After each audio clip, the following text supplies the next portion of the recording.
Hi, I'm Layla. And yep, that's me in the front row of a gala, seconds before I betrayed my best friend and almost ruined his life. But before we get to all that, please make sure to like and subscribe.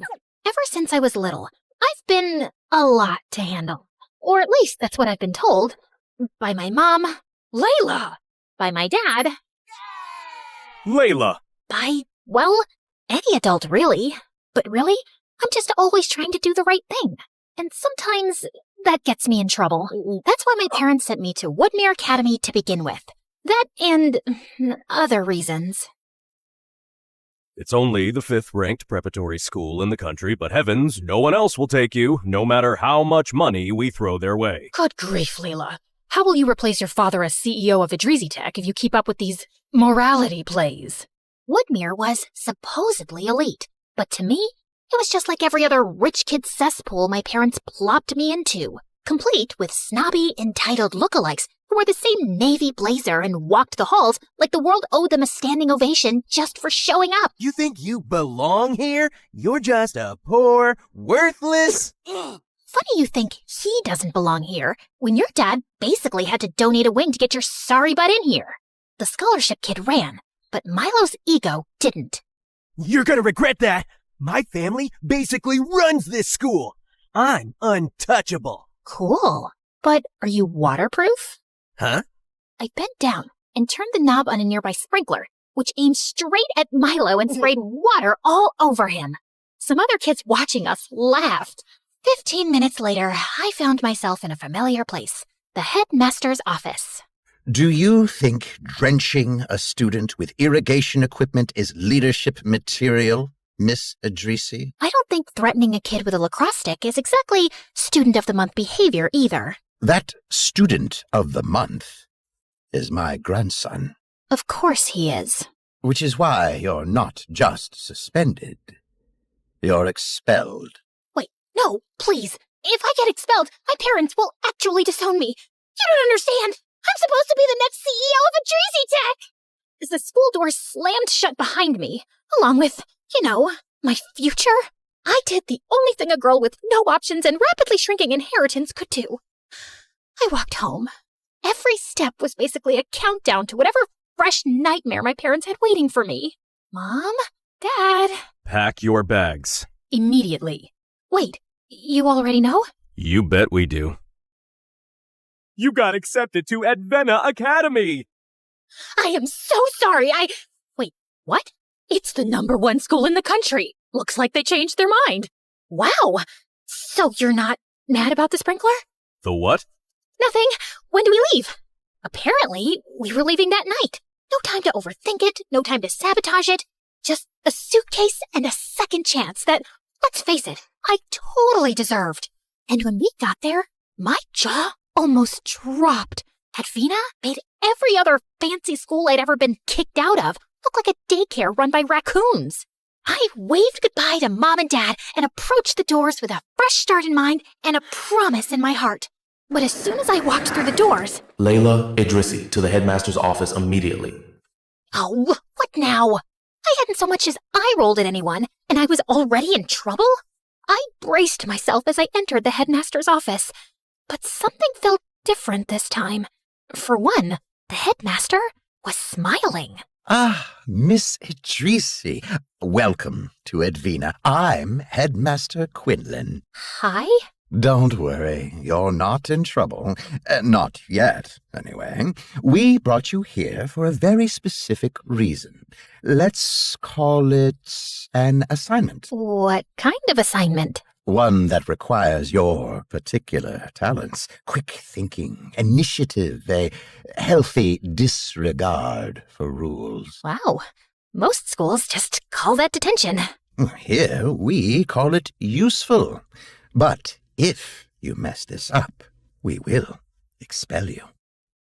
So, no pressure. He kept going on about some top-secret mission, about how the only reason I was at Advena was to follow someone with as little contact as possible and await instructions for my next steps.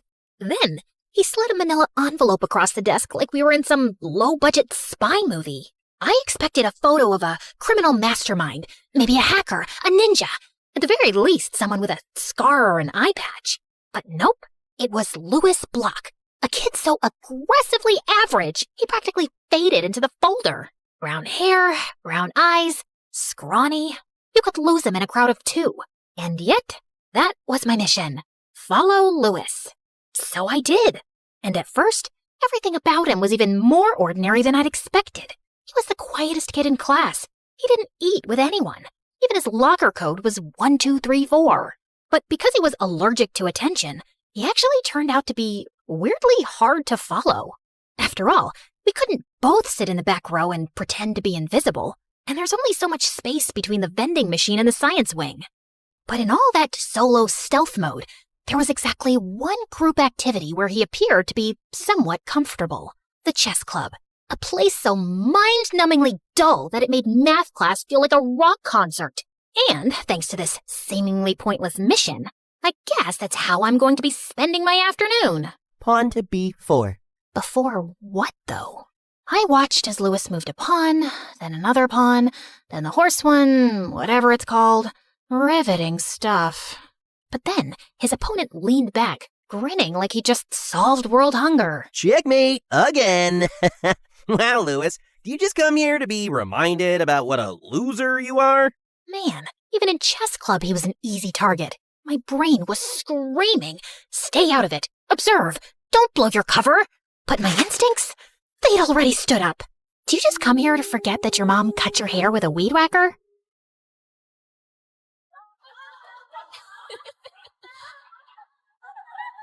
And out of the corner of my eye, I saw Louis do something I hadn't seen him do all week.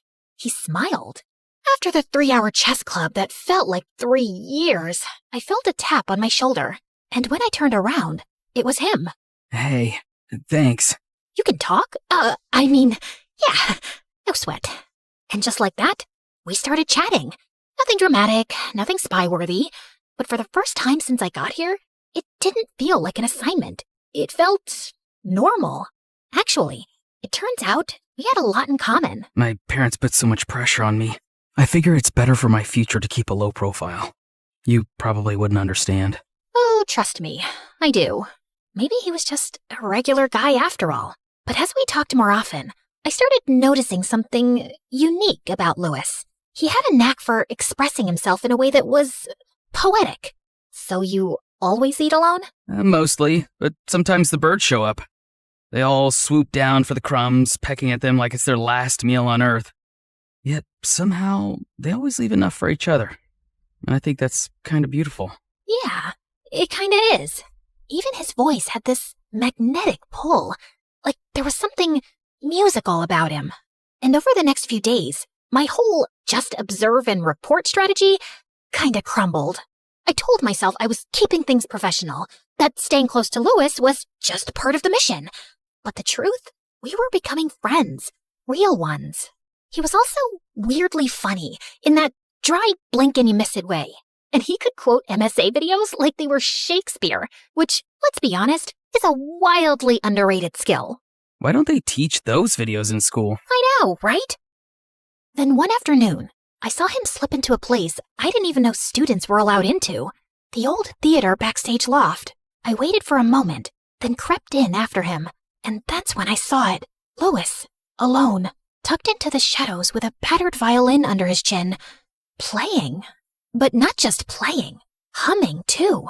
A soft, steady note that floated above the strings like it was made of air and magic. It was beautiful. Like, make your heart hurt kind of beautiful. And then, before I even knew what was happening, I was crying. At music. Me! Who knew I could even do that?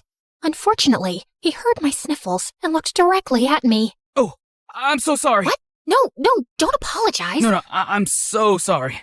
And before I could say anything else, he bolted, like he'd accidentally set the building on fire with a G major chord, and I ran after him. I didn't know you could do that. No one does. I mean, they used to. But after what happened with my brother, I stopped, mostly. What do you mean? What happened? I don't know how to explain it exactly. It's like, when I play, It messes with people, their emotions, their insides. I don't try to do it, it just happens. He was going through something really hard, and I thought I was helping. I thought if I could just play the right notes, he'd feel better. But he didn't feel better, it just got worse. And then my parents sent me here after that. Said I needed a break from too much feeling, whatever that means. Suddenly, everything made sense. The quiet, the staring out of windows, the assignment in general. I wasn't just following a weird boy with a sad vibe and a violin. This was something else. Something powerful and broken. Later that week, I got called into the headmaster's office again. Miss Idrisi, how are things progressing? With what? Oh, Louis? Yep. He's just a totally normal guy. Nothing to see here. Definitely not emotionally gifted to the point of concern, if that's what you're wondering.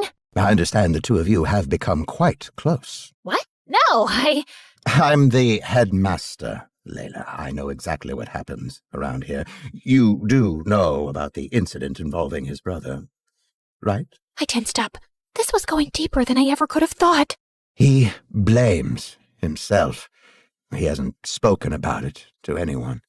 His parents tried everything to help him out, got him the best therapists in the world. Nothing worked. But we believe his silence is part of the problem. When he plays, he connects. He releases what he's been holding in. Now, suppressing a gift like his is not healthy, especially when it's tied to guilt. Now, that's where you come in. You need to help him heal, Layla. There's a gala next month. Nothing flashy, just a showcase of student work, a safe space. If Louis were to play again, even just one song, it might be the first step back to himself. Convincing the quietest kid in the universe to sing at a fancy fundraiser? No pressure or anything. I found Louis in his usual spot, tucked behind the music building, sitting on a chipped concrete ledge that overlooked the soccer field. Want one? The cafeteria throws them out a day before they expire. Still perfectly fine, just no longer worth the shelf space. Wait, what? That's like a criminal amount of food waste. Someone needs to stage a protest. You know what you should join? The Social Activism Club. They'd love you. Yeah, well, not sure I have time for that given my assignment. Assignment? Assignments. Like school assignments, homework, tests. Never mind. Anyway, you know what you should join? The roster of performers at the annual gala. Oh, no, Come on. I heard you play yesterday. It was... I said no, Layla.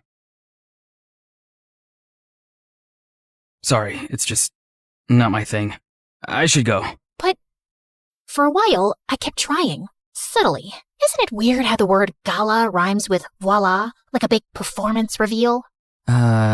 Sure. But it was hopeless. I could feel my future as CEO of Adresi Tech slipping through my fingers. I had already burned through every other school worth mentioning, and the headmaster had made it clear, screw this up, and I was done for good. And if that happened, my parents would never forgive me, so I felt like I had no choice but to do the ultimate betrayal.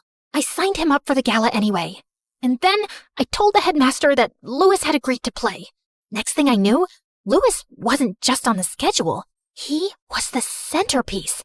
They printed his name on the flyers and announced it in assembly. Was it manipulative? Yes. Did I feel bad? Also yes. But it was for his own good, right? I mean, he had to break out of his shell eventually, right? Unfortunately, he didn't see it that way. How could you do this to me? Do what? Oh, please. You think just because I don't talk much means I'm stupid? I know it was you who signed me up for the gala. Thanks for reminding me why I don't trust anyone. I'd done the opposite of what I was trying to do. He wasn't coming out of his shell. He was burrowing deeper in. Thanks to me. So I went to the headmaster's office, rehearsing my confession in my head.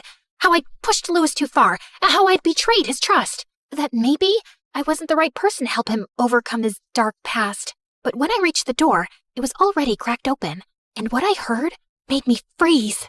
Everything's right on schedule. The boy plays his little melancholy solo. The audience tears up, and boom! 50s, no hundreds, no thousands of dollars fall into our laps. Easy peasy. And yes, you'll get your 50% as agreed.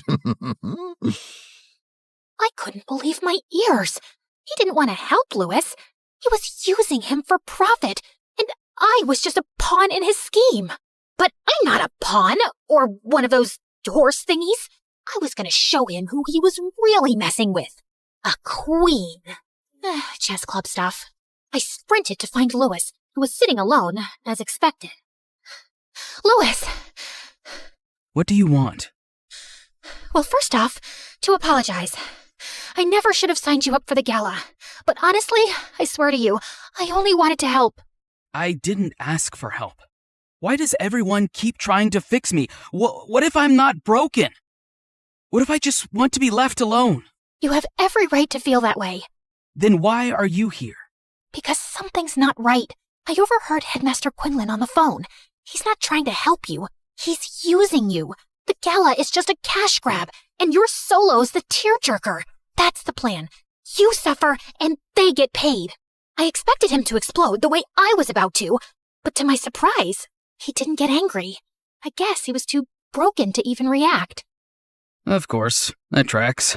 I thought I was pushing you towards something good, but I got so caught up in juggling my own problems and trying to do the right thing that I guess I never asked what you wanted. Yeah, no one ever does.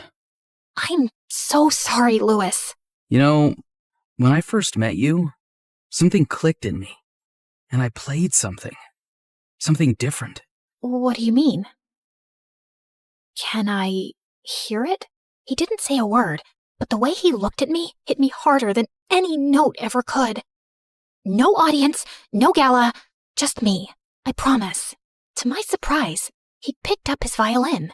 I braced myself for another emotional gut punch, but what came out wasn't heavy or sad. It was light, and suddenly, so was I. I was grinning like an idiot, flooded with the kind of hope I hadn't felt since before I got kicked out of my first fancy school, back when I still believed the world could change. And then, through my joy, I blurted, "Lewis." Oh, you hated it, huh? Hated it? I've never felt so amazing in my life. Look, I know I can't get you out of performing anymore, but that doesn't mean you have to fall into their trap. If you played like that, you'll be making people feel good, including yourself. He gave me the smallest smile and left without a word, but I could tell something was shifting in him.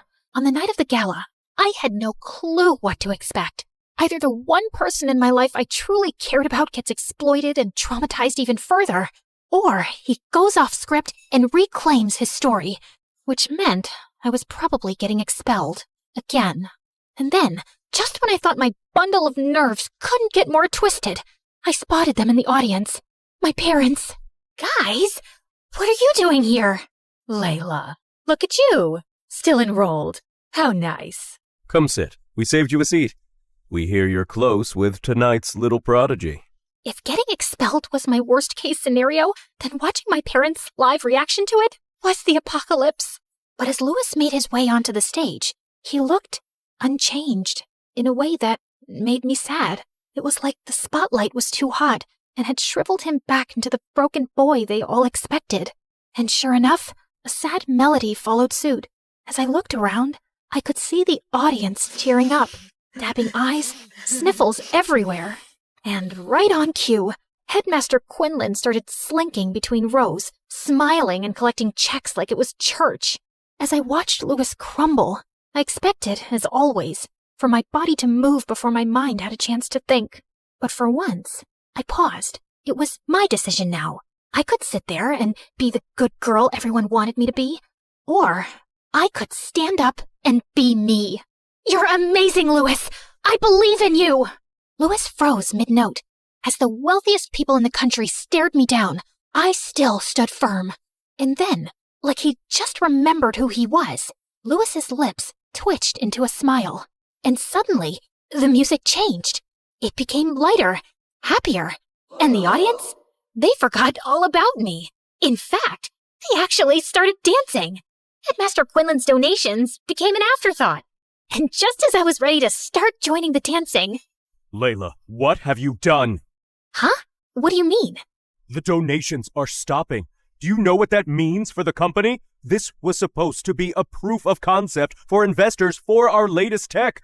Emotional music activation. You've ruined it. Make it stop. And it dawned on me.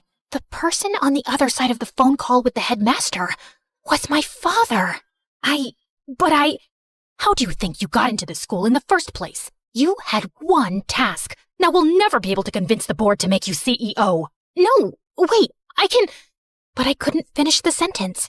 I looked up at Lewis and saw something I almost never saw in myself. True joy. And then I remembered what he'd said to me. No one ever asks what I want. Did I even want to be the CEO of some big tech company? I realized the answer was no. If Lewis could find his voice, then maybe I could too. You know what? Fine. Find another CEO. Layla, you don't mean that. Stop telling me what I mean. I don't want to be the CEO of Idrizi Tech. I want to work on something that helps people, not manipulate them. Now, if you'll excuse me, I have some dancing to do. I walked toward the front of the stage, feeling more alive than I ever had. For a second, Lewis looked up mid-note, and our eyes locked. I didn't know what the future held, but I knew one thing. Unlike so much in our lives, we'd earned this moment. The next morning, I was called into the headmaster's office, and I was rehearsing my speech to talk my way out of expulsion. But I walked in to find Headmaster Quinlan looking weirdly ashamed. You're not being expelled. I blinked. But your parents said if you wanted to transfer to any school of your choice, they'd support it. I didn't know what shocked me anymore, that I was still enrolled, or that they actually cared about what I wanted.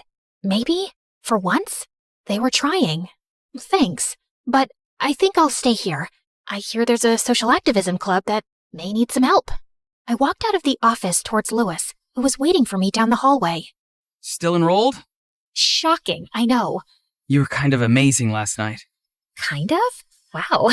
Stop. I'm blushing. He suddenly stopped walking and looked at me, more sure of himself than ever before. I'm really glad you followed me. Yeah, me too. Turns out, I didn't need a mission to save someone. I just needed to stop chasing who I was supposed to be and finally start choosing who I wanted to be. And maybe, for the first time in forever, that was enough.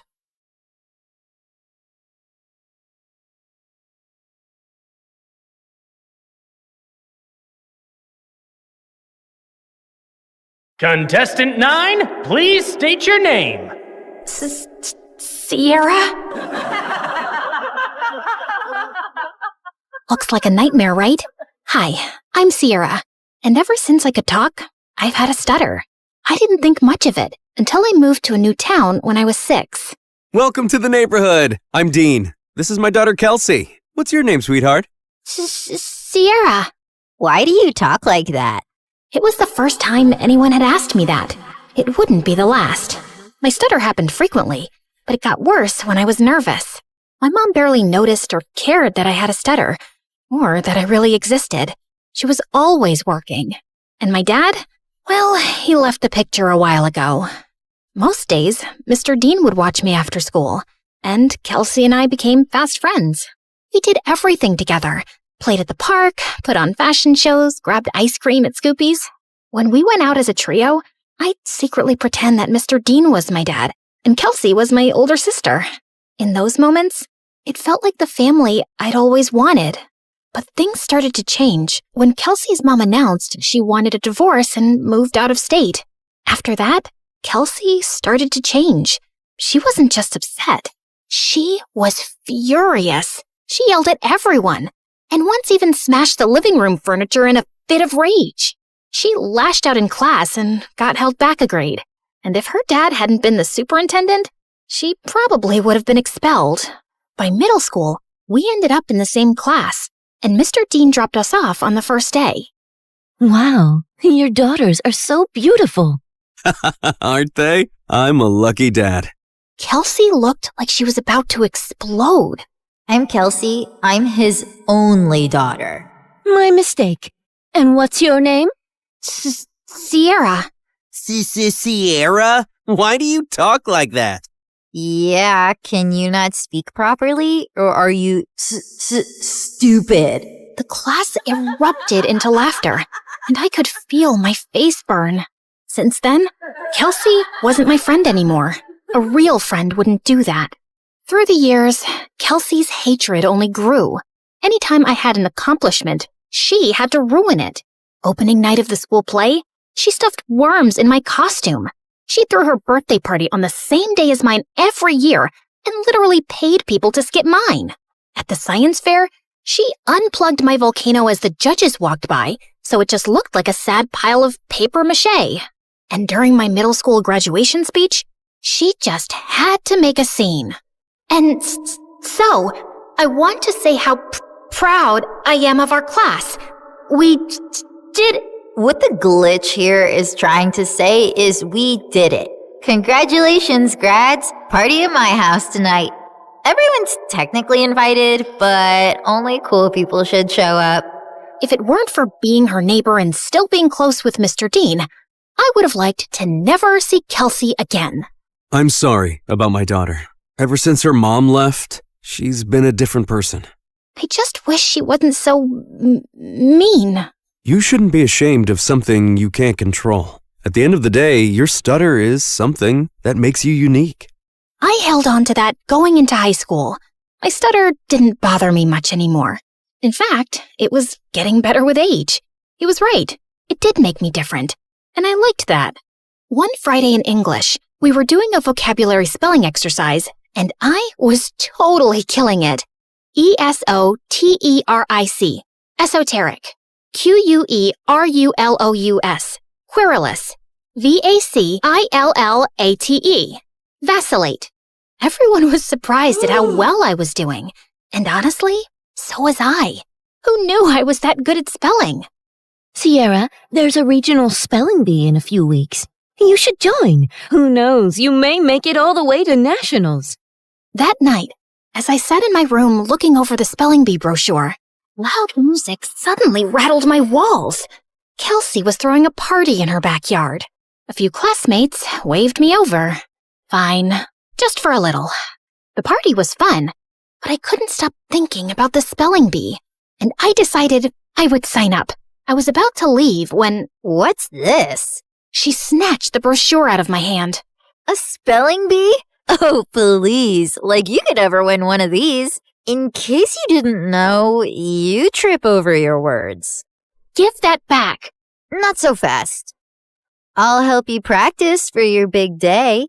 She pulled out her phone and turned the flashlight on as if it were a spotlight. Some other people gathered around and did the same. I felt blinded by all the lights in my face. Why don't you show us what you got? Nothing screams fun like watching you butcher the alphabet live on stage. Your word is quiberate. That's not even a word. Okay then, your word is pathetic. I'm sure you're quite familiar with that. IRRELEVANT.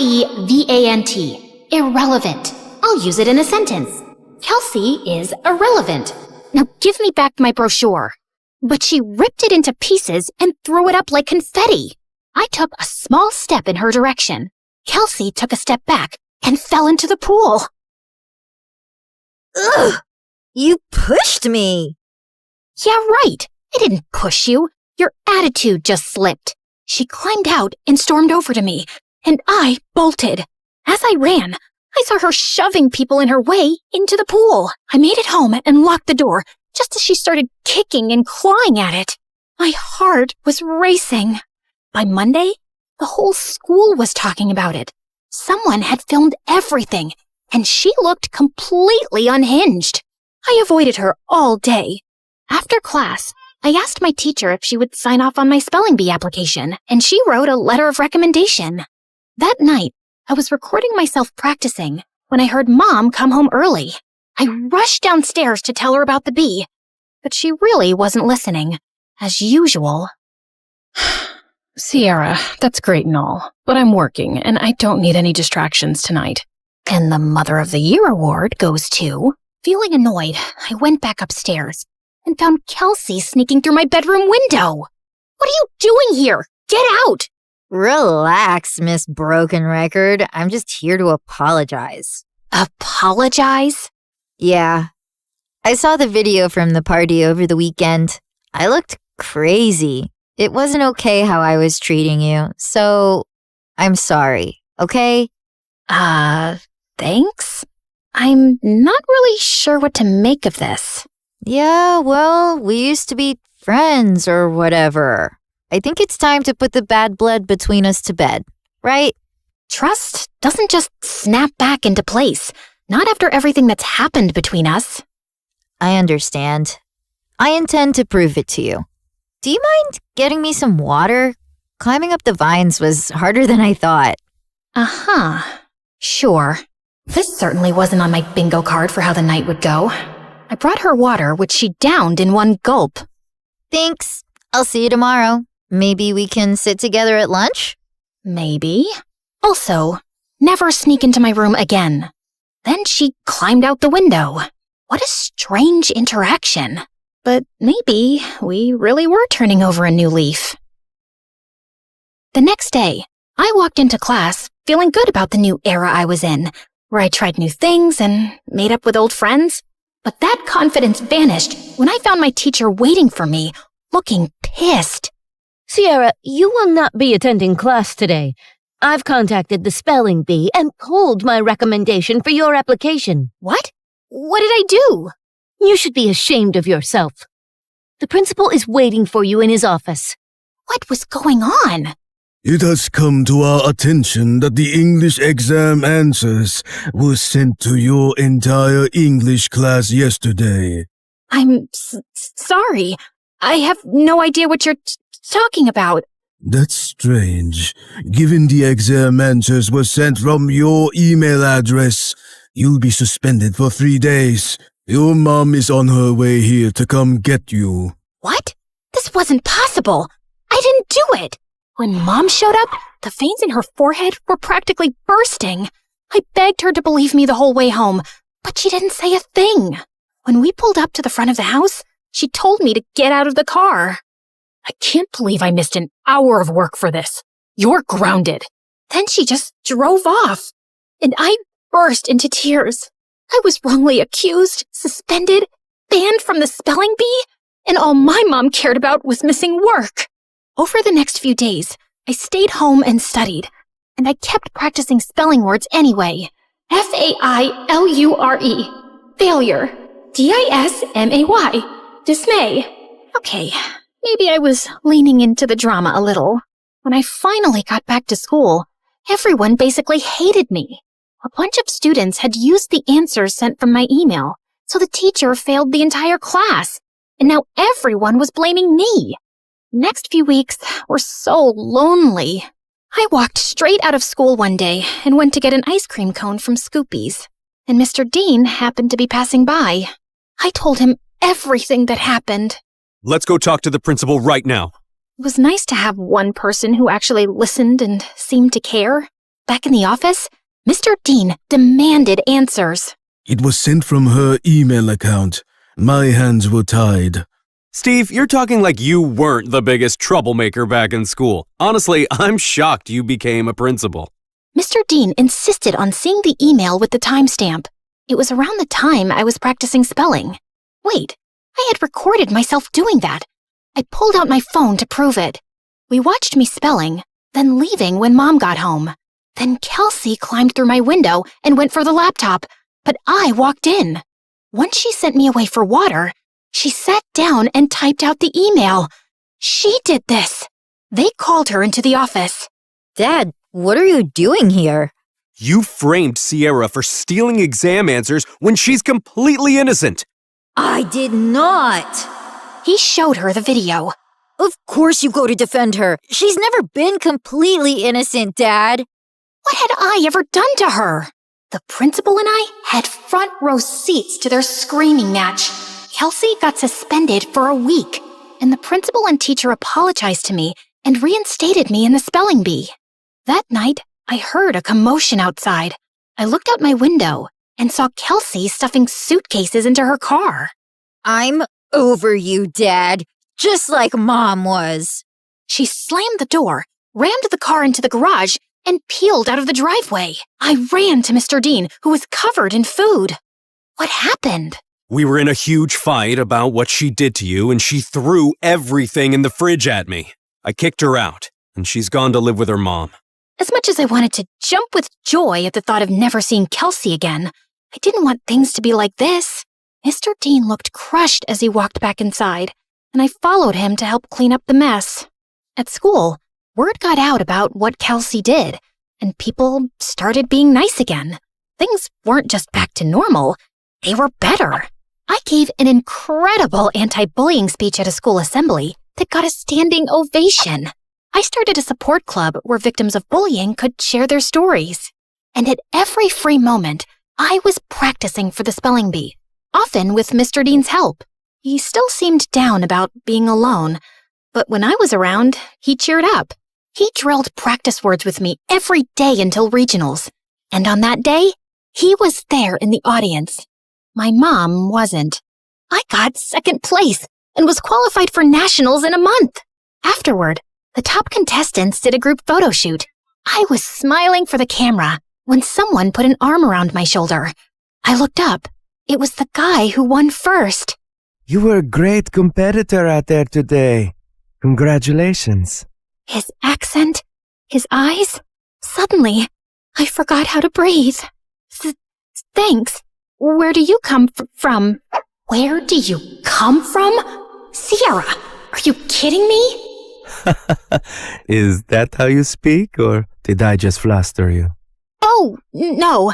I just have a stutter. It's adorable. I'm Leon, and I'd love to get your number. We should talk more, since we'll be seeing one another for nationals next month. Yes, please. We exchanged numbers, and I practically floated back to Mr. Dean. It felt like the best day of my life. When we got home, Mom was on the porch, arms crossed. She rolled her eyes when she saw us together. And where have you two been? The spelling bee, Mom. Remember? I won second place. She did amazing. You should have seen her. I'm sure, but I was too busy with the logistics of moving. Moving? Work wants me to relocate to California within the next couple of weeks. Mom, no! I have nationals next month. Well, that's too bad. Work comes first. You know that. Work always comes first for you, Mom. It's never me. Oh, stop being so dramatic. What if she stays with me until the end of the school year? What? I have Kelsey's empty bedroom. She can compete in nationals, finish out the year, and then move out to California. Please, Mom? Fine. Within a week, Mom was gone, and I had moved into Kelsey's old room. Mr. Dean cared in a way my mom never had, and this new life felt good. And to top it off, Leon reached out. He was a foreign exchange student from Spain living in New York, and we hit it off instantly, texting all night, every night. We had so much in common, and he was so easy to talk to. I had a major crush. One night, I even felt bold enough to tell him. I was losing sleep, slipping in school, and didn't care. I had never felt like this about someone in my life. Leon and I even planned our first date the night before nationals. That weekend, I was behind on prep, but I was more excited to see Leon than I was to compete. We planned to meet at a park, and I spent hours getting ready. I waited for him at the park. He was 5 minutes late, then 15, then 30. After 2 hours, unanswered calls, and 20 unread texts, I gave up and walked home. I got in bed and cried. Had something happened? Had I been stood up? I barely slept that night. The next morning, I was exhausted. Mr. Dean and I headed to the bee. I checked in and looked for Leon. Nothing. When it was time to go on stage, I scanned the crowd. No Leon. But then backstage, I heard whispered voices. I turned and saw Leon talking to someone behind him. No, I can't keep doing this. Leon, come on. It's not that hard. He pulled away, and I gasped. Their heads snapped towards me. Kelsey laughed, while Leon froze like a deer in headlights. Was this all just a setup to mess with me? Sierra, wait! My ears started ringing, and I don't remember anything else that happened until... Contestant 9? Contestant 9, please step forward. A contestant sitting next to me tapped on my shoulder, and I walked up to the mic, trying to steady myself. Sierra? Why do you talk like that? Yeah, can you not speak? Are you stupid? You should be ashamed of yourself. Like you could ever win one of these. In case you didn't know, you trip over your words. Contestant 9, please state your name. Sierra? Your word is vicissitude. Vicissitude. VICISSITUDE. That is correct. And just like that, my first round was over. With every ring of the bell that told me I got the word correct, my confidence rose. I shut Kelsey and Leon out of my mind. Contestants were dropping like flies, but I stayed strong. Until it was just Leon and I. Your word is appoggiatura. Appoggiatura. APPOGIATURA.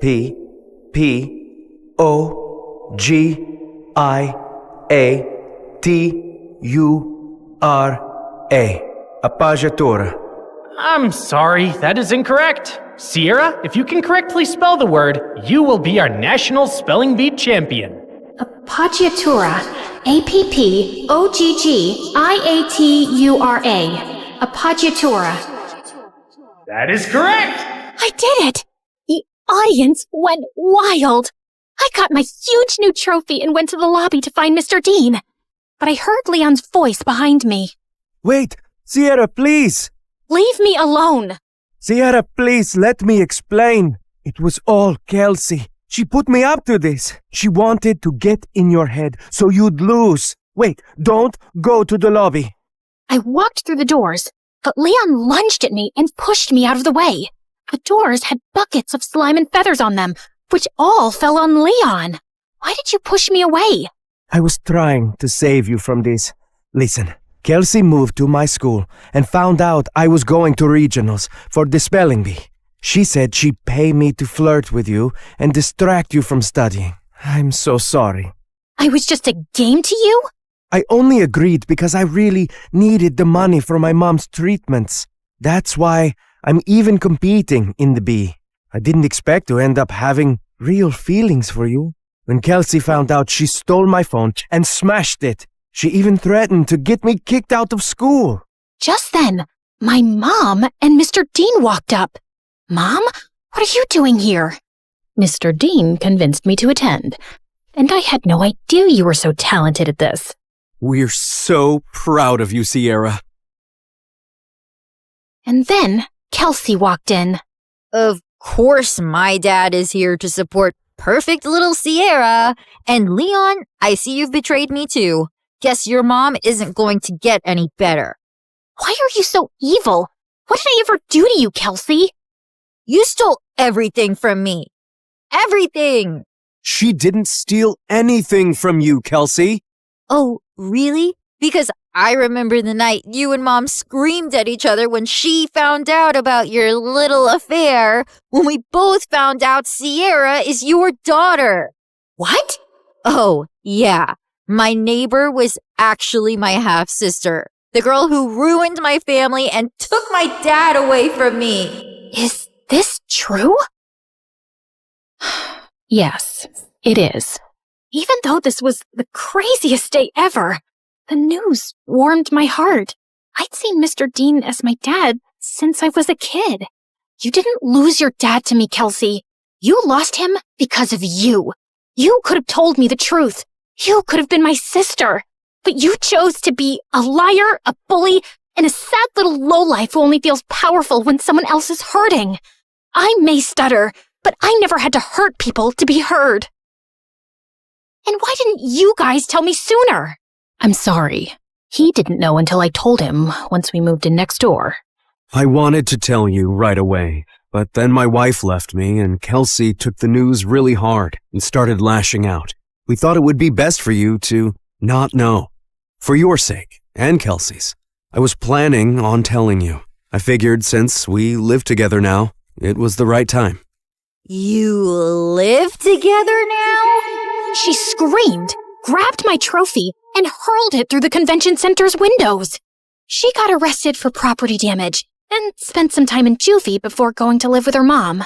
I told my mom I wanted to stay with Mr. Dean for the rest of high school, and thankfully, she allowed it. I gave the prize money to Leon to help his sick mom, but I refused to date him even after all his apologies. My self-worth wouldn't allow me to be with someone who thought it was okay to play with my feelings for any reason. I'm so proud of you, Sierra. Thanks, Dad.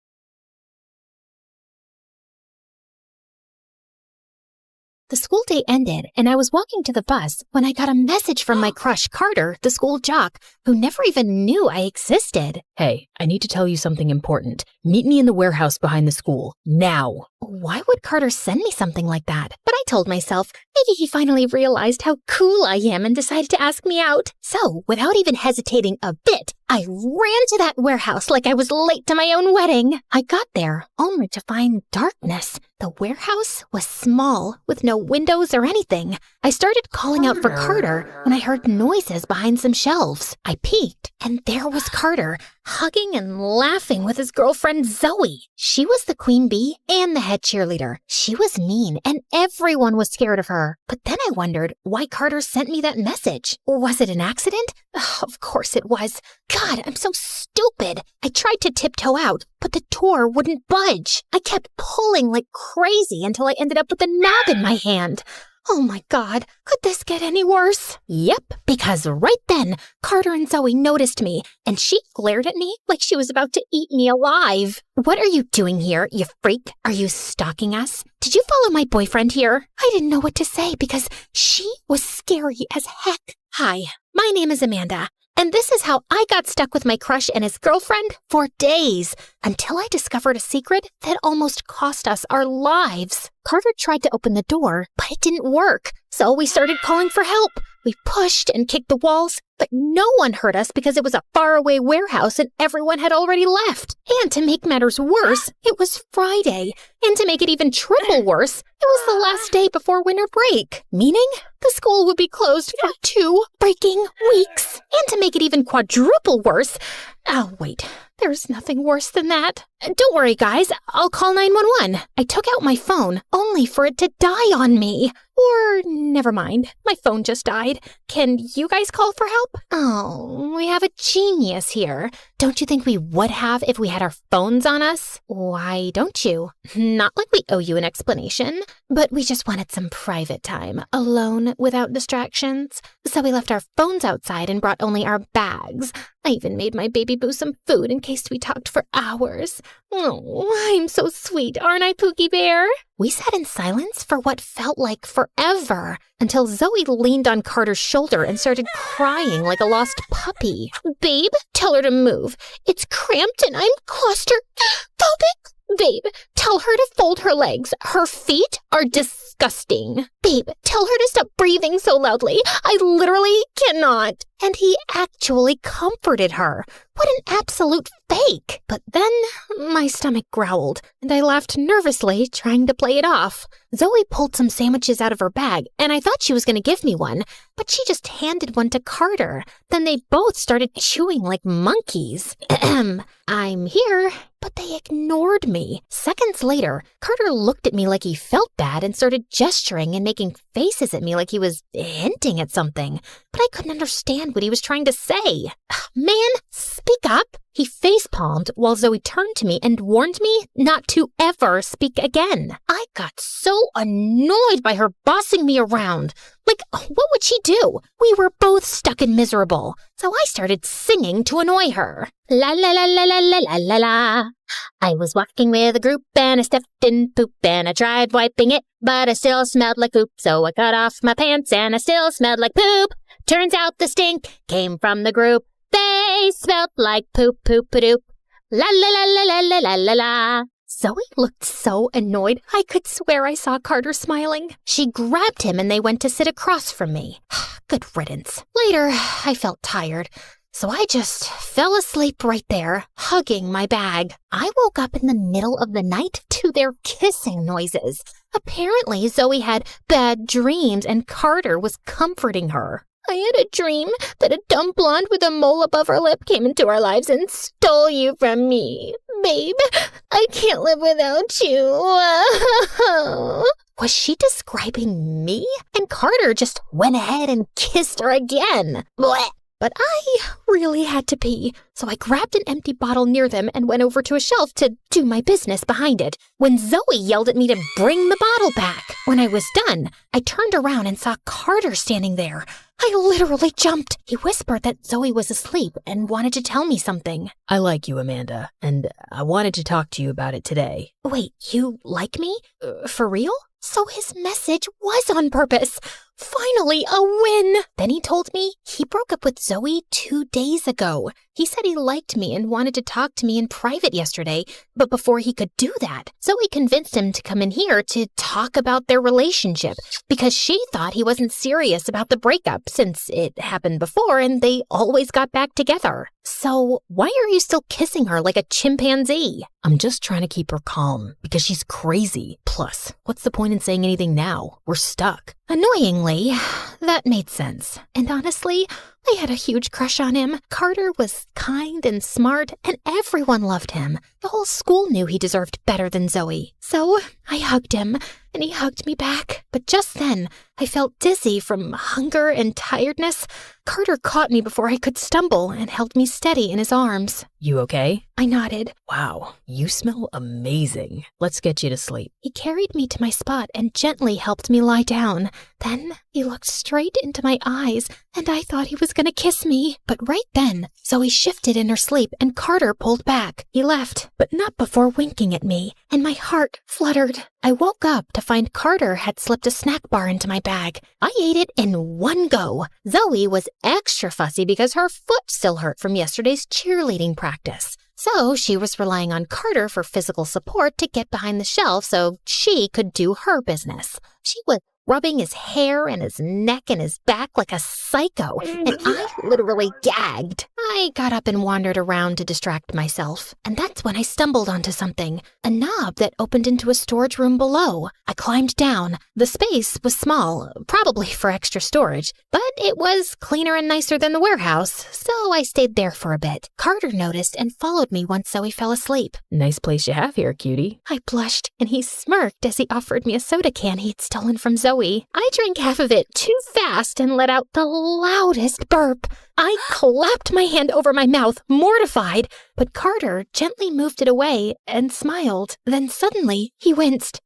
God, you're stepping on my toes. I tried to move my leg away, but I lifted it a little too high at the exact moment he bent down to check his foot, and I ended up kneeing him straight in the nose. Oh my God, I am so sorry. I looked up at Carter. His nose was bleeding, and his eyes crossed as he tried to look at it. Then, without warning, he passed out right then and there. Oh, Jesus Christ. I tried slapping him awake, but he wouldn't budge. What the heck is going on? Give me a hand first, then shout all you want. Get your butt over here and help me pull him up. It's too tight in here. So it wasn't too tight when he was awake? Or were you too busy trying to steal him to notice? Oh, God, I wanted to yank her hair, but I had to help Carter first. I grabbed him under the arms and tried dragging him up the stairs, and Zoe just stood there watching me. After what felt like 10 minutes of struggling, my arms burned and I was completely exhausted. So I climbed up for air and found Zoe yelling through a hole in the wall. The janitor was on the other side. I joined in, but he had headphones on. Still, I could have sworn he glanced our way and paused for a second, then shrugged and walked off. I'll bet he recognized your voice and decided to let you rot because you bullied him like crazy. Whatever. He cleans the mirror with the same mop he uses for the bathroom floor. He's nasty. Not nastier than you. Zoe and I kept shouting at each other for 5 minutes straight until my throat hurt. Then suddenly, someone gently pulled me back. watch out. A huge spider was dangling from the ceiling right above us. The second Zoe saw it, she screamed and ran like a headless chicken. So you saw the spider and decided to help her and not me? Carter stared at her with challenging eyes, and I thought he was finally going to snap. But then he just nodded and smiled. You're right. It was just a reflex. I was so annoyed. I couldn't understand why he always acted like that. And I had enough. So I grabbed Carter's face and kissed him right there. For the first 2 seconds, he seemed into it. But then, like it finally hit him what was happening, he gently pulled away. Zoe looked at me like she'd seen a ghost. Her face went pale, and she just passed out. I rushed to wake her up. What's with all these people passing out today? Then she suddenly snapped her eyes open and lunged at me. But Carter pulled her back just in time. He looked at me with these pleading eyes, like he was begging me to stay calm. I backed off for his sake, still confused why he looked so terrified of her. And then, because the universe hated me, my stomach made the most embarrassing noise, followed by a tiny release. I wanted to disappear. Carter looked away politely, and Zoe wrinkled her nose in disgust. Gross. It's the stress, okay? Being trapped in here is messing with my stomach. I was mortified. Great. Just kissed my crush and immediately humiliated myself. Later, around midnight, I woke up starving. Zoe and Carter were fast asleep, and Zoe was snoring like an orphaned bear. Then Carter suddenly woke up and put a finger to his lips, signaling me to shush. He got up, slid Zoe's bag out from under her arms, and started digging through it. I whisper shouted at him, asking what he was doing, but he ignored me. Zoe made a little sound, and Carter freaked out and basically threw the bag at me. She might be hiding something to hurt us. Search for it. Then he said he'd distract Zoe and cuddle her in case she woke up. I was freaked out. What would this psycho even have in her bag to harm us? I hurried down to the storage room and started searching frantically. Man, she stuffed that bag like she was moving to another country. Then Zoe's voice came from above. I panicked and hid her bag behind my back. I'm looking for food. How would you find food in this stupid storage room? And then, as luck would have it, I ripped open a big package on the floor and literally froze. Ramen packets, cookies, bags of chips, even soda cans. It was probably just the school's cafeteria stock stored in here. I quickly shoved Zoe's bag behind some other boxes and stood up like I wasn't doing anything suspicious at all. And then I got up to Zoe, holding the food box. You're not getting anything until you apologize, Zoe. Oh, bite me. And with that, she whipped out some cheerleader gymnastics leg move, knocked me to the ground, and yanked the box away. The box hit the floor and spilled, and I managed to scramble up and snatch about half the snacks. But then she grabbed Carter. We kept pulling Carter in opposite directions until he jerked his arms free and shoved us both back. Knock it off, all right? I don't want to eat anything. I just want to get out of here. Then he stormed off and climbed down into the storage room to sit alone. A little later, I saw him quietly slide Zoe's bag back under her arm like nothing happened. She didn't even wake up. I still had no idea what he found in there, and he wasn't talking. So, yeah, I went back to sleep, hugging all the snacks I'd managed to save. The next morning, we woke up exhausted. We'd been there for 4 days, and we were getting more drained by the hour. Well, except for Zoe. She was actually making breakfast and humming like a psycho. But Carter seemed different today. He ignored both me and Zoe all day, no matter how many times we tried to win him over. Eventually, Zoe had enough and snapped. If you don't talk to me, I'll tell everyone your secret. Carter looked at her with tired eyes, then smirked. Go ahead, tell everyone. Oh wait, we're stuck in here, and it's only Amanda. You know what? I'll save you the trouble and tell her myself. Zoe's had a crush on me since the first time she saw me, back when I worked for her family as a gardener. Yep, I was the gardener boy, and she convinced her dad to pay my tuition to this fancy school. It's not a scholarship like everyone thinks. I'm just her charity case. And she's been threatening to cut me off if I ever tried to break up with her. Well, Zoe, I'm sick of you and your games. We're done. Oh, I think you left out a tiny detail, honey. Like the part where you're a thief? Yep. He and his dad stole money from my dad's safe. And don't you dare deny it. We have it on camera. I even begged my dad to forgive you and not call the cops on you. But sure, I'm the bad guy here. Okay, that was intense. And then Carter just cursed her, straight up. I thought Zoe was gonna lunge at him, but to my surprise, she burst into tears like a little kid. I just want a boyfriend. I never had one.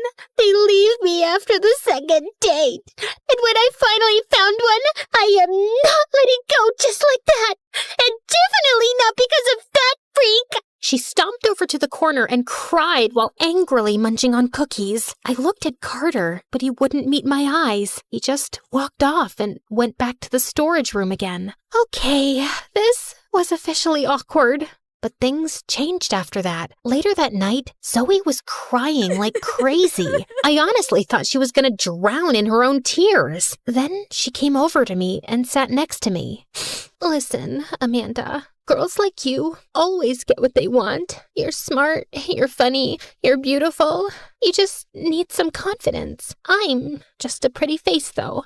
My parents spoiled me, handed me everything, and now I don't even know what to do when I can't control something. I know Carter doesn't love me, but my ego can't take it. He breaks up with me. I beg him to come back every time. I'm stuck, okay? And I'm not just stuck in here. I'm not asking to be best friends. I'm just saying, don't make this worse. Can we be a little nicer to each other while we're trapped here? I couldn't believe my eyes, but she looked genuine, and I figured I might as well give her a chance. I mean, what other choice did I have? At first, it was just quiet nods and polite little smiles. Then she started being nicer and nicer, which honestly felt kind of amazing. She even shared some of her homemade cookies with me. Here, girls gotta look out for each other, right? But Carter kept to himself. He got weird. And then I remembered how he used to talk about Zoe, how he cursed her, and how he was ignoring both of us like we didn't exist. And on top of that, he was searching through her bag without her permission. Wasn't that manipulation? That night, Zoe made a dinner out of whatever snacks we had, and we sat together and actually talked like normal people for once. Have you liked and subscribed to MSA? Not yet. Well, too bad, because if you had, you'd know a lot about psychos. So guys, like and subscribe now. I didn't know what she meant until later that night after we went to bed. Someone started shaking me awake. It was Carter, and he looked mortified. I shifted, and my stomach made another horrible noise. Before I could stop it, oh God, sorry. It's these cheap snacks, I swear. Get up. Zoe is going crazy. Then he explained they'd gotten into another fight, and it got so heated that Zoe went digging around and found a lighter and a bottle of gas. I'm gonna burn this whole place down. If you're not mine, then no one else gets you, Carter. See? I told you she's a psycho. I tried to stop Zoe while Carter looked around for a way out. He found a hammer and went at the wall like his life depended on it. I tried to push Zoe back, but that girl was strong. I sent you that message, Amanda, not Carter. He's always liked you, and I knew the second he broke up with me, he'd come running to you. I needed to get rid of both of you. I just didn't know this stupid warehouse would lock us in and you two idiots would start bonding and just ruin my plan. So basically, Zoe wanted me and Carter in the same place so she could do God knows what to both of us. But the warehouse locked by accident and the whole thing backfired on her. Before I could even process it, she lit some boxes on fire and the flames spread fast. I grabbed another hammer and ran to Carter to help. The hammers were mistakenly put in a box labeled scientific equipment, so we didn't open it earlier. Not until our lives literally depended on it. We hit the wall with all our strength. Once, twice, then finally it gave. Come on, let's go. But I looked back at Zoe. She was on the floor, crying. Carter, you never loved me. You lied. But you were the most beautiful lie in my life. Oh my freaking God! Get up! Now! I ran back as the fire kept crawling up the boxes. I managed to haul Zoe up and drag her outside. The fire caught the neighbor's attention, and someone called the fire department. everyone was safe, and Zoe was taken for investigation. I told you she wasn't stable. And yeah, I was checking her bag because she keeps pictures of me and my dad next to her dad's safe. The thing is, we didn't steal anything. My dad was desperate. Zoe's dad was a jerk to him and fired him unfairly. I followed my dad that day because I was too scared he'd do something stupid. He opened the safe and took the money out. And that's what Zoe has on camera. She was threatening to show the whole school. But I stopped him. I made him put the cash back and begged him to leave before it got worse. Sorry if I was unkind to you, Amanda, but I had to keep the act up. Just then, the cops told us they found something weird in Zoe's bag, a small bottle of digestive drops. They asked Carter about it, but he had no idea. Then it hit me, the embarrassing gas moments. Every single time Zoe had given me food or touched my drinks, she'd been putting drops in them. Oh my God. She was trying to make you think I was disgusting. Well, it didn't work. I still think you're perfect. I couldn't believe it. Even her nice moments were part of her twisted plan. Well, I'm just glad we're safe. And wow, we couldn't use these hammers before. We have the survival instinct of a fart. Speaking of farts, I liked your singing. Maybe you can sing to me on our next date. But no poop included. Happily. And with that, he kissed me. And for once, nobody was there to ruin it. Until my parents showed up and hugged me so tight I couldn't breathe. I learned 2 things. In tough situations, you don't argue with the psycho. You nod, you survive, and you deal with your feelings later. And never, ever trust somebody who's suddenly too nice to you, especially when they're offering you food. Don't leave. 'Cause the time is running out, and the lives are running out.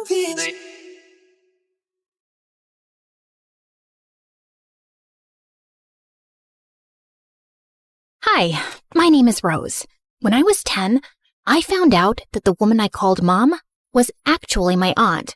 My biological mother had given me to her as an act of charity, since my aunt couldn't have children and my mom already had 3. Ever since then, I haven't stopped wondering, was I an act of kindness or just an act of neglect? People always said I had a unique look, olive skin, this odd shade of green eyes. I started wearing glasses at 6, so maybe that ruined the effect. Doesn't matter. Let me just tell you up front. My life wasn't some wild adventure. Just me, drifting through school with a weirdly decent sense of humor, and a family situation no one could explain in one sentence. Now, my dad, God bless his midlife crisis, decided he wanted to be the next Steve Irwin. Not in a cute, let's volunteer at the zoo kind of way, but full-blown obsessed. Animal documentaries, snake facts at dinner, backyard traps to train my instincts. By the time I was 7, I could name more venomous reptiles than I could types of candy, which honestly explains a lot. So when Christmas rolled around, I didn't ask for Barbies or ponies or whatever other kids were crying about. I had one very specific, very non-negotiable wish. A snake. A real one. A snake? Absolutely not. But not just any snake. He's educational. So is watching a nature show. Why don't you print out a picture and hang it on your wall? His name is Venno. I already made a tank out of the rice cooker box. I'm not feeding it, I'm not touching it. And if it escapes, you're sleeping outside.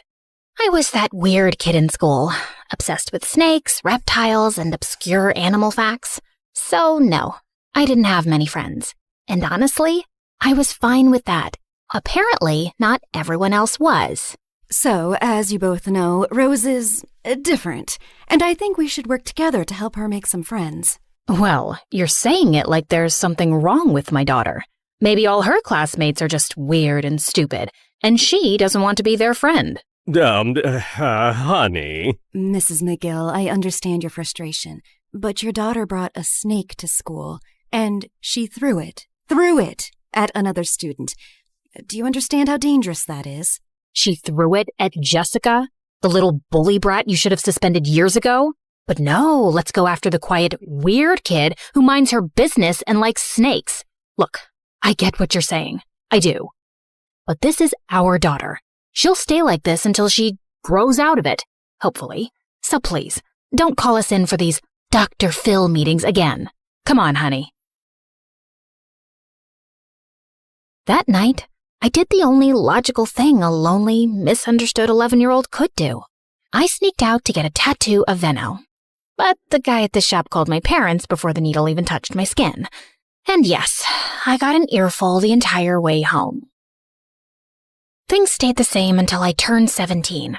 And then, everything changed. I stumbled across this online ad for something called the Reptile Lovers Retreat. It was this once-a-year, deep in the jungle kind of event, a snake nerd paradise where people from all over the world camped out and swapped stories about their pet snakes and lizards. Next thing I knew, I was on a private jet for the first time in my life. Turns out, the whole retreat was organized by Matthew, a teenage billionaire with a thing for snakes, drama, and 5-star everything. He was the kind of guy who could throw a party mid-air like it was just another Saturday, and somehow make everyone feel like they belonged there. Nice tattoo. Thanks, bro. Got it last week. Finally. Been trying to get it for years. You look familiar. Have we met before? Oh, come on. Are guys still using that line? Is that, still a thing? What? You've been eyeing me since the party started. Well, yeah. You looked familiar. Haha, see? Classic move. Old but gold. Babe, what's so funny? Jessica? What the heck are you doing here? Existing. I'm here on a trip with my boyfriend. I'm not some weirdo snake girl who flies across the world just to hang out with reptiles. Take it easy, babe. Anyway, nice to meet you. Sir. Roser? She means loser. But yeah, that's me. I barely had time to process what was happening before the world tilted sideways. Literally. We were falling. Fast. Then crash. Everything went black. Where am I? The world around me was buzzing, but somehow we all survived. We were bruised, shaken, and freaked out for sure, but no one was seriously hurt. Just a lot of stunned faces and a growing sense that we were officially in the middle of nowhere. My vision was a blur without my glasses, but I tried to keep my head in the game. Come on! Where's the signal? I don't think there's any service out here. What do you mean no service, you stupid losers? How are we supposed to? All right. First things first. We need water. I'll look for a stream or anything nearby. Just stay here, don't panic, and for the love of snakes, don't wander off. We need to keep track of everyone and conserve energy until we know what we're dealing with. I'll come with you. Babe, it's so humid out here. You mean dangerous, yeah? Fine. I'll come with you. No way I'm letting you wander off alone with that ogre. I rolled my eyes, and the three of us started walking. My eyes started itching, and Matthew told me they looked red. For hours, Jessica kept making snide comments whenever she could squeeze them in, but I was too focused to give her the reaction she wanted. It's so humid.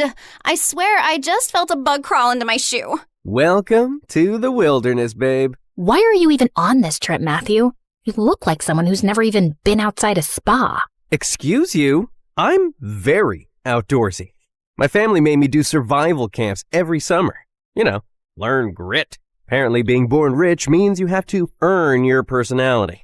Hey, Rose, remember in 5th grade when you brought that snake to school? You were running to the bathroom and it got out of your bag and you turned around to grab it, then peed your pants? I'm sure that didn't happen. Come on, Jess. Yes, it did. I remember because it was my 12th birthday that day. Wait, why were you 12 in 5th grade? Were you held back? I saw your passport. You're older than us. She wasn't held back.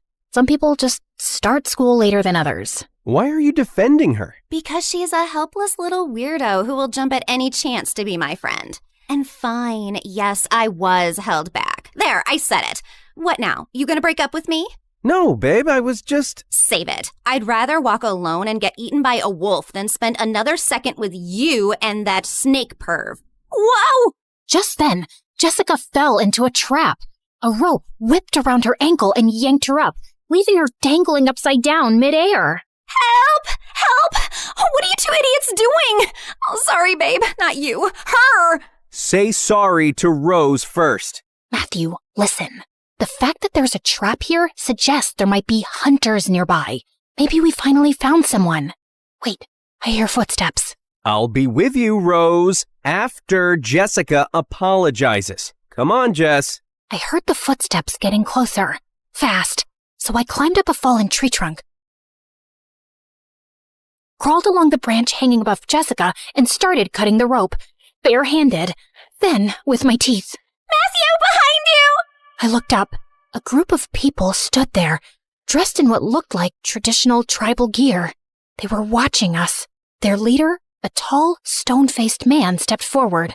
Everyone went silent. I awkwardly bit the rope one last time, and Jessica fell head first onto the ground with a thud. Ouch! And who are these people? Are they gonna save us or eat us for dinner? They didn't speak any English, and while Matthew tried to communicate with them, I noticed their leader staring at me. Then he took a step closer, and just like that, the whole group went still. Soboki Nina Ayame. He's looking at my snake tattoo. Then he turned to his people and said something in a language I didn't recognize. Suddenly, they bowed to me, like full-on prostrated. The leader gave a signal. 2 of them came over, lifted me onto their shoulders, and started chanting something as they carried me away. Matthew and Jessica followed in shocked silence. What are they saying? Shikboko mayon koslaki fi. I think he said, I like the cut of your jib, kid. You got guts. We were taken to the center of the tribe, where dozens of teepees circled around in open space. The leader climbed onto a rock and gave what felt like a heartwarming speech. I mean, it sounded heartwarming. Then again, I had no idea what he was actually saying. Once again, the entire tribe bowed down. A few of them stepped forward carrying a wooden chair, decorated with ribbons and colorful fabrics. They set it down, motioned for me to sit, and then lifted it up, carrying me like I was royalty. Why are they treating her like she's their god? They do think she's their god, Jessie. All hail our goddess Rose. I looked down at all these people, delighted to have me, at Matthew's proud smile and Jessica's jealous glare. And for the first time, I didn't see myself as an act of kindness or neglect or charity. I saw myself as a gift to humanity, or maybe a god. For starters, they placed me in a decorated teepee with round-the-clock security and women assigned to care for me. They bathed me in milk, washed my hair with oils that smelled like heaven, and fed me their best food. Every evening before sunset, they paraded me through the village on my chair and set me down at the center, where people lined up to kiss my hand and touch my feet, hoping for my blessings. Matthew and Jessica were given a separate teepee, way out on the edge of the tribe. I didn't speak to them for days. I only saw them from afar, where Jessica looked visibly annoyed. I knew they wanted to be saved, to go home, to call someone, but I figured that could wait. Besides, it's not like I could communicate with the tribe very clearly anyway. The tribe leader had a habit of presenting people to me during these blessing sessions, one person each day, so I could examine them and decide if they were worthy or pure. Naturally, I said yes to everyone. Who was I to judge? But one day, he brought me a young man, maybe in his early 20s. As he got closer, I caught a whiff of something unpleasant. Let's just say he didn't wipe well. I winced. Just for a second. It wasn't dramatic, just a face. The leader's eyes widened immediately. He turned to his men and made a gesture, sharp and fast. Before I could say anything, they rushed in, grabbed the guy, and started dragging him away. He burst into tears, trying to crawl back, begging, looking right at me. He reached for my feet and cried harder. I stood up, trying to stop them. I stepped forward, blocking his path, trying to say something, anything. But the leader suddenly turned toward me and placed his hand on my shoulder. His eyes were cold, wide, steady. I froze and just stood there, watching them drag the crying men out of the clearing. And there was nothing I could do. For the next few days, I pretended to be sick so I wouldn't have to leave my bed. I just wanted to avoid those blessing sessions altogether. There was this girl, Huna. I eventually learned her name. She was assigned to be my personal assistant, but really, she was more like a babysitter. She barely left my side, day and night. Over time, I managed to learn a few words from her and teach her a few English ones too. Of course, I had to keep up the I'm sick act the whole time. You've been staring at the necklace for a while now, Huna. Do you like it? I wish I could give it to you. It's from my mom. My biological mom, actually. She gave it to me when I was 6, and even though I was too young to understand it back then, I remember thinking it was strange that my aunt would give me something so expensive. Oh, sorry, that's confusing. She was my aunt back then. When I turned 10, I found out she was actually my biological mother. She'd given me to her sister, my aunt, because she was poor and already had 3 kids, and her sister couldn't have any. I was angry and confused that day, but somehow I ended up pulling this necklace out of the drawer and putting it on. And ever since then, I haven't taken it off. Una didn't respond. She just kept staring at the necklace. Sorry, girl, I can't give you this one. But here, take this bracelet. It's from Target, but it's cute. I'll give you the other bracelet if you like and subscribe and interact with this video so more people can see it and I become more famous. Huna gave me a side eye, but took the bracelet anyway. Just then, the leader barged in. He looked furious. Without saying a word, he grabbed Huna and pulled her to her feet. He started scolding her and pointing at me. My guess was that he figured out I was faking being sick and that Huna was covering for me. He tried to drag her out. I panicked. I didn't want her to get in trouble, especially not for me. I jumped up to stop him. The moment he saw me on my feet, his eyes widened. He shouted even louder at Huna. And I don't know what came over me, but I slapped him. He froze, stunned. For a few seconds, no one moved. Then he just turned around and walked out. Huna, I'll give you the necklace, but you've got to help me with something. Eventually, I managed to explain, at least partly, that I needed her to sneak Matthew and Jessica over to me. She looked hesitant, but after I gave her the necklace and pleaded for what felt like hours, she finally reluctantly agreed. That night, just before dawn, she stuffed them into the giant bags they usually use to carry firewood and placed the cart near my teepee's entrance. Matthew and Jessica snuck in quietly. You better get us out of here before I kick your butt, you little miserable smackhead. I wouldn't use miserable here, Jess. In case you haven't noticed, she's literally a god here. She's still a stupid loser to me, and don't you ever defend her again. You did it before, and you're doing it now. I'm warning you, Matthew. What are you gonna do, Jessica? We're stuck in the middle of some weird cult tribe, and this is what you're focused on? Belittling Rose? What has she ever actually done to you? It's okay, Matthew. Thanks, but let's just focus. We need to figure out how we're getting out of here. Oh, now you care about us? Do you have any idea what we've been through? We wake up at dawn, get sent to the mountains to hunt, whatever that means, and then we're out in the fields all afternoon. All we get to eat is plain rice and dry corn, while you're here eating fish and meat and bathing in milk like some freaking goddess. You're letting this whole thing get to your head, maybe because deep down you know how worthless and dirty you are. Just a smug little snake-loving mutt. Jessica, enough! Cut it out, all right? Huna sensed something was wrong. She stepped in, trying to gesture for Jessica to calm down. Oh, what do you want now? Instead of standing there like some useless statue, why don't you go fetch us something decent to eat, huh? Food, stomach, hunger, food. You hear that? She shoved Huna toward the entrance. Matthew rushed to stop her. I'm tired. I want to go home. I miss my bed so bad. It's okay. Calm down. Rose will help us figure this out. She's an idiot! She never does anything right! She killed my brother! Yeah, she did! You didn't know that, huh? We were best friends, Rose, for 10 years, and then that night, you showed up, crying, pouring rain, screaming about your mom and whatever. My brother, he came running down to check what was going on, and he tripped over you! Yeah, she was lying on the floor crying because she's that dramatic. He just had surgery, okay? He wasn't supposed to fall. Now he's in a coma. And every time I see you smiling and pretending like it didn't happen, I see him lying there. You didn't just ruin our friendship, you ruined everything. Jess, that's not fair. You can't blame her for that. I'm sure Rose is sorry. God knows how sorry I am. I think about it every single night. I've said I'm sorry more times than I can count. Yeah?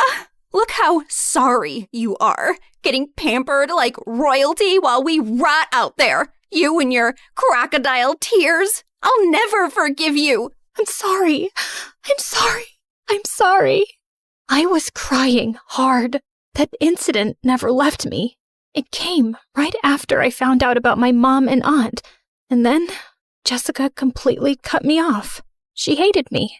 Made sure everyone else did too. That's when I started isolating. When I got more into snakes. They didn't judge. I took a shaky step forward, trying to reach out, maybe just to plead. But Jessica looked at me with pure disgust. Then she spat on me. Don't you dare touch me, you pathetic little freak! She stormed off. Matthew tried to whisper-shout after her, but she was already gone. He followed a second later. I stood there, wiped her spit off my cheek, and blinked my last tear away. The next day, during the blessing ceremony, the leader brought forward a few villagers like usual, but I didn't even look at them. I shook my head. He stopped, looking confused. I scanned the crowd. Then slowly, I raised my hand and pointed at Jessica. The crowd turned to look at her. Jessica didn't move. Her eyes locked on mine, wide and panicked. Her face went pale. You wouldn't dare, Rose. The leader ordered his men to bring her forward. She didn't resist. She walked with them, calm, composed, almost proud. When she got closer, she looked straight into my eyes, cold, like she was daring me. What are you going to do, Rose? So now I'm just Rose? Not a pathetic loser anymore? She didn't say a word, just stared. But her eyes were saying, do the right thing. I looked at the leader and gave the signal to take her away. No, please, stop! Rose, tell them to stop! He tried to run toward us, but a few of the men held him back as Jessica walked away silently, without a fight, never once looking back. That night, I sat in my teepee with the worst headache of my life. My eyes were burning. I'd already kicked Huna out because I needed a break. Some rest without someone hovering around me like I was prey. Just then, Huna tiptoed back in, dragging Matthew by the ear. Oh, Pakiheneme! Shokomuhene! Matthew, why were you outside walking around my teepee? Do you know how dangerous that is? Good evening, Rose. Couldn't have a bad one if I tried. I needed to talk to you, and I didn't know how. Ow! Seriously, tell her to let go of my ear. If you're here to talk about Jessica, save it. She got what she deserved. I've been silent enough. I get your pain, I really do, but she's been through a lot too. I mean, I wanted to break up with her, but ow! What is her hand made of, metal? It's okay, Huna. You can let go of his ear now. I was gonna break up with her before the trip, but her dad asked me to wait. He's a friend of my dad's. Said she wasn't doing well, that this trip might help. Her therapist thought nature would fix things, I guess. She's all he's got. I just wanted to get her back safe. All of us. Boo and who? Come on, Rose, show empathy. Her going through stuff doesn't mean everyone else has to suffer for it. Her therapist should have taught her not to be a jerk, not to go out and connect with the trees. Now, if you don't mind, it's time for my nap. Huna pushed him toward the exit. Wait, Huna, right? Here, I picked this flower for you. Thought it looked cool. I've never seen anything like it. Huna clutched her chest, visibly touched, then promptly threw the flower away. Shokuri! It's poisonous, you idiot. Now get out. Huna gave him one last glare and dragged him out. That night, we had one of the biggest ceremonies yet. A celebration marking the night of arrival. A sacred tradition passed through generations, where they believed a god would descend from the sky to guide them. Apparently, I was that god. At one point, I noticed a kid staring at me with hatred. It was the first time I'd seen that kind of look directed at me here. Huna caught the tension. From what I could gather, the man they dragged away during the last blessing was his father. I was so tired of people blaming me for things that were completely out of my control. I mean, I was sorry it happened, but it wasn't my fault. Not really. So I stuck my tongue out at the kid. He hid behind his mom. A few moments later, the men came to carry my chair for some ritual. They lifted me high into the center of the gathering. Some people cheered, others bowed, and as I sat above them all, I felt it. No matter what I did, they would keep worshiping me. Even that boy from earlier had been pushed forward by his mom to join the celebration. Funny how I was someone's discarded kid. Now I'm someone's god. I still don't know which one hurts more. The boy stared straight at me. Then he pointed behind him. I followed the direction he pointed, half expecting nothing. But then, completely unrelated, I saw a glow. The glow was faint at first, but it quickly grew into visible flames, rising higher and spreading fast through the dark. I raised my hand and pointed, and the music slowly faded as people turned to look. Then came the gasps, and the shouting followed soon after. Panic broke out, and someone rushed to carry me away to safety. The next morning, smoke still hung in the air. Half the village was reduced to skeletons of ash and cinder. And yet, no one cried. Instead, they moved with an eerie calm, lining up in silence, carrying the last of their grain, jewelry, hand-carved trinkets, all for me, for their goddess. Children clutched burned dolls. Old women limped barefoot across blackened earth, as if none of it mattered, as long as I was safe. They would have done anything I asked, anything. And for a second, I didn't hate that. That scared me more than the fire. How can I be a goddess if I can't even help them? I'm just an idiot, like Jessica always says. I attract chaos everywhere I go. The leader had dragged me away the moment he saw the flames. While others burned, he made sure I was untouched and adored. Now he stood beside me, perfectly clean, arms folded, like nothing had happened. Why isn't anyone upset? Just then, the leader spotted a woman near the back of the line, clutching something under her clothing. His face darkened. He barked something in his language and pointed at her.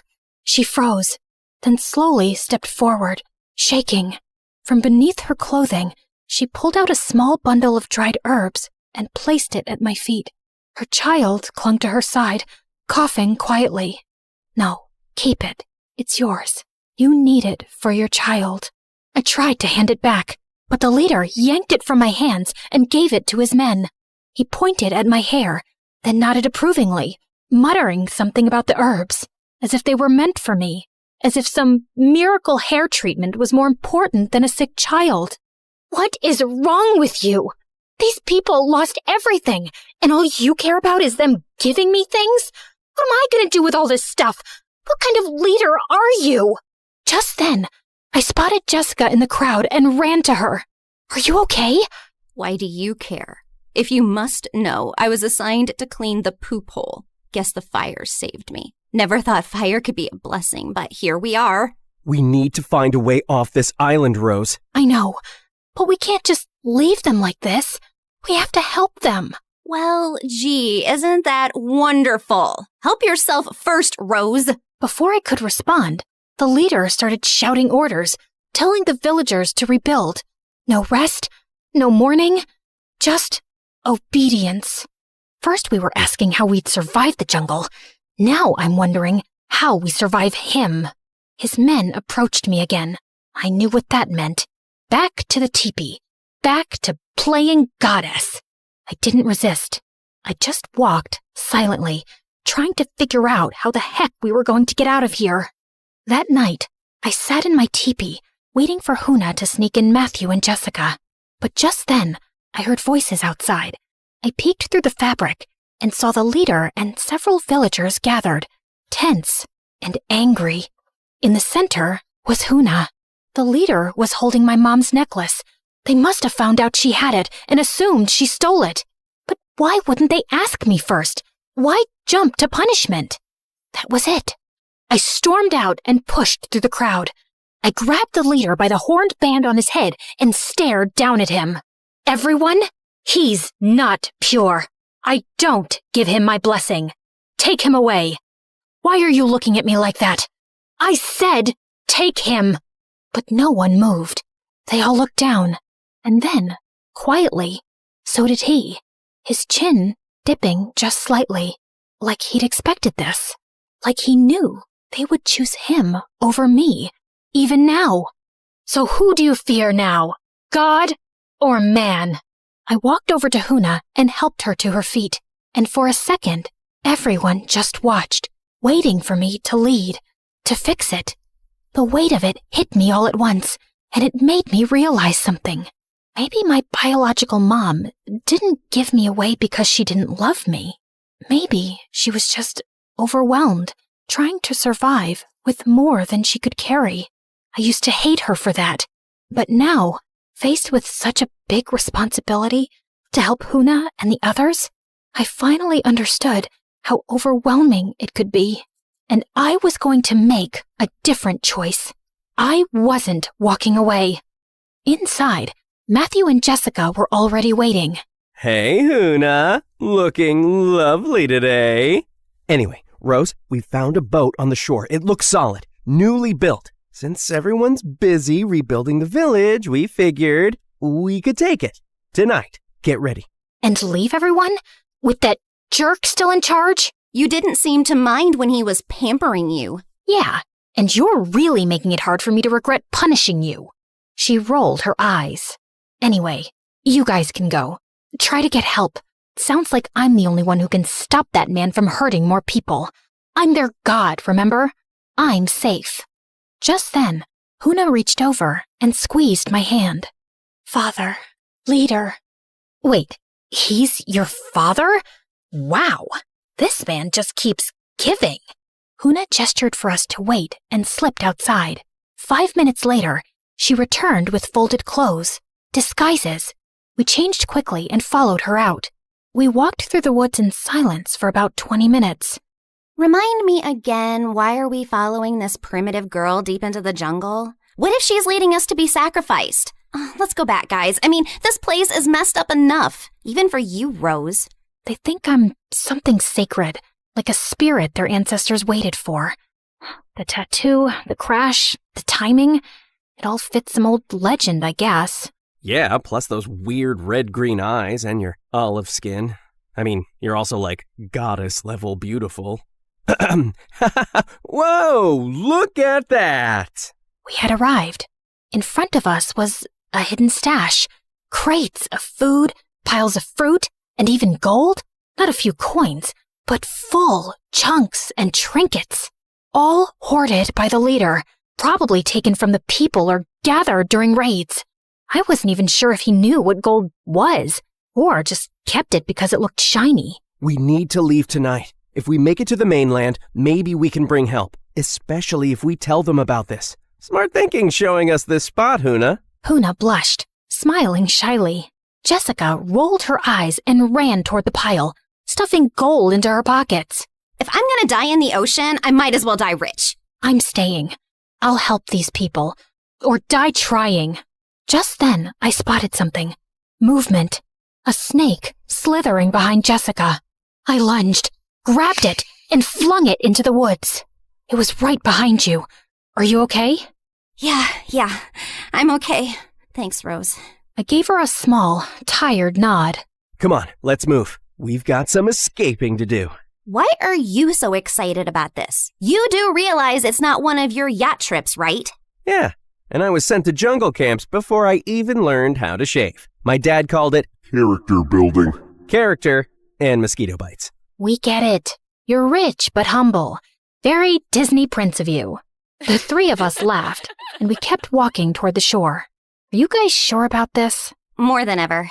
And I want to say something. I think I'm sorry for blaming you all these years. Look at me now, facing death and holding on to the thing that kept me bitter. Great speech. Now let's move on, babe. Don't babe me. I know you've been planning to leave me since forever. Just waited because you felt sorry for me. Pray I don't kill you on the way. Or maybe I will. Therapy is all about release, right? Hey, Huna, take care, all right? And then, to everyone's surprise, Huna hugged him. What was that? Seriously, what was that? What can I say? Everyone loves me, tribal or not. The next morning, I didn't wait for anyone to carry me out. I stepped out of my teepee on my own, hair tied up, eyes tired, but clear. The sky was still gray with ash, but the smell of smoke had dulled overnight. All around me, people were back to working, repairing what they could with what little they had. They didn't look up when I passed. No one bowed. Maybe they were tired of pretending. Maybe I was too. I walked up to the group building a new shelter frame and rolled up my sleeves. Where do I start? Before anyone could answer, the leader stormed over, his expression tight. Tako mohana, biki hana so. He pointed toward my teepee. It was clear. He wanted me to go back, to sit on my chair, to play the part again. No, I'm not going back.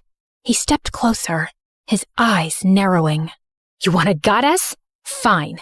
But what good is a goddess who sits around while her people rebuild the world? I'm not above them. I'm one of them. And if I stay, I help. He didn't answer, just stared for a long time. Then, without a word, he turned and walked away. That was the last time he tried to stop me. Over the next few days, I did everything I could. I carried water buckets on my back, helped tie wooden beams with vine rope, sat with the old women, and learned how they cooked with next to nothing. Huna showed me how to sharpen sticks into tools, and even taught me the word for thank you in their language. I said it a lot. Some of the villagers still looked at me with confusion, others with quiet surprise.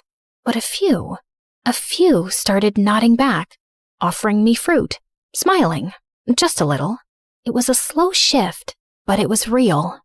This is how freedom is made. Working together, sharing what we have.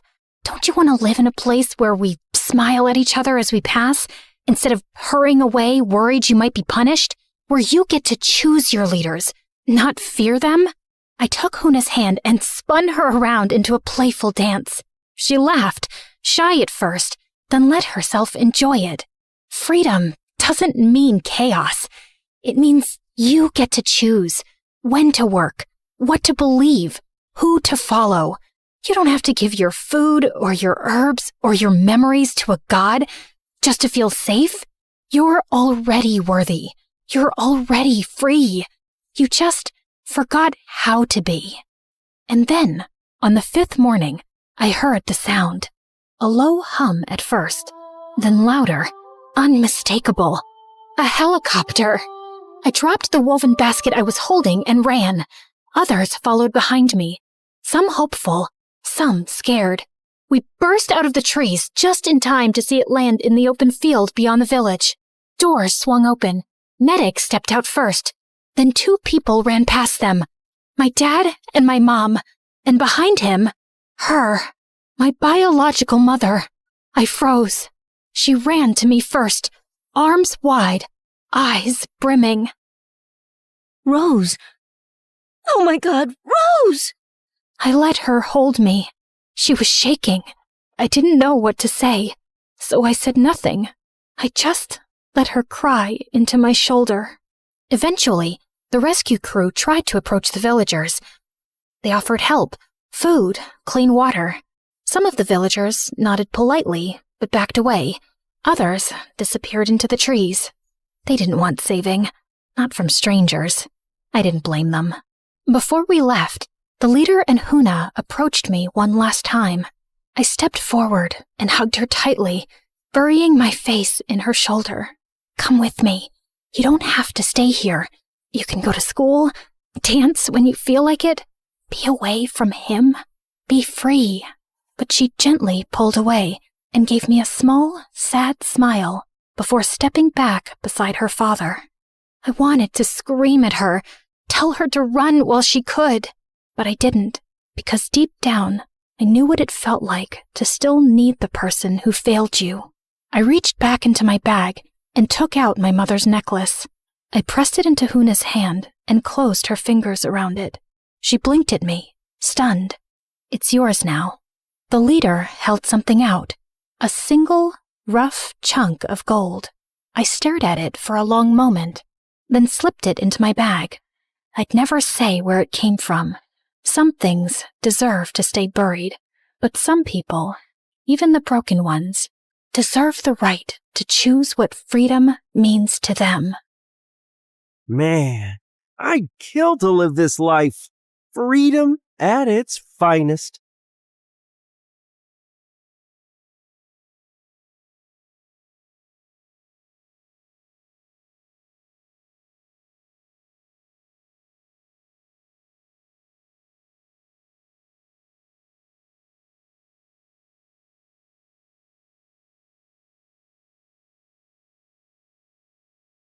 The morning bell echoes through the halls. 1,000 voices bouncing off the wall. From the quiet corners of the library floor to the laughter leaking through the classroom door, we're walking hallways where the legends grew. But today the ink is fresh and the story's new. A student stares at a blank white screen while an artist paints the things unseen. The scholar's lamp burns through the night. The athlete runs towards the morning light. A teacher sighs, hoping the spark they lit survives, finding the light when the halls get dark. Oh, welcome to the light that ends you, where the story's changing and the leaves you. So carve your name in the wind, let the legacy breathe. There's a world in the pages that we're starting to weave. Not just a school, but the soul of the story, turning our scars into stars and our grit into glory.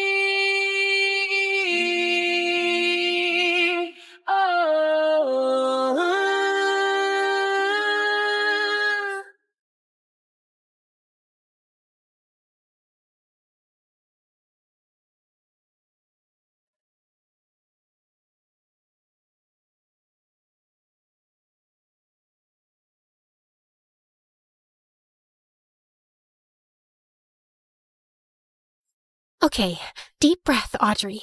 This is it. First day as a freshman at my dream school, the place everyone spends their whole life trying to get into. For kids like me, who can't even dream of affording the tuition, there's only one option. Grind like your life depends on it. I don't have any special talents to get a sponsor. It's just my brains, coffee, and a very unhealthy relationship with practice tests. And the grind paid off. I made it through ultra hard mode, the entrance exam. Welcome to My Story University, also known as MSU. This place isn't just a world-class institution. It's a living campus of scholars, athletes, and artists from every walk of life. Some of you got here through hard work and exams, others through sponsorships, scholarships, or family legacy. But no matter how you arrived, one thing is true. You're here now, standing at the start of something extraordinary. To be here means you've made it through one of the toughest selection processes in the country, or at least convinced your parents to pay for it. Either way, you've earned this moment. So take a breath, look around you, because from the moment you pass through this gate, your story begins. Wow, just listening to her made me feel so excited. Just then, the student beside her stepped forward, literally bouncing on her toes. She's probably one of the prettiest girls I've ever seen. Hi, freshmen! Welcome to MSU! I'm Anya, sophomore, event planner, and your official chaos guide for today. All right, before anything else, keep your brand new ID close. It's your golden ticket. Tap it on the scanner at the first gate, add a fingerprint check, and boom, you're officially inside MSU. Very spy movie, I know. Now, everyone form lines. Trust me, once you scan in, the real MSU magic begins. Lines formed in no time as students started to pass through the entrance gate. I was grinning from ear to ear when someone hit me from behind. I stumbled forward and turned, glaring at whoever just ruined my perfect moment. And that's when I saw him, a tall guy with broad shoulders and messy hair that looked annoyingly good, like he woke up and the wind just styled it for him. And of course, handsome. Sports drama poster handsome. My bad. Didn't think you'd stop dead in the middle of the line just to admire the scanner. I narrowed my eyes at him. Perfect. 2 minutes into MSU, and I've already run into Mr. Sponsored Athlete with a smug grin. He chuckled, clearly not offended. In fact, he looked way too entertained. Only an entrance exam kid would call me that with a straight face. Entrance exam kid? Like it was stamped on my forehead? Don't worry. I'm sure your sponsors didn't pick you for your brains either. Okay, fair. You've got bite. I'm sticking with you. Please don't. Excuse me. Flirting's cute and all, but can you scoot? My first crush just walked through the gate, and I am not missing this. My face instantly went tomato mode. Relax. We'll let you chase true love. Ladies first. Thank you. Thank God she swapped places with Mr. Sponsored Athlete. I was able to focus again. Then it was my turn. I stepped up to the scanner, swiped my ID, pressed my fingertip, and the gates slid open. A security guard by the arch tipped his cap at me, smiling like he'd been waiting all morning just to say this. Welcome to MSU. Big day, huh? You're gonna love what's waiting on the other side. I gave him a smile as I walked toward the side entrance, and my breath hitches as I stared at what I can only describe as a dreamlike paradise. Rows of cherry blossom trees arched overhead, petals drifting like pink snow across a stone bridge that seemed to glow in the sunlight. Students slowed down, phones snapping, voices hushed, like we'd all walked into some dream sequence. So this is the famous Blossom Bridge of MSU. This was the kind of moment you wanted to bottle up forever, the kind that made every sleepless night, every exam, every meltdown feel worth it. I clutched my pamphlet tighter, grinning without even meaning to. For a second, everything felt perfect. Beautiful, right? You'll see this every day on your walk to school. Okay, now on to important people. Introducing our student council president and vice president.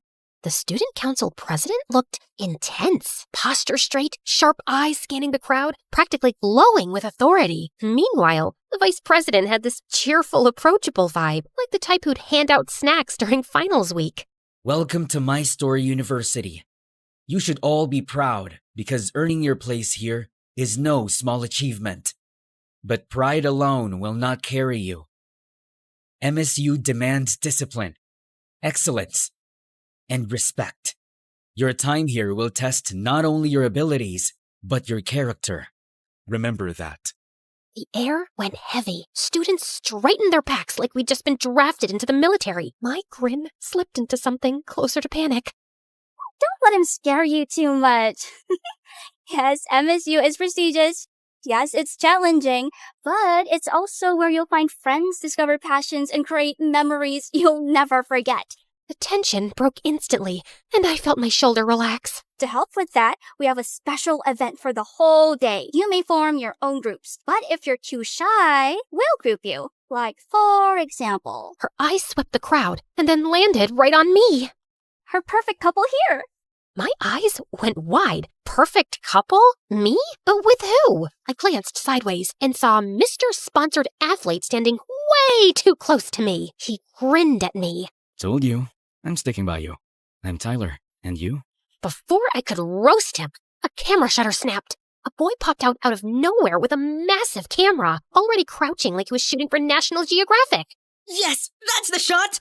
You two are like campus power couple material. Vogue cover, MSU edition. Don't mind me, just documenting history.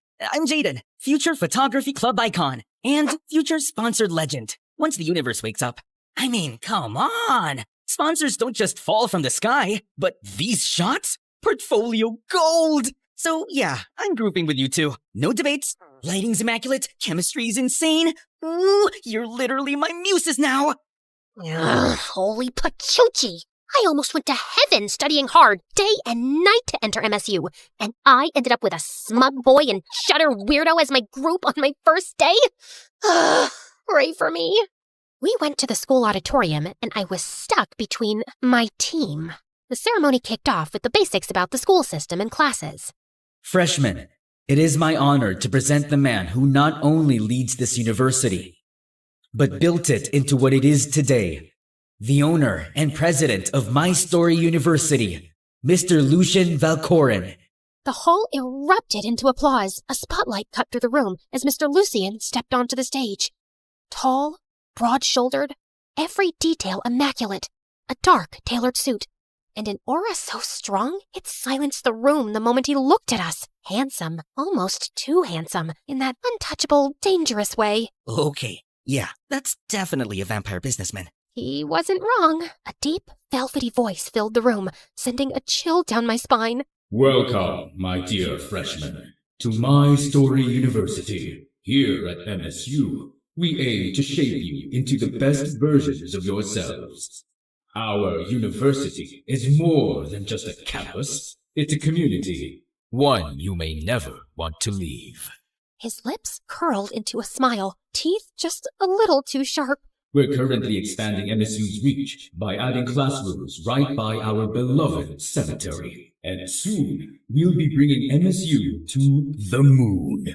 Wait, what? Did I hear that right? Heads whipped around. Murmurs rippled through the hall. Just kidding. I was only trying to wake you up. Some of you looked like you were about to fall asleep. The tension broke into nervous laughter. A few students even clapped in relief. Then his gaze sharpened again, sweeping across the crowd. Now, before your studies begin, there is a tradition every freshman must take part in, the Freshman Quest. For the whole day, you will explore this campus, facing challenges of the mind, body, and spirit. It's not about victory, it's about growth. That is what My Story University stands for. Each choice you make, each lesson you carry, forges a new page in your story. Do not forget, today marks the beginning of your journey toward success. This is where your legacy begins. The hall erupted in genuine applause, excitement buzzing like static in the air. Thank you, President Lucian. Freshmen, your orientation continues with the first phase of your freshman quest. Your initial challenge awaits inside the Grand Library. Grand Library? Totally my thing! Students buzzed with excitement, groups already chattering about strategies. I adjusted my bag and straightened my stuff, ready to dive in. Except, of course, I wasn't alone. Bet you're dying to boss us around already. Boss you around? Why would I? I mean, I saw your notes. You scream perfectionist. I gasped, because I totally was. Wow, rude. I would not call it bossing around. I'm leading our group. Yes, boss. Why, you... Perfect! Tension, drama, I love it! This quest is practically a reality show. Ah!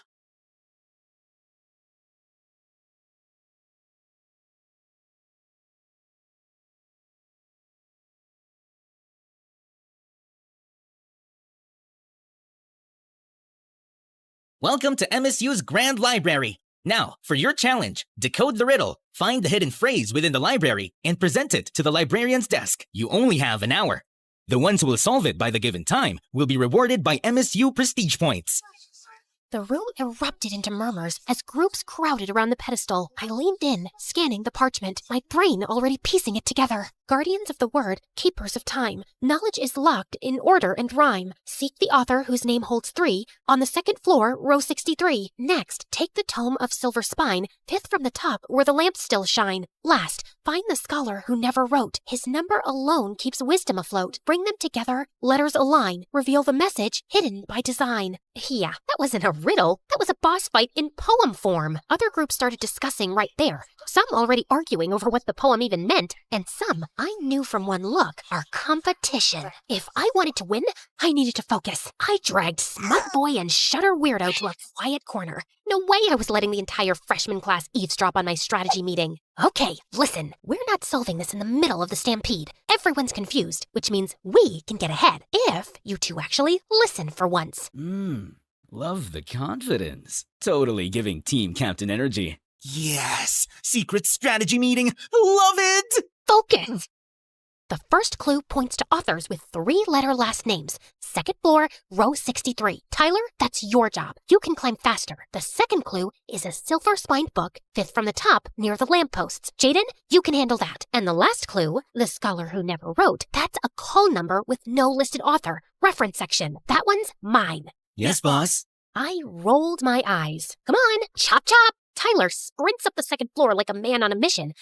Jaden hops onto the ladder and zooms across the shelves dramatically. Guess I nearly choked. Why is he like this? He came back with the books and lined them up. As soon as I arranged them correctly, the secret phrase appears. Welcome, story makers. See? Genius. First place was practically ours. Whoa. Okay, that was genius. Brainy main character energy. Love it. Pose with the books? Yes, perfect. Save it. We need to move. But then, Jaden bumps into the table, and the silver-spined book slipped from the pile. Tyler lunged to grab it, but he crashed straight into Jaden, and boom, camera bag exploded. Several things cluttered, and Tyler scrambled after it like this was a sports drill. Jaden literally dived onto the floor. Not the lens! And 2 nearby groups tripped over the mess. It's absolute chaos in just 3 seconds. Okay. Not my smoothest save. Oh, come on! We scrambled through the mess of Jaden's stuff, books, and people. My heart raced as I dug for our pile, panic setting in. By the time I dragged both the guys in the books to the librarian's desk, another group was already standing there with the answer. Group 12, first place. Group 14, close behind. The crowd applauded while Tyler and Jaden looked so proud. And me? I am not even the slightest happy. Close behind? 2nd place? We should have won, thanks to Dumber and Dumber here. Relax, boss. It's not losing. It's character development. Character development? I don't need character development. I need first place. Holy Pachuchi. So much for my first day at MSU. Students would remember me as a viral TikTok sound waiting to happen.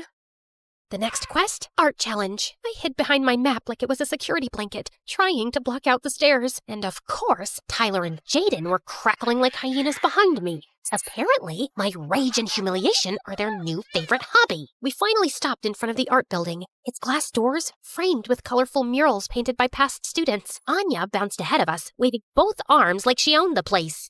Welcome, freshmen! This is MSU's art building, one of my absolute favorites. We've got cozy rooms for solo artists who like to brood, and big studios for collabs or group lessons. You can make anything here. Painting, sculpture, digital art, photography, even the weird experimental stuff. And right in the center of MSU, our pride and joy, the Art Museum. Only truly extraordinary work gets displayed there. If your piece makes it in, trust me, people remember you forever. Check it out later if you're curious. Jaden practically vibrated beside me. He's looking like he'd found religion. Oh, this is it. This is fate. My portfolio is gonna hang in that museum. Center stage, spotlight, destiny. The doors swung open, and someone came out, a woman in a paint-splattered apron and the most colorful outfit I'd ever seen, like a walking rainbow with glitter on top. Her hair was bright orange and curly, the pencil tucked behind her ear, and she had the kind of energy that made you want to burst into one of those children's songs about how the world is colorful and so am I, while spinning in a field of flowers. Hello, my little masterpieces. I am Orla, And today, you're going to discover that art is not just what you make, it's who you are. Prepare to laugh, prepare to cry, and most importantly, prepare to get paint absolutely everywhere. Your challenge is simple, yet profound. Each group gets one canvas. Together, you must create your very own team mascot. It can be anything. Bold, wild, ridiculous, iconic. Don't play it safe. Safe is boring. And in art, boring is the only true failure. Boring is totally not my thing. Holy Pachucci, just looking at my teammates made me nervous. The canvases were passed out, brushes clattered onto the tables, and the room instantly filled with chatter and the smell of wet paint. The three of us stared at the big blank canvas in front of us. All right, here's the plan. One canvas, one mascot. I'll sketch something smart and symbolic, then we'll discuss colors later. Yes, boss. It took me a while to create a pencil drawing of our mascot, and I was actually satisfied with it. Okay, for the colors. Tyler just dunked a brush into the paint like it was a soup spoon. This mascot needs fire. Boom! He slapped a massive red streak across my careful outline, and I nearly had a conniption. If there's fire, it needs protection and something cool. He added giant sunglasses, random accessories, and a ridiculous grin. Tyler started laughing, and Jaden doubled over with him. They continued drawing silly things, and I just can't. My drawing! Our symbolic creature looked like Memezilla on spring break. Look at his arms. He's jacked. Wait, he needs a Gucci belt. I snorted a tiny giggle, then clamped my hands over my mouth. No, Audrey, don't encourage them. Stay strong. My eyes caught the team near us, and holy Pachucci, they looked so artsy and serene, like they'd been born holding paintbrushes, and their mascot was a masterpiece. Relax, boss. Ours has flavor. Jaden added glitter to the sunglasses and posed proudly. And style. Don't forget style. They just kept laughing while I was practically combusting on the spot. I stared blankly at my pamphlet, now all wrinkled, like how I feel on the inside. Years of grinding. I ended like this. Day 1 of my dream school, and instead of rising to the top, I was sinking fast. Tyler approaches, hands still in pockets, still grinning. Jaden lingers a few steps behind, camera lowered for once. So, this is where you host your dramatic breakdowns? I'm not breaking down. I'm just frustrated. Yeah, no kidding. You nearly bit my head off in front of the entire art building. Because you won't take anything seriously! Tyler's grin faltered, his voice cutting sharper than usual. And you take everything too seriously. Newsflash, boss. It's supposed to be fun. My chest tightened. I shot to my feet, clutching the pamphlet like it might keep me steady. Fun doesn't win. I worked my whole life to get here, and now I'm stuck with 2 clowns dragging me down! Tyler's eyes narrowed, his arms crossing. Maybe the problem isn't us. Maybe it's you who are so obsessed with being perfect. You forget this isn't just your quest. The words hit harder than I expected, and heat rushed to my face. I didn't have a comeback, not one that wouldn't make it worse. So I spun on my heel and stormed off, leaving both of them in silence behind me. I went behind the school crying, for a variety of reasons, but mostly I feel bad about lashing out at Tyler. He's right. This is supposed to be a fun event. I should let go of the tension and exhaustion from all that studying for years to get here.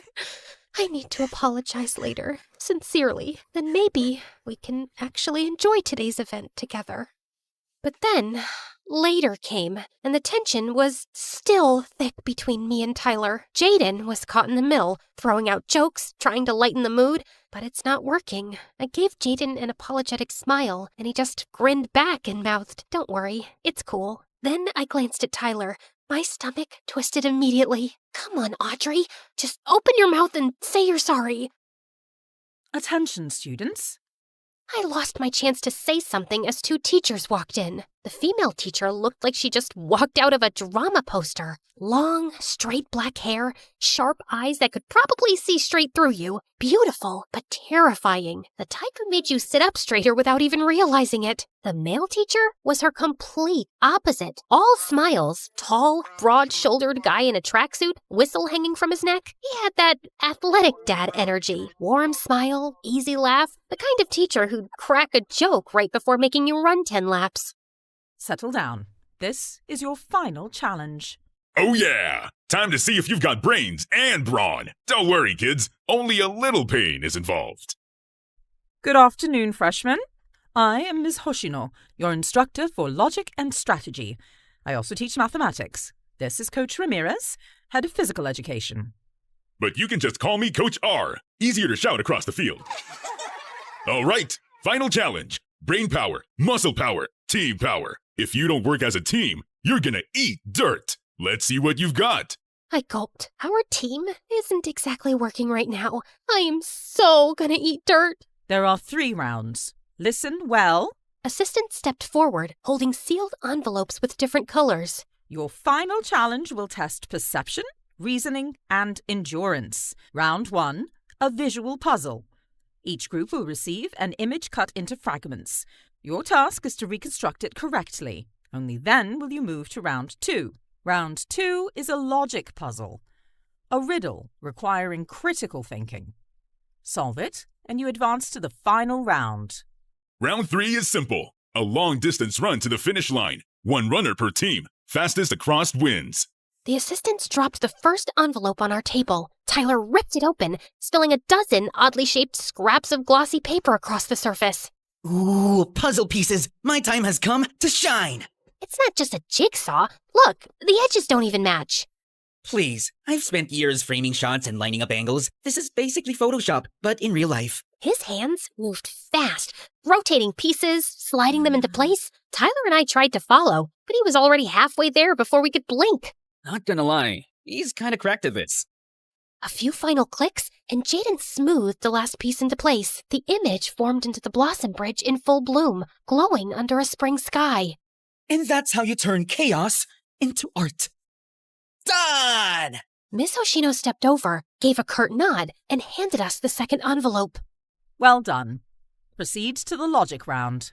Tyler slid the second envelope across the table. My fingers hesitated for half a second before I tore it open. Inside was a folded card with a riddle written in elegant script. I speak without a mouth and hear without ears. I have no body, but I come alive with air. What am I? Tyler frowned, scratching his head. A ghost? No. It's obviously the voice of artistic inspiration. Duh! I roll my eyes. Cute guess, but no, it's an echo. I scribbled the answer quickly onto the card and rang the bell. Miss Hoshino raised her eyebrow, a faint smile on her lips. Correct. You may proceed. Tyler leaned back with a smirk, but there was still an edge to it, not his usual playful grin. Knew you'd have it. Boss Brain saves the day again. My smile faded, and I looked down at my hands, guilt twisting in my stomach. He was trying to make it sound like a joke, but it only reminded me of how harshly I'd snapped at him earlier. I wanted to say something, anything, but my throat closed up. The tension between us was thick enough to choke on. Jaden, desperate to cut it, slung an arm around both our shoulders with a grin. Okay. Logic done. Art King wins again. Now we pass the baton to our athlete, yeah? All runners to the field. This is your last leg. Finish strong. We moved toward the track, but my stomach churned. I felt dizzy, but I managed to hold myself up and forced myself to walk. The teams lined up on the athletics field, the track stretching out in front of us like it went on forever. Tyler bounced on his heels, loosening his shoulders. Jaden adjusted his camera, already trying to get action shots. I stood off to the side, but my vision swam. The skipped lunch, the stress, it all caught up at once. The whistle blew just as my knees buckled. The world tilted and I stumbled forward, but Jaden caught me just in time. Audrey! Tyler was instantly there, crouching down, his usual smirk gone. Hey, what's wrong? I blinked my eyes as I shook my head, feeling embarrassed. I'm fine. Just skipped lunch. Dumb, I know. Don't say that. Just hang in there. I'm gonna call a teacher. I immediately grabbed his sleeve, stopping him in his tracks. Tyler, I'm sorry. I'm sorry for yelling at you and ruining today. It's supposed to be fun. And you're right. I was so caught up in being perfect, I forgot we should enjoy today. Together. Tyler blinked at me, surprise flickering in his eyes. I swallowed hard, my voice cracking just a little. I really wanted to prove I belong here, and I took it out on you. I'm so sorry. For a moment, silence. Then Tyler's lips curved into a small, warm smile. Hey, no problem. I've been yelled at worse during practice. He ruffled my hair playfully, but assuringly. Just rest. I'll handle this. That's impossible. We're already way behind. Tyler glanced at the track, then back at me with that familiar glint in his eye. Impossible? Nah, I'm a sponsored sports student, remember? I'm not called the wind of track and field for years for nothing. Before I could protest, he stood up and winked at me, and then he ran. Not just fast, blazing. Passing team after team after team, the gap closing with every stride. He was the wind. I watched in awe as Jaden and the crowd roared. The whistle blew like a song as Tyler crossed the finish line. First place, chest heaving and a wide grin. My heart skipped, then thudded hard against my chest. Faster than his sprint. I didn't even notice Jaden raise his camera, capturing me in that moment with a quiet, knowing smile. The field erupted with cheers. Everything happened so fast, but also it felt like the world slowed down. Tyler jogged back to us with his wide grin. How about that, boss? Did I make you proud? I laughed. Are you kidding? That was freaking A! Jaden snapped away like we just made history. The day wasn't over. It was only the beginning. After an hour of rest, we were all assisted to the announcement board to see our class assignments, and there it was. My name, Tyler's, and Jaden's. Same class. They really had it out for me, huh? We stepped into the classroom and instantly started bickering over seats. I wanted the front row, Tyler claimed the window, and Jaden tried to sit in the middle just to capture the tension from both sides. From there, the tour kicked off. The science laboratory was first. The second I walked in, my heart fluttered. Rows of microscopes, glass cabinets of specimens, lab coats hung neatly on racks. The air even smelled like potential. The gym was huge, a full-size court echoing with the sound of basketballs. Tyler's eyes lit up instantly. Just behind it was the sports field. And Tyler was in his element, high-fiving Coach R like they were old friends, and younger athletes chasing him as if they were already their hero. Jaden, he practically screamed when we reached the photography club room. He gasped so loud people turned, then begged the club president to let him live there forever. And from there, the day blurred into moments stitched together. And there's a lot more to explore. We walked leisurely on the Blossom Bridge at sunset, petals drifting around us. For once, I didn't feel like I had to walk fast. We laughed, and the sound felt lighter than it had all day. For the first time since stepping off that bus this morning, MSU didn't feel intimidating. It was alive. It's our school, where our journey begins. The sky deepened into twilight, and lanterns flickered to life one by one until the whole campus glowed like a magical realm. Booths lit up the central campus, the air filled with laughter, music, and the smell of food. This is just pure happiness. Freshman night has officially begun. Each of us was given an envelope with our very first MSU points. To use them, we just tapped our ID and fingerprint at every stall, like magic money. We bounced from food stalls to game booths, Tyler somehow winning me a giant plush with one throw. He plopped it in my arms before I could argue. Congrats, boss. You're a winner too. Thanks. Soon, the lantern walk began. A glowing river of students weaving through campus and ended at the campfire. Flames leaping high into the night. Cheers echoed. Sparks danced skyward. For once, I wasn't stressing about perfection or plans, just living, and it felt good. The bonfire roared higher. Music drifted through the crowds as students paired off, some laughing, some swaying in clumsy circles.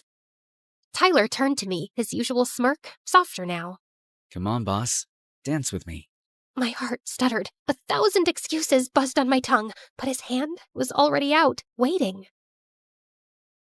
before I knew it, I was stepping into the circle, firelight flickering across his face as he pulled me close.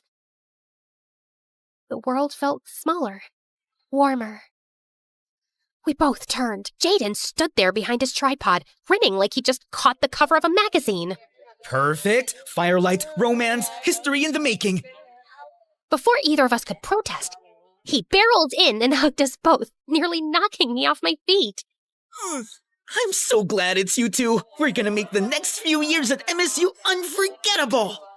We all burst out laughing, tangled in the world's messiest group hug. And for the first time that day, it didn't feel like chaos. It felt like home. MSU Freshman Quest. It wasn't perfect. It wasn't according to plan. But maybe that's the point. The best stories aren't flawless. They're unforgettable.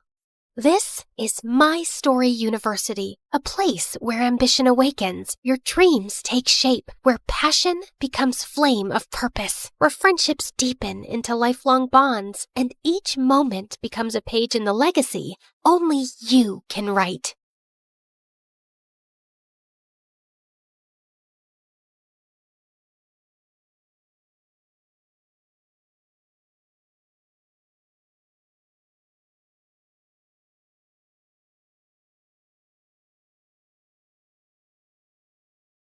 Hi, I'm Nova, and my life sucks. I used to think I was just unlucky, but thank God I later discovered it was a full-blown family curse. No, seriously. I grew up with a twin brother, Dorian, who was 2 steps ahead in everything. For starters, everyone thought he was the much better-looking twin. He'd play video games all the time and ace his tests, while I'd stay up all night studying, and my grades were still average. He was good at sports, I was just clumsy. Even our parents favored Dorian, especially Dad, who dreamt of making him a football legend. In 8th grade, I tried out for the small school talent showcase, just a silly cheer routine I made up on my own. I asked everyone to come, but that same day, Dorian had his big football practice match, and guess where everyone went? Yep, including my parents. What's going on? Your brother scored the winning goal at his big match, so we called all his friends over to celebrate. So you missed my talent show for a dumb match? You participated in a talent show? Why? You're so uncoordinated. Just last week you tripped over a sock and hurt your head. Thanks, but I don't need your judgment. I'm just saying, maybe next time choose something you're good at. Oh wait, you can't. You're bad at everything. Shut up or I'll kick your face. Ugh, so annoying. I ran upstairs fighting tears when I heard a soft voice calling from a bedroom down the hall. Nova, is that you? That's Ella. She's my younger sister, and she's been sick since forever. Doctors didn't even have a proper diagnosis, just a fancy name that meant they were still trying to figure out what was wrong with her. And since our parents were too busy making Dorian a star, it was usually left to me to look after Ella, which I didn't mind at all. Hey, how was your talent show? What did Mom and Dad say? They never came because Mighty Dorian had a match. So what? Did you have fun? I almost did a backflip and only tripped twice, so yeah, it was fun. Then that's all that matters. Talking to Ella always made me feel better, but I could never tell her how I really felt. My problems just seemed so pathetic compared to everything she was going through. Even at school, I mostly kept to myself while Dorian hogged the spotlight. The only time people spoke to me was to ask for Dorian's number, so I barely had friends. Until I met Maya in high school. She was new and asked me if I could show her around, and we hit it off right away. We liked the same music, same shows, and I finally had someone I could pour my heart out to. She was the only person I felt free and happy with, but that changed on her 18th birthday. Maya decided to throw a costume party. I was gonna be French fries, and she was gonna be ketchup. It was gonna be epic. But when I got to her place, I was the only one in a costume. I checked my phone wondering if I'd missed a text from Maya, but nothing. And worse, I found her standing near the pool talking to Dorian. Oh, wow. Looks like someone didn't get the memo. What is he doing here? And wasn't this supposed to be a costume party? Oh, shoot. I thought I texted you. I wanted to have a costume party, but Dorian thought it was stupid for an 18th birthday. And since when did you start taking advice from Dorian? Since we started dating. What? He asked me out last week, and I said yes. Why? Of all the men on the planet, why him? And you couldn't stand that there was finally someone who liked me more than you, could you? Would you stop overreacting? You look like angry McDonald's French fries, and I can't take you seriously. Also, my feelings for Maya are totally genuine. Genuine my butt. Everyone at school knows you change girlfriends faster than you change underwear. Maya, listen to me. Whatever garbage this guy's been feeding you, it's not worth it. But I love him. No, you're infatuated. Like every normal girl your age is with some butthead like him. Come back to your senses. Fine, I can see this is a total waste of time. So before I embarrass myself any further, I'm leaving, and we're done. I stormed off dramatically, only to walk straight into the birthday banner. I tried to fight it, but stumbled and knocked over an entire balloon arch. Maya ran to help me, but I spun around mid-fight and accidentally slapped her in the face. Did you just hit my girlfriend? I grabbed a paper cup and hurled it at Dorian's head. Ow. Wow, that really hurt me, Nova. How will I ever recover from this concussion? Everyone laughed as I ripped the last streamer off my leg and stormed out, and went straight to Ella. She was the only person who'd understand me. Oh, wow. You look tasty. I don't know about tasty, but I am definitely tragic. Mom never let me have fries. Said they're too oily. Here, take a bite. It might cheer you up. You're weird.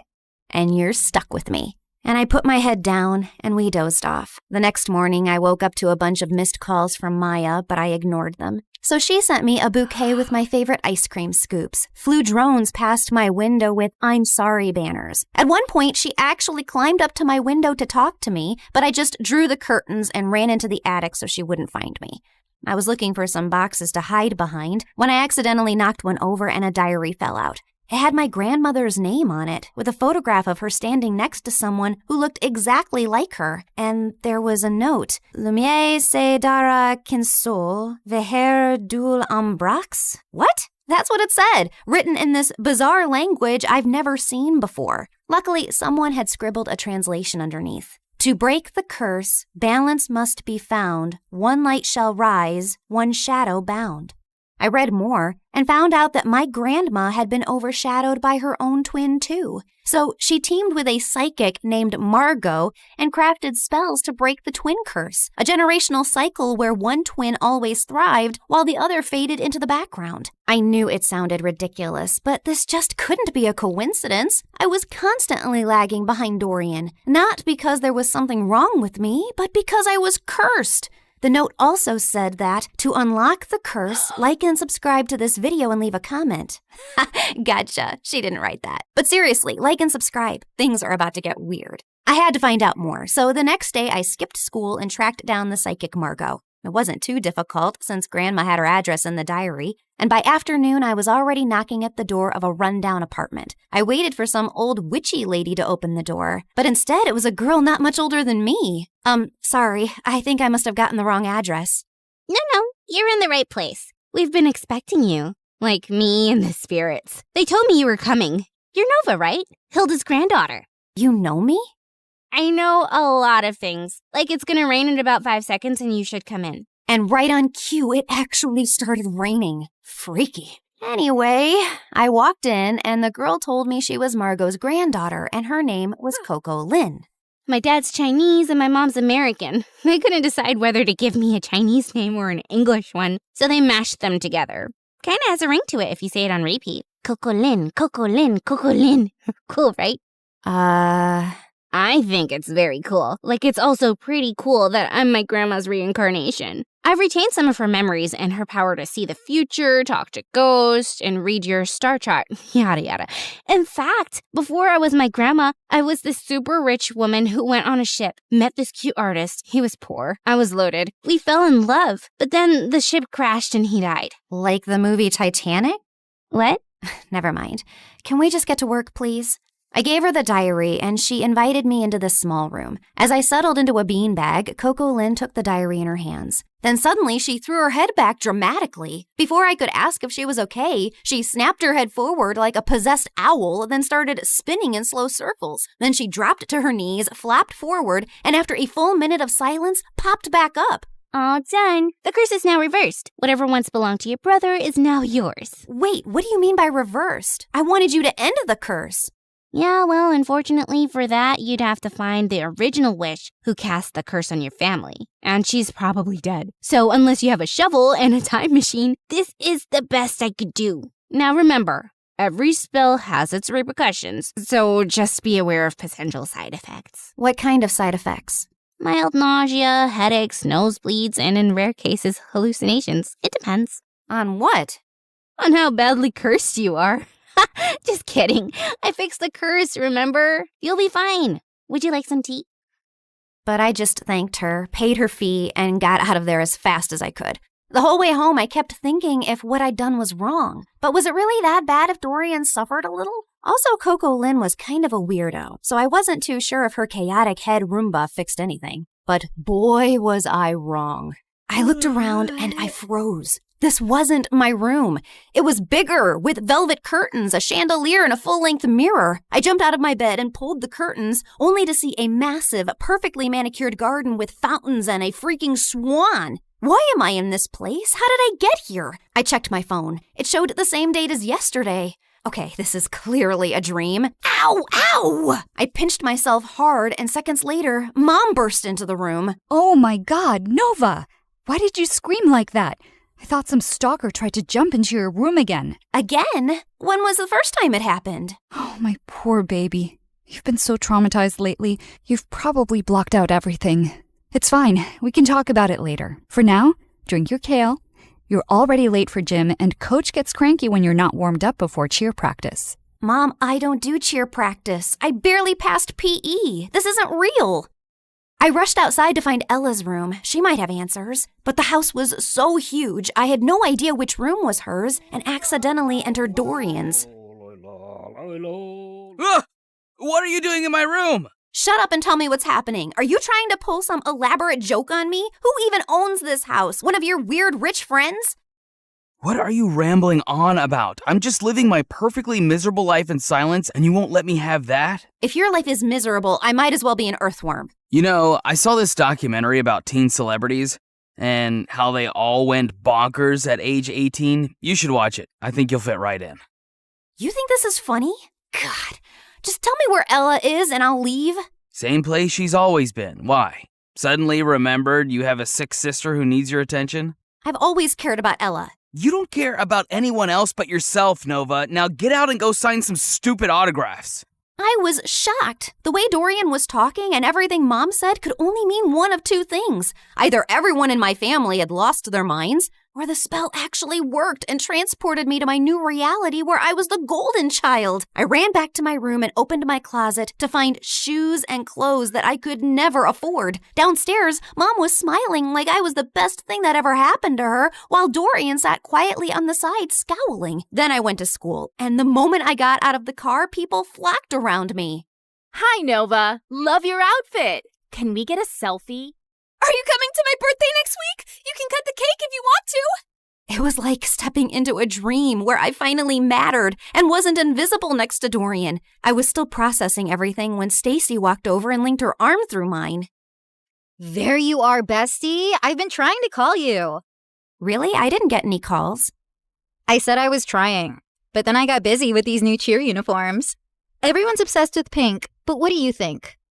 I actually kind of like blue. But clearly everyone else wants pink, so let's go with pink. Oh, I knew you'd say that. We're so in sync. If you were a boy, I'd totally date you. I mean, you'd have competition, obviously, but I'd cheat on my boyfriend with you. Okay, wow. I was best friends with Stacy? This girl who once insulted me in front of the whole school was now asking for my opinions? And over the next few days, it only got better. I had a personal stylist, a manager, and spa appointments booked every other morning. My closet had its own air conditioning, and Dorian had to ask my permission to even borrow a charger. My parents transformed into my biggest fans overnight, hovering at every photo shoot, attending even the smallest events, and proudly displaying an entire wall of my trophies and awards. At school, I never stood in line. I had my own table in the cafeteria stocked with fresh smoothies and sushi rolls. Teachers gave me extra credit just for showing up. And one afternoon I got a letter from a college I hadn't even applied to offering me a full scholarship because they liked my vibe. My life was perfect and it was everything I ever wanted. Until it wasn't. Because Stacy was as obnoxious as ever and was getting on my nerves. Oh my God. Who died and left you that hideous skirt?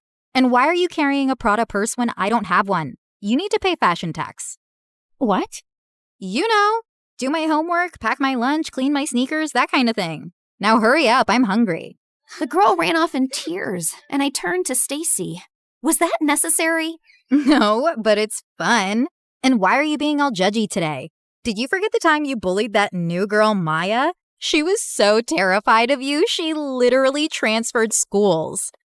I bullied her? Every day. You made fun of how she dressed, the way she spoke, and then when your loser brothers started dating her, you totally snapped. My God, I'll never forget the tantrum Dorian threw when she left. I even have a video. Stacy shoved her phone in my face and I watched in shock.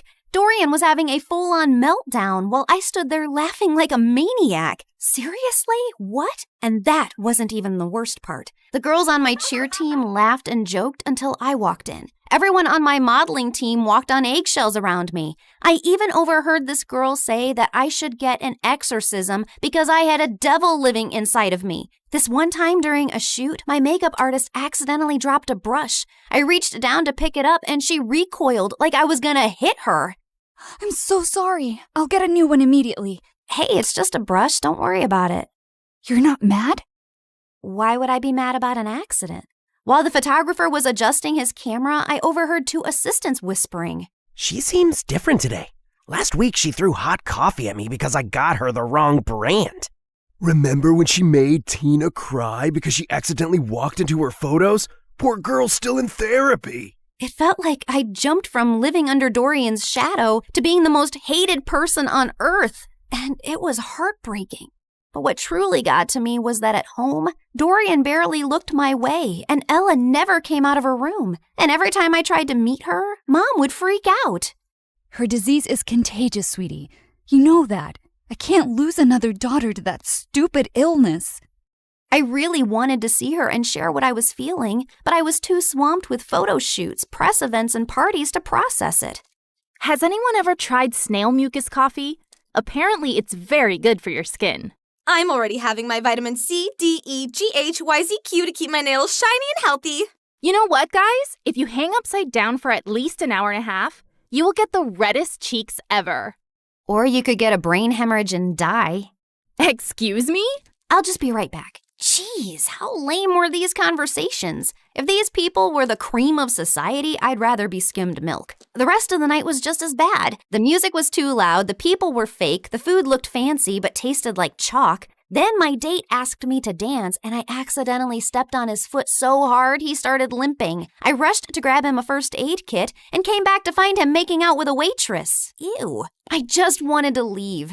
I was walking to my car when I spotted someone across the road. Maya was standing at a stall selling t-shirts. I dropped everything and sprinted toward her. Maya! Oh my God, how are you? Leave or I swear I will call the police. Look, I know you're really angry at me and I deserve it, but I swear I didn't mean to. You didn't mean to ruin my life? Come on, Noah. You and I both know you bullied me because you're evil. But honestly, you did me a favor. That school wasn't for me anyway. The only good thing that happened there was meeting Dorian, and I'll always be grateful for that. But you, I never ever want to see again. Please, Maya, I said I'm sorry. I'll do anything to make up to you. I'll buy all your t-shirts. I don't need your charity, Nova. But if you really want to help me, then help me sell these. You're a professional model, right? She pulled out a pile of tees with the most chaotic slogans I'd ever seen. This too shall pass, like a kidney stone. The only X I want is extra money. Nice. Who came up with these? Of course I did. I've always been really creative. That's true. By the end of the night, Maya and I had sold every single t-shirt in her stall. We even clicked a bunch of pictures, and when I shared them on my Instagram, Maya's business exploded overnight. She called me the next morning telling me how people were begging for restocks. Someone even asked if she shipped internationally. I'd finally used my popularity for something good, and I was happy. but that changed the moment I entered school the next day. Why were you hanging out with peasant Maya yesterday? It's all over your Instagram feed. I was just trying to help her sell her stuff and apologized for being completely moronic. You did not. It's against every rule book ever written for mean girls. Once you bully someone, you never apologize to them. Especially not if they're as ugly as peasant Maya.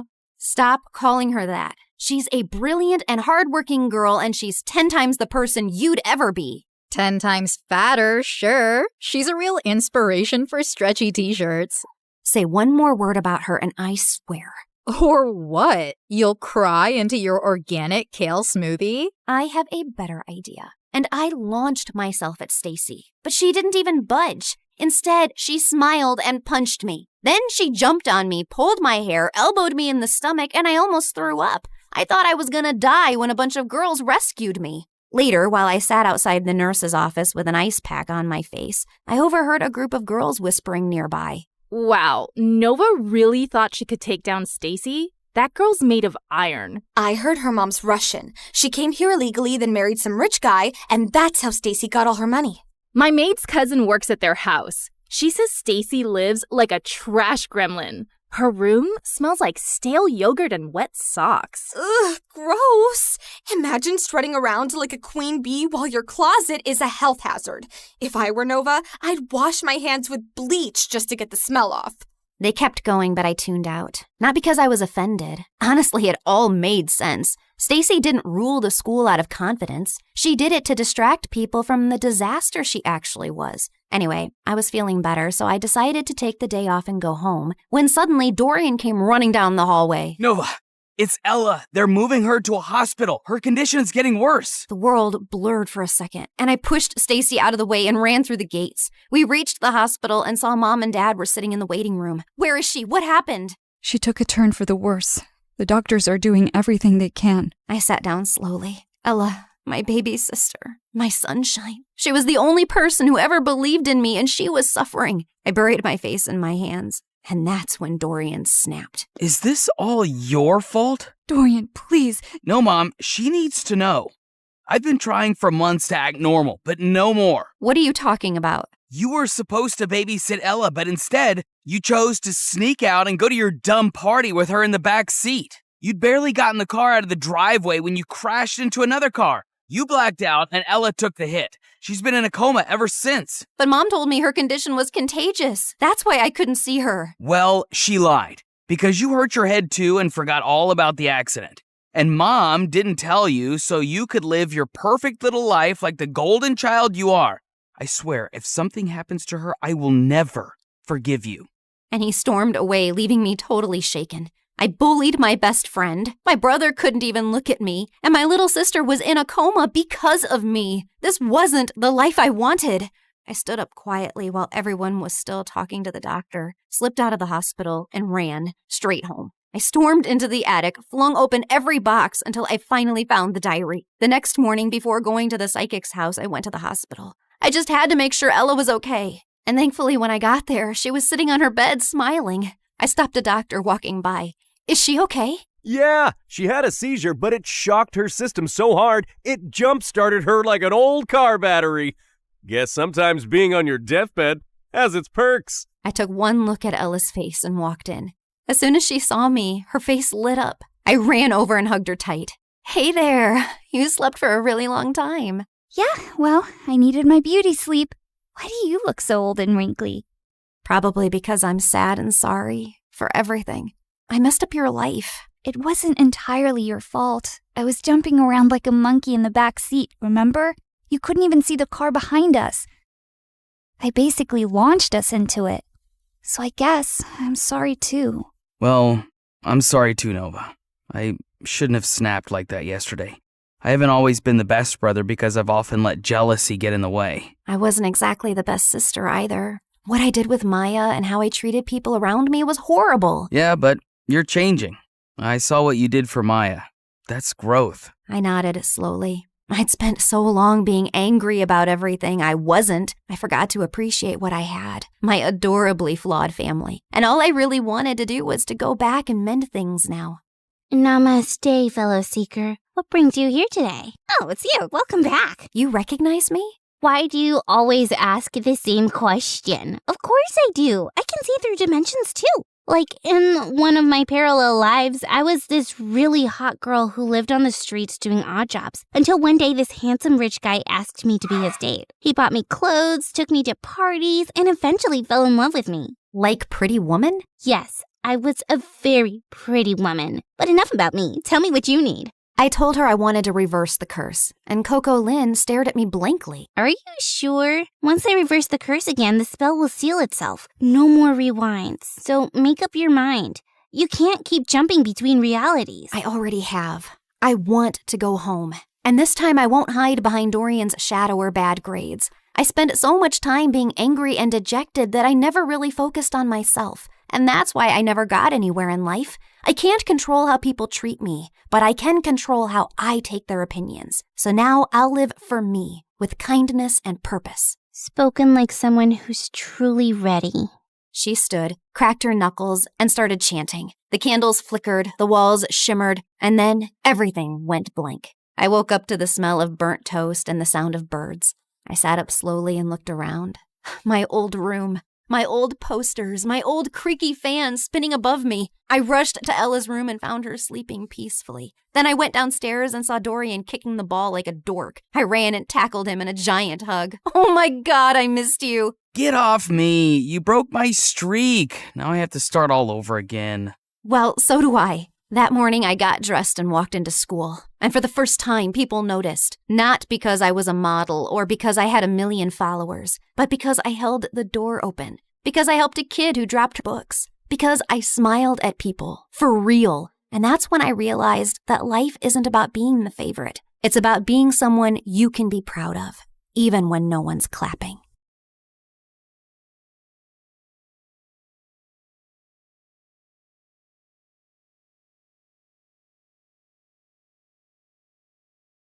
As Hermes, messenger of the gods, I've borne witness to countless tales spun across the tapestry of Olympus. With my winged sandals, I have traveled across the realms of the universe, carrying tidings that have altered fates.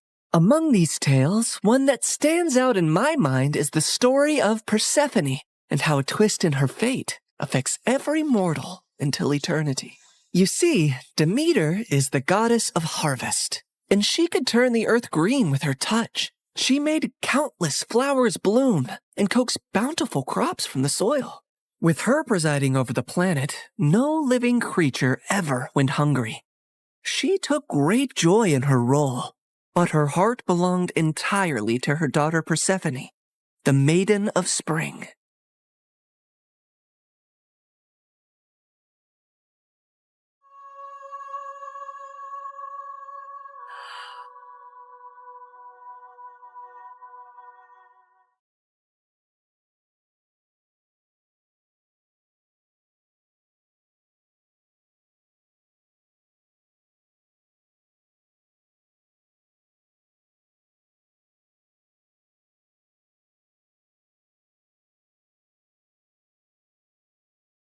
I've never seen anything like you. Are there more of you nearby? Little princess, I know of a field where the flowers bloom as far as the eye can see. I can take you there if you want. Oh, really? Oh, that would be a sight to behold. Then come with me, sweet child.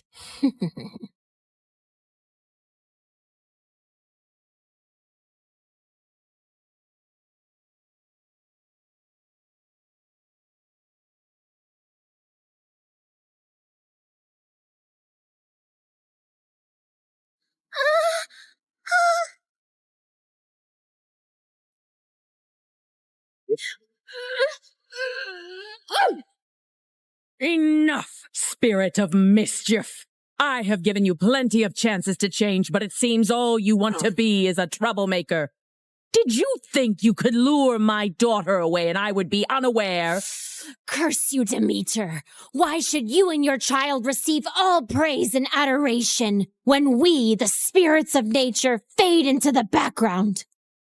A heart that is as poisoned with envy as yours cannot be cured. You are banished forevermore from these woods.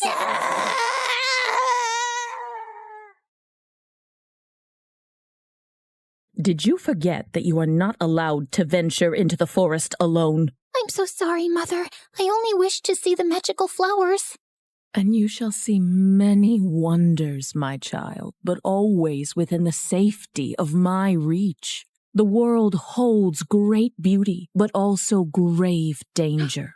Come now, it's almost dawn. Let us go out into the meadows and make our own magical flowers bloom. That sounds perfect, Mother.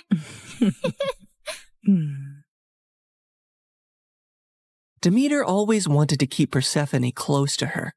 But as her daughter grew older, she turned into a beautiful young goddess who attracted the attention of many young suitors. Anytime a god smitten by Persephone's beauty sought her hand in marriage, Demeter sternly turned them away. I cannot marry her off, Hecate. She is too delicate for the harsh world outside. Huh? These gods who come after her, they only see her beauty, not her gentle soul. They cannot care for her as I do. Demeter, you must be mindful of what Persephone wants too, or she might grow to resent her cage. A cage? Is that what you would call it? She has everything here that she could possibly desire. She's a powerful goddess, and under my guidance she can wield life from barren soil. Any god she marries will only dim her light. No, she will be here with me forever. Innocent and loved. I do not desire to leave your side, Mother. I will stay here, forever. But fate had different plans for Persephone. On a rare trip to Earth's surface, the Lord of the Underworld, Hades, was wandering through a grove of trees when his gaze fell upon a scene that held him transfixed.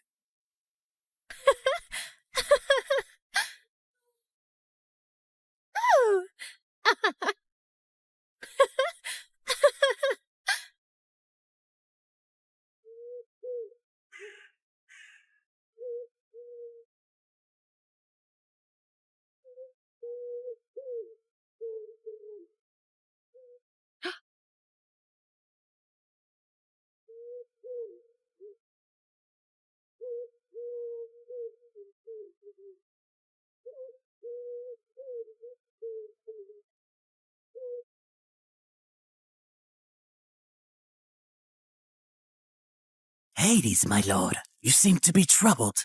What weighs on your soul?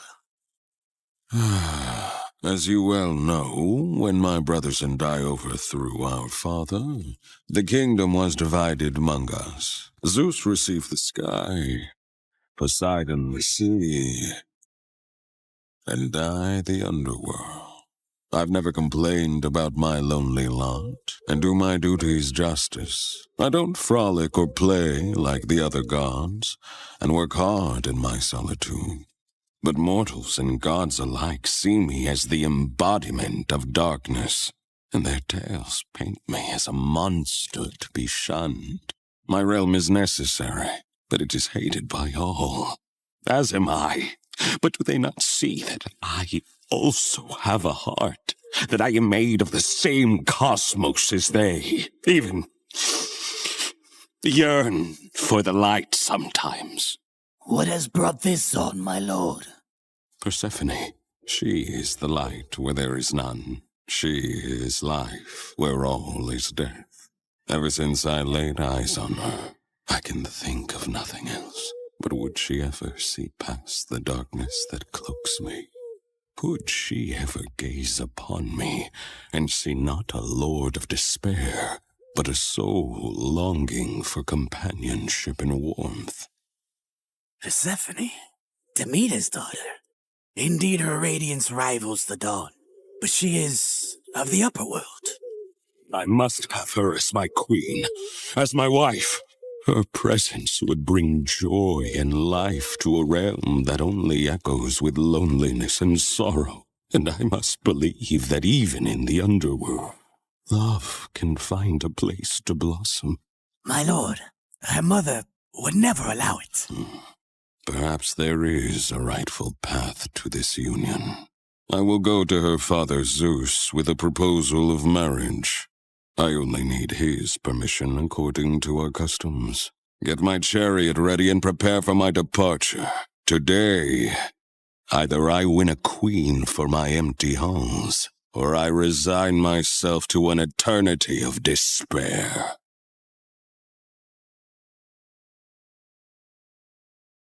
The next day, when Persephone had wandered far from her companions in a field and was kneeling down to admire Narcissus, suddenly the earth beneath her shook.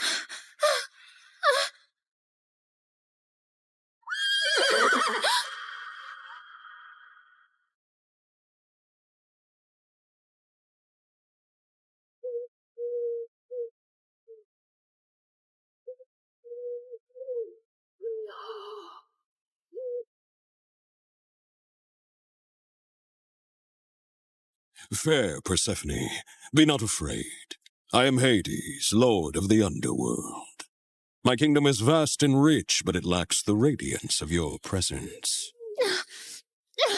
Unhand me! Come with me and rule by my side in the shadows where eternity lies. Let me go. My mother will tear the world apart to find me, and there will be no place dark enough to hide.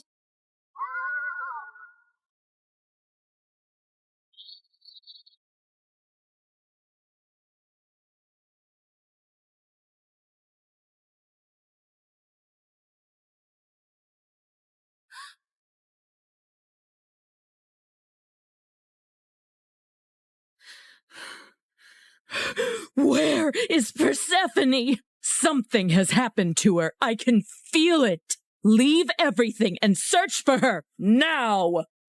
Demeter's grief upon discovering her daughter's disappearance was immense, and as she roamed the earth searching for Persephone, she had neglected her duties. And so, the crops and trees began to suffer.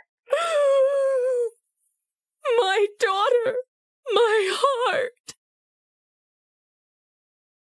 In her desperation, she sought the counsel of her old friend, Hecate.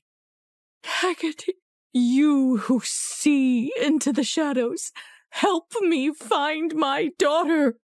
You must seek Helios, Demeter. His all-seeing gaze pierces through deceit and darkness.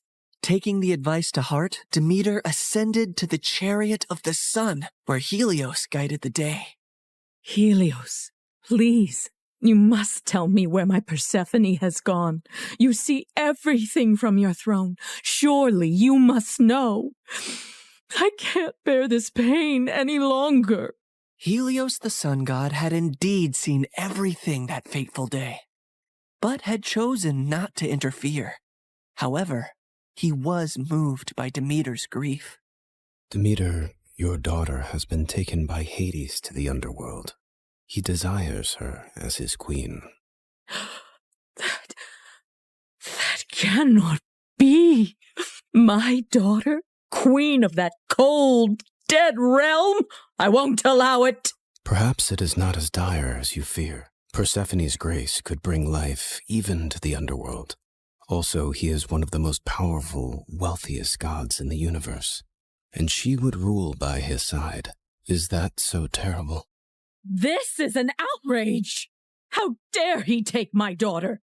Did Zeus know about this too? Zeus allowed it. In her fury, Demeter descended back to earth. Return my daughter to me, or I will let the earth perish in my sorrow. I will let this world turn into ice and ash. I will plunge it into eternal winter. Meanwhile, in the underworld, Persephone wept in despair and lashed out at Hades any time he tried to speak to her. To rule the underworld by your side? I want nothing to do with you. You've stolen me away from the sun, from my mother. I understand your anger, Persephone. I only hope, with time, you will see me and my world differently. Until then, I will respect your wishes. As enraged and heartbroken as Persephone was, she eventually got tired of her despair and ventured out of her chambers to observe Hades and her new home.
I built this for you, to remind you of the surface and to give you a place of peace. I've never seen something like this. It's so beautiful. As are you, my queen.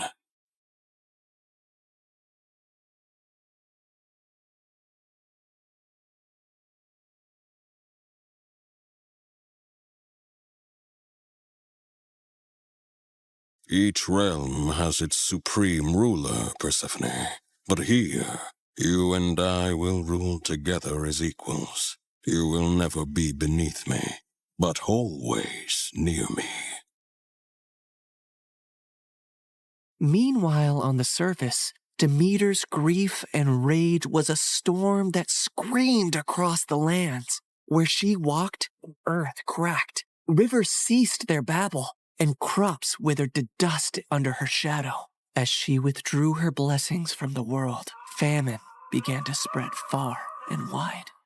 The cries of suffering mortals eventually reached the ears of Zeus on high Olympus, who could no longer ignore the matter. So he convened a meeting of the gods. Demeter's wrath endangers all.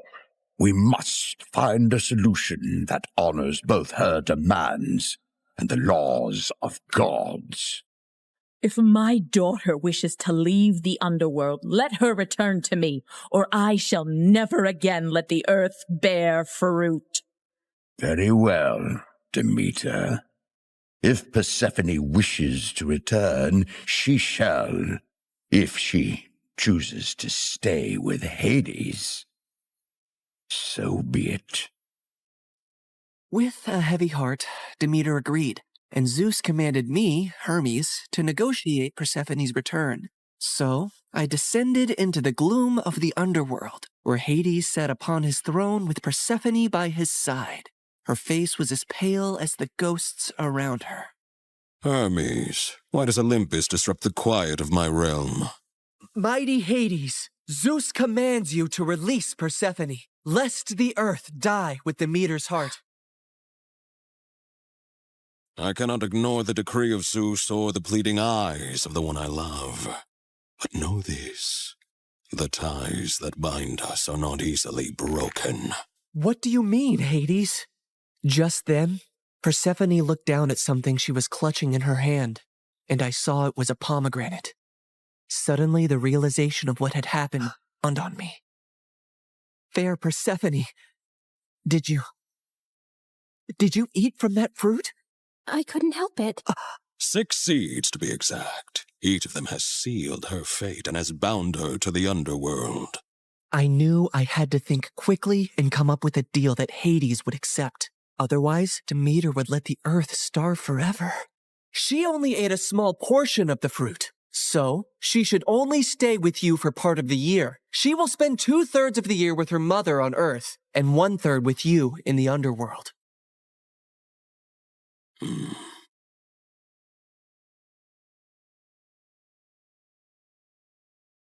Go now to your mother, but feel compassion kindly in your heart towards me, and do not feel sorrow upon your return. For while you are here, you shall rule as my equal, and have the greatest rights and honor among the gods, as well as my undying devotion. Persephone assured him she would return on the agreed time, and he arranged his chariot for her to depart.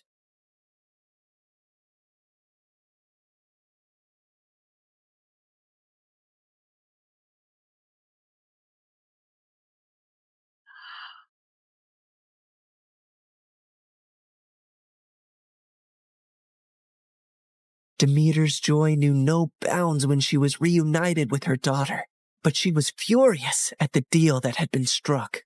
How could you possibly eat the fruit of the dead? It is common knowledge that eating anything in the underworld binds one to that realm. Why would you do that, Persephone? It was a moment of great weakness. I wish I could reverse it. I am so sorry, Mother. Demeter had no choice but to accept the deal, and once her wrath subsided, the earth turned green and bountiful again. But when it was time for Persephone to return to the underworld, Demeter began to mourn once more, and winter would arrive, thus setting the cycle of the seasons. My daughter, my soul, your return brings life to this world.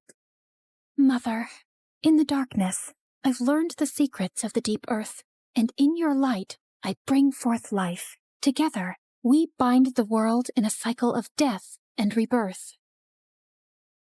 And so, in this tale of compromise, the dance of the seasons has found its rhythm. An enduring love story was also set into motion, for even eons later, Hades and Persephone are often mentioned as Greek mythology's most happily married couple. I can give you all the wealth of the earth, Persephone, but I cannot give you the sun and the breeze. I know you long for them when you are here. You have given me more than I ever expected to experience in my life, Hades. You have given me respect, power, and a love that is genuine and rare. With you, I feel the most like myself. With you, I feel free.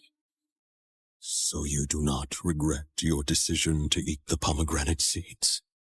Never, my love.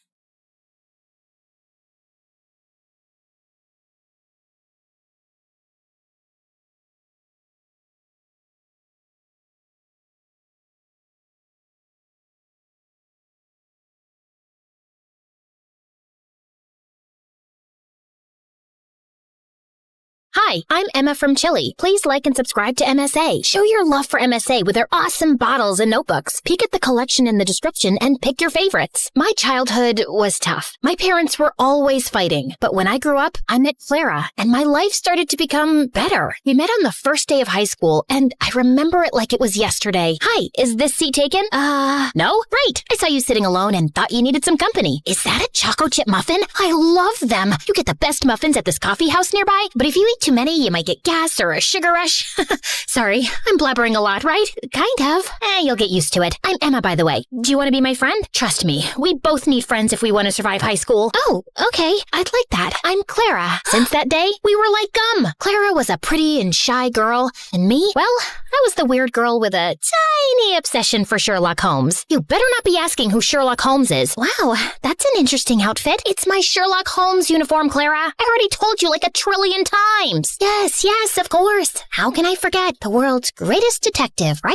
The best, the biggest, the most... Wait, are you teasing me? Wow, you figured it out. Guess you are good at detecting things. It's elementary, dear Watson. What? Oh, never mind. But despite my weirdy personality, Clara always stuck by my side until one day, everything started to break. I was coming back from school and saw Mom going crazy in rage. She was screaming at Dad, throwing his stuff outside, while Dad just looked like a deer in the headlights trying to stop her. Let go of my hand. That's it. I can't live with someone who scams others. We're done. Get out of my house. Please, not in front of Emma. Why? She should know what kind of father she has. Tell her how you scammed people into investing money in your little Ponzi schemes. Tell her that you're a liar and a crook. Go on. A mouse got your tongue? Mom kept screaming at Dad, and I just couldn't take it, so I ran away to my room and locked my door. Mom followed me and was still screaming, but I just lay on my bed, trying not to cry. And later that night, she came into my room. I know you feel horrible, darling, but it's for the best. Your father was a good guy, but now he prefers money over his own family. But what happened? I don't know, dear, but I do know that you and I are going to be just fine. We're a team. Remember that, okay? The next day, I went to school feeling worse than ever, but I saw Clara and I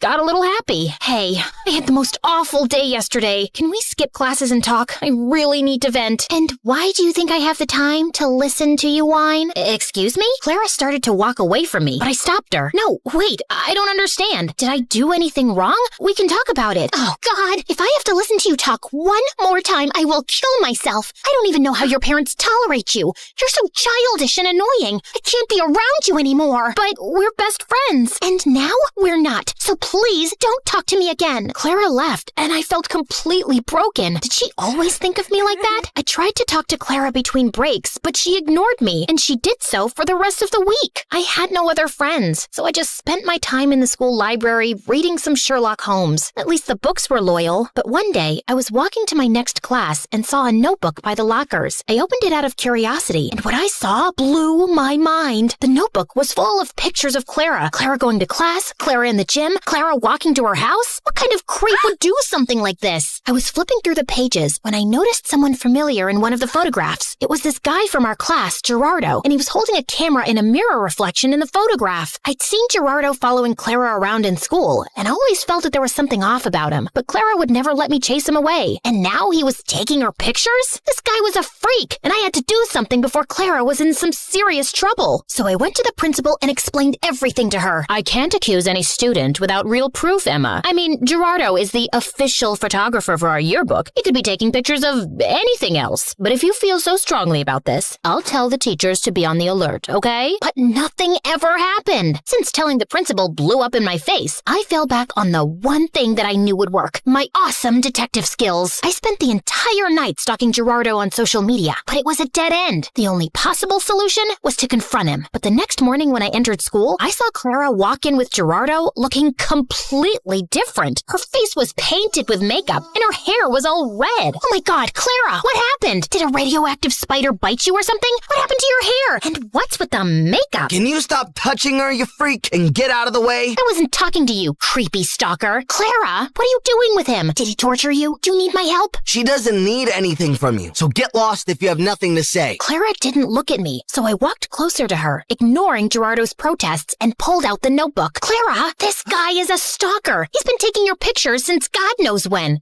Look, he's even in one of these pictures. Can you see that tiny little reflection in the background? Clara ripped the notebook out of my hands and finally looked at me, angry. What part of I don't want to be your friend didn't you understand? I don't care about your little detective games, okay? It's not a game. This guy is creepy and weird and my boyfriend? He's my boyfriend, okay? Now stop insulting him with your dumb games and get out of my face. Clara stormed off before I could ask any questions, but Gerardo stayed, smiling at me. Thank you for finding my notebook. I was worried about losing my favorite photos of my girlfriend. Listen, I don't know how you brainwashed her, but she's not like that. I didn't do anything to her. I just offered her a quick way to earn money. What did you make her do? Why don't you ask her? He left with a victorious grin on his face, this. I started to feel really worried about Clara. The next day, after the end of the school day, I was determined to save Clara any way I could. So I decided to follow Gerardo like a shadow. After a while, I saw him slipping through the school back gate and entering a scary dark alley. I hid behind a pillar and saw him wait there. And moments later, a bunch of guys came in on their motorcycles, each scarier than the next. How you feeling about tomorrow, boss? Pretty good. You have the motorcycle I asked for? Yeah, it's in Clara's house. Perfect. I taught Clara everything she needs to know about riding motorcycles, and I've told her to meet us right here tomorrow. I'm telling you, Clara's so ready for this race. She's gonna nail it. And what if she doesn't? Then we train her more till she can. But don't worry, I can feel that money is ours already. Everyone started cheering in celebration, so I got out of there before they saw me. I ran until I found a bench and sat down. Clara was participating in a motorcycle race? Why? I had so many questions, but right now, the only thing on my mind was to save Clara from this dumb race. The plan was simple. I was gonna go to the dark alley after school and wait for Clara to show up. And then I would just grab her arm and run till we were safe. So the next day, I went to the alley extra early and waited for everyone to show up. Everyone, including Gerardo, was around, but Clara was nowhere in sight. Half an hour went by, and when she didn't show up, I decided to leave. But my jacket got caught in one of the boxes, and I fell, and all eyes turned to me. Whoopsie! I was just making sure there was no rats here. I think it's safe to say that this place is officially rat-free. Okay, bye! I turned around to run for my life when suddenly Clara popped in front of me looking like a raging bull. I thought I asked you to stay away. I just want to help you, Clara. This is too much. I don't know what's happening with you, but I can help. How? You didn't even know your father's a scamster till your mom told you. I know you think you're some great detective and you can help everyone, but no, Emma, you can't. You have to stay away from this. Get that in your thick skull and leave me alone. I know you're saying this to hurt me, and I am hurt, I won't lie. But Clara, this is too dangerous and— Okay, enough. My head's hurting listening to your annoying voice. Lock her up. Wait! Clara tried to protest, but someone dragged me into a room nearby, took off my backpack, threw me in, and shut the door. I could hear Clara almost crying, so I pressed my ear to the door, trying to hear outside. I know she's in trouble, but you can't leave her here. You need to focus right now. We'll come back for her later, I promise. Now get on the motorcycle. You've got a race to win. I tried to scream for help, but I gave up after a while and just sat down on the floor. Ugh, how did I let this happen? I spent hours walking in circles and knocking on the door, but then I suddenly came up with an idea. I'd read in the Sherlock Holmes books how to pick locks with a hairpin, so I took the one I had in my hair and started to try it. Something clicked, and all of a sudden, the door opened. Bullseye! I knew I had it in me. Okay, now focus. I left the alley and started to run without direction, but then I heard sounds of motorcycles. I went down a stone stairway and found a giant tunnel full of motorcycles and people. And Clara! But before I get Clara out of there, I need to do something else. Hello? 911? Come to Keller Street, down the stone stairway, and hurry up. There's an illegal motorcycle street race happening. Can you provide me with your name? There's no time. Hurry up! I hung up and ran down the stairs. All the motorcycles were already lined up, and Clara was on one of them. I could see Gerardo talking to some guy, so I ran to Clara without him seeing me. Come with me.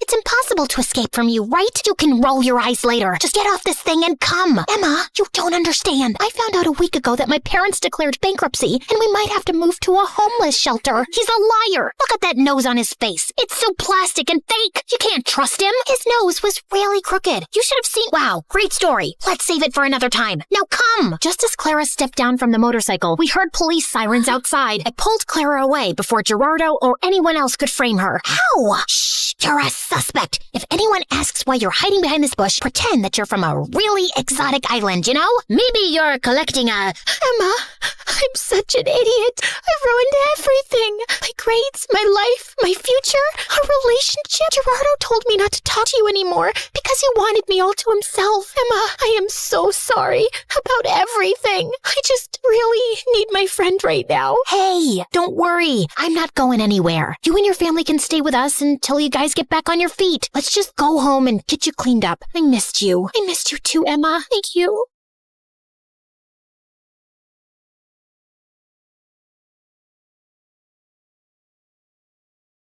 It was all dark and sweaty. My head had been trapped in a black, ew-smelling bag for hours. Finally, they ripped it off. Do you even realize what you've done? Do you know who I am? How dare you kidnap me? I'm Meredith, the heiress to a billion-dollar business that could ruin you and your great-great-grandfathers in their graves? I'm his only precious daughter. And for what? If it's money you want, I'll just call Daddy and have him write you a check that will change your entire lives. Even your great-great-grandfather's lives in their graves. Actually, forget that. I happen to have a blank check in my Gucci bag. I keep one in every purse, for emergencies. You know what? Take the whole bag. It's limited edition. You're welcome. What happened to your face? Did you dye your hair? Excuse me? Are you implying I don't look good in every color? But since you asked, no, I'm naturally a redhead. FYI, the rarest hair color on Earth. I actually have 7 hairdressers, one for each day of the week, because I feel different every day. Today was my happy hairdresser. Should have gone with stress. Boys, I think we got the wrong hostage. You sure did. And let me tell you. Shout it. Didn't you have a bodyguard named Carson? Oh, dear God. Don't remind me. He was too serious and way too attractive. Do you know how humiliating it is when your own bodyguard steals the spotlight? People couldn't focus on me with him around. And worst of all, I used to ask him to match his tie to my dress, and he'd just nod, then show up in a completely different color. I've never experienced such betrayal. So, yep, I fired him 1 week ago. Good riddance. You stupid fools. You should have taken his current client, not her. Sir, what do we do with her now? Keep her. She seems interesting. Wow. Since when do people get kidnapped for being interesting? Don't get me wrong, I love compliments, but I'm also rich, special, and absolutely kidnapping worthy. I mean, I'm basically a princess. No, I am a princess. What about the ex-bodyguard?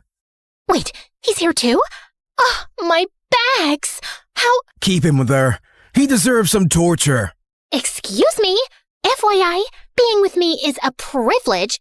Just then, one of the kidnappers ripped the bag off Carson's head.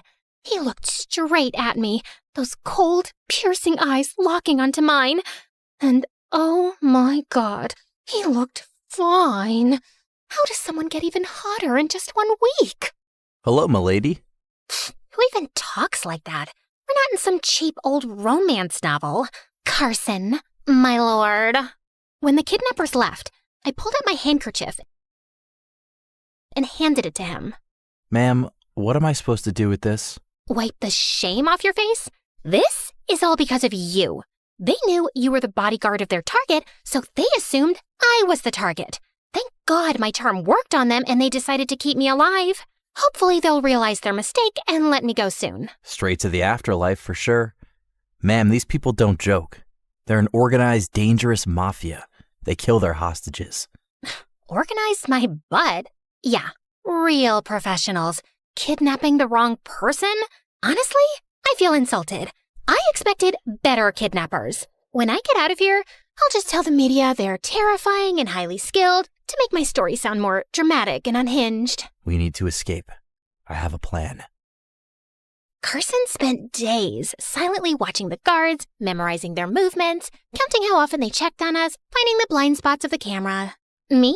I was suffocating, worried, and most importantly, bored.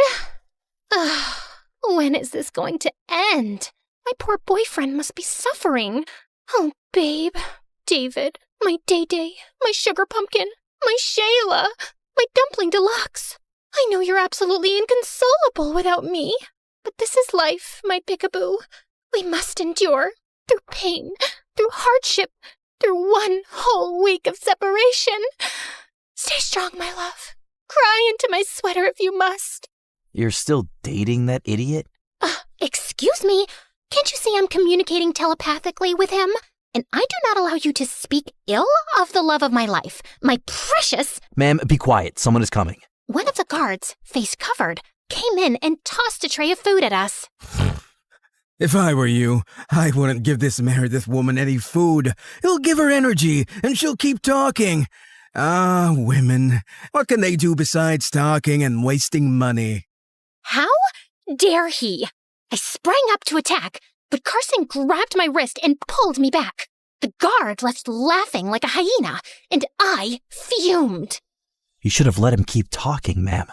I needed to memorize his voice. He's the weaker one. Our best chance to escape is during his shift. Well, no need for his voice. His shoe print is unique in this dusty, stupid room.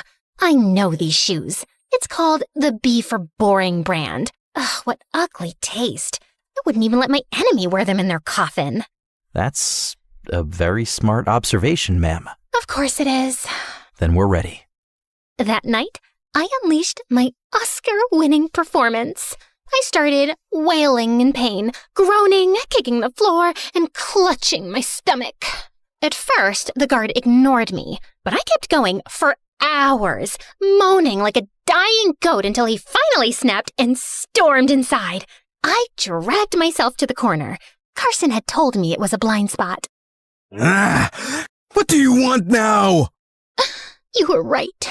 We women are useless, just for talking and wasting money. You know what else? Having periods. You know what a period is? Not the lengthy one, the bloody one. Oh, my tummy. It's like I'm pregnant with a baby elephant. He made a face and took a cautious step forward, and I bit his arm. Just transferring the pain of my tummy to your hand. Oh, Mommy, wish you could see your little baby in pain. Give your other arm to bite, sir. It did make me feel better the first time. The guard was now panicking. He was about to push me away when, bam, Carson came out of nowhere, knocking him out cold. I gasped, then clapped my hands. Woohoo! Okay, let's go. But Carson turned to me. Stay inside. Excuse me? Yeah, right. Let him go alone while I wait here like a sitting duck? Absolutely not. But just as I tried to follow him, he grabbed my shoulders and said firm and low, Ma'am, you need to wait here for me.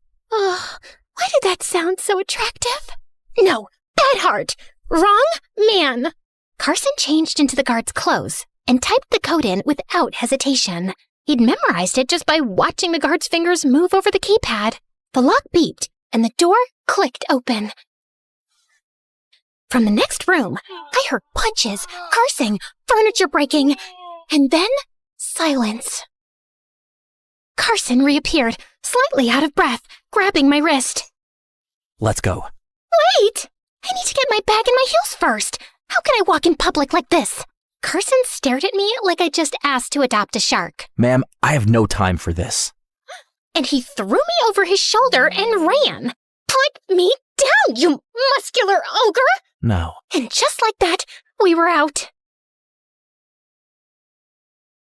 We had been walking for hours, and I was exhausted.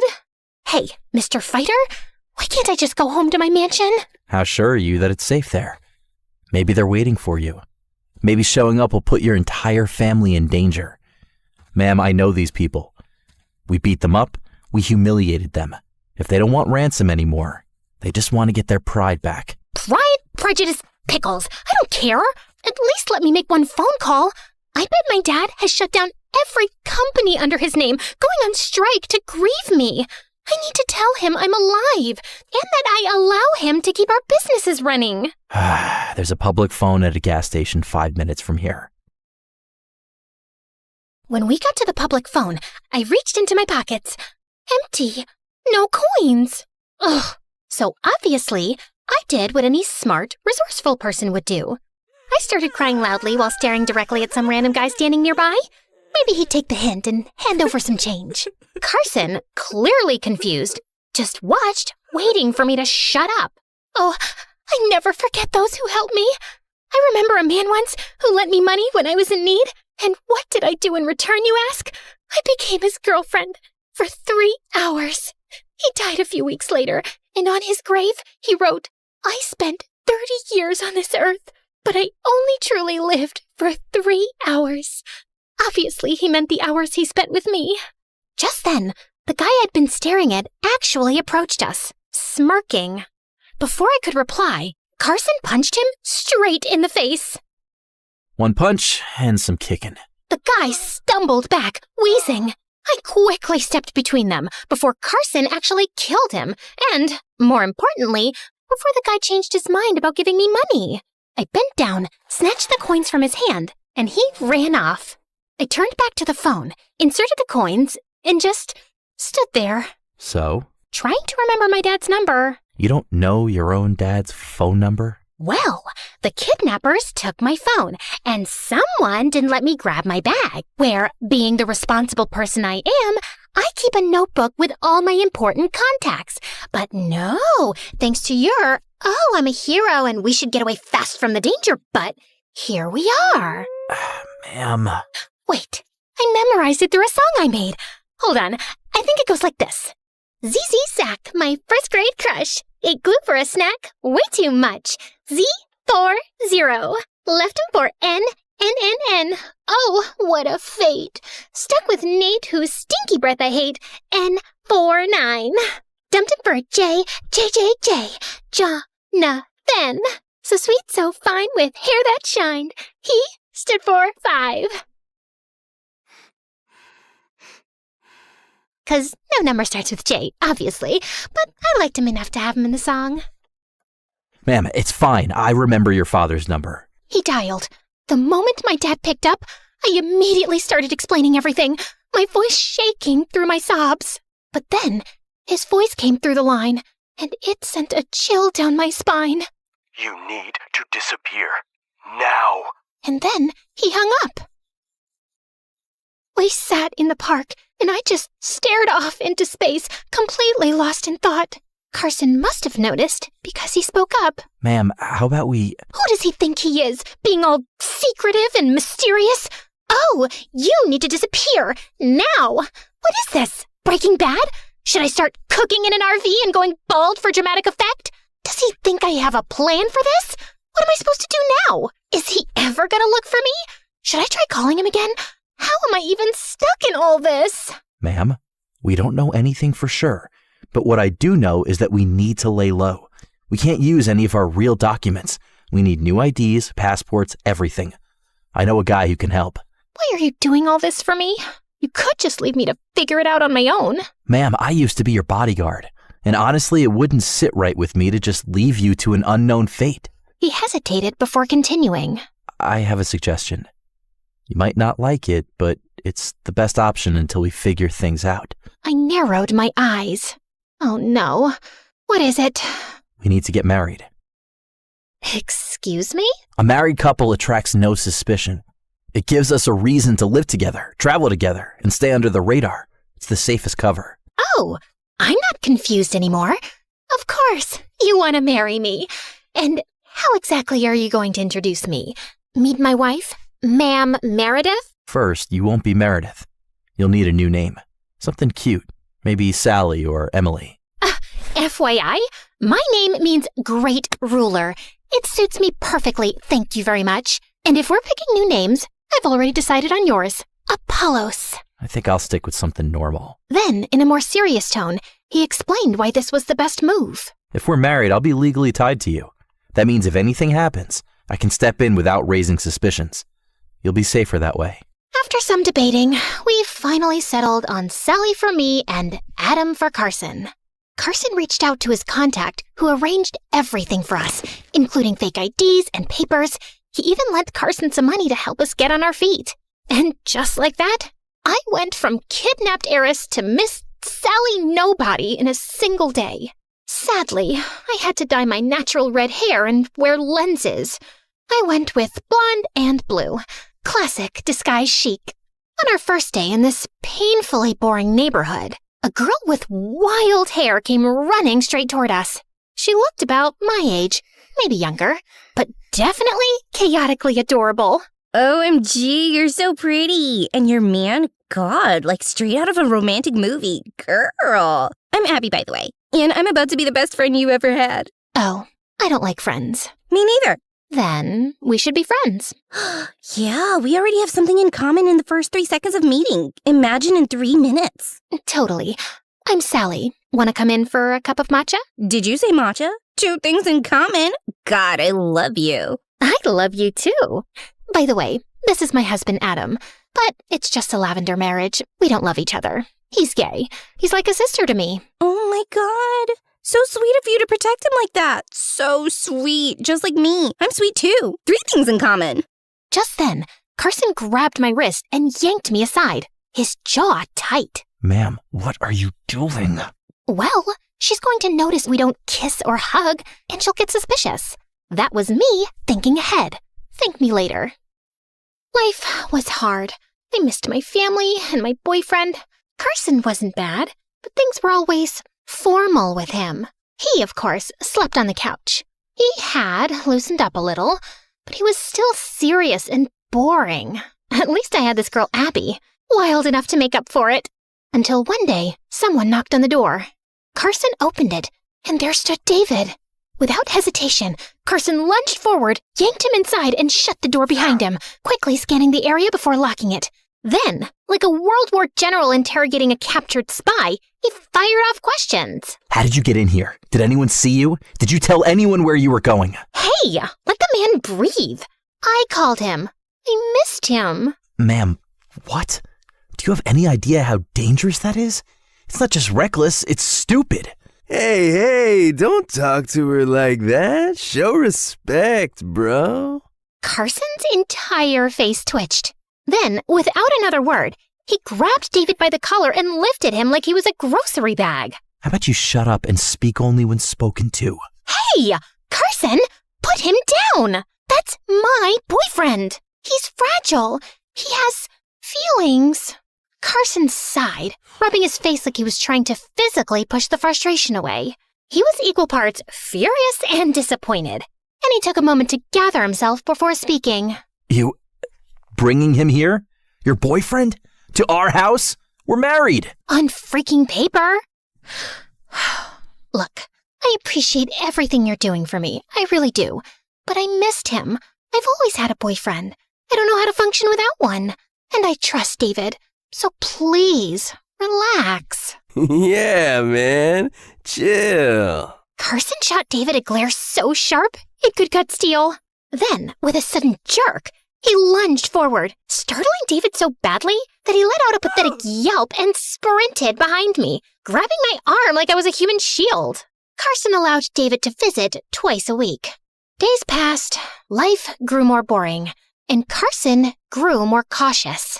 Ugh, Carson, I'm dying of boredom. I've counted all the ceiling cracks. Twice. Ma'am, I told you to find a hobby. Oh, I did. And like you, it involves us.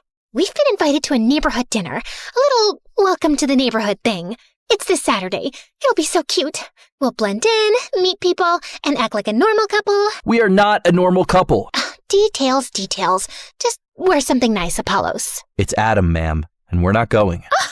How dare you? Are you trying to make us look suspicious? If we don't go, people will think we're murderers. Or worse, antisocial. Carson sighed and muttered something under his breath. The backyard was decorated with fairy lights, the smell of barbecue filling the air.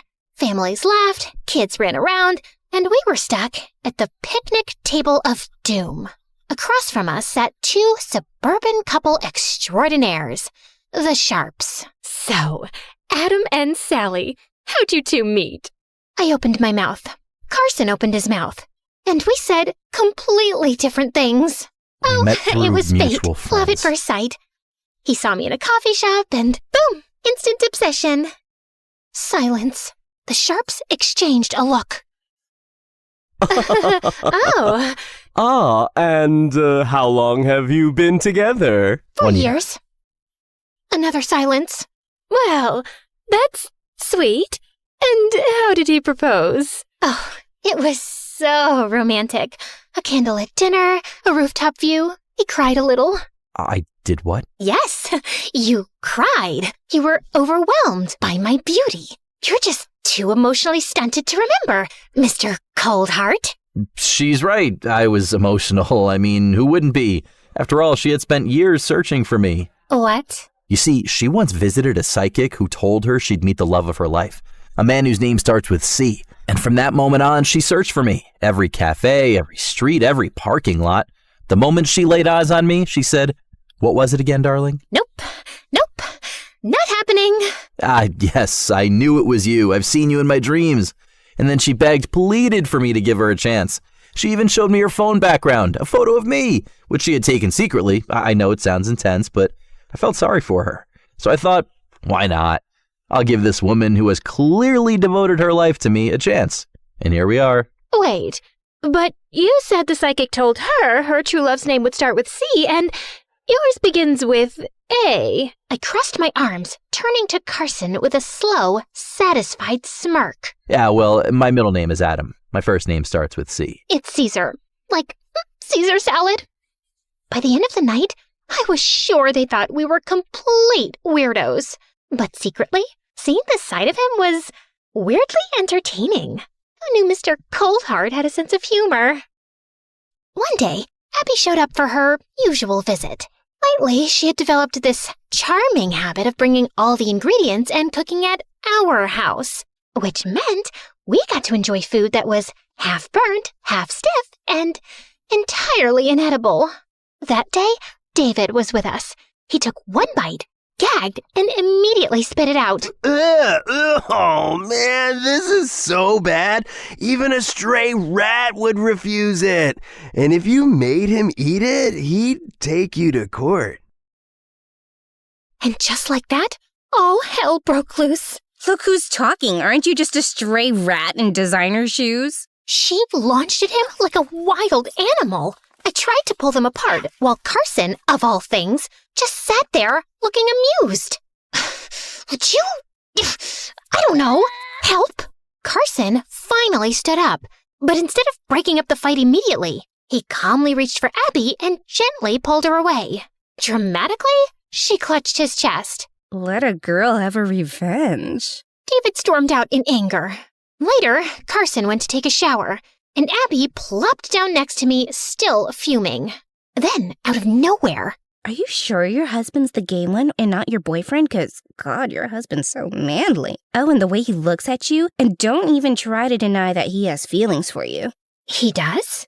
You're either stupid or blind. Oh my God, am I just the supportive best friend in a K-drama? The one that spends the entire series cheering for the main character to follow her heart? I love that for me! I was born for this role. Well, I am following my heart.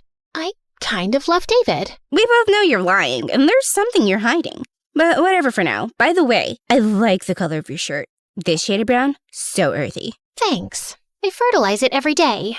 That night, I couldn't stop thinking about what Abby had said. Why is Carson doing all this for me? Could it be love? Am I too stupid to see what's right in front of me? A few days later, Abby and I decided to clean the house, even though it was freezing and windy. Girl, where did you even live before this? Your room stinks. Get yourself a mop and start cleaning. I had no idea how to use a mop, so I just held it and started scrubbing the walls.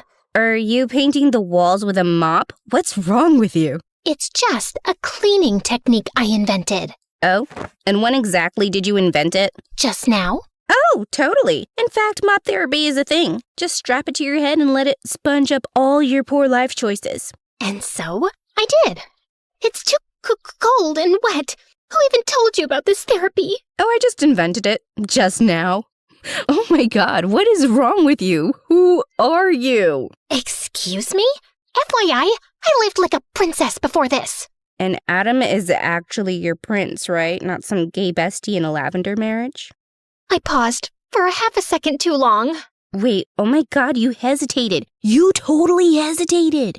I did not. You so did. Oh, wow. Are you, like, in denial? Because the tension, palpable? Like, I don't even need to ship you guys. You've already set sail. I ignored her and continued cleaning. That night, I got sick. I caught a cold. All thanks to that girl, Abby. Ugh, I'm gonna choke her. I was too weak to even make it to my bed, so I just crashed on the couch. Then suddenly, Carson got home. He saw my pale face and red, runny nose and hurried over to me. Ma'am, are you okay? Yeah, perfect. Just thought I'd try a different look today. You know, really up my game for my husband. He frowned, clearly concerned, then hurried off to make me some soup. When he returned, he gently tried to sit me up. I grabbed onto his shirt for support, only to realize, a second too late, that our faces were suddenly way too close. He looked into my eyes and brushed my hair behind my ear. For a second, my heart fluttered. Then, as if realizing the moment, he straightened and spoke in his usual serious, boring tone. Ma'am, you need to eat your soup. I miss my old life, but will everything go back to normal? I might have some leads.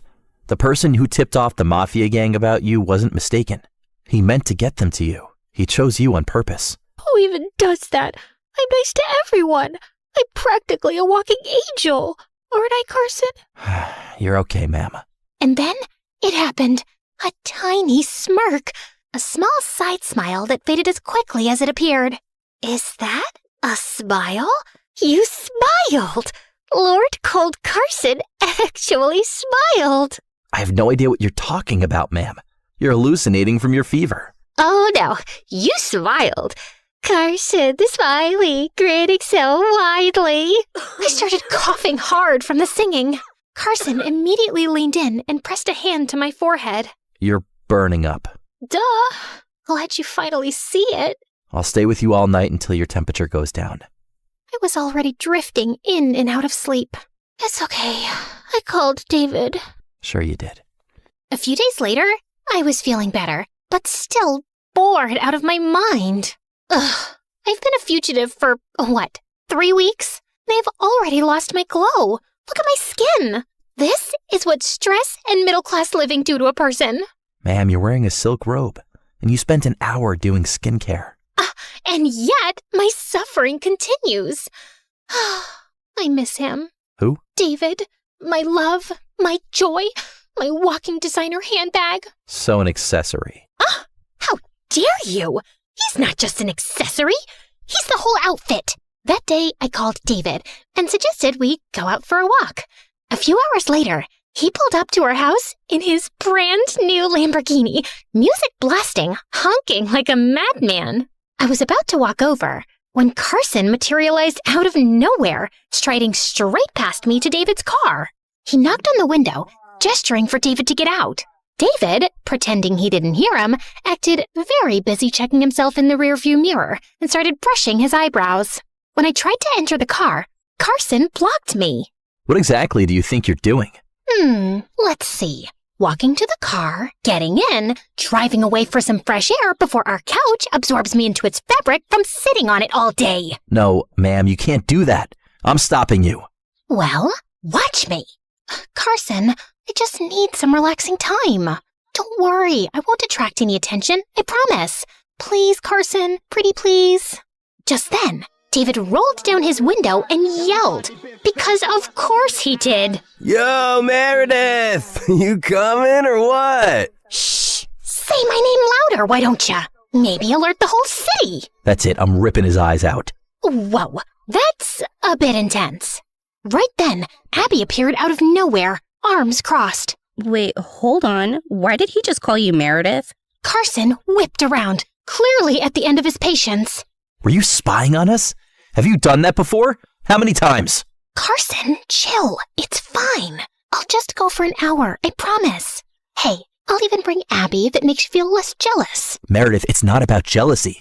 It's about the fact that people literally want to kill you. But I'd had enough of this suffocating life. So before Carson could keep arguing, I grabbed Abby's hand and dragged her into the car with me.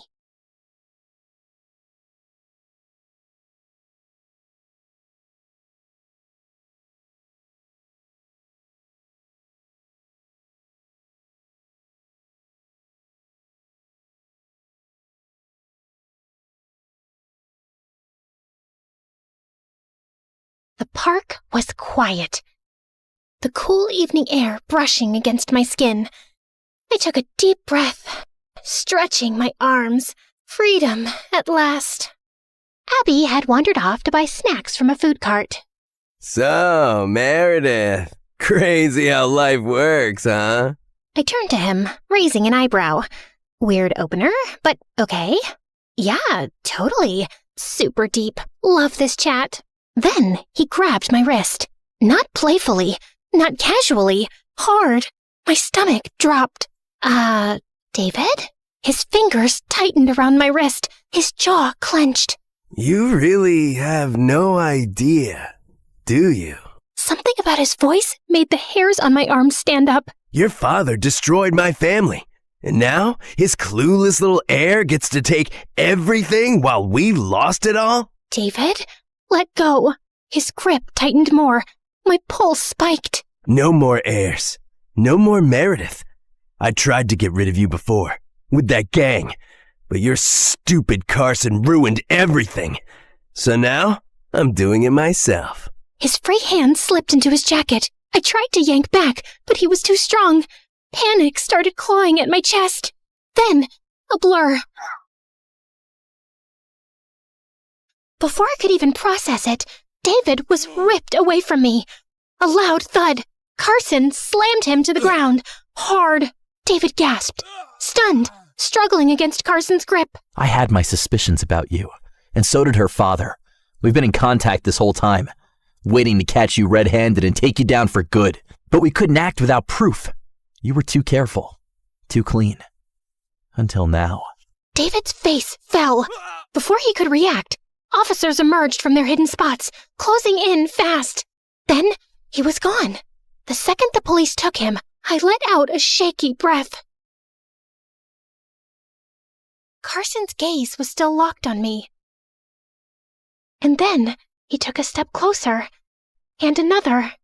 Before I could react, his hand cupped my face gently, and his thumb brushed against my cheek. His gaze dropped to my lips, and then he kissed me. The world tilted. Silence. Then... Ha! I knew it!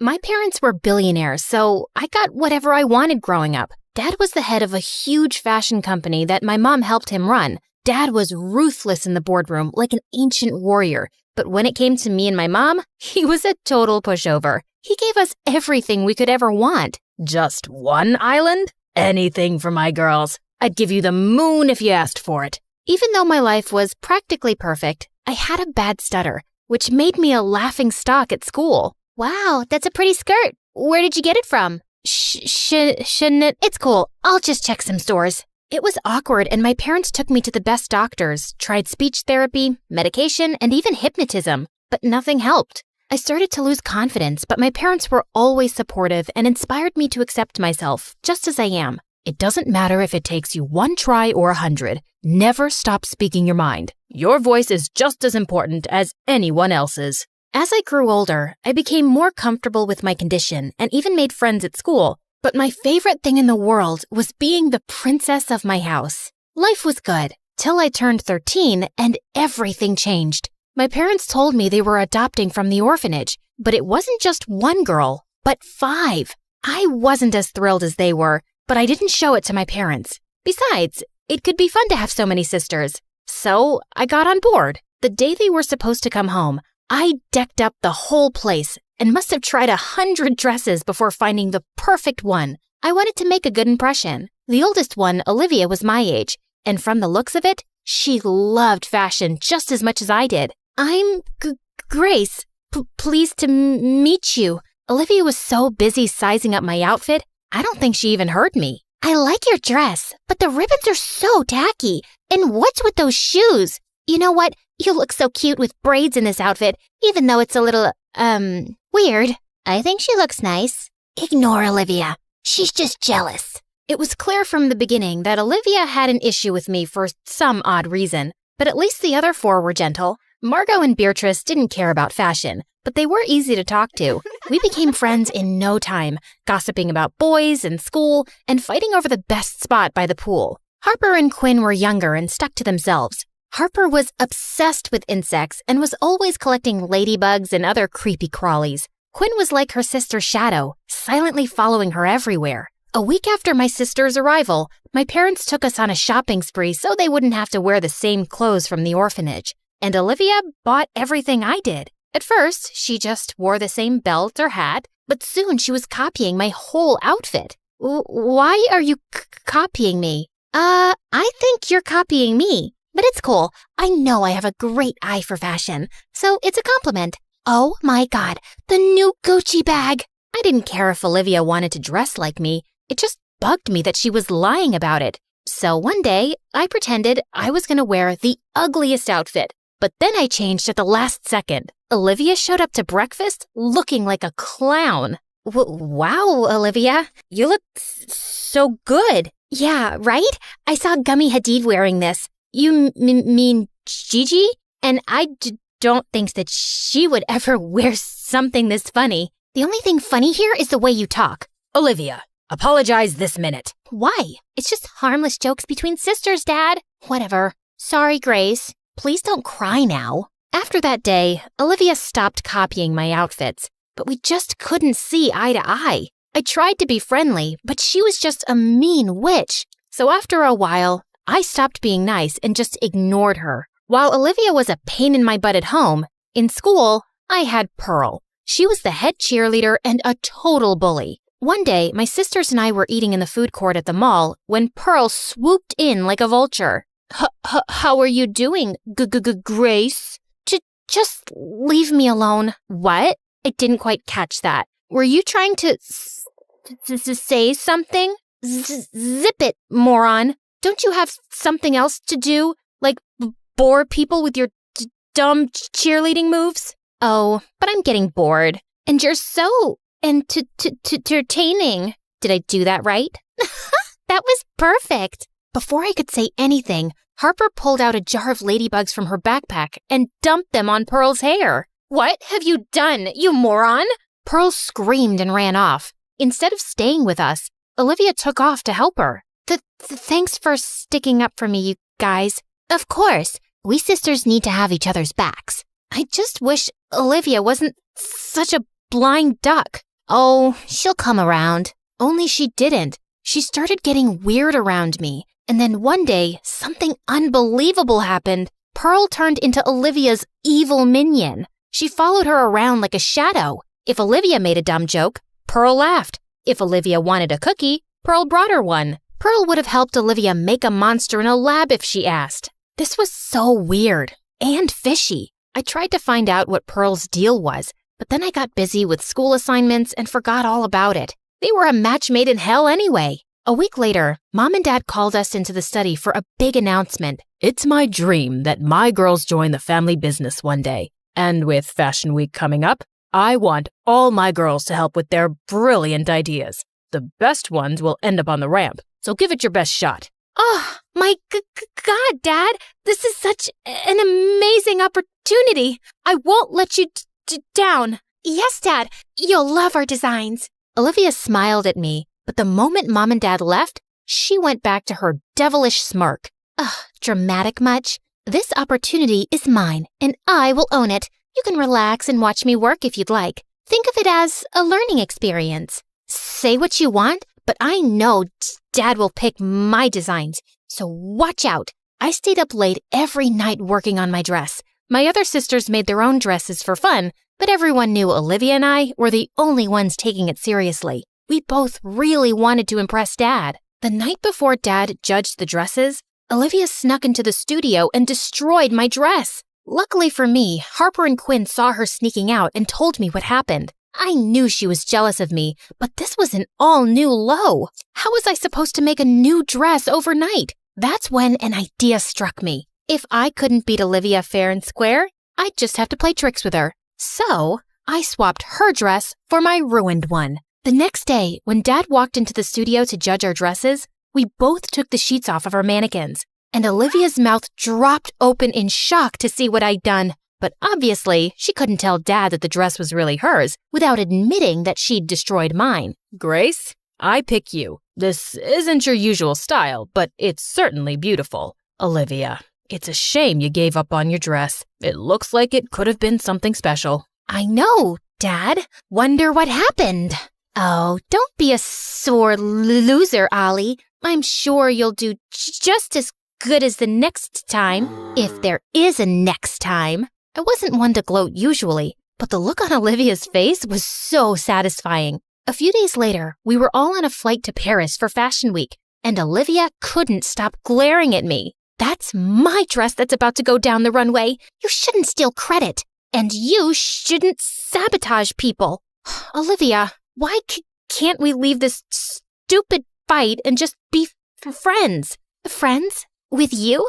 No, thank you. And I know you hate me, so please stop pretending. I don't. Stop talking. You're giving me a headache. Olivia then got up, and for the rest of Fashion Week, she totally ignored me. Pin that hem. Olivia, hand me that hat. Olivia! What? Can't you see I'm on the phone? Can you help? Who are you even talking to? Just leave me alone. This girl was so weird. Even when we got back, she wouldn't talk to me, not even rudely. She'd either stay in her room or hang out with Pearl. And worse was that she'd started inviting Pearl to our place, which really annoyed me. Oops, I got to that first. Ugh. After a successful show at Fashion Week, Dad started getting a lot of orders. He worked for months on a new line, and all the designs were kept under lock and key in his studio, and nobody was allowed inside. But in less than 2 weeks before his runway show, someone leaked pictures of the new collection all over the internet. The tabloids went wild guessing who it could be. I can't believe someone would do this. All my hard work is gone. Nobody has access to my study except you girls. If anyone knows something, tell me now. I took a quick look at everyone, and all of us were equally shocked. Fine. If that's what you want, you're all grounded with no phone privilege or allowance.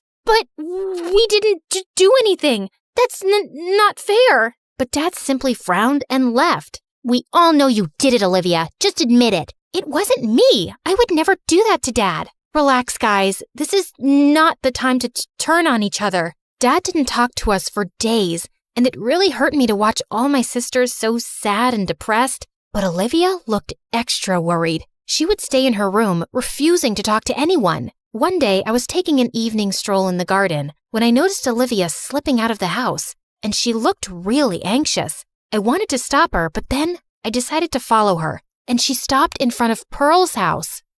What do you want now? I know you're the one who stole my keycard and then stole Dad's designs and leaked them, Pearl. I should have never taken you into the study that day. Yeah, that was kinda dumb, especially since you know my mom's company is your #1 competitor. You made it so easy to steal your designs, and now we'll be on top, while you guys will eat dirt. In your dreams, you sick psycho. No, not when the whole world would know what big fat cheaters you all are.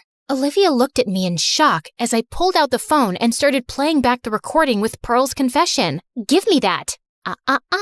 Not so easy. Besides, I've already uploaded it, so there's nothing you can do. Pearl was at a loss for words, and suddenly her phone started ringing. Must be your mom. If I were you, I'd think of going underground for a few days. Pearl ran away crying, and Olivia turned to me. I'm so sorry, Grace. I should have been smarter. You should have. But right now, we need to figure out how to help Dad. We don't have much time before the show. So are you with me? Yes, of course I am. My sisters and I locked ourselves in the mansion for a week straight, staying up late every night, altering his designs. Harper and Quinn did all the sketching, and Marco and Beatrice gathered all the fabrics and accessories Dad would need. Then Olivia and I helped Dad put everything together. When the day of the fashion show arrived, we were ready. The paparazzi and critics were waiting for the curtains to rise, expecting the show to be a disaster with all the leaked designs. But when the curtain rose and the spotlights came on, the entire audience gasped. The new designs were even more beautiful, and the show was a massive success. And Dad was super proud. You set aside your differences, and you worked hard. You pulled together as a family. I'm so proud of all of you. It was Grace. She's the one who brought us together on this. Team effort. That's what sisters are for. Olivia and I smiled at each other as the rest of my sisters hugged me. I just knew everything would always be fine, as long as we stuck together. The moment my mom gave birth to me, everyone in the village instantly fell in love with me. I was the world's friendliest baby and loved attention. Then when I was 2 years old, my sister Emily was born, and she was a little different. Every time Emily was around people, she would scream and find somewhere to hide. One day, when I was 8 and Emily was 6, Mom and Dad had a royal garden party. I loved talking to all the grown-up guests, but Emily was terrified. Leah, I don't want to be with all these people. I want to be in my room, but Mom isn't letting me. Here, you can hide underneath my gown. Then no one will see you and I'll sneak you out. But hiding my sister underneath my dress wasn't the best idea. I ended up tripping over the refreshment table, spilling a chocolate fountain over some lady's dress. Mom and Dad were horrified, and my clumsy accident ended up being all over the news. But my parents didn't blame me for what happened. They were just worried and confused. Why is Emily so anxious and afraid of everyone? Was it something we did? It just doesn't make any sense. Emily's anxiety only got worse over the years. By the time she was 8, she refused to even leave our bedroom. Everyone in the village still adored me, but they were convinced something was seriously wrong with Emily. I hear she just stares out her window all day. It's a shame she's not more like her sister Leah. Worst of all, Emily wanted me to stay with her in our room all the time. I couldn't even go downstairs for dinner without Emily crying. Please don't leave me. I'm so lonely, and you're the only person that I actually like. It was so hard saying no to her. My parents tried enrolling her in therapy, but nothing seemed to work.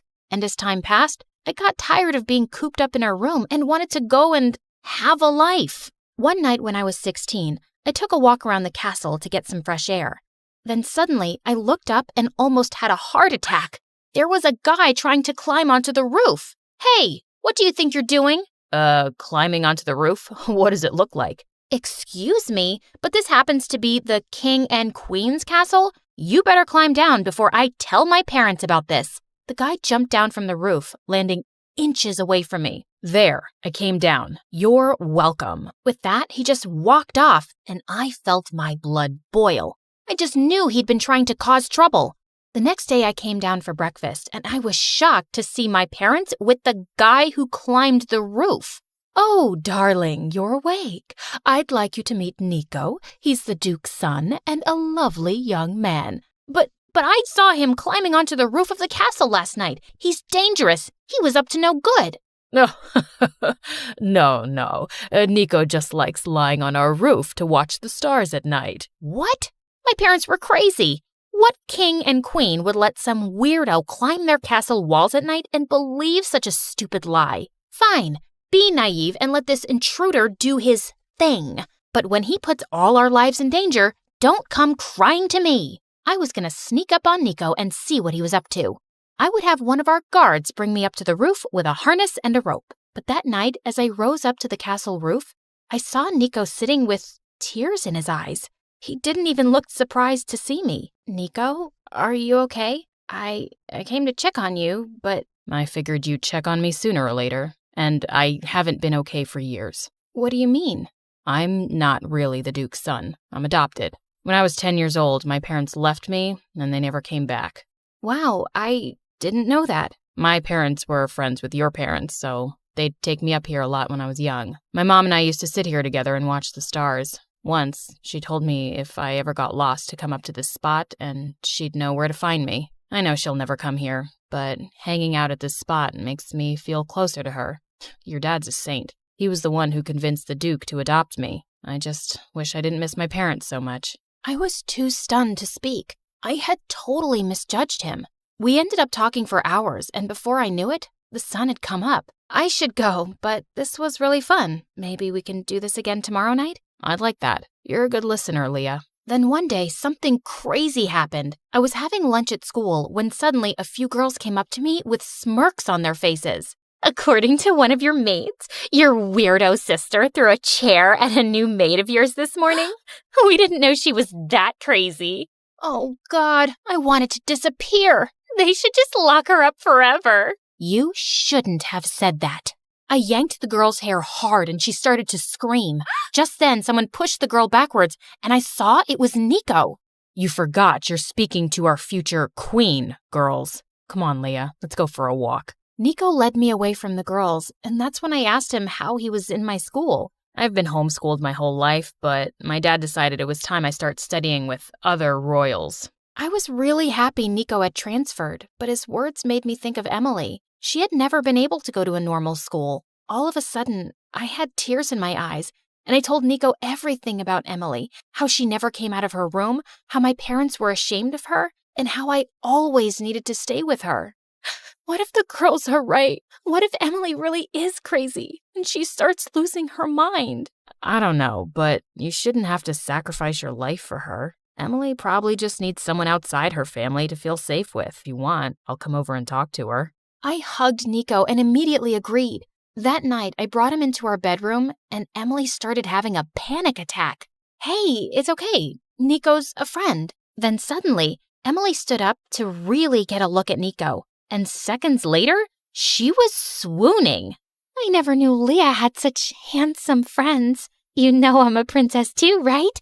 Emily started flirting with Nico like crazy. But as the night went on, Nico got her to start opening up about her issues. I get what you're going through. Sometimes I get so depressed, I don't even want to leave my bed. But sometimes being alone makes it worse. How about I introduce you to some of my friends from school? We can start slow. To my shock, Emily agreed. Nico and I started out by taking her for walks in the park and once in a while introducing her to people. I was so grateful for Nico, and as time passed, we grew really close and I secretly started having feelings for him. Then one night, the three of us were walking along the pier when suddenly Nico tripped and fell sideways into the lake, hitting his head on a rock. Then he started sinking into the water. I jumped into the lake to get him. When I managed to pull him out, he was unconscious. Luckily, I knew CPR, and within an hour, he started to wake up. He was saved. The next day, I went to visit Nico at his house to see how he was. When I got there, he was lying on the couch, and he looked super out of it. Hey, how are you feeling? I just remember that I hit a rock and almost drowned, and that someone special saved my life. You have no idea how much it means to me, Leah. I haven't felt this loved in years. My heart soared. I was just about to lean in and kiss him when Emily came over and Nico took her hand. Emily told me she dove into the water to get me and then did CPR. She's an absolute angel. To my horror, Nico pulled Emily close and kissed her. I felt like I was going to throw up. I yanked Emily's arm and pulled her into the other room. How could you take credit for saving Nico's life? He's been my best friend for the past year, and you know what? I'm in love with him. Leah, I've been miserable my whole life. I don't know if any guy will want to be with me ever, considering all the issues I have. This could be my once-in-a-lifetime chance at happiness, but I guess that doesn't matter. So go tell Nico the truth and be the village hero. I'll just lock myself away in this bedroom forever. Emily stormed off into the bathroom and slammed the door. I couldn't think straight. I ran out of Nico's palace to clear my head. I wanted to tell Nico the truth so badly, but what if Emily was right? What if this was her one chance at a normal life? In the end, I decided to let Emily take the credit. It probably wouldn't be a big deal. She'd get to be the village hero for once. Plus, it wasn't like she and Nico were going to get married overnight. I had time to think things over. Except Emily's fame lasted for more than a week. Worst of all, she and Nico were getting close. The two of them even went out together. He comforted her every time she had a panic attack and congratulated her every time she left the castle. God, was he her boyfriend or her babysitter? Then one night, my parents invited Nico over for dinner, and Dad made an announcement that sent me over the edge. After much thought and discussion, we would like for Nico to be our new king. We love him like our own son, and we can't think of who'd be a better husband for our daughter. My jaw dropped. I was going to be with Nico after all? Everything was going to work out? But Emily was fuming. You're just going to take Nico away from me? Like that? You mean I'm going to marry Leah? Actually, you're going to marry Emily, and she's going to be the queen instead of Leah. You two make such a beautiful couple, and it was truly a miracle that Emily was able to save your life, even with all her challenges, and that's remarkable. I felt like I'd been punched in the face. That's insane! I'm the eldest daughter. I've been preparing to be queen my whole life. And you know what? I'm the one who saved Nico. I should have never let Emily lie and take the credit for it. And I'm not letting her take my crown or marry Nico either. Before anyone could react, I fled from the table and into my bedroom. Then suddenly, I felt someone standing over me, and it was Emily, with fire in her eyes. Why would you rat me out like that? You can still have any guy you want, as long as it's not Nico. I've loved Nico for over a year. Emily, I've sacrificed everything for you. I spent days on end locked in this room so you wouldn't feel scared and alone. Is this the thanks I get? So, you're saying I owe you in some way? I never asked you to sacrifice yourself for me. You could have left me for a few hours if it was too much. It's not my fault you don't know how to set boundaries. Sorry, but I'm only responsible for my own happiness. That was it. Without thinking, I slapped Emily across the face hard. Emily turned around and was about to push me, but instead, she tripped and fell backwards, tumbling down the stairs. Everyone called for help and an ambulance came. What had I done? I went with everyone to the hospital, but I wasn't able to see Emily yet. I felt sick to my stomach. Suddenly, I felt someone's hand on my shoulder. It was Nico. Hey, Emily's gonna be okay. She'll be in a cast for a few weeks, but don't worry. I think there's something seriously wrong with me. How could I hurt my sister like that? Maybe because you were fed up with letting her take what's yours. The servants overheard your conversation with Emily, that it was you who saved me and how you let her take the credit. I was totally silent. I hadn't really thought of it that way, but Nico had a point. Also, I need to confess something. I'm in love with you too. I've been in love with you for ages. I thought I loved Emily because she saved my life, but we don't have that connection that you and I have. I want to be with you, Leah, not your sister. Suddenly, Nico leaned in to kiss me. Oh God, I wanted to kiss him so bad, but what about Emily? I couldn't do this to her. I ran away from Nico at that second. I had to talk to Emily. I went out to bring her flowers and then apologized for everything. Actually, I'm the one who owes you an apology. I went way too far by stealing both Nico and your crown from you. I know Nico doesn't see me like that. It's okay, Emily. It's in the past now. Everything is going to be all right. I'm so glad you're okay. Honestly, me too. I hugged my sister tight. Today, I'm married to Nico as the Queen of Liechtenstein. And Emily is married too, with 3 kids. The day I was born was quite an exciting one at the hospital. When she held me for the first time, she gasped at my eyes. They were midnight blue in the center with a light blue ring outside. The nurses were stunned too, and, well, a bit confused. Blue eyes are rare, and you both have brown eyes. Quite unusual. What are you trying to say, woman? You think this isn't our child? Did you cause a mix-up in the nursery? No, of course not, sir. I was only saying. How about you keep your useless opinions to yourself? Her eyes are nothing special to talk about. And for some reason, it always really annoyed him when people noticed and talked about my eyes, which was every time they met me. And as I grew older, I started realizing that I had a strange power. I could get what I wanted using my eyes. Let me give you an example. Once when I was 6, I went with my parents to their friend's house, who had twins my age. I could tell the boy was really sweet, but the girl didn't like me much. When she left the room for a while, the boy climbed onto her bunk bed and returned with a beautiful doll. Her eyes are just like yours. I think you should have her. Oh, wow. Really? Thank you so much. Hey, thief! You can't have my doll. But your brother gave it to me. It even looks like me. It's not his, it's mine. And it looks nothing like you, witch. Let go. I pulled harder and suddenly the doll's head snapped off. The girl burst into tears and went running to our parents. Oh boy, I'd be in so much trouble with Dad. Suddenly, I looked deep into the boy's eyes. You'll tell everyone that your sister broke the doll's neck because she didn't want me to play with it. You'll say that, won't you? And that's what he said, word for word. The girl's parents apologized to me and scolded her. Over time, I just couldn't help using my eyes more often to get my way. Sometimes I knew it was wrong, but it was just too easy. I only had to look at people with my big baby blues, and teachers would help me during exams. People would give up their seats on the bus. And if someone got the last hot dog at lunch before me, they were sure to surrender it. By the time I was in high school, I was quite popular with the boys and had my girl gang too.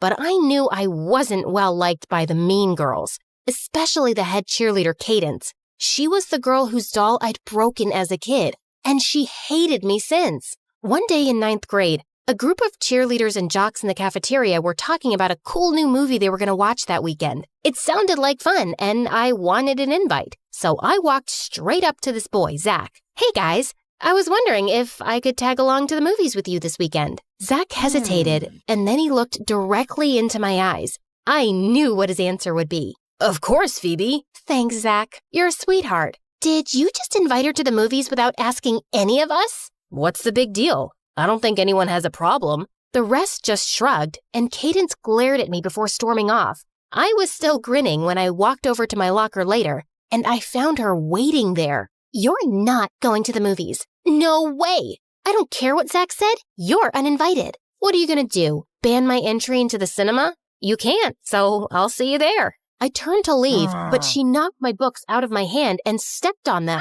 I grabbed her by the hair and we broke into a cat fight. We both ended up in the principal's office, and she immediately called our parents. I didn't do anything. She started it. I hadn't even touched her. She pulled my hair. The principal also called in a few witnesses from the hallway, and luckily for me, it was a bunch of boys I knew. I only had to look at them, and they all said Cadence was to blame. No way. She can't get away with everything just by batting her dumb eyes. She looks like an angel, but she's a lying witch who has everyone dancing to her tune. But Cadence got detention while I was let off with just a warning. On the car ride home, though, Mom and Dad were really quiet. Why are you guys acting like I killed someone? It was just a silly fight over a movie plan. Why do I feel like I believe Cadence? You've always tried to get your way by manipulating people ever since you were a kid. Now it seems worse than I thought.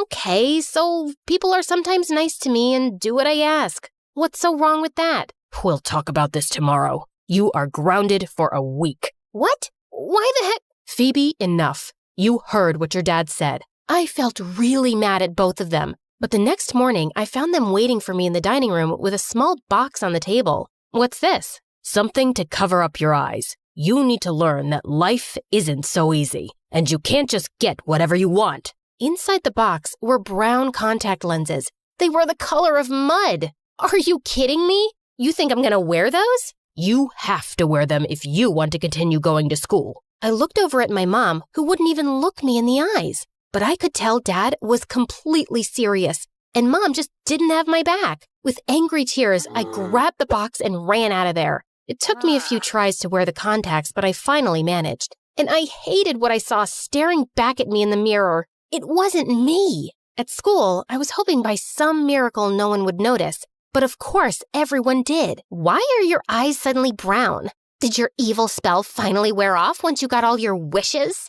Everyone's comments made things hard because it felt really embarrassing to say my dad was making me wear brown lenses. I made up some lame excuse about how the doctor had recommended them for an eye condition, but it didn't seem to convince anyone. And suddenly, no one seemed to care about me much. Luckily, a month later, Dad's job caused him to transfer to another state. A fresh start was exactly what I needed. No one in school there would ever know I had blue eyes before. But it was quite strange walking into this new place and not having anyone pay much attention to me. My classmates seemed pleasant enough, but everyone just went off with their groups at lunch. I was sitting outside having lunch under a tree when someone dropped down next to me. Hello, mind if I join you? You already have, and I don't mind at all. Good, 'cause I'm too tired to get up anyway. Plus, I've been waiting for someone new to show up for ages.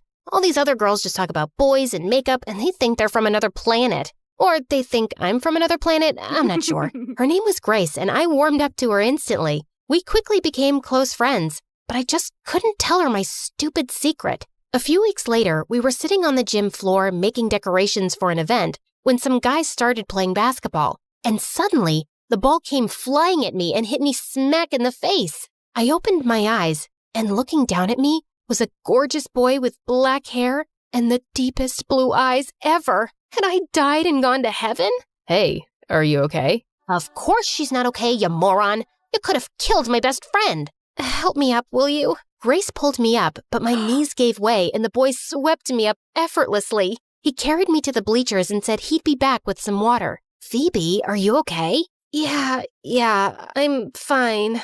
I see. Yeah, you aren't fine. And if he has his way, you never will be again. What do you mean? Just then the boy returned with a water bottle and knelt beside me. Really sorry. We should have been more careful. Oh, don't worry. I don't mind. I mean, it's just a ball, not a rocket. Now that would hurt. I don't know what I'm saying. Maybe I have a concussion, but I'm okay. O-Y-A-K. See? I can still spell. He just smiled at me and ran off to his friends. What a blubbering idiot. I turned to Grace and saw she'd already left. Later that night, I got permission from my parents to stay over at Grace's. So tell me, what do you know about the gym boy? That's Levi. He's my older brother. You're what now? Yeah, I know. Different set of genes. But Phoebe, he's a heartbreaker. He changes girlfriends faster than he changes underwear. He knows he's good looking, and he uses it to make girls like him, and then bam! 2 weeks later, some girl is crying in the school bathroom, and he's got a new girlfriend. Really? But he seems sweet. How would you know? He's my brother, and I'm telling you, he's a jerk. Is he here? Like right now? Yeah. But you don't want to talk to him, right? You're here to have a slumber party with me, and I just told you he's a jerk, right? Gotcha. But I couldn't get Levi off my mind. Grace messaged me on Monday that she had the flu and wasn't coming to school, and I decided this was a great chance to talk to her brother. On the bus, I was thinking about what I'd say to him when someone sat down next to me. Sorry, seats in the back are full. Holy lady luck! It was Levi, but it seems like he hadn't recognized me and just started reading a book. What you reading? He turned the cover to me without looking my way. Oh, nice. I've never read that. Okay, good to know. Wow, he did seem like a bit of a jerk, but I wasn't giving up yet. If it's good, maybe I'll read it. I'm the girl from the gym, by the way. The one you hit with the basketball. I know that. I didn't have memory loss. It's just that you're Grace's BFF, and she told me to stay away from you. That's strange. She didn't say anything to me. And why can't we all be friends? Grace was down with some virus and couldn't attend school for 2 weeks, and I ended up spending all my time with Levi. He was gorgeous, but he was also funny and thoughtful, and I just couldn't help liking him. And I had a feeling he liked me too. But when Grace returned, she was furious seeing us together. So what? You've replaced me with Levi now? Of course I haven't. You weren't here, and we just started hanging out. And now you're in love with him, aren't you? Even after what I said, doesn't take anyone too long to fall in love with Levi. He gets anything he wants. I was upset that Grace was mad, but I didn't want to give up on Levi either. Later that day, as I was running an errand, I passed by a cafe window and stopped in my tracks. Levi was sitting there with some blonde girl I'd never seen before. He suddenly spotted me, and I started walking away quickly. Phoebe, please stop. It's not what it looks like. It's none of my business, Levi, so no need to explain. I obviously misread some signs. You should go back to your girlfriend. 2 weeks, and it's time for a new girl, yeah? Just like Grace said. She said what? That you're a heartbreaker, and that you change girls faster than clothes, and that I should stay away from you? Phoebe, she made that up, okay?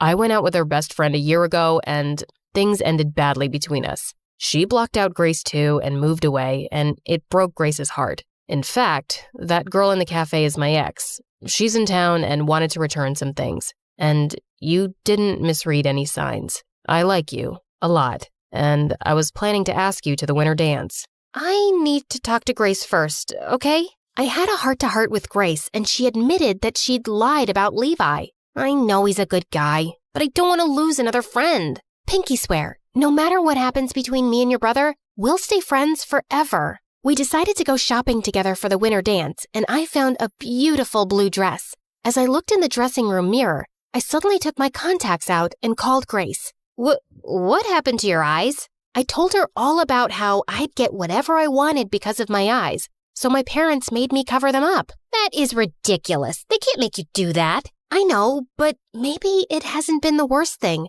I got you and Levi, and it has nothing to do with my eyes. But yeah, I think I just want to be myself now. When I got home, I walked into the lounge where my parents were watching TV. What have you done? I'm tired of covering up my real eyes. This is who I am, and I won't hide it anymore. I'm done with your controlling nonsense. You'll do what I say as long as you live under my roof. Then maybe I won't live under your roof. I went upstairs to gather my things so I could go stay at Grace's house when suddenly Mom came in. I need to show you something. She pulled out contacts from her eyes, and they were the brightest blue, just like mine. Your dad hated the attention I attracted, and after we got married, he made me cover them up. But you're brave to stand up for yourself, and I don't want to let you down again. I'm leaving with you. We packed our things and left Dad for good. We checked into a hotel until we could find a place, but for the first time, I saw Mom happy and free. The next day, I put on my blue dress for the dance, and Levi came to pick me up. Grace told me about your eyes. You look beautiful. You think so? Yeah, but no matter what color they are, I'd think that anyway. I was born on the 10th of December, 1815, in a super rich family in London and lived with my governess, the servants, and a pet cat, Mrs. Puff, in a huge mansion in the countryside. My mom was a very famous social worker and was mostly away, but whenever she'd return home, I'd try my best to make the most of it. Mom, I made this drawing for you. Mom, I learned to ride a unicycle. Isn't it cool? Look, I can walk upside down. It was like everything I did was to impress Mom. Ada, I don't want you wasting your time in these senseless things. Darling, you are made for greatness. I will have the best tutors in the world for you. Mom was pretty bent on making me stop wasting my time, so she hired an army of tutors to teach me at home. I was being taught everything, from mathematics to astronomy, from literature to history. I was even learning French and Spanish, but I just couldn't sit through the lessons. They seemed so boring. Every time my teachers would start a topic, I'd want to go out and play, which I wasn't allowed to do because Mom had set all these rules for me to follow, a proper timetable, and even a meal plan. But then I found a way to make it work. I promised my teachers that I'd study if they gave me multiple breaks throughout the day, and they agreed. After every lesson, I'd go out and enjoy the weather, and it made learning fun for me. With the best teachers in all of England, I started to finally like studying, and my curiosity about things just kept growing.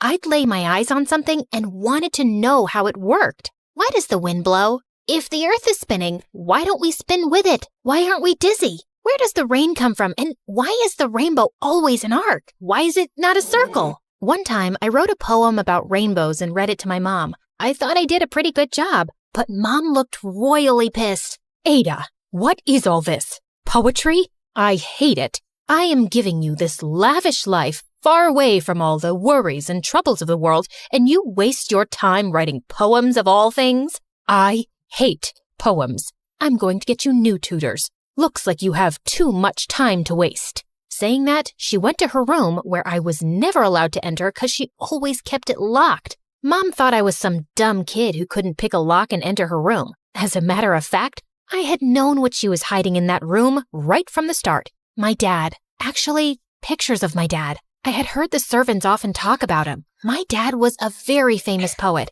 He was basically the first celebrity of England. He was sort of like a rock star of his time and had a massive fan following. People from far away would come to listen to his poetry, and that didn't sit well with my mom. My mom hated his work, and they'd argue so much that when I was just 2 months old, he moved away and never looked back. Mom didn't want me to be like him, and that was the reason she wanted me to always be super busy with studies. But Mom forgot I was my own person. Yeah, I had started to love science and mathematics, but I also loved something else that I don't think my mom ever experienced. Having fun. Like everyone knows how fun it is to play in the mud and run like crazy in the rain. But for Mom, it was a big no-no. She would constantly be telling me to sit, stand, eat, and even breathe like a proper lady. One time, when I was about 12, we had a party at our place, and Mom made me wear the most uncomfortable dress ever.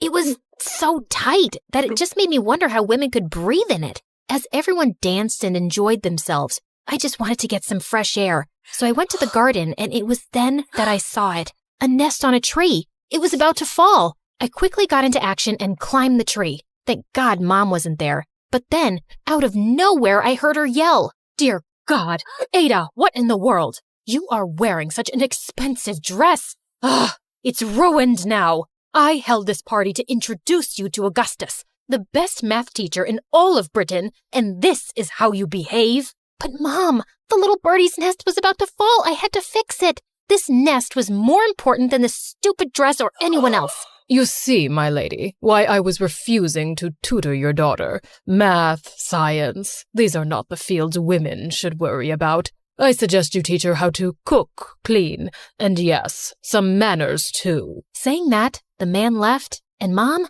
wow, she literally went berserk, and I got the lecture of a lifetime, and it was then that it happened. I felt a shooting pain in my head, and then everything turned dark. When I woke up, I was in my bed, and it turned out I had a headache called a migraine. I was put on bed rest for not just 1 or 2 days, but for a whole year. Just in the first week, I felt like I was going to go crazy from boredom. I had solved tons and tons of puzzles, played all the board games in the house with the servants, read so many books, and I was still bored. But then one day I saw something amazing. The nest that I had saved had chicks. I was so happy. Over the coming weeks, I saw each chick, one by one, leaving the nest. And it was because of them that I fell in love with flying.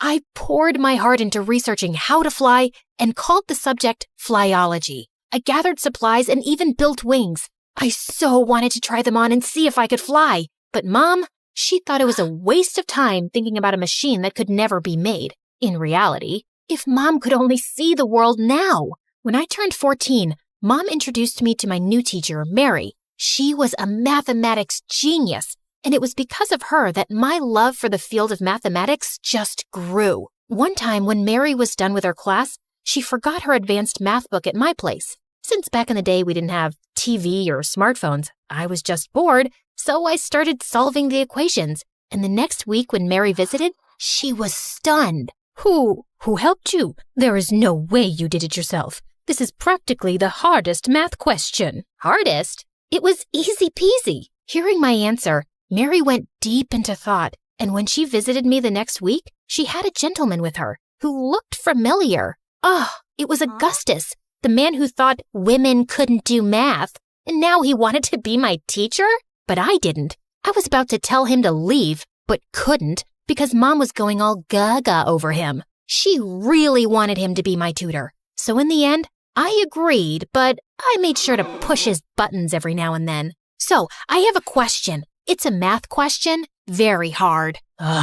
You asked one silly question just 5 minutes ago. Fine, ask away. Why can't a nose be 12 inches long? What kind of question is this? Because then it would be a foot.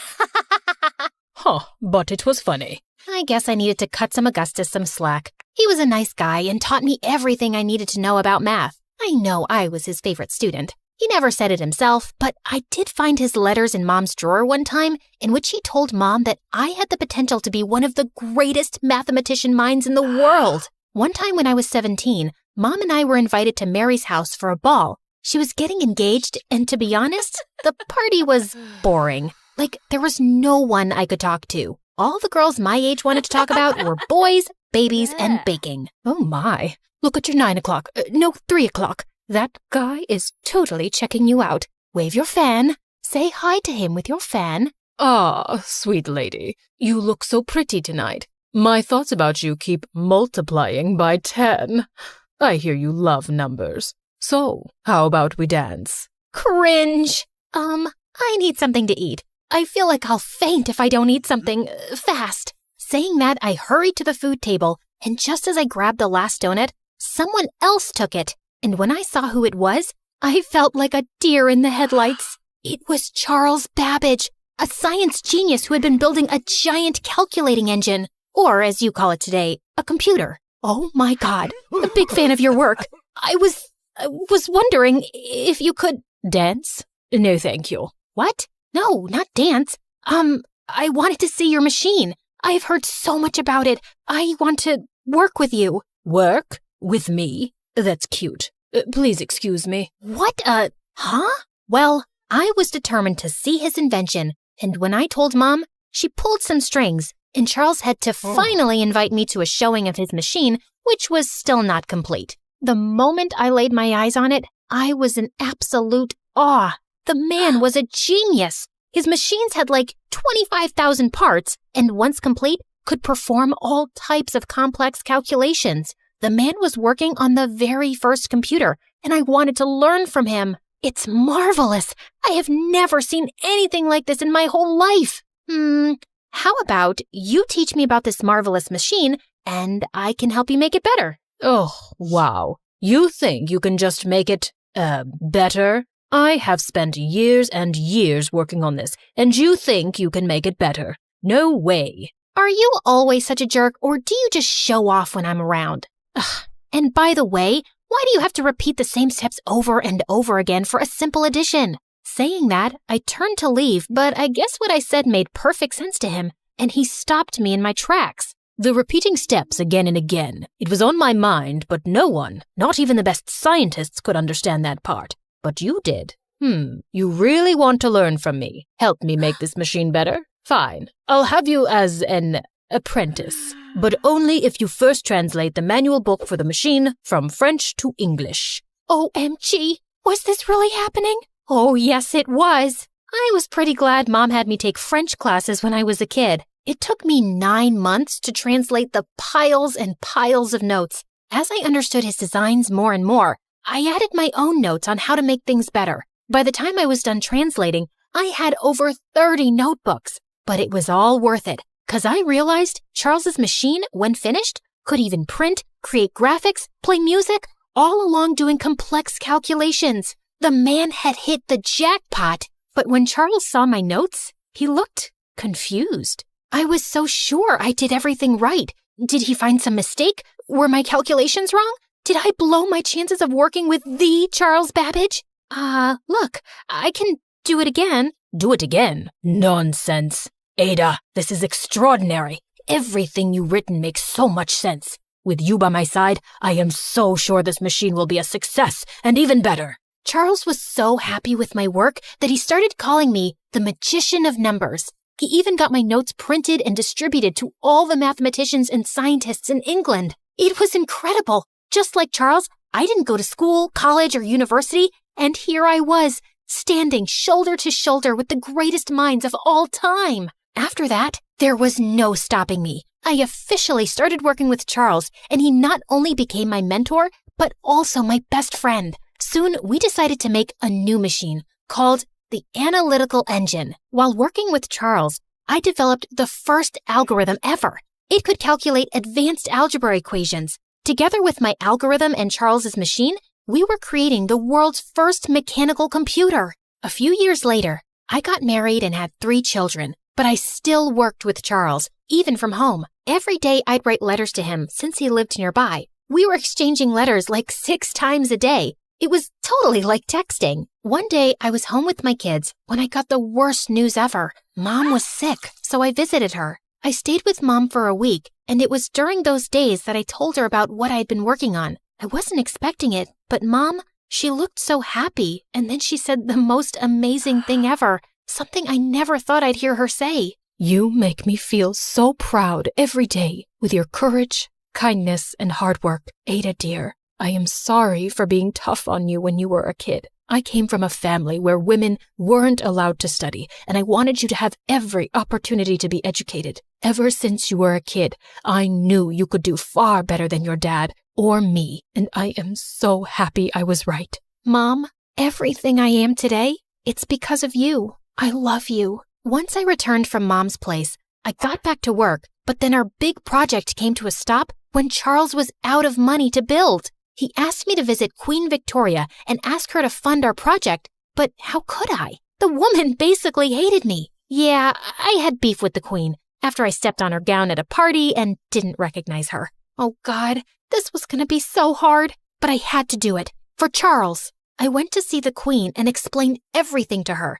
I wasn't expecting it, but she agreed to help me. I was ecstatic, and when I broke the news to Charles, he was thrilled. Oh my God. Thank you so much. Ada, how can I ever repay the favor? How about you make me the CEO of Babbage's machine? CEO? You can be chairman, president, anything you want, because it's a fact, Ada. With your code, this machine will reach new heights. I was coding computer programs before there were even computers and before it was cool. 100 years later, the work I did with Charles was finally recognized and became the basis for the invention of the first modern computer and the basis for the machine you are watching me on right now. In the late 1970s, the United States Army created a programming language called Ada to honor my work in the programming field. I was born to famous parents. Mom was an actress and Dad was a film director. Since they both were mostly busy, I grew up with nannies, and boy was I wild. Like one time, the nanny left me alone for a few minutes and I spray painted all of Mom's designer dresses. And another time, I put on a huge coat and hid in the refrigerator, thinking I'd outsmarted everybody. But the nanny found me in 5 minutes. Aw man, how'd you find me? Maybe because of all this was food on the floor. Even in school, I found it extremely difficult to sit still in class. One time in 5th grade, the teacher asked everyone about their role model. I love Superman. He can fly, and I love his costume. Superman can't be your role model. He's fictional. Real people can't fly.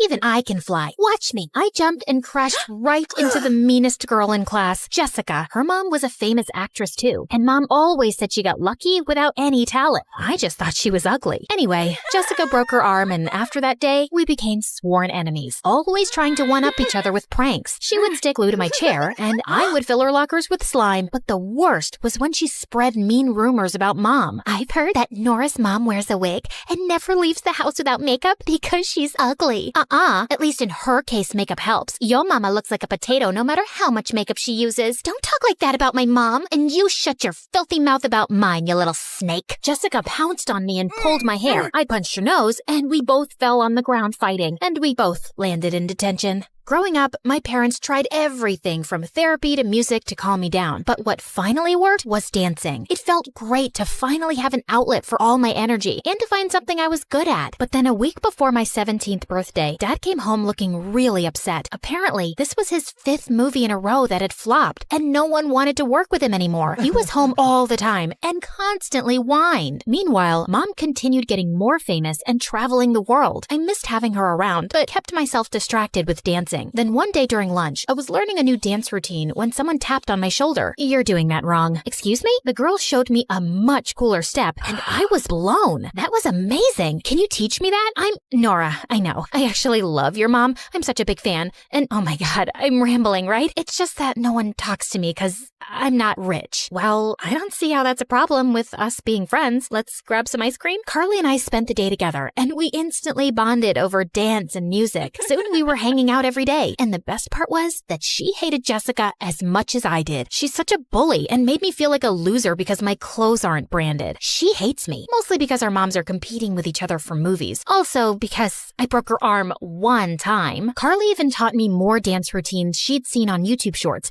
and suggested I start my own channel. Dad gave me weird looks as I filmed the videos, but I didn't give a fig. All he did was watch TV all day long. Then one time he was casually scrolling through channels when I pointed out a commercial featuring someone I followed on YouTube. Oh, I know her. She does the coolest dance routines ever. You mean people get famous for making those silly videos? Excuse me. It takes a lot to make these videos. You need to know the right camera angles and lighting and even makeup. And yeah, this does make you famous. Dad looked at me thoughtfully, and to my surprise, he was up really early the next morning, waiting for me with a new ring light, camera, makeup, and clothes. What's all this? I thought about what you said, and I think together we can make you famous. I can make the videos while you focus on dancing. I thought the videos were silly. Silly Billy Nilly, what does it matter? Let's get to work.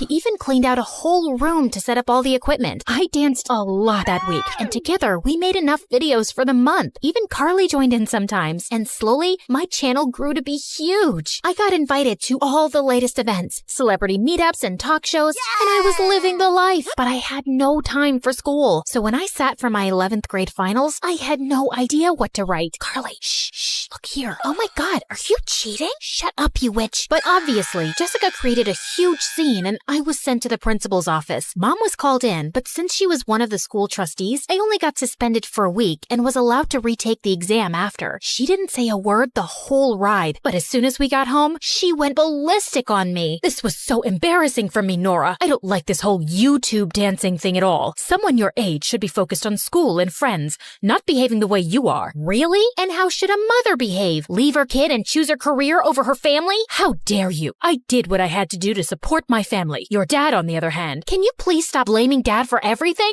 He's been here for me and you haven't, and he's happy for my success. Please spare the lecture, Mom, and go back to making movies. I appreciate what you've done, but I'll take it from here. I hated being rude to Mom, but she was being annoying. Soon she left the country for yet another project. Carly helped me study, and somehow I managed to clear my exams. A week later, I got an email from none other than Gucci. It was a big campaign, and they wanted both me and Carly to feature in their video. We spent hours selecting our looks for the video, but on the day of the shoot, Dad took me to the location 3 hours earlier, saying the producers gave a new schedule. Does Carly know? Oh, I forgot to tell you earlier. Gucci called me to say they only wanted to work with one girl, and obviously Obviously, that's you. What? I didn't get any such email. I told you. They called me. You were busy with some shoot. You should have told me, and I should have talked to Carly about this. She's helped me so much with the channel. Yeah, okay. But would you give up such an important campaign to her? Since there's only one spot, it is your channel. I still wanted to call Carly, but I had to get my hair and makeup done, and then there was no time. I felt mad at Dad for signing the deal without consulting me, but this was a great opportunity, and I couldn't let it slip. But the next day when I saw her, she looked completely heartbroken. I'm so sorry. I wanted to tell you, but it was such a sudden change of plans, and it's okay. It's your channel anyway. So you're not angry then? No, but I do have class, so I'll see you around. Carly smiled, but I knew she was hurt. So the next week, I surprised her with tickets to her favorite concert, and thankfully, things went back to normal. My video with Gucci blew up, and suddenly every big brand wanted to collaborate with me. Not only was I super popular, but these deals were making me rich, and even the kids at school were less annoying now, including Jessica. One time during lunch, Jessica pulled up a chair next to me and Carly. Hey Nora, how are you? It's been so long since we had a little chat. Not long enough. Let's talk in another 10 years, or maybe never. You're so funny. Anyway, you know how my mom has this makeup brand, right? And she wants you to be the face of the label. Isn't that amazing? Oh, wow. Lucky me. And I'd rather eat bugs than help you or your mom. She's ready to pay you a lot. Think about it. Aw, desperate much? You know what? Since I have such a big heart, I'll help you. Climb on the table, say this, and I'll seal the deal. What? No way. I'm not saying this. Look, who are you kidding? I know your mom's brand is struggling, and I could really push the sales. Don't you want that? You want this favor? You gotta do what I say. Fine. Hey everyone. I have to confess something. I have an unhealthy obsession with eating my own boogers, and Nora's amazing because she's helping me get over it. But sometimes I still can't help it. Go on. With that, Jessica dug into her nose and licked her fingers. I could see everyone making disgusted faces as she turned bright red and she ran off. I couldn't stop laughing. Now that was fun, right? No, you didn't need to humiliate her like that. What do you care? You hate Jessica just as much as I do. I do, because she was a bully. And right now, you are one too. I only gave her a taste of her own medicine, and I'm not sorry about it. Well, you should be. With that, Carly turned around and left. I wanted to stop her and explain myself, but then why should I? Jessica has always been horrible to me. I didn't need to feel bad. After that day, Carly started avoiding me. I tried to talk to her a few times. Then I got busy with shoots, and there was never a good time. Finally, it was time to shoot for Jessica's mom. But as I was getting my makeup done, I saw an article about how her products used substandard ingredients, even some that were banned. Dad, will you look at this? It looks like these makeup products are full of toxins. I can't tell my followers to use these. Yes you can. Who cares if these products are harmful? All you need to do is go up there, smile, and say it's the best makeup you've ever used. But that's lying. Listen, Nora, we've signed the contract and got a lot of money for this, so we can't back out now. If we do, they'll sue me because I'm your legal representative. I knew endorsing these products was wrong, but if I walked out at the last moment, Dad would get sued. So I decided to shoot the video and get it over with. But I couldn't stop thinking about how I'd lied for a few bucks. It kept nagging at me all night. And the next day, I told Dad I wanted to take a break. No way. We've taken an advance on all your sponsorships. I don't care, Dad. I started this channel to dance and have fun, and now I'm lying to make money. I don't want to do this anymore. Just give all the money back. You don't understand, Nora. I can't give the money back because you lost it? I turned around to see Mom walk in. Go on. Tell her about how you lost all the money in some shady internet scam and how you need more money to do this all over again. What? Dad, is that true? You stole my money? No, I never meant to steal it. I just borrowed it to invest so I could use the profit to fund a movie project I've been working on. But I swear, I intended to return every single penny. I had no idea the investment scheme was a complete scam. I'm so sorry. I don't even know what to say. How could you? I'm sorry for not being there before, Nora, but I'm here now, and I won't let you stay with this man for another second. You can't just leave. Watch me. Mom took me to her holiday home that evening. She even promised to pay back all the money to Jessica's mom and get my name out of the deal before they released the video about her makeup brand. But the next morning, I woke up to people screaming my name outside. I wanted to see what all the ruckus was about, but Mom stopped me. Don't go out there. Why? Who are all these people? A video of my conversation with Dad before the makeup shoot had gone gone viral where I was protesting against doing the shoot and he asked me to lie. I was losing followers and sponsors were canceling contracts by the second. But it was worse for Dad. People were calling him a liar, a fraud, and much worse. I didn't go to school that day, but when I told Mom to drop me off the next day, she was hesitant. I don't think that's a good idea. Let things cool down. I'm not gonna sit at home like a scaredy cat, Mom. Despite Mom's protests, I left for school. But just as I entered, Jessica jumped on me from nowhere. You witch! How dare you insult our brand after we paid you the money and did everything you said? Get off me, you dinosaur! I said those things because that's the truth. And drop the act. It was you who uploaded the video with Dad to ruin my name, so we're even. Are you dumb? Why would I upload something that says bad things about my mom's brand? We're undergoing an investigation now. That did make sense, but if this wasn't her, then who? I was wondering who it could be later that day when Carly walked up to me. Okay, don't kill me, but I did something horrible. I was at your set that day, and it was me who posted the video. You? What? Why? Because I didn't know how else to make you stop working with your dad. He's so manipulative that you just weren't seeing that. He makes you do things you don't even want to do. But you're not a bad person, Nora, and I couldn't stand you turning into one. So I did this. And now you can hate me forever. Oh my God, just shut up and listen to me. I already told my dad that I wanted to take a break, and I'm done working with him. I can't lie to people. I'm even kind of relieved that my sponsors have backed out. You did? So that means you're not mad at me? Of course I'm mad at you for not talking to me before posting the video, but I understand why you did it. So do you think we could be friends again? Maybe. Probably. I was born in a small town to a single mom who always celebrated my interests and made sure I felt valued. Since I was a little girl, I've always loved singing and performing, and Mom always supported me. When I was 8, I participated in my school's talent show with a singing act. I was so excited, but when I got on stage, the nerves hit me and I started shaking like a tree in the wind. And when I looked out into the audience and saw my mom smiling up at me, I knew I could face my fears and give a great performance. Don't worry, honey. You've got this. Phew. Okay. La la la la la. Yeah, I used to get some stage fright when I was younger. I loved singing more than anything in the world, but sometimes my nerves got the best of me. All of that went away after my friends told me how good I was. You're like so talented. Really? Totally. I wish I could sing like you. With my mom and friends supporting me, I felt unstoppable. So when all that was taken away, it was, well, difficult. When I was 13, I got the opportunity to audition for a prestigious performing arts high school called Cole House. I came in prepared with my very favorite song, La La La La La.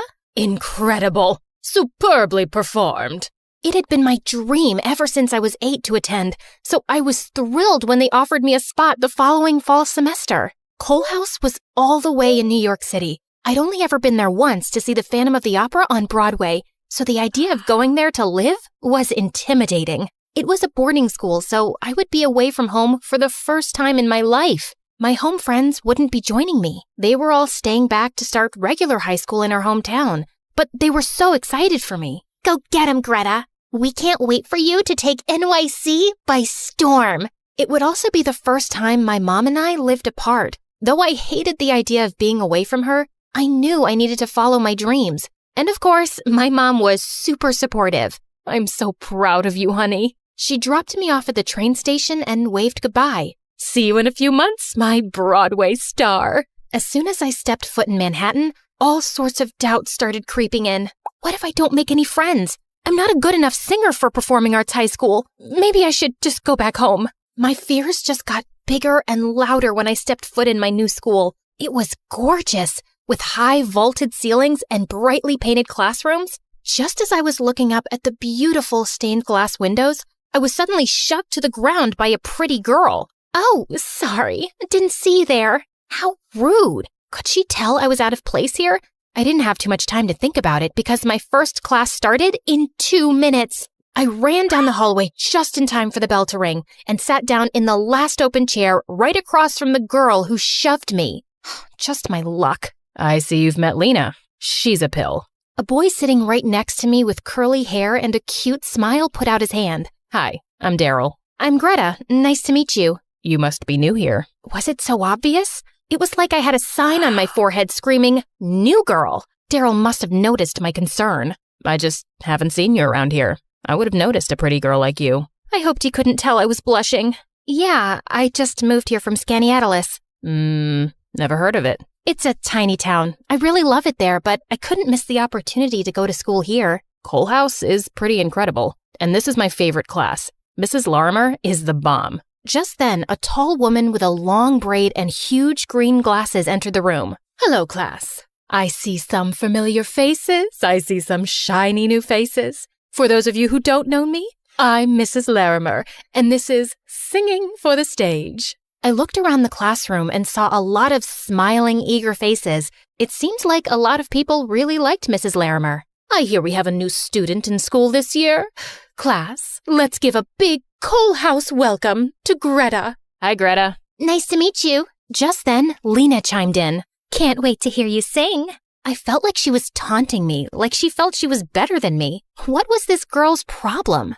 Before I could think about it too much, Mrs. Larimer was addressing the class. Who's ready to present their audition cut? All of a sudden, every student reached into their backpack and pulled out binders full of sheet music. I looked down into my backpack. There was nothing but a pencil box, a notebook, and a bagged lunch in there. Did you not bring your music book? I couldn't believe Lena was calling me out in front of all these people. I just wanted to blend into the brightly colored wallpaper. Don't worry, it's your first day. No one expects you to be ready to perform. Greta, it's your first day, so we'll give you some time to settle and you can perform for us next week. Thanks, Mrs. Larimer. I shot a look at Lena so she would get the picture to just leave me alone. She caught my eye and smiled. What? Why would she tease me and then smile? What kind of mind games was she playing? Still holding my gaze, Lena's hand shot up in the air. I'm ready, Mrs. Larimer. Great. Lena, you have the floor. Lena gave the pianist her sheet music and started singing. I wanted to hate it, but she had an unmistakably gorgeous voice. When she finished singing, the class applauded. Great job, Lena. I can tell you've been keeping up with your vocal exercises this summer. Mrs. Larimer gave Lena some constructive criticism, but I was distracted. I felt like screaming, yeah, she has a beautiful voice, but that doesn't give her an excuse to be rude. But I just kept it bottled up inside, sitting politely. Who would like to go next? I wondered how anyone could feel confident following such a great performance. I would certainly be intimidated singing after Lena. I was wary of her, but there was no denying that she was a beautiful singer. Before I had too long to think about it, Daryl was standing up from his chair. I'll go, Mrs. Larimer. Daryl handed his sheet music to the pianist and sang a little bit to relay the tempo of his song. Even just hearing that much, I could tell Daryl was good. Really good. The pianist nodded and Daryl took his place in the center of the classroom. He looked at me and winked. I swear I turned bright red.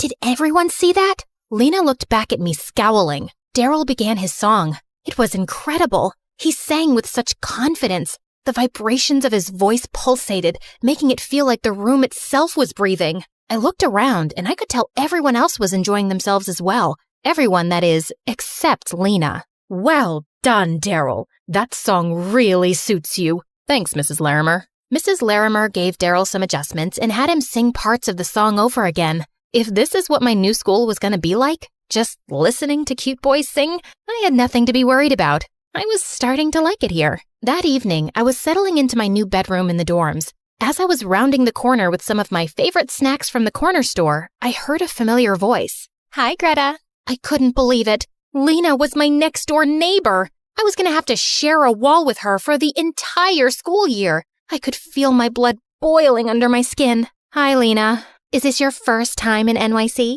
She was smirking. What, did she think she was better than me just because she lived here longer than I did? I had to take a deep breath to control myself. No, actually, I came here to see Phantom of the Opera years ago. Oh, I love Phantom. I've seen it like 7 times. Okay, now she was bragging. Whatever, there was no reason to get worked up. I was just gonna remove myself from the situation. That's really cool for you, Lena. And then I shut my bedroom door and ate a whole bag of my favorite snack, Crispy Crisps. The following week, when I got into the singing for the stage class, I made sure to bring my very own music book with me. I was ready to finally perform for my new classmates. Greta, over here. I looked over to see Daryl beckoning me towards him. He had saved the seat next to him with his backpack. Wow, cute, talented, and thoughtful. This guy seemed too good to be true. Lena looked at Daryl from across the room and rolled her eyes. I plopped down in the seat Daryl saved for me and looked back at Lena. What was her problem with me?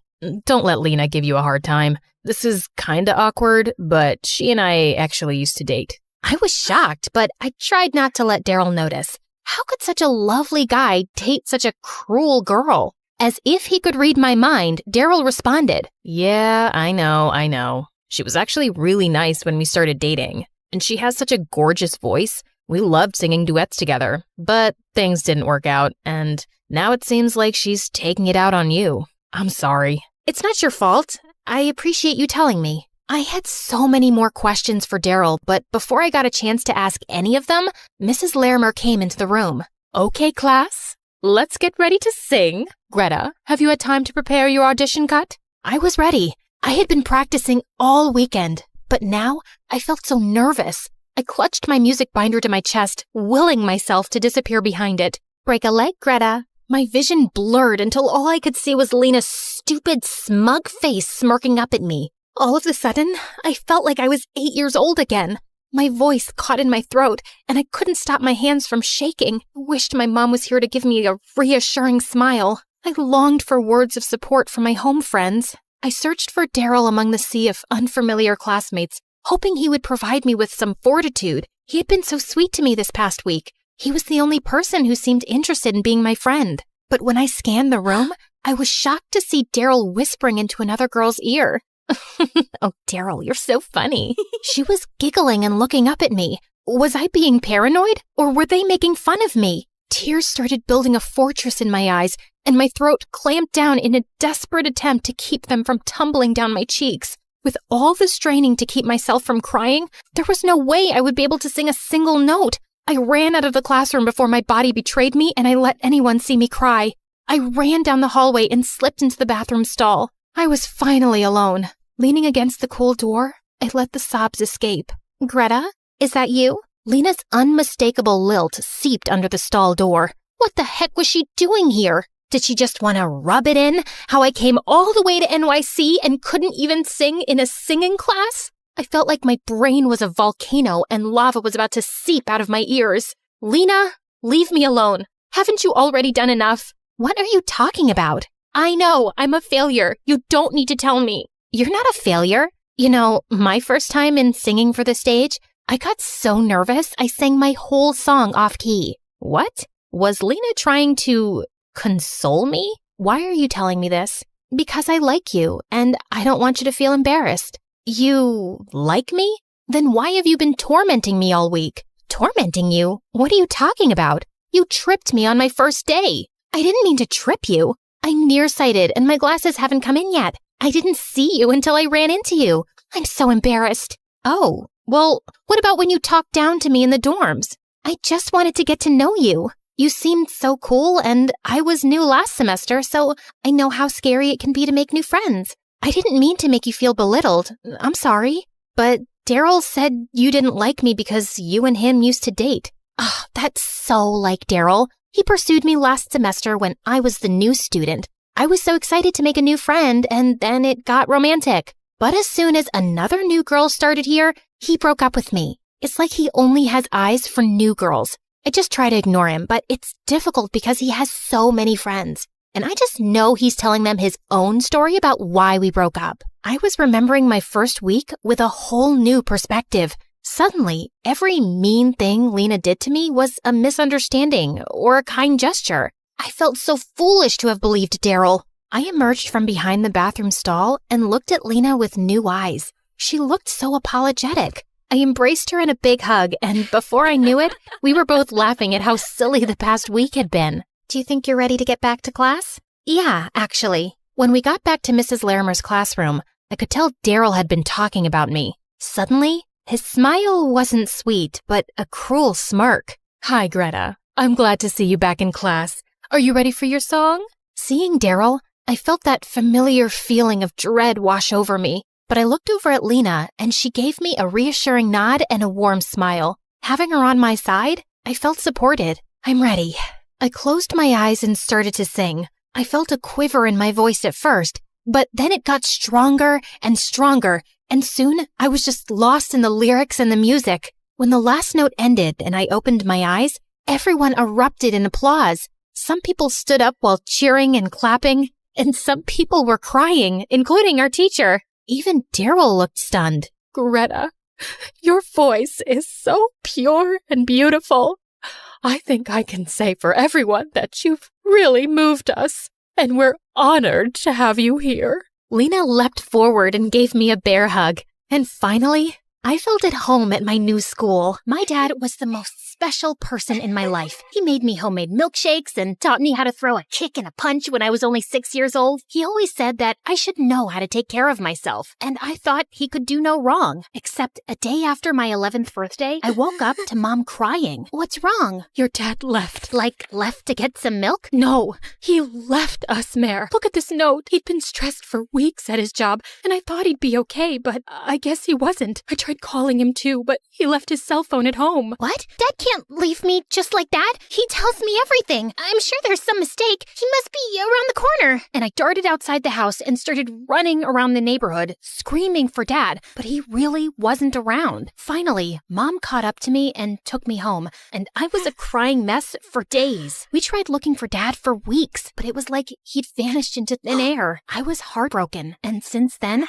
I just couldn't trust anyone around me. What made it worse was that Mom started dating soon after, and she had the worst taste in men. This one time, Mom invited her boyfriend over, and he ended up stealing all her jewelry. And another time, she introduced me to this guy who was arrested a week later for robbing a bank. So, yeah, my home life was a mess, but at least I had school. I was a good student who loved writing poetry, and by the time I was 16, I was writing poems for a small publication and also leading the school newspaper. Life was good until this new guy Xander joined my class. At first, he didn't bother me at all and always had this permanent frown plastered on his face. He hardly spoke to anyone in class, and a few times he was rude to the teacher and got sent to detention. Then one day in the gym, I was sitting on the bleachers when this ball came flying out of nowhere and hit me in the head. Ow! Watch it, morons! I could have died! But you didn't. And you're in a gym class. We're supposed to play here, not sit in a corner and sulk over a notebook. Now give me that ball. Apologize first. Bite me. With that, Xander snatched the ball from my hand and left. I was so mad, I charged after him to give him a piece of my mind, but instead, I tripped and fell right into Rod's arms. He was my senior and the captain of the football team. Girls tripped over each other to get a glimpse of Rod's handsome face and athletic body, and looking into his green eyes, I could see why. I'm sorry, I just lost my balance. And I think I lost my heart.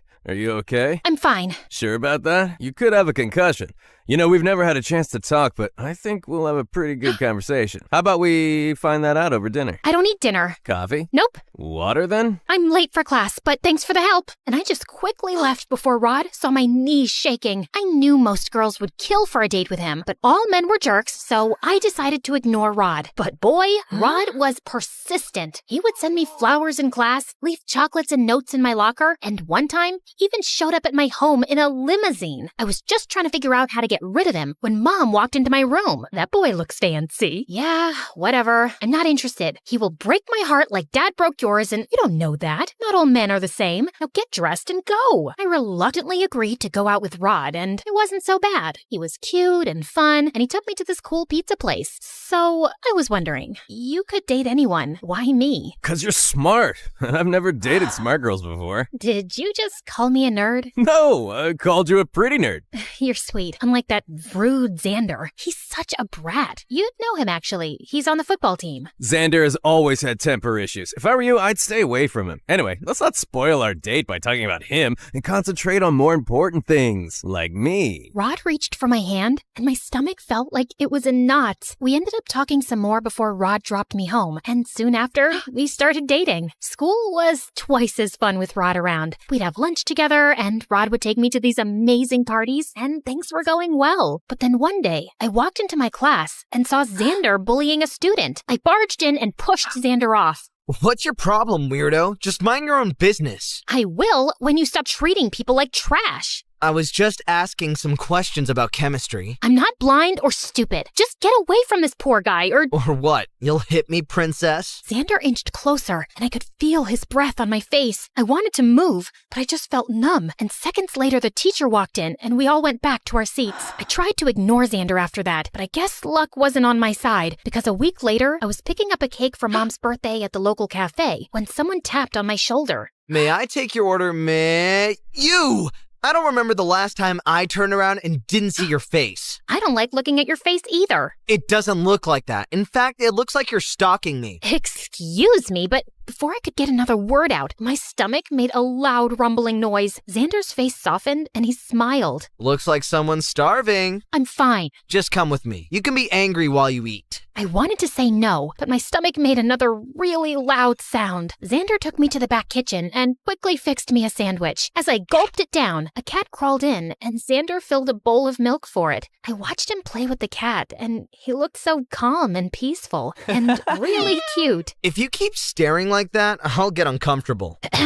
Thank you. You're good. I mean, the sandwich is good. It's my specialty. My mom taught me. And you're staring again. Sorry, I was just wondering. You're rude to teachers. You barely have friends and you pretend like you're mean, but you're actually soft. You're nothing like I imagined. You're nothing like I imagined either. Meredith, why are you with Rod? What do you mean? I mean, he's not what he looks like. I know it's not my place, but I don't think he's right for you. You're right. It's not your place. And why should I listen to you? You're literally the biggest bully in school. Just because you fixed me a sandwich doesn't mean you get to comment on my personal life. You're taking this the wrong way. I guess I was taking it the wrong way. But now everything is clear. Thanks for the sandwich and bye-bye. And with that, I just picked up my cake at the counter and left. But I couldn't stop thinking about what Xander had said. What did he mean that Rod wasn't what he looked like? I wanted to talk to Rod about it the next day in school, but he was absent. I tried calling him, but his phone wasn't reachable, so I decided to go to his place. I was at the gate when suddenly I saw Rod screaming at some woman. What do you mean you can't do the job anymore?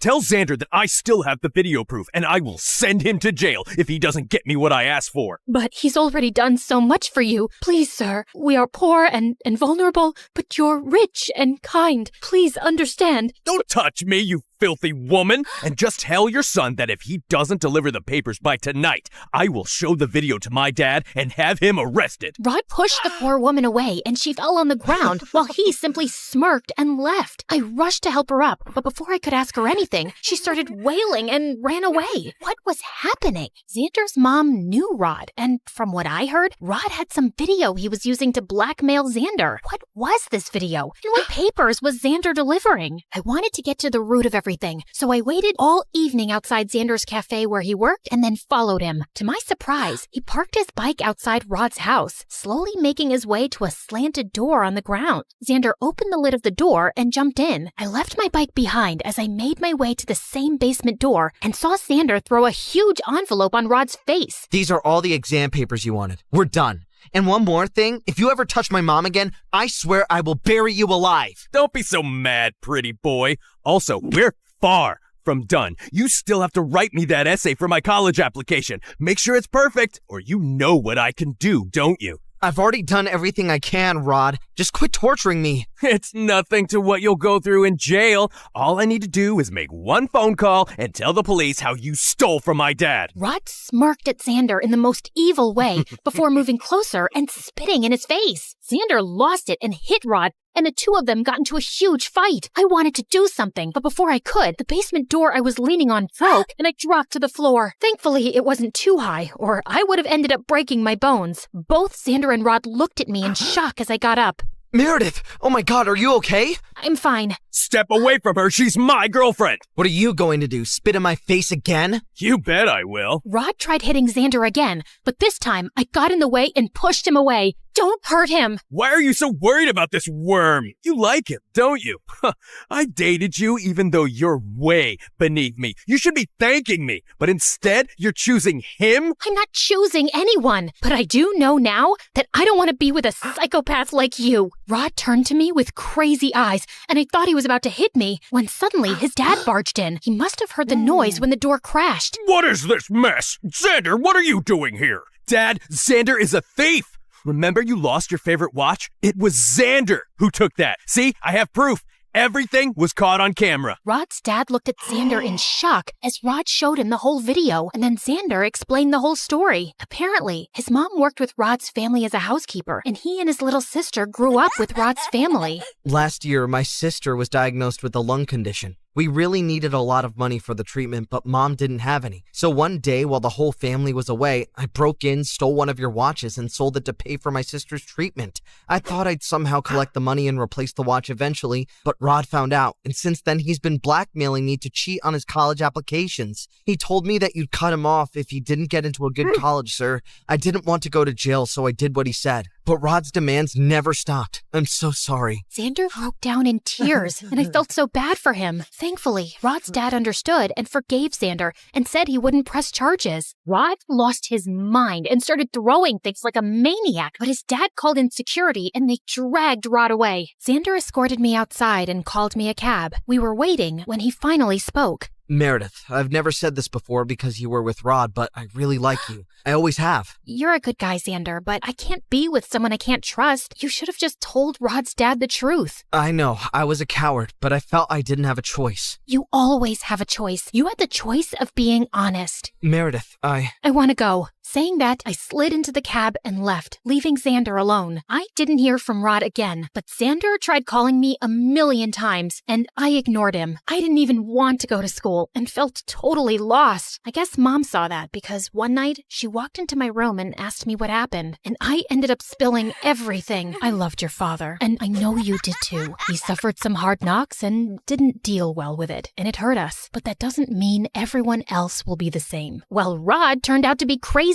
And what if Xander is dishonest again? Look, he shouldn't have stolen from Rod's dad, but he did it for his family, not out of some greed. And that says something about him. Go talk to him, Meredith. I hugged Mom and rushed to the cafe Xander worked at, but he wasn't around. Luckily, the manager recognized me from before and handed me Xander's address. I went to his place and knocked, and seconds later, a cute little girl answered the door. Hey, is Xander around? Nope, but you can wait. You're Meredith, right? How did you know? Xander told me you were the prettiest girl he'd ever seen, and you are pretty. I didn't say that. I said she's pretty, but she's the smartest girl I know. I turned around and saw Xander behind me. He signaled his sister to leave, and then it was just him and I. So what brings you here? I thought you didn't want to see me. Xander, all my life I've hated my dad for breaking my trust. It's really difficult for me to open up to people. And dating someone like Rod, who turned out to be a complete psycho, messed up my mind, and I just needed some time to figure out my feelings. And have you figured them out? Kind of, but I need you to promise that you won't lie about anything to me. I promise. Now can I ask you out on a date? Depends on how well you kiss. Let's find out.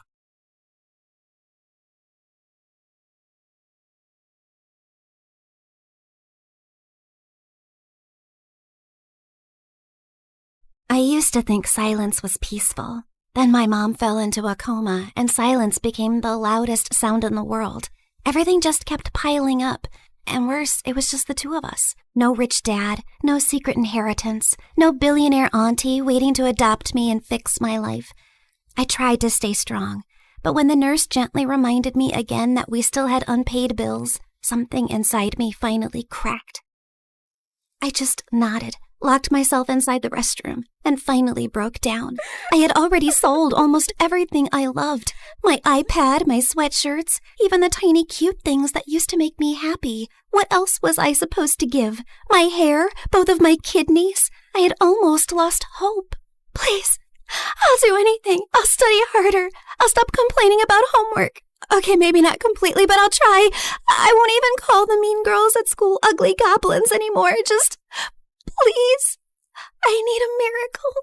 Just then, I heard a calm woman's voice speak. If you want a miracle, then look up. Wait, like treasure? You are reading it right. A special treasure awaits you. Is this a prank or something? Hello? I slowly turned around, expecting a hidden speaker or a hospital ghost with good acoustics, but there was nothing. I did not just hear a bathroom wall answer me. The wall did not answer you. I did. This is stress. People cry too hard and start hearing things, so this is totally normal, right? Just then, an arrow beneath the message suddenly started glowing. First I'm hearing things, and now I'm seeing things. What's happening? Believe your own eyes. Only that which you see is true. What is unseen is but an illusion. Okay. Let's say I believe you for 3 seconds. So, are we talking about gold? Money? Something that I could sell for millions? Because I don't need some riddles right now. I need some miracle, or at least some actual cash. Or some treasure valuable enough to change your fate. Whether it becomes salvation or disaster depends on who finds it first. And right now, you're already running out of time. Out of desperation to save my mom, I eventually gave in.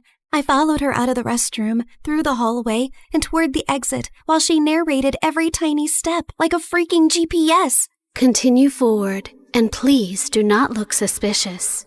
Proceed to the exit. Step over the small crack. Avoid the wet spot. Lift your foot slightly higher. There is an unpleasant object 2 centimeters ahead. I stepped down, and my whole body froze. Oh, my apologies. I meant there was an unpleasant object 2 centimeters ahead. Too late. Soon, we reached a narrow alley between 2 old buildings. Miss, are you sure this is the right way? The path continues forward. Though I understand your hesitation, narrow passages often awaken the mind's instinct for danger.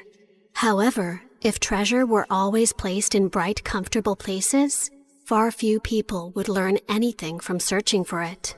So, that's a yes? Oh, that pretty summarizes what I've said. So, yes. I finally stepped into the alley, and thankfully it was only normal scary and not dangerous and life-threatening scary. Just then, everything went silent all at once. Even the dramatic pigeon on the street shut up. Miss Lady Voice? Hello? Are you still here with me? Don't worry. I'm here. Just keep walking. Do not turn back yet. Step back and just breathe slowly. I only asked if you were there. And I answered with additional guidance. The alley stretched longer than it should have. Soon warm wind rushed past me, and when I looked back, the alley was gone, and I was now standing in an open field under a bright blue sky. Holy yummy cheese balls! Did I just teleport to another place? I also noticed a small glowing orb floating in front of me, shining softly like a tiny star. Yes, you have arrived in Mondstadt, the city of freedom, a land of wind, songs, nights, and many stories carried through time. I realized that the glowing orb pulsed when the voice lady continued yapping. So that meant her voice now had some sort of a body? So you mean I'm not somewhere in Europe and not dreaming? Yes. This is not Europe, nor is it a dream.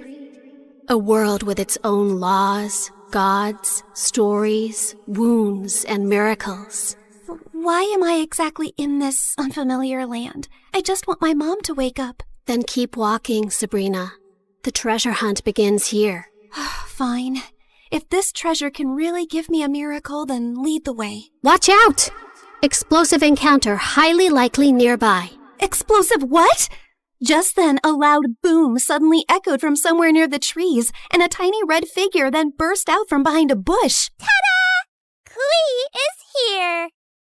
Spark Knight of the Knights of Favonius. She is known throughout for her enthusiasm, remarkable explosive talent, and a long history of incidents that are best described as energetic.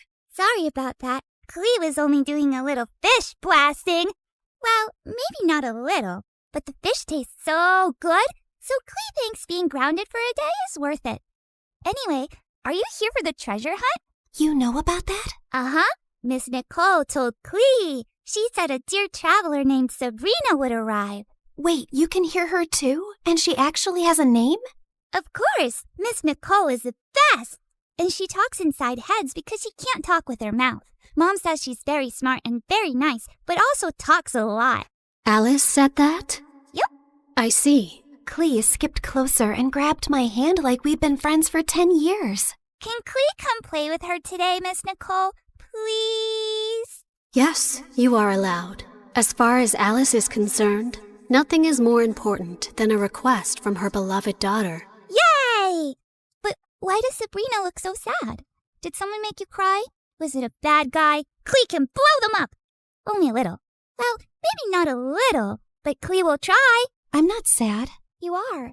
I know crying faces. Jean makes that face when Klee accidentally causes big disasters. My mom is really sick. She's in a coma right now. That's why I need to find the treasure so I can buy her medicines and pay the bills. Klee gave me a soft smile and squeezed my hand. Mom always says love can travel very far, even farther than my best bombs. So your mom's love must still be with you too, even if she's sleeping. Thanks, Klee. You're welcome. And don't worry, we're going to find that treasure, help your mom, and only blow up the bad guys. Maybe we can do the first two without the third one? Klee will try very hard. Just then, Nicole's panicked voice suddenly filled my head. Watch out! Hilly Charles incoming! Hilly what? Literally 6 seconds later, masked monsters burst out of the bushes, and Klee pulled out her bombs like this was a normal Tuesday. Jumpy, jumpy, go! Boing, boing, boom! Yeah! Oh my god, am I gonna die? Stay calm. Step back. Duck! Now! Before I could fully lose it, golden light bloomed beneath us. Moment of birth. A glowing flower platform rose from the ground, blocking the monsters just in time. Then a calm boy appeared above us and landed lightly. Mr. Albedo, you came! Klee knew you would. I heard explosions nearby and thought it would be wise to investigate. Finding Klee here confirms my hypothesis. Sabrina, this is Mr. Albedo. He's like my big brother, and he's super smart. Nicole quickly explained that Albedo was the chief alchemist of the Knights of Favonius, and that his knowledge of ancient mechanisms would be very useful for our treasure hunt. Klee is my little spark knight. I need to keep her safe and sound.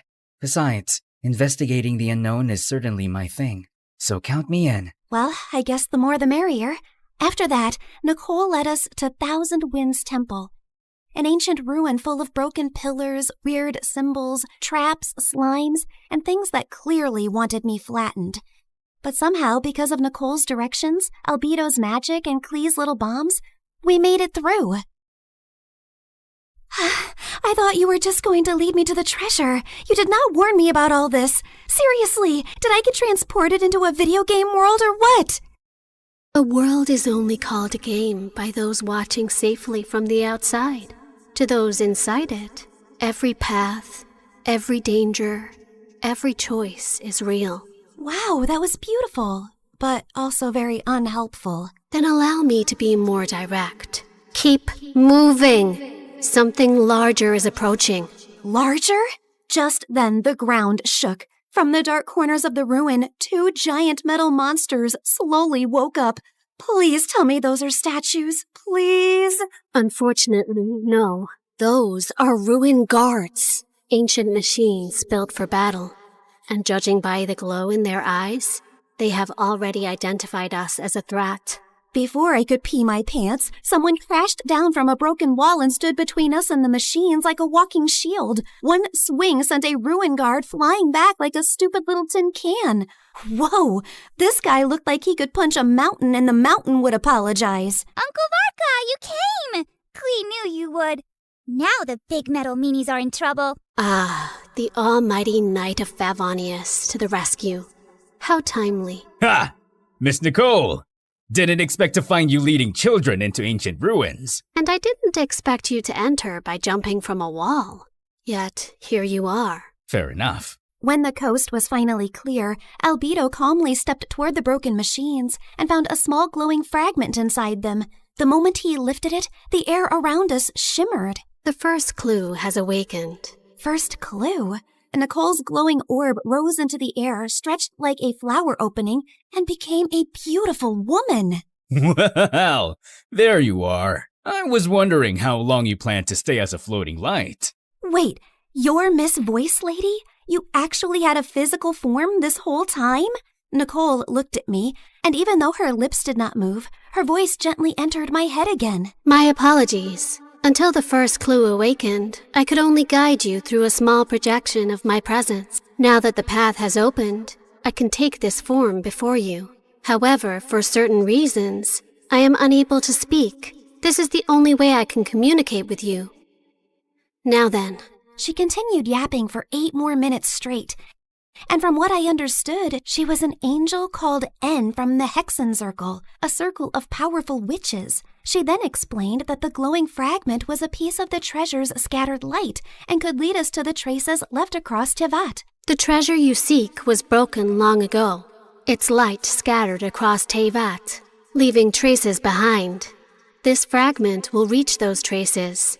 The brighter it shines, the closer we are to the treasure. Across Tivat? As in, this whole world of yours? Several regions, yes. That means a long trip, but don't worry. With Miss Nicole's incredible sense of direction, we'd never have to worry about getting lost. Yay! More big adventures! Wait, no, not yay. I need to go back. I have classes tomorrow and a sick mom in the hospital. Nobody told me this treasure hunt came with a lot of obstacles and a whole world tour. I understand. Your fear is not unreasonable, but the treasure you seek cannot be reached by standing still. Each clue will bring us closer, and each step will return you to the wish that brought you here. Fine. For Mom, I would continue this crazy mission. After that, everything turned into the fastest, weirdest world tour of my life.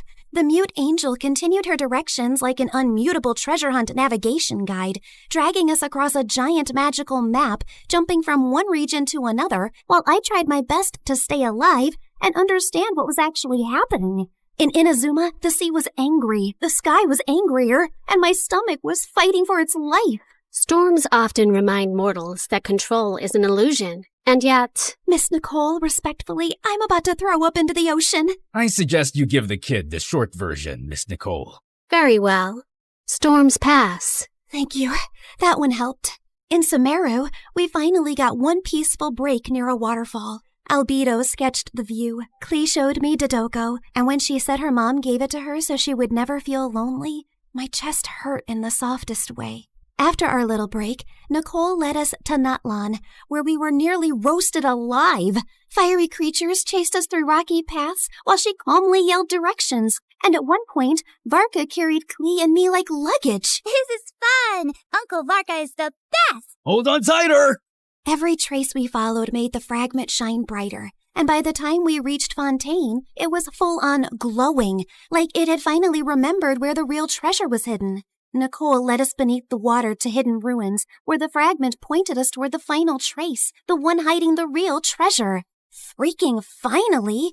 Soon, we found a mysterious sealed door, and Albedo figured it out like a puzzle in minutes, using one of Fontaine's underwater mechanisms like it was nothing. The sealed door opened, and I thought we had finally reached the treasure. Behind it were more passages, hidden compartments, and even more puzzles. I swear to God, is the treasure shy or what? Ancient civilizations valued protection. Finally, we reached a chamber where a small chest waited on a pedestal.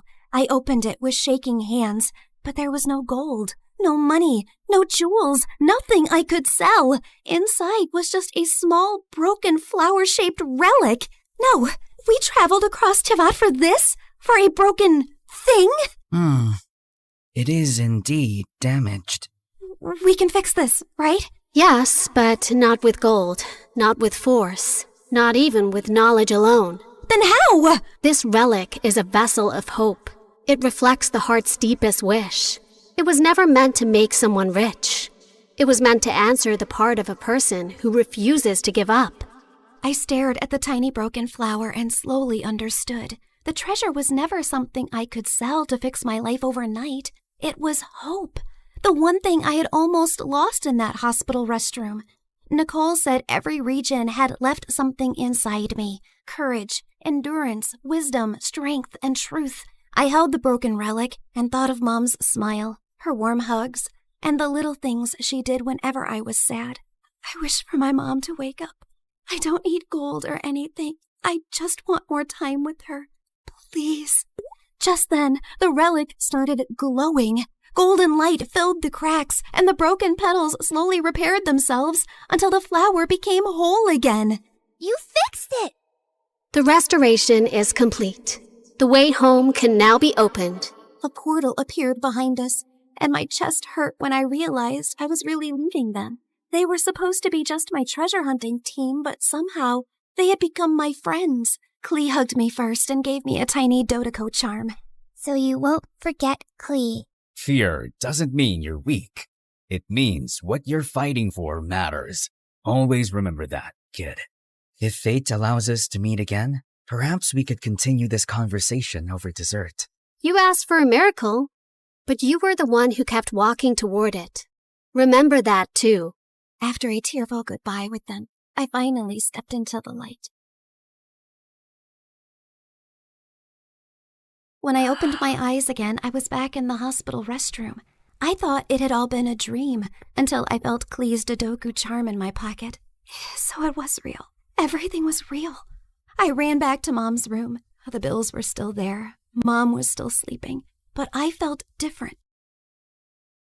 Scared, yes, but not empty and hopeless anymore. One day, my seatmate was secretly playing some online game called Genshin Impact, and the second I saw her screen, my soul almost left my body. The characters looked way too familiar. And then it hit me. So I was in a game? That night, I downloaded the game beside Mom's hospital bed. And when Nicole's banner finally appeared, I pulled for her. Not gonna lie, I really miss her voice and her endless yapping about lore and random facts. Step into the world of Genshin Impact, the open-world action RPG where you explore, battle, and uncover the secrets of Tivat across PC, mobile, and console, all seamlessly connected. Experience exciting new adventures in Luna 7 Truth Amongst the Pages of Piranha, featuring powerful new weapons, fun minigames, and exciting rewards to enjoy. Uncover a brand new story chapter in Sumeru. Meet new Wishbanner characters like Nicole, Prune, and Lowen. One afternoon while I was studying beside Mom, her fingers finally moved. Mom? Hey, sweetie. Mommy, you're awake. You're really awake. I missed you so much. And for the first time in a long time, the silence in the room did not feel scary. It felt peaceful at last.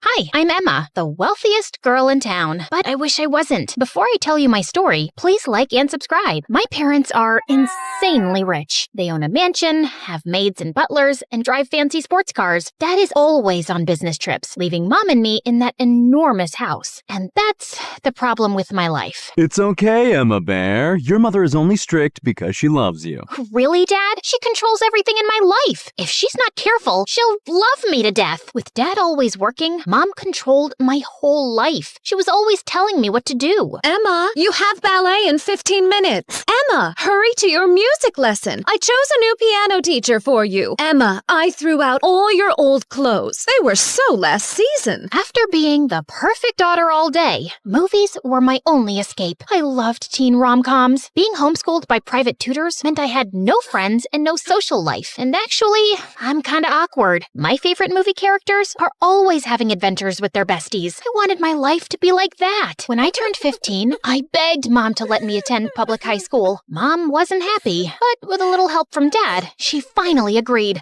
On one condition, I could only be friends with other rich kids. Fast forward 1 year, and I hated my life. My friends were wealthy, mean girls who judged everyone else. Look, that guy's wearing a shirt that was trendy 2 years ago. How embarrassing. Then there was Boyce. His family was almost as rich as mine, and he hung around my girlfriends like an annoying fly. What kind of name is Boyce anyway? And Mom got even stricter. During summer break, she sent me to a boring doctor camp for kids, which I hated. When I got back, she took my phone away and scheduled my entire day. Studying and attending lessons she picked. She only let me have my iPhone for an hour a day after checking it and deleting any apps she thought were distracting. I felt so suffocated. I thought I was going to lose my mind. But then, on the first day of sophomore year, everything changed when I met Carla and David. I stepped into my first class and my stomach dropped stopped. Not one of my friends was there. Miserably, I took the only empty seat next to two strangers, a girl and a boy. The girl was crying, and the boy was comforting her. I found myself asking them, "Hey, what's wrong?" Her great-grandpa passed away. Great? How old was he? 97. Well,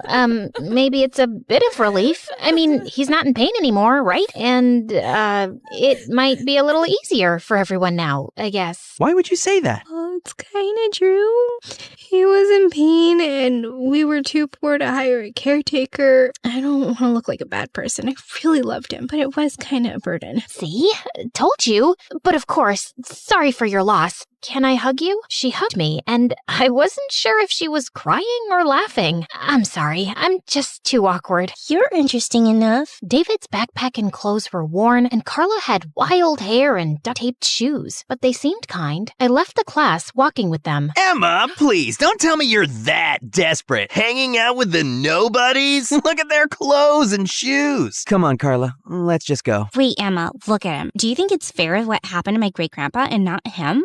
No, Carla, we can't make him join your great-grandpa. Let's start with small steps. Boys, you know what? Buzz off. If that's your first step, then it would take us 100 years to get him to join my great-grandpa. Fine. See this? Boys, clothes, shoes, none of that even matters. You may have the most expensive outfit, boys, but your personality is still ugly. Okay, not bad. I rate it 2 out of 10. Ugh, you'll regret insulting me. Boys stormed off. Oh, it affected him. Okay, then 3 out of 10. You make one scary bodyguard, rich girl. Remind me to stay on your good side. Wow, David, this is your 3rd sentence today. You broke a record. What does that mean? He doesn't talk much. Maybe he likes you. No, I don't. 4 sentences. Then maybe you're too nervous and that makes you talk too much. Nervous because of Emma. I'm not nervous. 5 sentences. Can you stop counting? 6 sentences. Wow, 6 sentences. You've hit your daily limit. Does that mean you won't talk for the next 2 days to balance it out? I looked at him, waiting for him to say another sentence, but he just looked at me and knew what I was waiting for. He shrugged his shoulders and walked away. Only 6 sentences, so give me the $5. Wait, did you bet on me? Ha! 7 sentences. You give me the $5. Carla looked upset that she lost. Fine, don't pay. I'll make it up to you and invite you for ice cream. Sorry, David, we bet on you. Carla told me during class that you don't talk much and suggested the bet. David gave Carla a really now look. What? I needed money. We went to the ice cream shop and ended up having so much fun. It was a good feeling I rarely experienced. The last time I remembered feeling this happy and safe was when I was 5 playing in the park with Dad. It turned out we had one amazing thing in common. We all loved movies. I had always struggled to share my passion with my rich friends, but with Carla and David, I felt like I could talk for hours. So I had a secret life. Weeks passed, and Carla, David, and I grew closer. Boys and my old girlfriends teased me, but I didn't care. I was finally happy. However, there was still one problem. My mom still believed I was her perfect daughter. I thought I could hang out with Carla and David at school and pretend they didn't exist at home, until one day, my mom stepped into my bedroom. Good news, Emma! I've picked a perfect boyfriend for you. He's from a wealthy family, and his parents are very excited for you two to connect. I gasped. This was the last straw. It was one thing to choose my friends, but my boyfriend? That was too far. As if things couldn't get worse, Mom showed me a picture of this boyfriend, and to my horror, it was boys. I couldn't wait any longer. It was time to be honest. Mom, I can't date boys. He bullies my friends. Oh, Emma, why would anyone bully those pretty girls? No, Mom. My real friends, Carla and David. Finally, I explained the truth. Mom listened in silence. When I finished, she grabbed her phone. I'm calling your stupid school. I'm withdrawing you. Tomorrow, you will go back to homeschooling where you belong. For the first time, it wasn't hurt or sadness that I felt whenever Mom controlled my life. I was angry. I looked directly into Mom's eyes. What, Emma? Is there anything you want to say? Yes, Mom. Back off. I pushed her out of my way and left the house. I found myself heading to Carla's place. I thought I knew where her house was located, but I reached a place that looked more like a warehouse. I knocked on the door, and a little girl opened it. Oh, you're the rich girl. my name is Emma. Yeah, but you're the rich girl, right? Well, I don't prefer being called that. Yeah, just say yes. Oh, obviously, Carla's sister.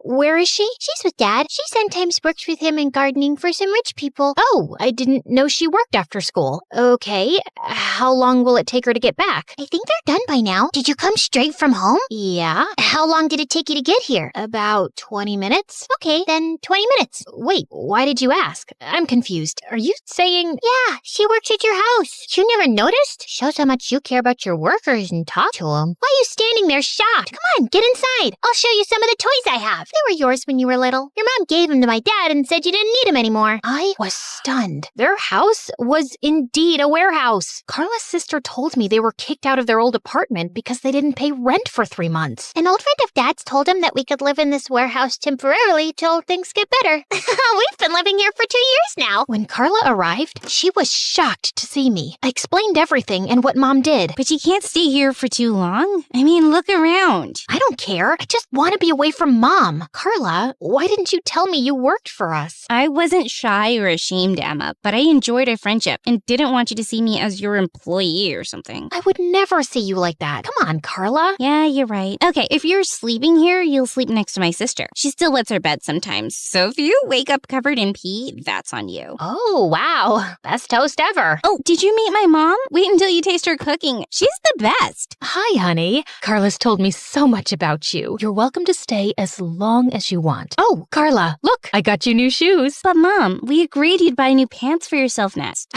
Who cares about an old woman's pants? But you go to school. And I want the other kids to see that you can have new shoes sometimes. Well, I don't care about impressing them if it tires you out. When I see you wearing something new and nice, it makes all the tiredness go away. Carla's mom was incredibly kind and generous. She worked as a cleaning lady, and despite their poverty, she was the most selfless woman, always making sure I was comfortable. Your mom loves you. Don't all mothers love their children? I don't think so. No. That night, we called David and played cards, laughing together. So, David, why don't you talk much? Is there a sad story behind it, or are you just a weird guy?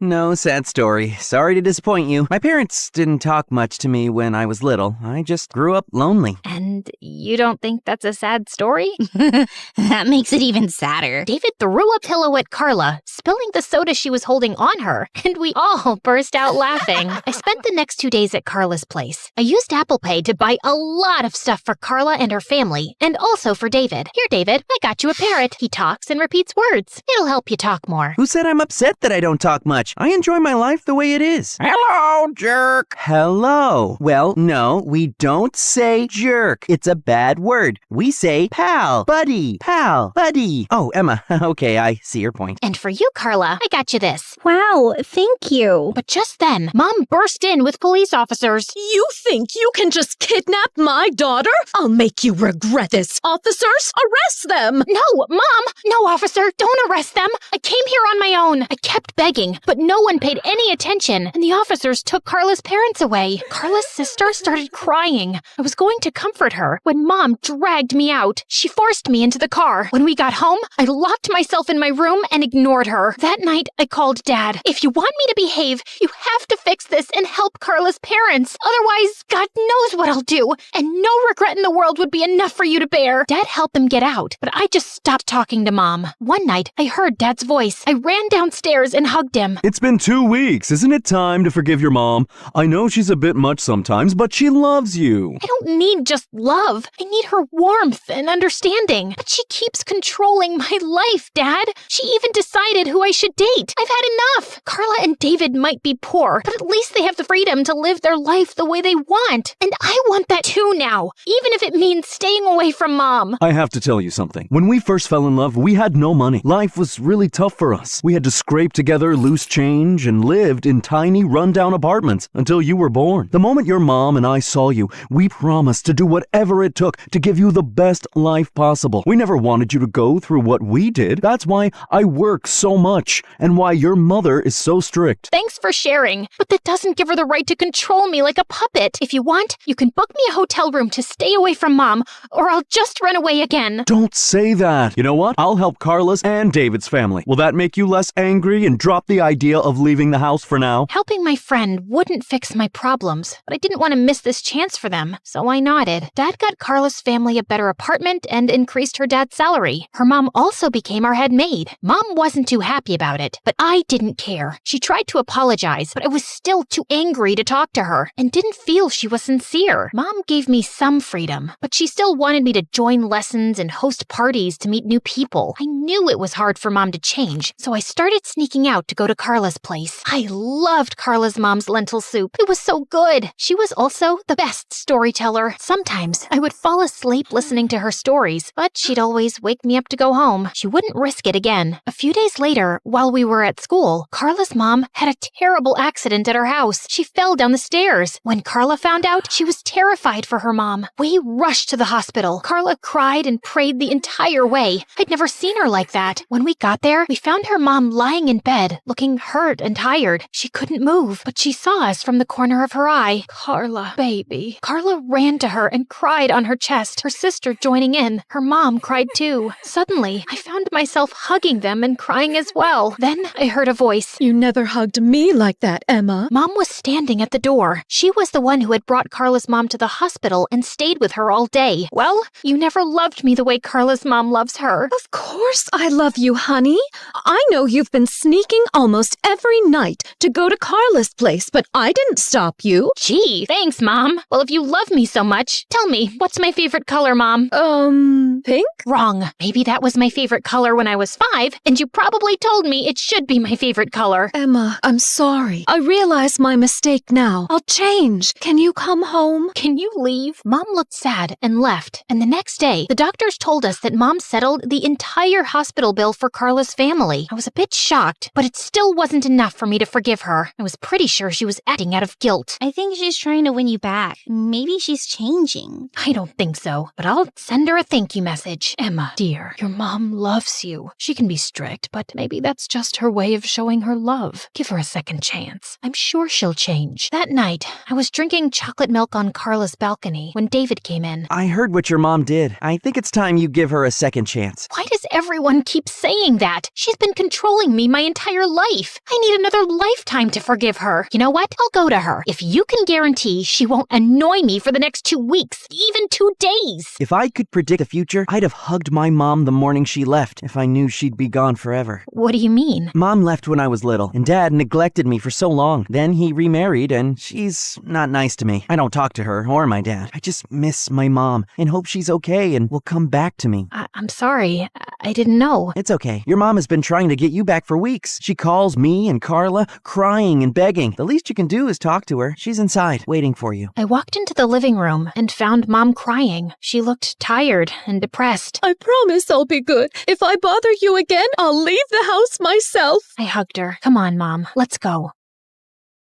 Ever since I was practically a baby, I dreamed of having a pony. I had pony dolls and drew pictures of ponies and watched as many movies and TV shows about ponies as I could. Mama, look at that beautiful pony. Look at the pretty outfit on the lady riding the pony. My older sister Trish didn't share my love for ponies at all, and my parents weren't very enthusiastic about getting me one either. But we have so much space. I promise I'll never ride it too far. Emily, you're too little. Besides, horses are very expensive, and riding can be dangerous. Your mom's right. Why can't you be interested in playing with your dolls like your sister? Our house was away from the city, and it had a big yard, and even an old barn which could be used as a stable. It was the perfect place to keep a pony, but they just wouldn't let me. Even though I was a couple of years younger than my sister, our birthdays were on the same day of the year. It was so irritating because I wanted to have a birthday of my own, but it always felt more like her birthday instead of mine. I guess because she'd been around longer. Happy birthday, Trish. Oh, and you too, Emily. Every year for our birthdays, Trish would ask for something frivolous like a makeup kit or a new phone, and she always got what she wanted, even if she was too young for it. Thanks, guys. My iPhone's amazing. Let's all pose so we can take a selfie. Wow, look at all those great photo filters it has. But I only ever wished for one thing, a pony. You gave me a makeup kit? This is what Trish wanted. I asked for a pony. My 8th birthday and Trish's 10th should have been the best day of my life, but my parents found a way to make sure it wasn't. Oh my goodness, it's a pony. Mommy, you finally got me a pony. Oh, thank you, thank you. Now, hold on there. This horse is for both of you girls. Trish will take riding lessons first, and then you can have your turn when you're older, Emily.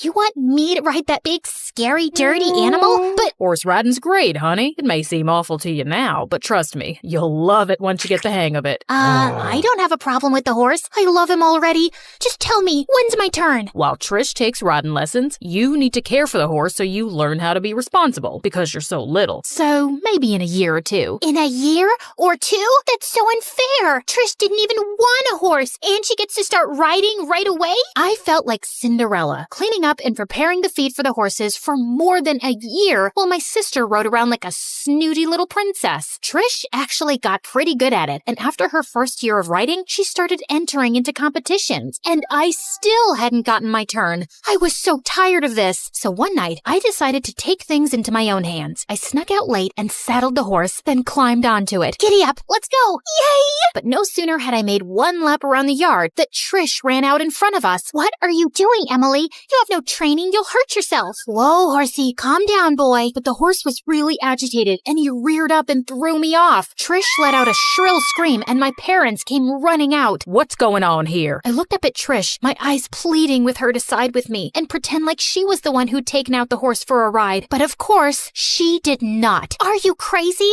You shouldn't have been riding without taking lessons first. It's dangerous. You were out here riding, Emily? You could have been badly hurt. How could you sneak out like that behind our backs? If you had let me take lessons in the first place, I wouldn't have had to sneak out. You're clearly still not responsible enough to start riding. What? What are you saying? I'm saying we should wait at least another year for your lessons. No, you're the worst. I'm not going to be my sister's maid forever while she gets to live my dream. You don't have a say here. You're still a child. She was right. I had no say, and my tantrums went ignored. Even though I wasn't allowed to ride, I still loved that horse, so I kept taking care of it and watching my sister from behind the scenes, competing in rodeos and winning big, shiny trophies and medals. One day, before one of Trish's rodeo competitions, I was brushing down the horse and singing to it when suddenly this boy who was one of the competitors started playing along with his guitar. I was a little embarrassed, but it was magical at the same time. Hey, I'm Josh. I hope it's okay that I just started playing. Your singing was really pretty and I just couldn't help myself. No, it was perfect. Usually horses are my only audience, but I liked having someone else to sing to. He was a couple of years older than me, but that didn't matter. I could feel the connection between us. It was like electricity. If you want, I can teach you to play guitar. Oh, that would be wonderful, but I couldn't ask you to do that. I'm sure you're very busy. You didn't ask. I offered. Besides, you tend to meet the same people a lot on the rodeo circuit, and I'd like to look forward to meeting you in each new city. Spending time with Josh and learning to play guitar was so much fun. I almost didn't even mind my parents ignoring me or being my sister's servant anymore. Well, I did, but not as much. When I was 15, we went to a huge rodeo in Nashville. I'd never seen such big, beautiful stages and sparkly costumes in my life. But it all turned out to be a bit overwhelming for Trish's horse. While she was doing a rehearsed routine during the opening ceremony, the bright lights flashed right in her horse's eyes and blinded it, and the loud voices over the stadium speakers frightened it even more. It started to panic and act up. Watching from the sidelines, I suddenly had an idea. I grabbed a mic and rushed out onto the arena. Emily, get back! It's too dangerous! What are you doing? Emily, you'll spook the horse more and get Trish hurt! I started singing a country song I'd written myself, and the whole audience went silent with breathless anticipation. The horse almost immediately started calming down at my voice, as if he was entranced by it, and when the song ended, the audience erupted into cheers and applause. I was requested to sing another song, and everyone loved it. After the rodeo was over, a man in a suit approached me. Hi, Emily. I'm a big record executive here in Nashville,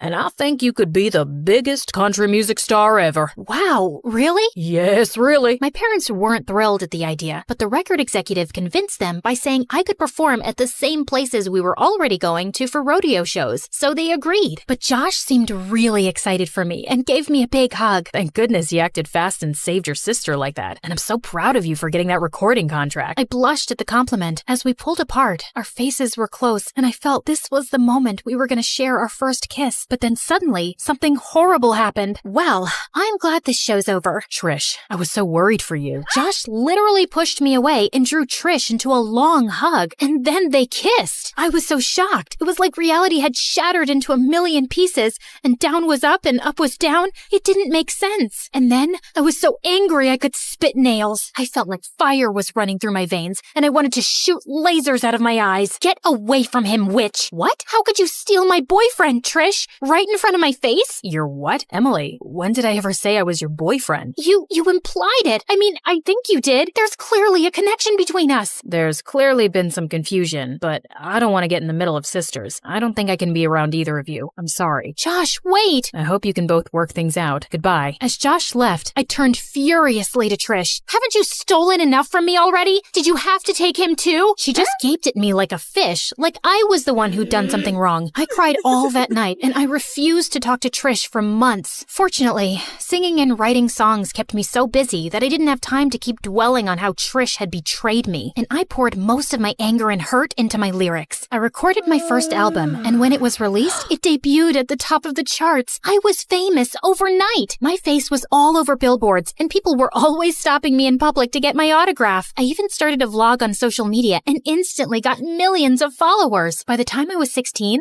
I was world famous and had more money than my parents ever had. So I decided to move out on my own. My parents tried to stop me. I forbid you to move out. You are still a child and too little? You've been telling me that my entire life, and it's never been true. I am not too little. I've achieved big things and have even bigger dreams. I have my own money now, and I'm gonna live my own life exactly the way I want. As long as you are still legally a minor, you're living under our roof, under our rules. That's what he thought. By that time, I had my own agent, manager, and legal team. They helped me get legally emancipated. I bought my own house, and I finally had a beautiful horse for myself. I paid for my own lessons and even rode the horse during some of my live concerts. Months later, my latest concert tour brought me back to my hometown. After performing on opening night, I walked out of the venue's back entrance to find a girl crying in the alley. It was Trish. Trish, what are you doing here? Emily, I wasn't expecting to run into you. Strange, because if you didn't want to run into me, you shouldn't have come to my concert. And why are you crying? Not that I care, I'm just curious. I came because I wanted to see you perform, but seeing you on the stage and living out your dreams just made me a bit sad. Mom and Dad are making me go out on the rodeo circuit again. What an ungrateful diva. She'd gotten everything she wanted, plus everything I wanted. So why are you complaining? I had to go find another dream because you took mine away, and now you're crying about it? Emily, I never wanted to ride a horse in the first place. How do you not remember that? I wanted to play with makeup and design dresses. Mom and Dad made me take lessons so I could be a good example for you. I'm sure all of their attention and winning those awards didn't hurt. My medals and trophies mean nothing to me, and our parents were suffocating me with attention. I couldn't get a second to myself. I wished I could just hang out in the stables like you for just one day. You wished you were like me? Oh, I see. Maybe that explains why you tried to steal Josh from me. I didn't even know he was your boyfriend. I don't think he knew that either. Are you sure you didn't just misread some signs? I don't know. Maybe I did. It was beginning to dawn on me that I'd been kind of self-absorbed and jumped to conclusions too fast. And maybe my sister wasn't that horrible. She just didn't have the strength to fight for her dreams like I did.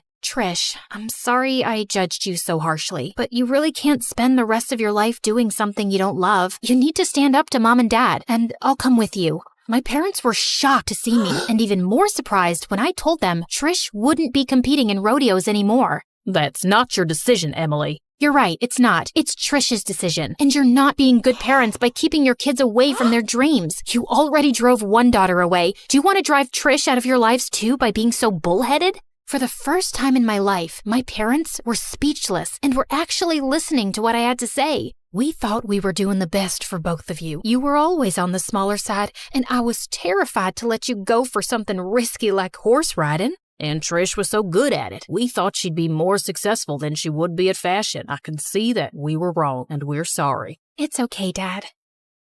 When I was little, my mom worked for this rich woman who was the third cousin of the daughter of the king of bleep. Oops, I forgot. Mom and I signed an NDA, so I really can't say which country or what king. Anyway, the rich woman had a fabulous life. She and her daughter Gigi, who was my age, lived in a beautiful mansion. They went to the spa every week and on vacation every weekend. But the only thing was that the paparazzi never left them alone. They camped in front of the house and hid in the trees to get a glimpse of Gigi and her mom. Gigi and I looked alike, so I'd often pose as her decoy. I'd walk out the front door in her fancy clothes and smile for the paparazzi, while Gigi snuck out the back into a tinted SUV and sped off. Life was great until Gigi and her mom moved back got to bleep, and Mom lost her job. We moved into a tiny house, and Mom had to work 2 jobs just to afford the rent. I hated being poor. It made me sick to my stomach. So I decided I had to be rich one day. I worked harder than ever in school so I could get a good job and make a ton of money. Then one day, I was called into the principal's office, and she gave me the best news ever. Congratulations, Grace! You've been awarded a scholarship to one of the most prestigious private schools in the city. I was over the moon. But there was one big problem. My new school was filled with rich kids. There was no way I was going to fit in. That night, I had nightmares about them laughing at me and chasing me through the halls. The next morning, I woke up and prayed that I could win $1 million. And then the craziest thing happened. I talked with your Aunt Maddie. She lives near your new school. You'll be staying with her so I can save some money. I jumped for joy. I just hit the jackpot. Aunt Maddie was a filthy rich lawyer. She was so generous that she'd recently adopted a daughter my age. That evening, Aunt Maddie's chauffeur picked me up in a limousine and drove me to her mansion. My adopted cousin Victoria greeted me at the door. She looked like a supermodel, aside from these huge glasses that were way too big for her face. Victoria took me to my room, and as I was unpacking, she kept staring at my clothes. Whoa, what happened? I've seen homeless people wear better clothes. I was so embarrassed. I started crying like an idiot. They're all I have. I'm poor. Oh, don't worry about it, Grace. I've got your back. You can borrow some of my clothes. I've got plenty. Victoria led me to her room, where she opened a walk-in closet twice the size of my mom's house, filled with dozens of Gucci and Versace dresses, shoes, and handbags. I was in heaven. When we got to school, I strutted like a superstar down the hallway, and all the kids couldn't stop staring at me. In class, the teacher asked us all to introduce ourselves and share something interesting about our families. All the other kids came from wealthy families that owned huge business empires. Some even had parents who were famous celebrities. When the teacher asked me to introduce myself, I walked to the front of the class. I felt really nervous. I couldn't tell them about my poor single mom who worked as a janitor at a beauty salon and waited tables at a 2-star restaurant. Then suddenly, something strange came over me, and the most unexpected words just fell out of my mouth. Hi, everyone. I'm Grace, and I'm an heiress to the throne of bleep. Due to the privacy of the royal family, we cannot... Jeez. Can we skip the legal mumbo-jumbo and get back to the story? Now, where was I? Oh yeah, everyone in class stared at me like I was a unicorn. I took out my phone and flashed one of my photos from a magazine, and the kids went wild. Victoria appeared out of nowhere and pulled me to the side. Have you lost your mind? You just told everyone a big fat lie. My mind is right where it's supposed to be, if you must know. Plus, it's not really a lie. You were Gigi's stand-in. My mom told me all about it. You're stealing her identity. I'm just borrowing it. She won't even notice. Victoria walked away. Then a bunch of popular kids ran over to me. My plan was working like a charm. Are you really in line for the throne? Yep. It's a very real possibility. Everyone in line before me is old and sick. I thought you moved back to Europe. That's fake news. But aren't you living with Victoria? Yes. My mother wants me to have a more grounded experience among commoners, but it's just temporary. Ta-ta. Sorry, no more questions today. Maybe we can have crumpets and tea later. Then Damien, the most beautiful boy I'd ever seen, patted me on my shoulder, and my heart skipped a beat. His sparkly brown eyes and warm smile made my heart flutter. Your Highness, would you do me the honor of coming to my party tonight? He took my hand and kissed it. Yes, please. That night, I raided Victoria's closet and found the perfect dress. I pranced around in the mirror, flashed my prettiest smile, and practiced kissing my hand. What's up with you? I told Victoria all about how Damien invited me to his party, and she looked pissed. Don't you mention that jerk to me. He's not a jerk. He's really cool, and he looks like an angel. Listen, you'll live to regret it if you choose to hang out with that idiot. Are you sure we're talking about the same guy? Damien's at the top of our class. He smells like fresh strawberries. He's super cute and the captain of the football team. He's perfect. Never mind. I'm out of here. Victoria stormed off in a huff, but I didn't have time to figure out what put a bee in her bonnet. I had to get to Damien's party. Of course, Damien's party was awesome. We danced together for hours, and at the end of the night, he gave me the most romantic kiss. You're amazing, Grace. I know.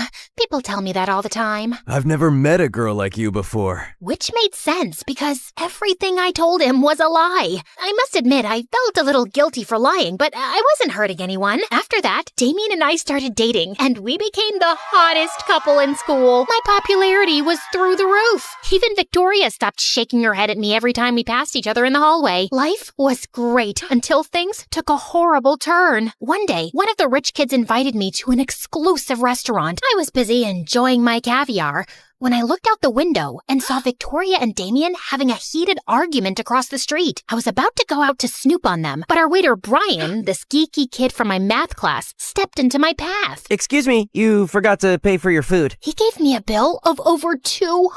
I had less than $20 in my bank account. I was invited to this party. And we've been told everyone is paying their bill separately. A couple of popular kids started staring at us, so without thinking, I handed Brian my bank card. I'm sorry, but your card has been declined. That's impossible.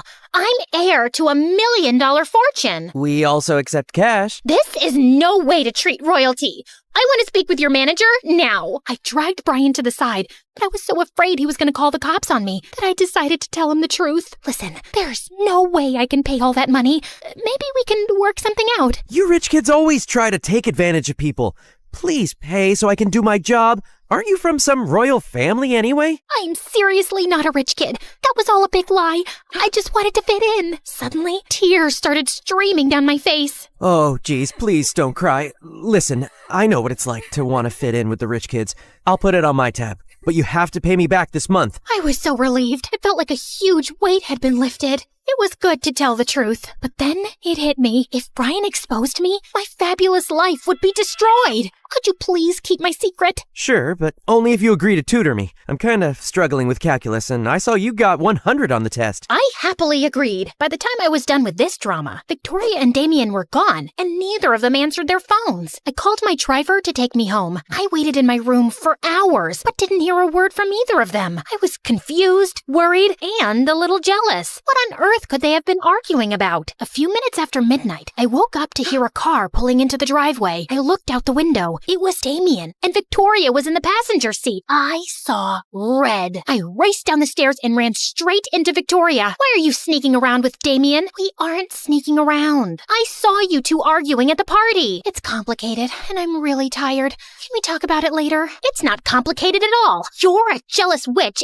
and a boyfriend stealer. And don't try to deny it. You hate that I'm more popular than you and that Damien's in love with me. Victoria marched to her room and slammed her door in my face. Something fishy was going on between those two, and I was gonna find out what. The next day, I asked Damien about Victoria. Don't worry about it, babe. She's my partner for a school project. We were only talking about that. You know I only have eyes for you. After that, Damien got really busy with football practice, so I focused on school and tutoring Brian. To my surprise, I enjoyed hanging out with Brian. He was smart and funny, and we were both huge fans of classical music. One night, he played one of Mozart's concertos on the piano for me. That was beautiful. I didn't know you were so talented. I'm kind of a music prodigy. That's how I got a scholarship to our school. A couple of weeks later, Brian aced his calculus test and invited me to his piano recital. I'll be playing that piece you like, and a new song I wrote for you. You wrote a song for me? Brian blushed, and so did I. It's a thank you for all you've done for me.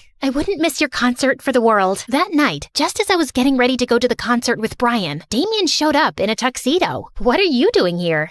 You're funny. I told you I was picking you up. Oh God, I'd totally forgotten that Damien had invited me to be his date for his family's annual charity ball. Come on, we don't want to be late. Damien took my hand and rushed me to his car. When we arrived at the ball, Damien's parents were excited to meet me. They spent the whole night introducing me to all their fancy friends and bragged about how their son had landed the heiress to a throne. I needed a breath of fresh air, so I went out into the back alley for a bit to find Damien and the school's head cheerleader kissing. When they saw me, they turned as white as bed sheets. It's not what it looks like. Actually, it is. Damien and I are in love. I was gonna tell you after the party. I just wanted to impress my parents by saying you were my girlfriend. You're their favorite royal, and they've been dying to meet you. I slapped Damien hard in the face and stormed out of there. The next day, Brian marched up to me at school with a huge scowl. I waited for you for over an hour, and you didn't even call. I'm sorry. I had another engagement. Like what? Your fake royal duties? If you didn't want to go, you should have just told me. You didn't have to play with my feelings. I may not be one of the popular kids, but I don't deserve to be treated like trash. Brian stormed off. I was gutted. And just when I thought the day couldn't get any worse, I got an alert on my phone. A gossip website had done a news report on me and outed me as a fraud. All the kids crowded around me like an angry mob. I ran outside and straight into a bunch of crazy paparazzi. They chased me through the parking lot. I darted down the street and jumped into a cab. Get me out of here, please. The driver hightailed it out of there. When I got home, I raced up the stairs and locked myself in my room. Then suddenly, someone unlocked my bedroom door and turned the knob. Terrified, I hid under the bed. My lies had finally caught up with me. The police would haul me off to jail. My mom would be so embarrassed she'd disown me. The whole thing might even go on my permanent record. I closed my eyes and braced myself for the worst. Please have mercy. I'm just a kid. I made a mistake. I'm sorry. Don't be so dramatic. It's just me. I told you all this would blow up in your face. The lying. And most of all, Damien. Was he dating you too? No, gross. Damien and I lived in the same foster home years ago. That night at the restaurant, I got a text about our foster mother. She'd gotten into a bad accident and had to have a major surgery. She'd just woken up and was begging to see me and Damien. That's it. Damien hates that he was poor and he won't tell anyone he's adopted. Or that he and I know each other from a foster home. And he's always trying so hard to impress his snooty parents. You're not that different. He just wants so bad to fit in. That information hit me like a ton of bricks. At that moment, I decided to make a change. I apologized to Victoria and sent Brian a dozen I'm sorry memes. And I came clean to everyone at school. After my truth was revealed, I wasn't popular anymore, of course. I was even mocked and branded as a liar. But I had Victoria, and I eventually made friends with some nice kids, and it took a while. But Brian and I started talking again after I offered to tutor him for free for a year. In the end, I realized that being a popular fake royal didn't hold a candle to being surrounded by friends that loved me for me. My mom comes from a family of geniuses. Both her parents are scientists, just like her. So when I was born, she expected me to be some kind of genius too. Only I wasn't. Kathy, how do you make 7 even? Easy. Take the S out like this. Ugh, no. Let's give this another shot. Mom, I'm bored. Can I go outside and play for a bit? Such a pretty day. No matter how hard Mom tried, I could never give a hoot about books. So Mom got me private tutors. Margot,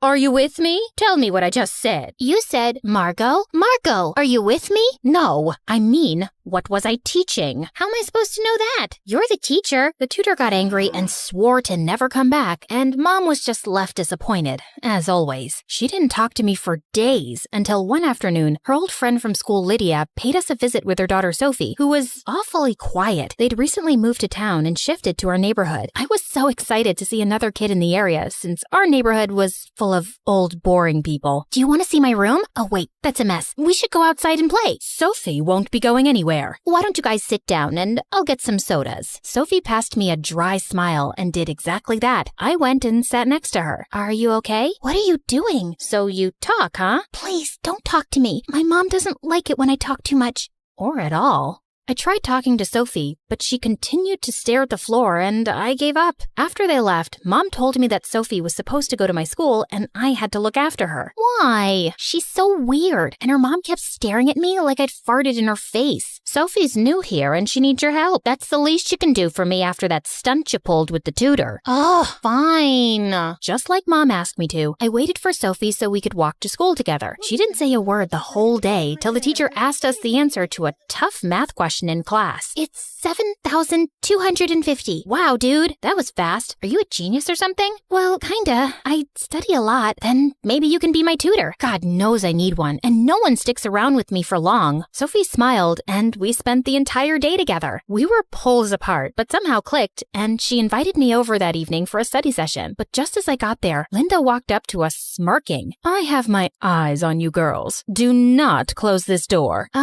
Sure, Mrs. Linda, Sophie's mom. You know what happens when you close the room? Monsters creep up from behind the shadows and eat you up. Have fun studying. Linda laughed, and I just couldn't stop thinking about how weird she sounded. Also, the entire time I was there, she kept walking by the door, sneaking glances. I wanted to ask Sophie if her mom disliked me or something, but I didn't want to offend her, so I kept quiet. Mom got called for an emergency meeting out of town and asked Linda to help. Oh, of course she can stay here. No problem.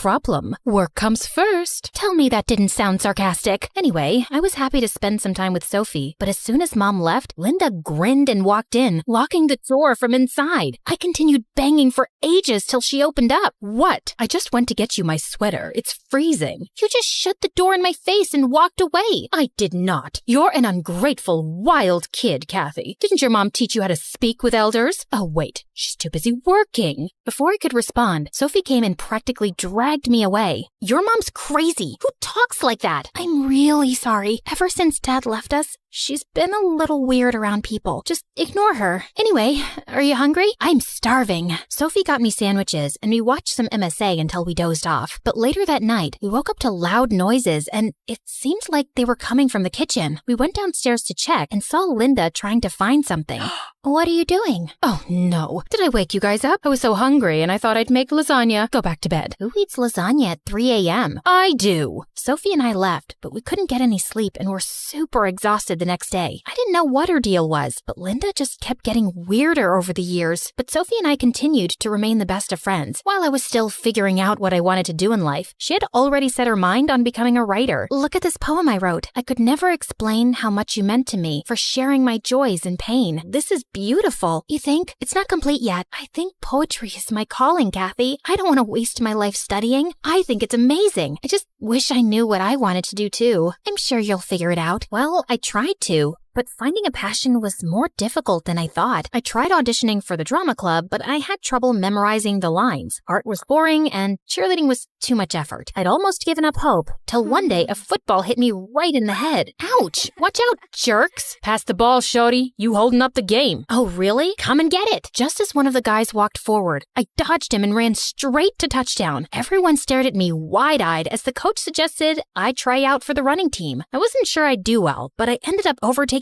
everyone on the team, including the boys. By high school, I was good enough to compete in tournaments. After our team had won one of the biggest track events, we wanted to celebrate by going out for a concert. And I invited Sophie too. I don't know. I mean, I've never really stayed up that late, and Mom would never allow it. So we'll sneak out. Come on, it's high school, and you could use the break. What's the worst that could happen? I can murder you and hide your body, or you could be a zombie in disguise. Wouldn't that be something? Sophie and I left with the team, and were having a blast at the concert till I left to go get some drinks. And when I came back, Sophie wasn't around. I started searching for her frantically and tried calling her, but I couldn't get through. I informed security, and within minutes, we had a whole search team looking everywhere for her. We finally found her near one of the stalls, and she had fainted. We immediately took her to the hospital. I informed Mom and Linda on the way, and was sweating bricks when they showed up. Do you have any idea what you've done? You're such a bad influence on her. She has a scholarship exam in 2 days. If they don't let her sit for that, all her hard work will go down the drain. I can't believe this. Your daughter's in the hospital, and all you care about is some dumb exam? Seriously, what's wrong with you? You should be sorry for sneaking out my daughter, and instead, you're giving me an attitude? This is exactly why I told Sophie to stay away from you. If there's anyone she needs to stay away from, it's you. She probably fainted from all the stress you give her. Enough, Linda. I apologize for Kathy. And you, young lady, let's talk at home. But Mom! Just then the doctors walked in and informed us that Sophie had a slight concussion and a minor fracture and would be absolutely fine. I wanted to check on her too, but Mom dragged me back home. A week later, when Sophie came home, I rushed to talk to her. I am so glad you're okay. How are you feeling? I've been better. I'm sorry for leaving you alone like that, Sophie. It's okay. I don't want to think about it. I need to rest now. Let's talk later. With that, Sophie just went to bed and pulled up a blanket. Because of her injury, she couldn't take the scholarship test for college, and even though she didn't blame me for what happened, I wanted to make up for it. I thought about it a lot, and then one day while I was walking by the school notice board, I saw a flyer for a writing competition. The winner would get a chance to apply for a prestigious writing course and win a cash prize. I quickly tore it off and went straight to Sophie's place, but Linda opened the door and refused to let me in. I had to get creative, so I climbed up a tree that led to Sophie's window, and what I saw blew my mind. You have to stop hanging out with that Kathy. I hate her, and I hate her more every day. Stop it, Mom. You don't even know her. I know she'll let you down, just like her mom did. What do you mean? Nothing. They're all the same. You need to be better and smarter. Get a better job, college and more money than Kathy. That will be my revenge. Saying that, Linda turned around and left. She was worse than I thought. And what was she saying about my mom? I had so many questions in my head when suddenly the branch I was on snapped. Luckily, I caught the windowsill just in time. What the heck are you doing, Kathy? Hanging out? Pull me up, will you? Close call. Here, take this. What am I supposed to do with this? You have to apply. It's been your dream since forever, Sophie. No, I don't have to do anything. Besides, Mom, you can't let your mom define your life for you. You have to be strong and give your dreams a shot. Why do you even care? Because you're my best friend, and I want you to be happy, even if that means going against your mom, who is terrifying, by the way. Oh, tell me about it. We shared a laugh and Sophie promised to think about it. I was glad to have my best friend back, but I still couldn't stop thinking about what Linda said. So the next morning, I asked Mom, and she told me that in high school, Sophie's mom was a bit weird. She always had her head in books and hardly smiled. So we thought maybe she needed to loosen up a bit, and we played a funny prank on her. What did you do? We might have taken a picture of her digging in her nose and pasted it all over the school. How is that funny, Mom? That's horrible. I know that now. We did remove all the pictures, but I think it affected her and kids kept laughing at her for years. I apologized more than once, but I guess she's never really forgiven me. I wanted to talk to Sophie about it too, so the next day I waited outside her house to walk to school together, but she didn't show up. And when I came back from school, Mom told me Linda and Sophie had moved. Immediately I called Sophie, but as luck would have it, Linda answered, "Stay away from Sophie. She's done with you messing up her life." But Linda disconnected, and when I tried calling again, the number wasn't reachable. I searched for Sophie for weeks, but finally gave up when I got no leads. It was as if she'd vanished into thin air. Soon, the school announced the annual track events, and I got busy. The best student would get a sports scholarship to a college of their choice, and even though I wanted to be the best, Sophie always remained in the back of my mind. I missed her, but I set all my feelings aside and gave it 100%. I didn't land the top spot, but I did get into a good college, and Mom was super proud of me. I continued participating in athletics in college, and with time, I even developed a taste for poetry. Maybe Sophie rubbed off on me a little. A year later, I was attending a poetry show with some friends when suddenly I heard a familiar voice on stage. "I could never explain how much you meant to me, for sharing my joys and pain, for being my friend, patient and forgiving, never judging, scolding, or forsaking. It gives me peace that at the end of the day, you're only a phone call away." The audience erupted in applause, and I could feel warm tears down my face. When the show ended, I immediately went backstage to meet her, but it was too crowded. "Kathy, is that you? Oh my God, I'm so happy to see you. And that poem? I completed it. It's actually dedicated to you. God, I missed you so much." Me too. And I'm so glad you're following your dreams and finally convinced your mom. Well, not exactly. Sophie told me after they left town, her mom got diagnosed with bipolar disorder and had to get admitted to a mental facility. Since they had no other family, Sophie had to drop out of college and pick up a job to pay the bills. I'm so sorry to hear that. Why didn't you call me? You know I would have helped. I tried calling you. I guess you changed your number. And then I got busy with Mom's treatment, and there was never a good time. If it means anything, I'm here now, and I'm sorry for what Mom and her friends did to your mom all those years ago. It was a long time back. I knew Mom wasn't like other moms, but she tried her best to be there for me in her own twisted way. But after she got diagnosed, I realized how short life is to hold on to grudges and ignore what makes you happy. So now that Mom's better, I've finally decided to pursue my dream. I'm so proud of you, Sophie. So what do you say? We start again? This time, let's leave the moms aside. I'd love that. I was born in a tiny town in America, in an old house where my mom had grown up. Our cleaning lady once told me that Mom used to be the most beautiful woman around, and when she walked by, everyone stopped to look at her. She'd left for Hollywood, but she returned when she was pregnant with me. But the version of Mom I knew was not very glamorous. She hardly left the house and spent all day watching soap operas. She was obsessed and was always trying to copy the actress. This woman is the worst actress ever. I can do better. Yeah, that role would have been mine if I didn't give up my career. Mom didn't say it exactly, but I always felt like I had gotten in the way of her acting dreams and a different life. Sometimes I kind of felt bad for her, and I tried not to bother her so much. She came in wearing jewelry and some flowy silk gown that was too tight. Did she think she was at the Oscars? She catwalked down the hallway and flirted with all my male teachers. It was so embarrassing. Why did you have to act that way, Mom? Couldn't you just be normal? What? I'm just being myself. I'm an actress. Looking and being a certain way is all part of it. Mom, I'm just a kid. I don't care about your acting and all that. I just want you to be a normal mom. Over time, Mom and I grew more distant, and by the time I was 12, we were living like housemates that barely spoke to each other. One time in 8th grade, I'd asked to borrow some of her clothes for a talent show, but I didn't bother inviting her. To my surprise, though, Mom walked in halfway into the show, and she looked totally normal, just like all the other parents. But soon after, a girl was performing a one-man show, and suddenly, I saw Mom running up to the stage and grabbing the mic from her. Honey, that was so embarrassing. I just couldn't watch anymore. You have to play each character as if you are the character. Look deep into your soul. Come on now, try it again.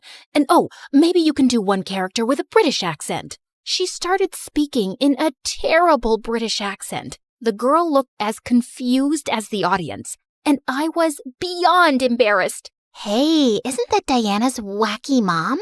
I ran away to hide in the bathroom. I couldn't even do my act anymore. Once the show was over and everyone left, I came out to the parking lot to find Mom there. Hey, I was waiting for you. Why did you come here? Was it to humiliate me? What? No, I came to support you. Then why couldn't you just sit quietly instead of jumping onto the stage and snatching the mic from a kid? I was doing her a favor, and she'll remember me forever for those tips. Come on, let's go home. I'm gonna walk home. In fact, I'm gonna walk all the way to China if that's what it takes to get away from you. Diana, watch out. I suddenly felt something hit me with force and I went flying. I saw a blinding white light and then I passed out. I woke up to Mom's worried face and realized I was in the hospital. Mom told me that I'd been hit by a car. I'd broken my leg and I had to use a cane now. For how long? A few months, at least. We can't be sure when it'll be fully healed, and you might end up with a small limp. I'm so sorry, baby.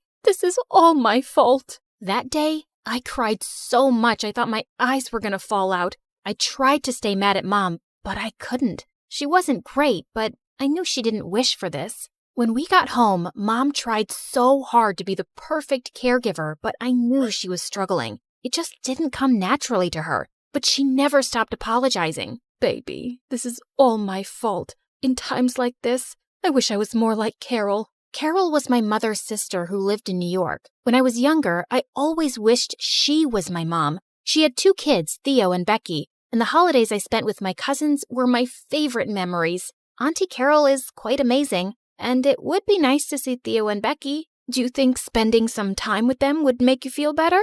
Yes, yes, yes! If that's what you want, love. And soon enough, I was heading for New York. But my first disappointment came at the airport when I saw Aunt Carol wasn't even there to pick me up. When she didn't show up after a while, I called her. It turned out she'd forgotten. I am so sorry, honey. There was a little situation at the kids' school. She still looked like the amazing aunt I remembered, but something about her also felt different. And when we got to her house, it was really quiet. As Aunt took my luggage to my room, I wandered into the kitchen to find Theo making a sandwich. Hey, Theo, it's so good to see you. Theo just looked at me blankly, then walked off without a word. What the heck? Didn't he remember me? Just then, someone almost knocked me out with a bear hug. Oh my gosh, you're finally here. I've been waiting all day. Gosh, I missed you. How are you? Well, I know you're a little sad, but I got you now. Thank God Becky was the same chatterbox I knew. We talked and laughed for hours.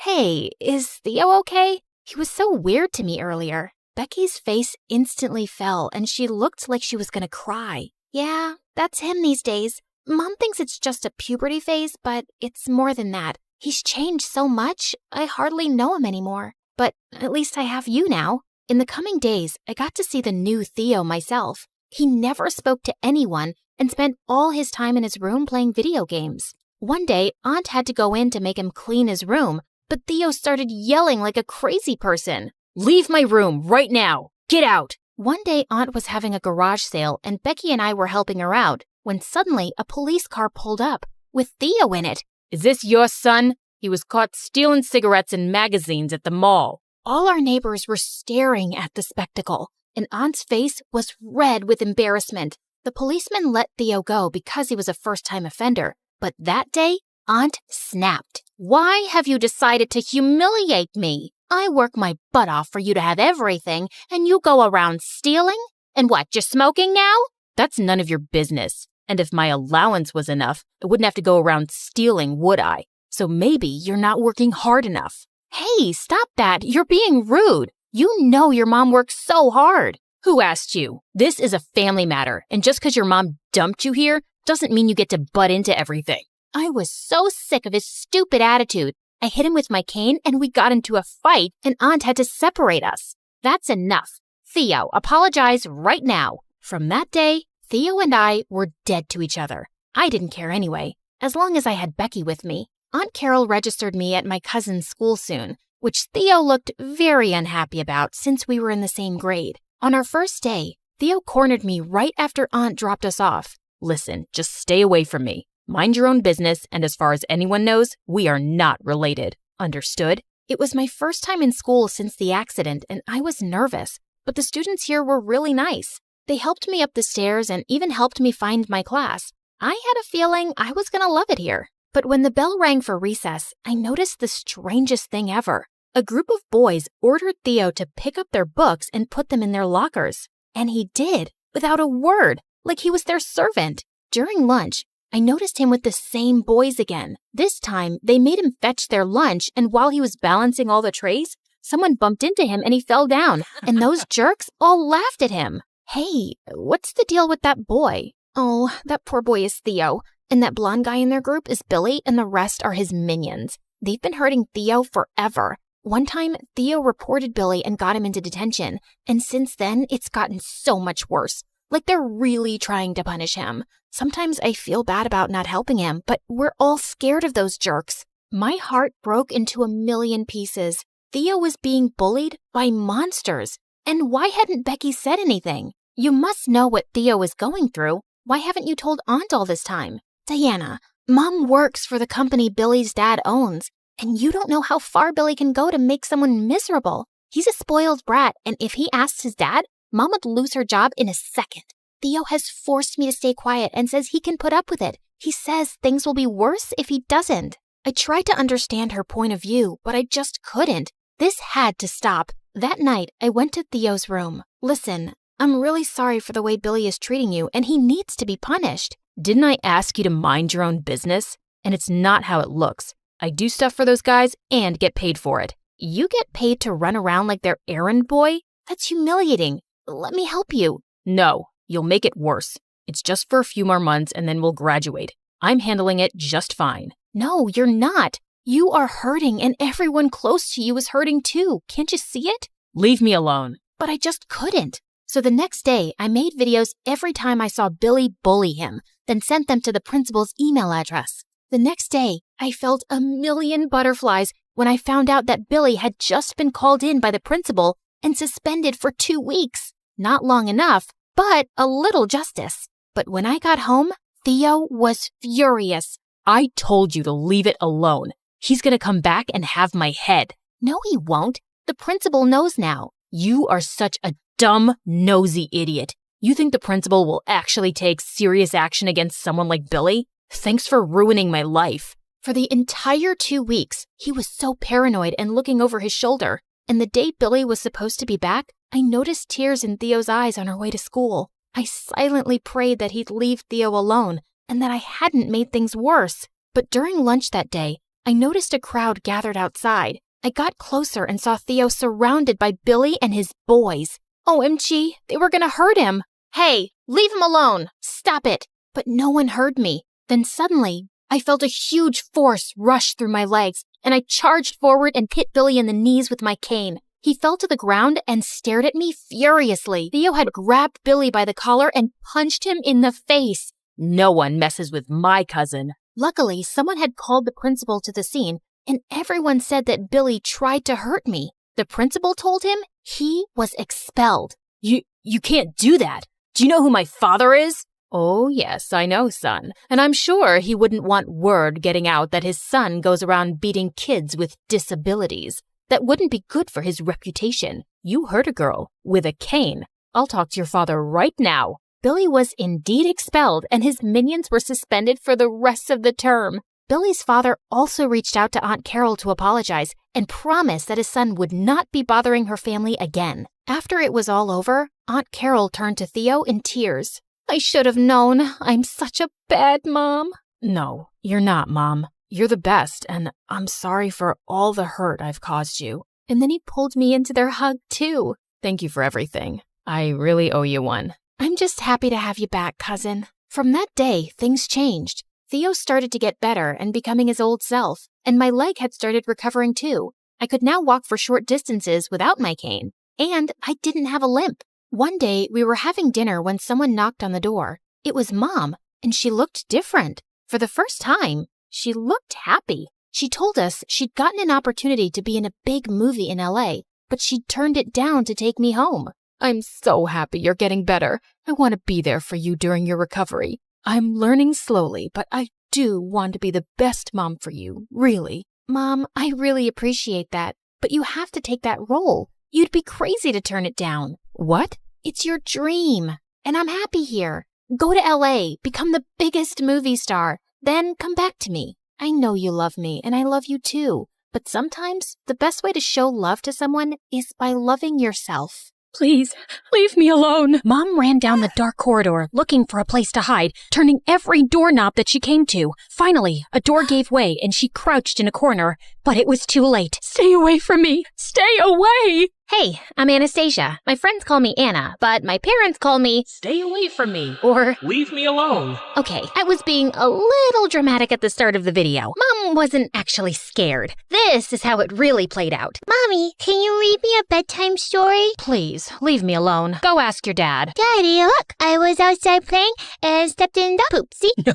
No! Stay away from me. My nanny looked after me mostly because my parents were super busy with their careers, and she always called me Miss, so I thought my real name was Stay Away From Me. It wasn't until my first day of kindergarten that I found out I was wrong. And what's your name, sweetie? Stay away from me? Excuse me? What did you just say? Stay away from me. Next thing I knew, my parents and I were sitting in the principal's office. Sure, I got into trouble, but at least my parents used my name more after that. And when I was 4, something amazing happened. My sister Isabella was born, and she was beautiful. Oh, I have the most beautiful daughter anyone could ask for. I was so bummed by what she said that I stuck my tongue out at her, but I got over it soon enough. I finally had someone to play with, or so I thought. You see, Mom didn't want me near Isabella. Shoo, go away. But one night, Isabella couldn't sleep and was screaming at the top of her lungs. I crawled into her crib and began to sing her lullabies, and soon enough, she was sleeping peacefully. I felt like the best big sister ever, but we never had a shot at getting close because of the way my parents treated us. They were less busy with work now and spent all their time fawning over Isabella and spoiling her while completely ignoring me. You know what I see in the mirror? I see 2 beautiful girls with unlimited potential. Anna, how long have you been standing here? I was here first, brushing my hair. You didn't even see me? They'd whisk Isabella off to the mall or spa, and one time they even took her to Paris while I was stuck with the neighbor and her 9 cats. It bothered me a lot at first, but eventually I just kinda got used to it. But my parents were slowly turning Isabella into a monster who bullied them and threw a fit anytime she didn't get her way. She would try to boss me around too, but I mostly wouldn't give in, which didn't sit too well with her. Like this one time when I was in 5th grade, I was eating spaghetti and she turned to me with a weird look in her eyes. Spaghetti and worms taste the same, don't you think? Well, what? My stomach churned when I looked on my plate, and sure enough, there were worms mixed together with my spaghetti. Ew! When I told my parents, they told me it was a harmless prank. Every time Isabella did something to me, they would make excuses for her and brush it off. Even the time she cut my head out of all the family pictures. She's too young to know what she's doing. She's just having fun. Lighten up. The weekend before middle school, I bought this super cute outfit for my first day,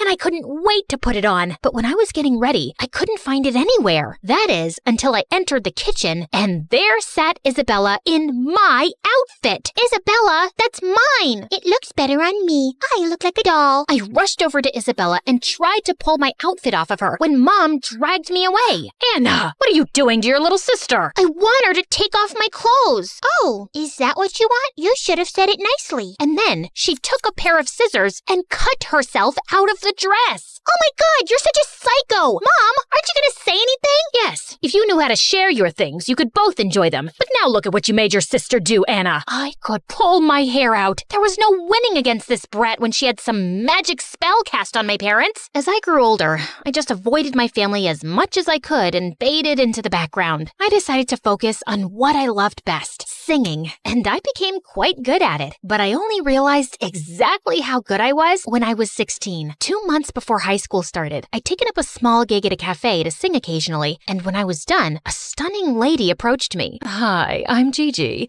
You have a beautiful voice. I'd like to sign you up as a singer. What? You want me? Yes, I could make you a star. It was an offer I couldn't refuse. I gave Gigi my address, and when she arrived at my house later that evening, my parents were quite surprised, and Isa looked so jealous. Well, why would you want to sign her up? Because she's talented. But her looks can be altered to look the part. What do you mean, altered? By the time my people are done with you, you won't even recognize yourself, kiddo. The following week, I went to the studio with Gigi, and I felt like I was in a dream. And after rehearsals, Gigi's makeup artists took over, and she was right. I barely recognized myself. I looked amazing. When I got home, Mom looked shocked. Oh my God, Anna, you look stunning. My heart flipped with excitement. Did my mother just give me a compliment? As stunning as a chicken in a jumpsuit. Later that week, Mom took me shopping. In fact, over the next 2 weeks, Mom and I spent a lot of time together. We went to spas, dinners, and we even spent a day in Paris. I picked up a few things there for Isabella, but when I went to give it to her, she dumped everything on my head. You think you're better than me because of this music gig? Your days are numbered, witch. Did my baby sister just threaten me? I was too busy to think too much about what Isabella said. I worked hard and released my first album. By the time I started high school, I was already famous. OMG, her skin is flawless. She's such an amazing singer. I can carry your books around, but life just had to give me lemons. And this lemon was Mandy, the meanest and richest girl in school. She transferred to our school the year before and was the most popular girl around. But clearly, I dethroned her now because I had way more fans and social media followers than her, and she just couldn't handle it. Others may have forgotten how ugly you really are, but I'll never forget, and I'll make sure the others don't either. I tried to ignore her and just enjoy my newfound fame. But of course, Mandy did everything to ruin it. This one time after gym class, she filled my body wash with oil. Another time, she filled my bag with live frogs that went crazy in the science lab. She was a lunatic. And then one afternoon, while walking through the mall, I saw Mandy and Isabella together. Mandy was shoving a dress into Isabella's hand and looking over her shoulder. Wait, was she trying to get Isabella to shoplift? I stormed over to them immediately. Mandy, what are you doing with my sister? Mind your business, Anna. She's my friend and way better than you. Isa, she can't be that good if she's trying to get you to steal clothes. You're coming with me. But Isa bit my arm hard and ran off. Stay away from my sister, Mandy. But after that, I'd see the two of them together all the time. If they wanted to run their own Anastasia hate club, then fine.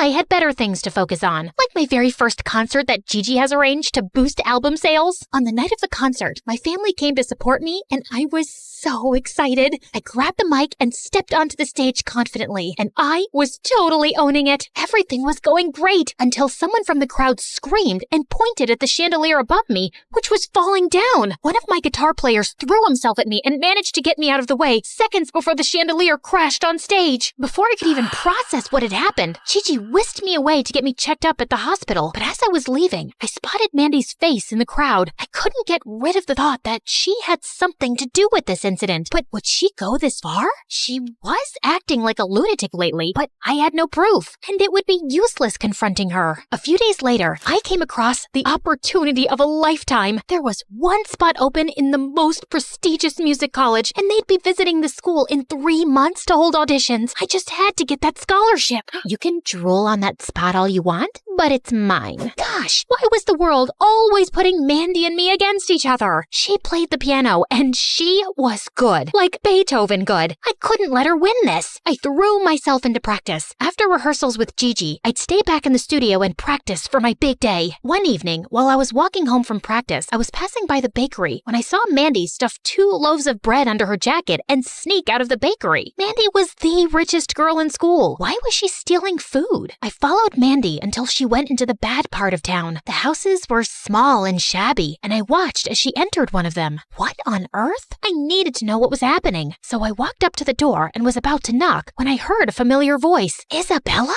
I told you already. I'm done with this. I'm not doing your homework, shoplifting, or going out of my way to be your puppet. Isabella was making Mandy do stuff? Feeling shocked, I pulled out my phone, opened the door by an inch, and started recording. What I heard next made my head spin. You'll do as I say, or I'll spill your filthy little secret all over the internet. I am so sick and tired of this. Tell everyone. I don't care.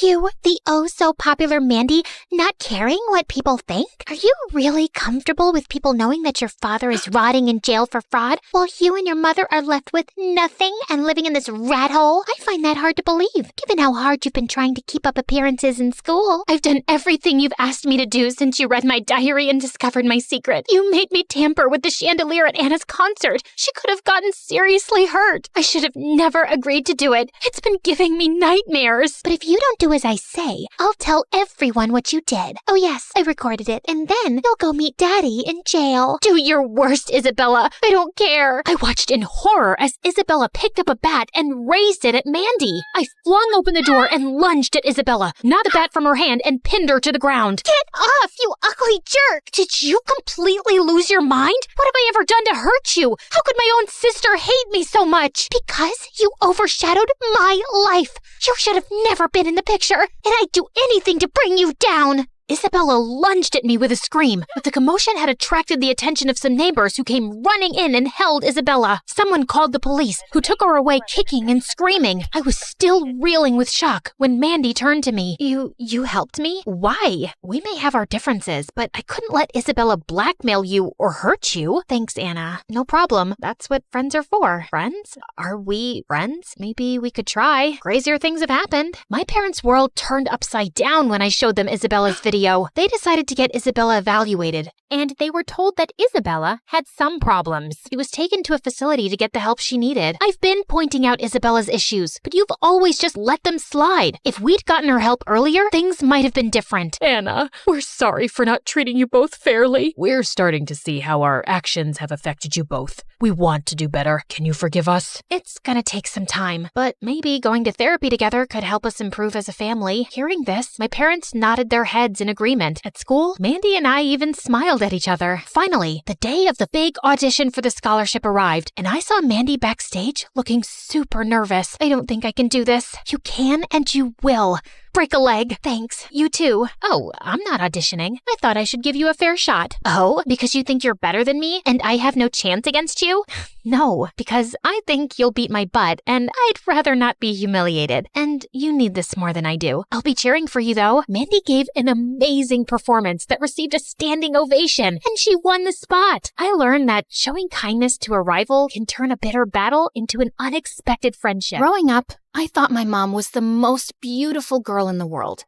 She was just 18 when she had me, and even when I was little, I could tell she cast a spell on everyone around her. She always looked picture perfect, and heads would turn at the sound of her lovely laugh. And to top that, she was a crazy talented singer and musician. She'd let me play on the piano as she practiced her songs. And when I was 3, Mom released her first album, and it broke records. She shot to stardom overnight, and our lives were transformed.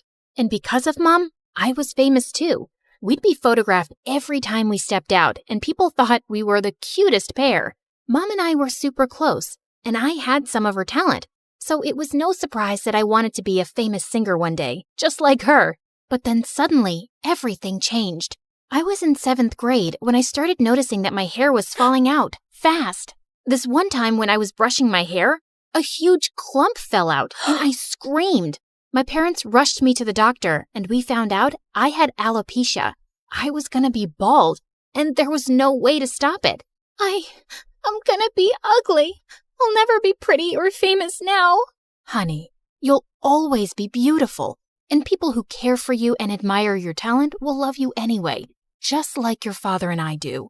But it was hard for me to stay positive the more hair I lost. The only thing that helped me was my songwriting. I'd vent out my feelings that I couldn't express to anyone, not even Mom. In 8th grade, we moved to another town where Mom was recording her album, and before joining my new school, I decided to start wearing wigs. Mom encouraged me to get the brightest colors. I love this candy pink one. And this electric blue, such a pop star look. Mom, don't you think people at school will make fun of me? Not at all, Britt. Trust me, you'll be a trendsetter. Well, maybe Mom was right, because people in my school warmed up to me instantly, especially the most popular girl in class, Mandy. She invited me to sit with her group at lunch, and I was thrilled, mostly because one of her friends was this really cute boy, Chris. Girl, you so have a crush on Chris. What? I have no idea which. Oh, come on. It's so obvious. And I get it. He's super cute now. You should have seen him before. His mom works for us as a maid, and he was always this, dorky kid. But Mom's on the school board, so she got him admitted here on a scholarship, and I gave him a total makeover. If you're into him, I could totally set you two up. Really? You would? Of course. What are friends for? For the next week, Mandy kept finding ways for me and Chris to get closer. Oh, God, my gardener just texted me that my pet spider ran away. I gotta go home. Come with me, girls. You both wanted the chocolate milkshake, right? Sorry, last one left. But I got you guys straws to share. I felt Mandy's tactics were working. I was spending time with Chris, and he was funny and cool to talk to. But then one day, Mandy came to me with a really odd request. Listen, Britt, could you get us some of your mom's used lipsticks? Only those that have, touched her lips? That's the creepiest thing anyone's ever said to me. Why? Well, my mom had this really great idea about selling them on eBay for really good money. That sounds bizarre, and I'm not doing it. It's not like I asked you for some gold statue from your palace. You're filthy rich, so the least you could do is share some of your wealth with your friends. I didn't know I had to share my wealth for us to be friends, Mandy. Wow, rich people really are cheap. I'm sorry, I had no idea you guys were so poor.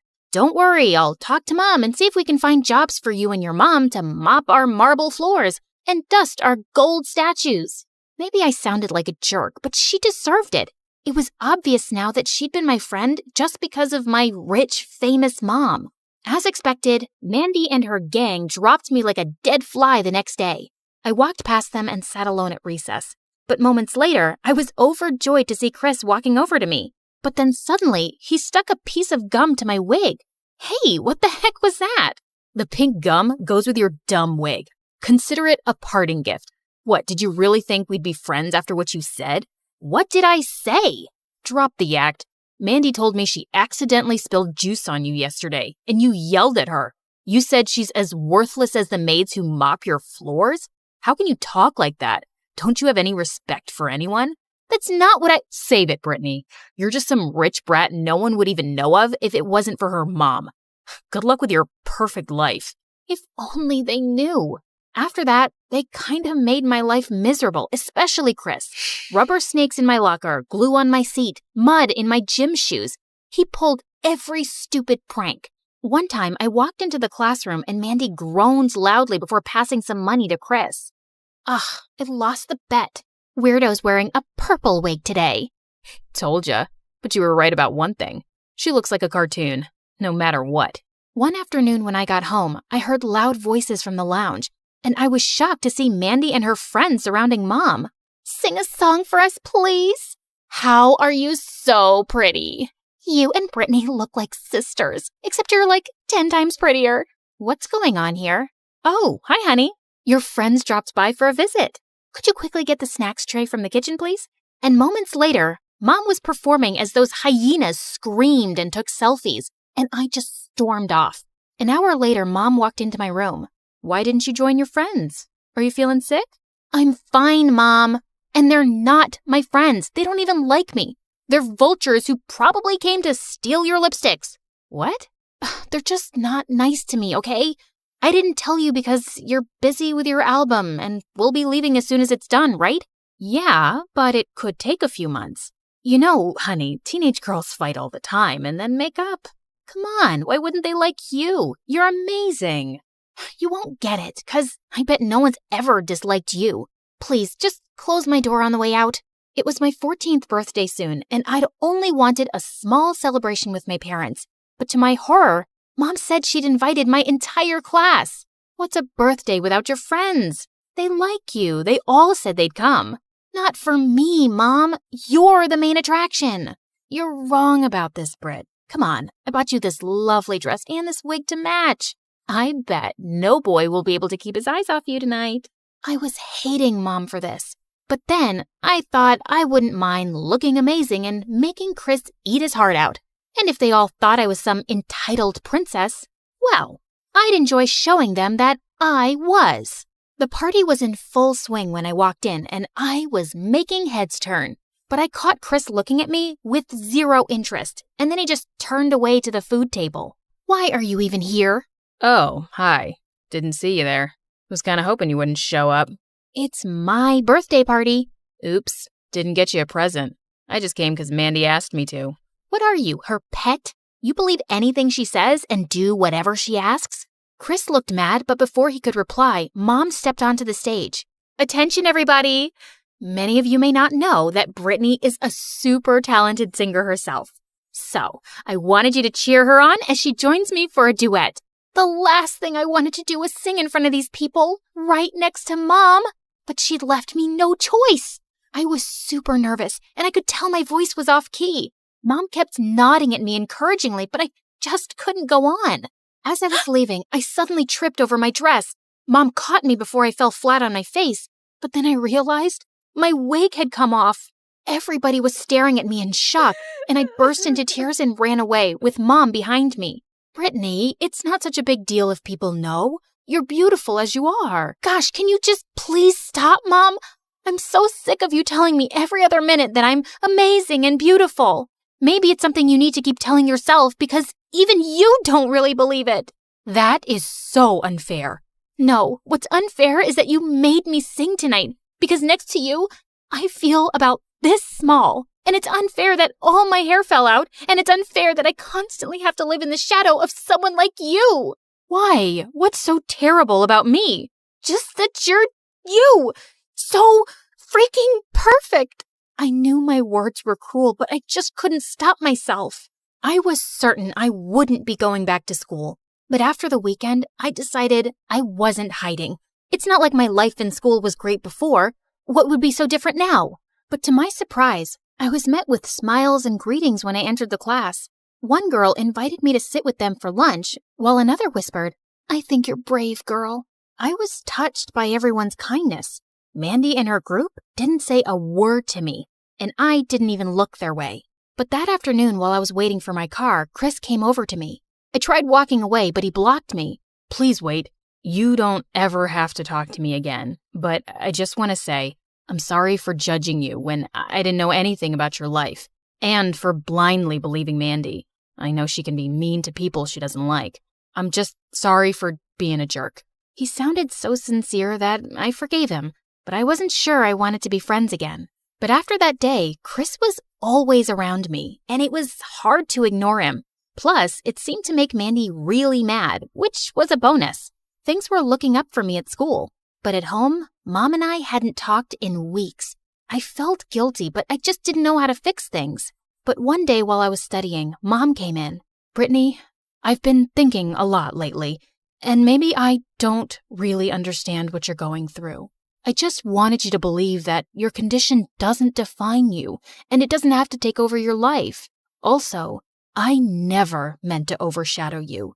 Would you feel better if I stepped away from singing for good? Maybe we can focus on your career now." Mom, no. You're right. I let my condition dictate how I feel about everything.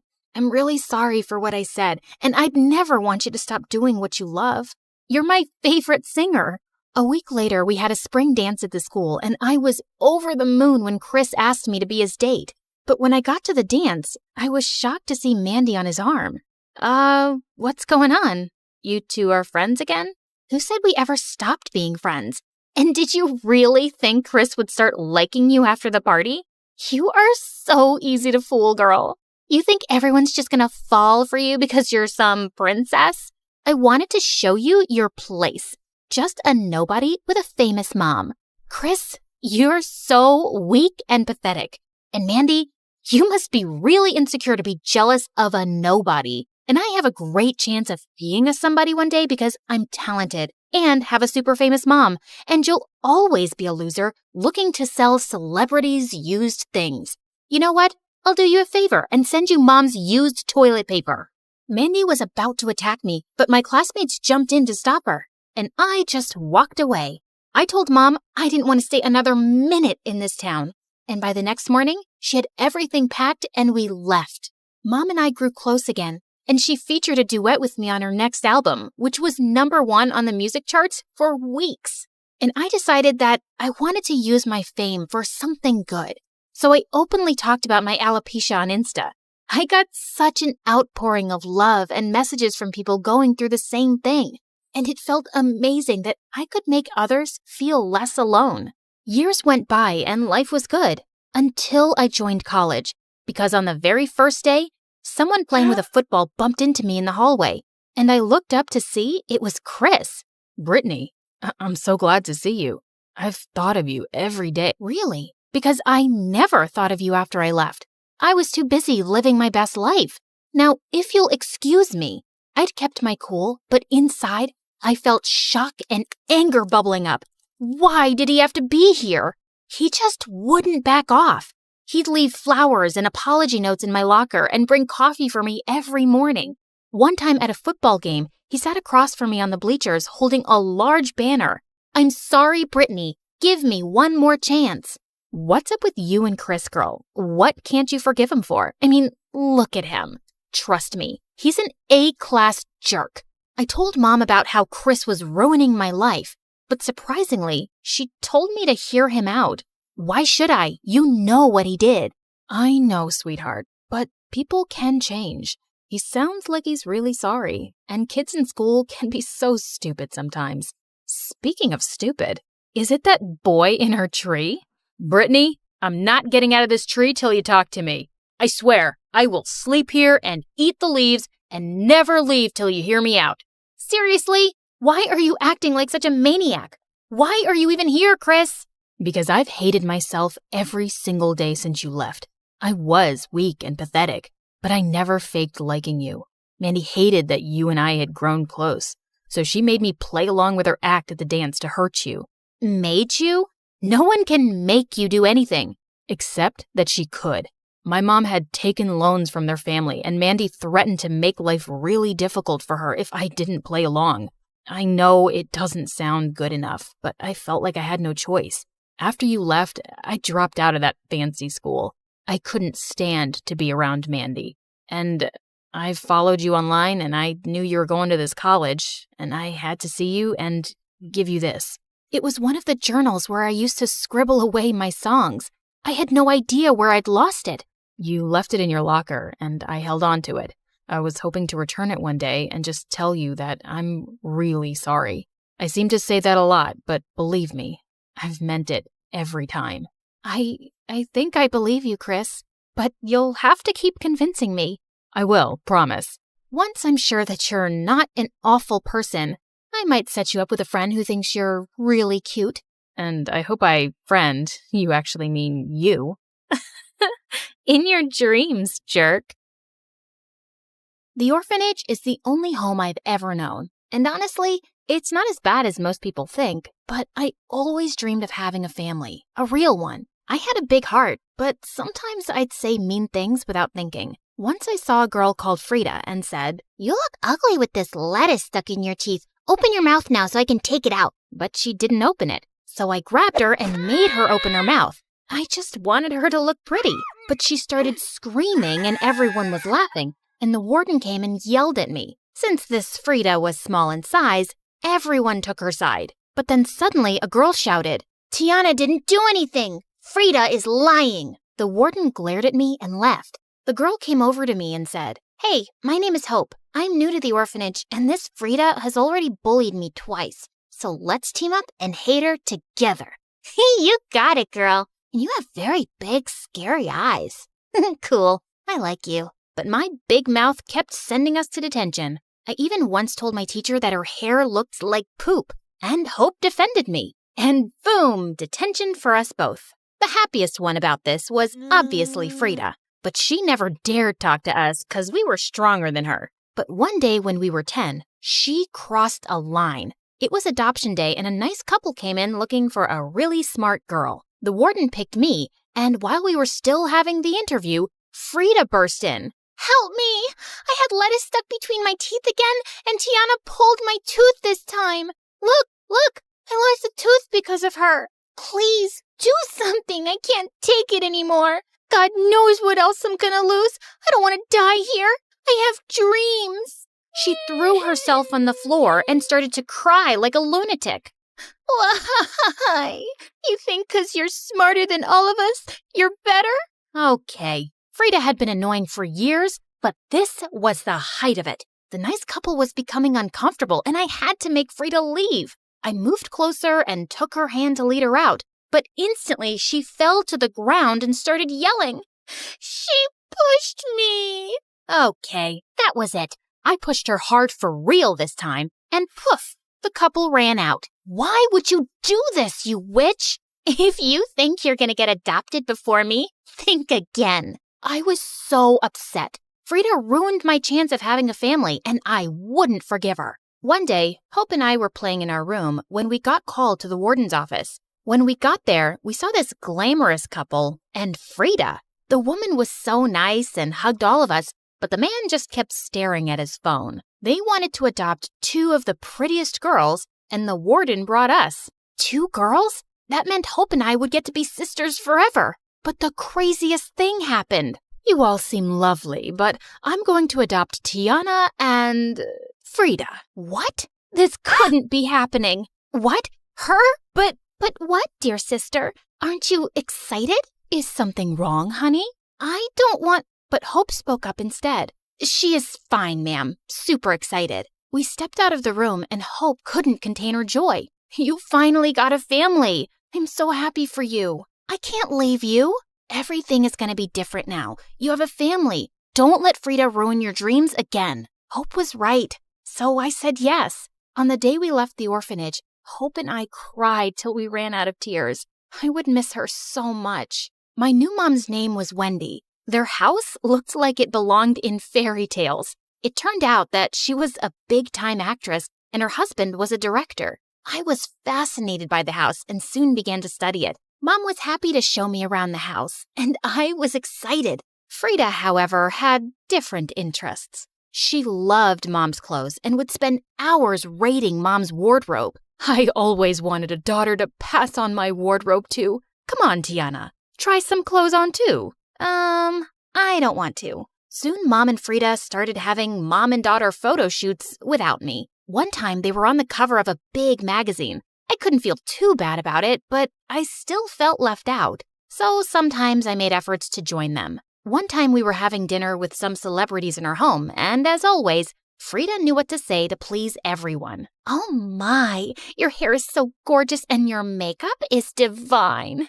Oh, Wendy, this one is just like you. Smart and beautiful. Thank you. Tiana, darling, do you like the food? Yeah, it tastes nice, but it's ugly and it looks like horse poop. I could feel everyone's eyes on me. Mom laughed and tried to distract the guests, but I knew I'd said something wrong. One person even stopped eating the food. Oh, God. After that day, Mom hardly invited me to come out with them. Not that I blamed her, but Frida couldn't hide her joy at being the favorite. My new dad was never home, and when he was always locked up in his study. One day I was watching TV when I heard a loud argument from Mom's room. You don't even try to get to know them. They are your kids. I never wanted them. This was all your idea, and I'm supposed to love these kids I just met? They're annoying, and I can't deal with this. Not long after that, a huge moving truck came to take his things away. He had left us. Mom was sad for some time, but she had me and Frida and soon returned to her cheerful self. Soon we joined school, and one day when Mom was away, Frida threw a party. I think this party is a bad idea. Not as bad as the idea Mom had when she adopted you. I spit at her and left. Our house was packed full, and everything was so loud. I stayed in my room, and while I was reading a magazine, someone barged in. Oh, I am so sorry. I thought this was the bathroom. Hey, is that magazine about houses and construction? My dad has a lot of them, and I read them all the time. Is this the one about the skyscrapers? Yeah, it is. His name was Tom. We had so much in common and ended up talking all night. A while later, someone kicked down the door. See, Mom, I told you. Tiana planned this dumb party just so she could spend time with her boyfriend. Boyfriend? That's not true. And why would I throw a party? I don't have friends. Then who is he and why is he in your room? We should be asking you. This is your party. Mom, look at her ugly, revealing clothes. These are the clothes of wannabe bimbos throwing parties and smoking all night. Ugh, how I wish I could burn all your clothes. You disgust me. Stop it. I'm so disappointed in you, bringing strange people in my house. And you, Mr. Boyfriend, get out and never come back. Told you, Mom, you shouldn't have adopted her. You're a successful actress. You need a pretty, delicate daughter like me. For your image, Mommy. And to my shock, Mom said nothing to that. She just left. Frida had become a full-blown villain. She was always setting me up, and no matter how hard I tried, Mom always believed her because next to me, Frida looked like an ant and I was a giant. But Mom always forgave me in the end, and it drove Frida mad. And soon, she snapped. One day, I was watching TV with Mom when we heard Frida scream. We ran to her room and found her on the floor crying. It's all ruined. All of it. Next to her was a pile of clothes that had been cut up and stained with mud. I've done everything to make Tiana love me, but look what she did to my clothes. She said she'd ruin them the other day, Mom.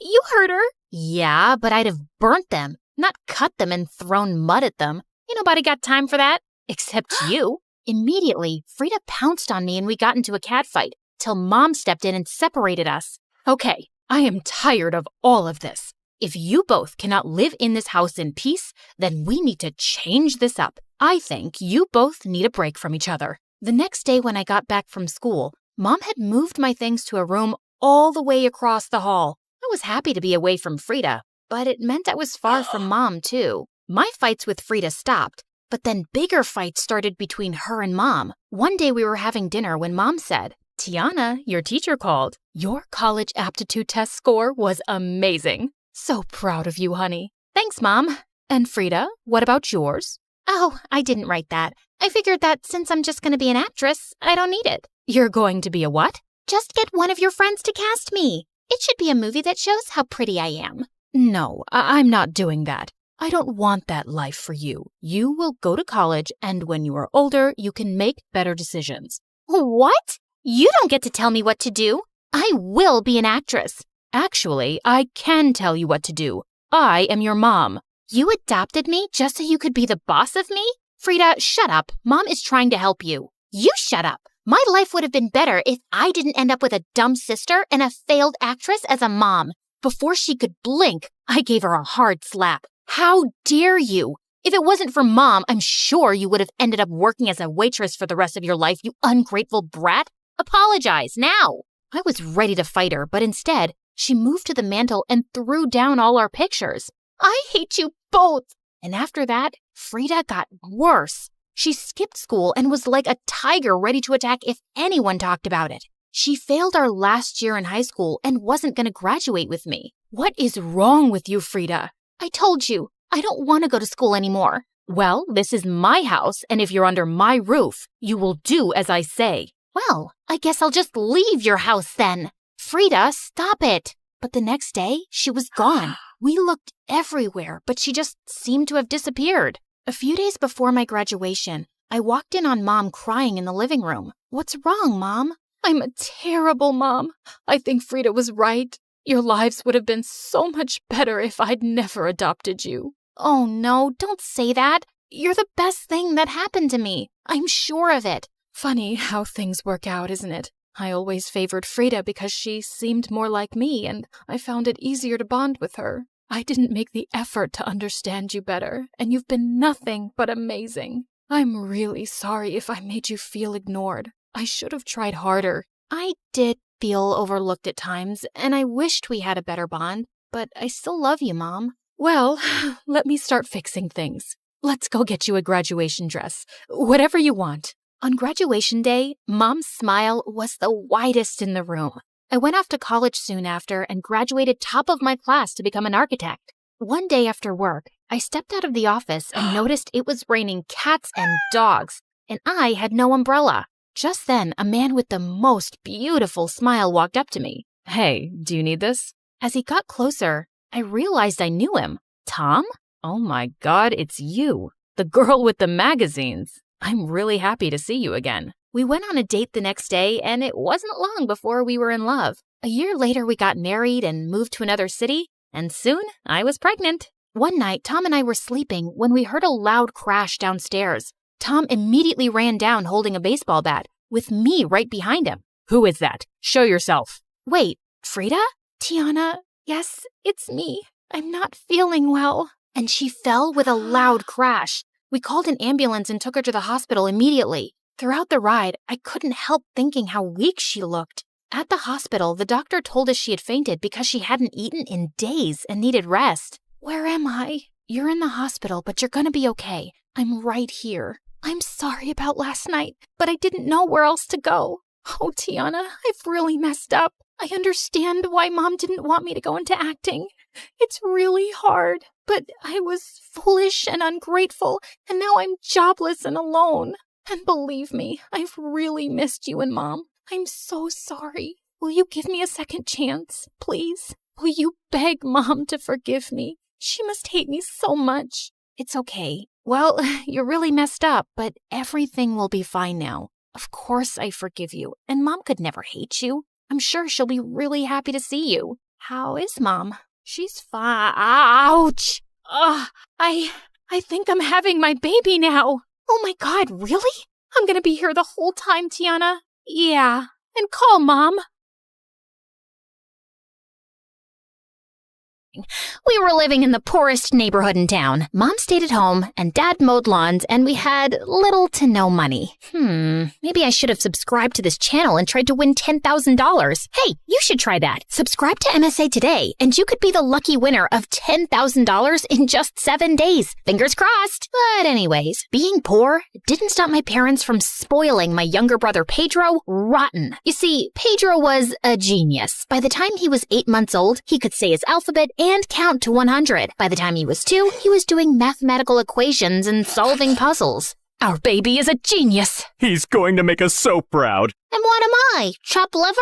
On my 5th birthday, instead of the princess house with the car and pool I wanted, Mom stitched me a doll from old clothes. We just don't have the money, sweetie. But Pedro received a brand new remote control car. Sweetie, we had to get Pedro something as well. That wasn't even the worst of it. Pedro was allowed to go to school, and I wasn't. My parents said it was because Pedro had a special gift, so they used all the money they had to send him to a private school for gifted children, and they couldn't even afford books for me to go to a public school. Life was so unfair. I felt so invisible. The only time my parents saw me was when they wanted me to do some chore around the house. Over time, I just got used to it. And since I couldn't read books to myself, or I didn't have a phone to watch videos, I started to sew to pass my time. Camellia, what did you do to my curtains? I fell in love with creating new things from old stuff. And I wanted to become a fashion designer. Because of how differently my parents treated Pedro and me, we never grew up close. And he always saw me as his slave, even though I was older than he was. Clip my toenails, clean my shoes. When I was 11, I begged my parents to send me to a sewing school. Mom, Dad, I deserve to be able to follow my dreams too. They don't have the money to send you to some stupid sewing school when they're going to send me to the most prestigious college in the country. I'm sorry, Camilla, but we have to support the child who has greater potential and will make the family proud.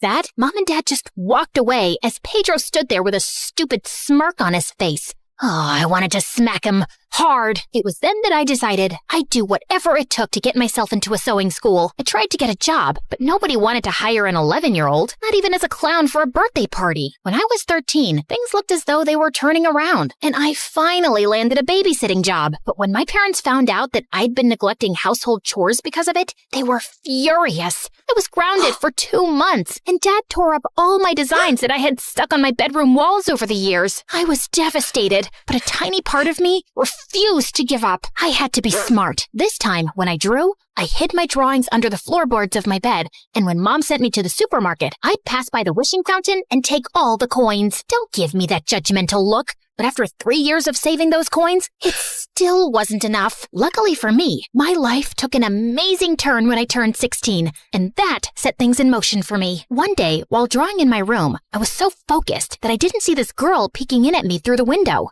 Wow, that looks amazing! Ah! I toppled out of my chair and fell to the ground. The girl then did a backflip through my bedroom window and came in. Did the circus come to town? What do you want? Did my parents send you to spy on me? No, silly. I'm the new neighbor, and I didn't even let her finish. I just picked her up, threw her out of the window, and closed the curtains. As much as I wanted a friend, I didn't want anyone to know that I couldn't read or write. What would she think of me? But that didn't stop the crazy backflip girl. Over the next few days, she did everything she could to get my attention, even juggling 3 cats while she balanced a mug of water on her head. What a weirdo. One day, I decided to take a shortcut home because I had seen a lady with the most amazing outfit, and I wanted to get home and sketch it. Just then, I heard a man yell behind me. Watch out! As I turned, I saw a huge crane ball coming my way. I froze in place, but luckily for me, someone pushed me to the ground just in time. Girl, are you crazy?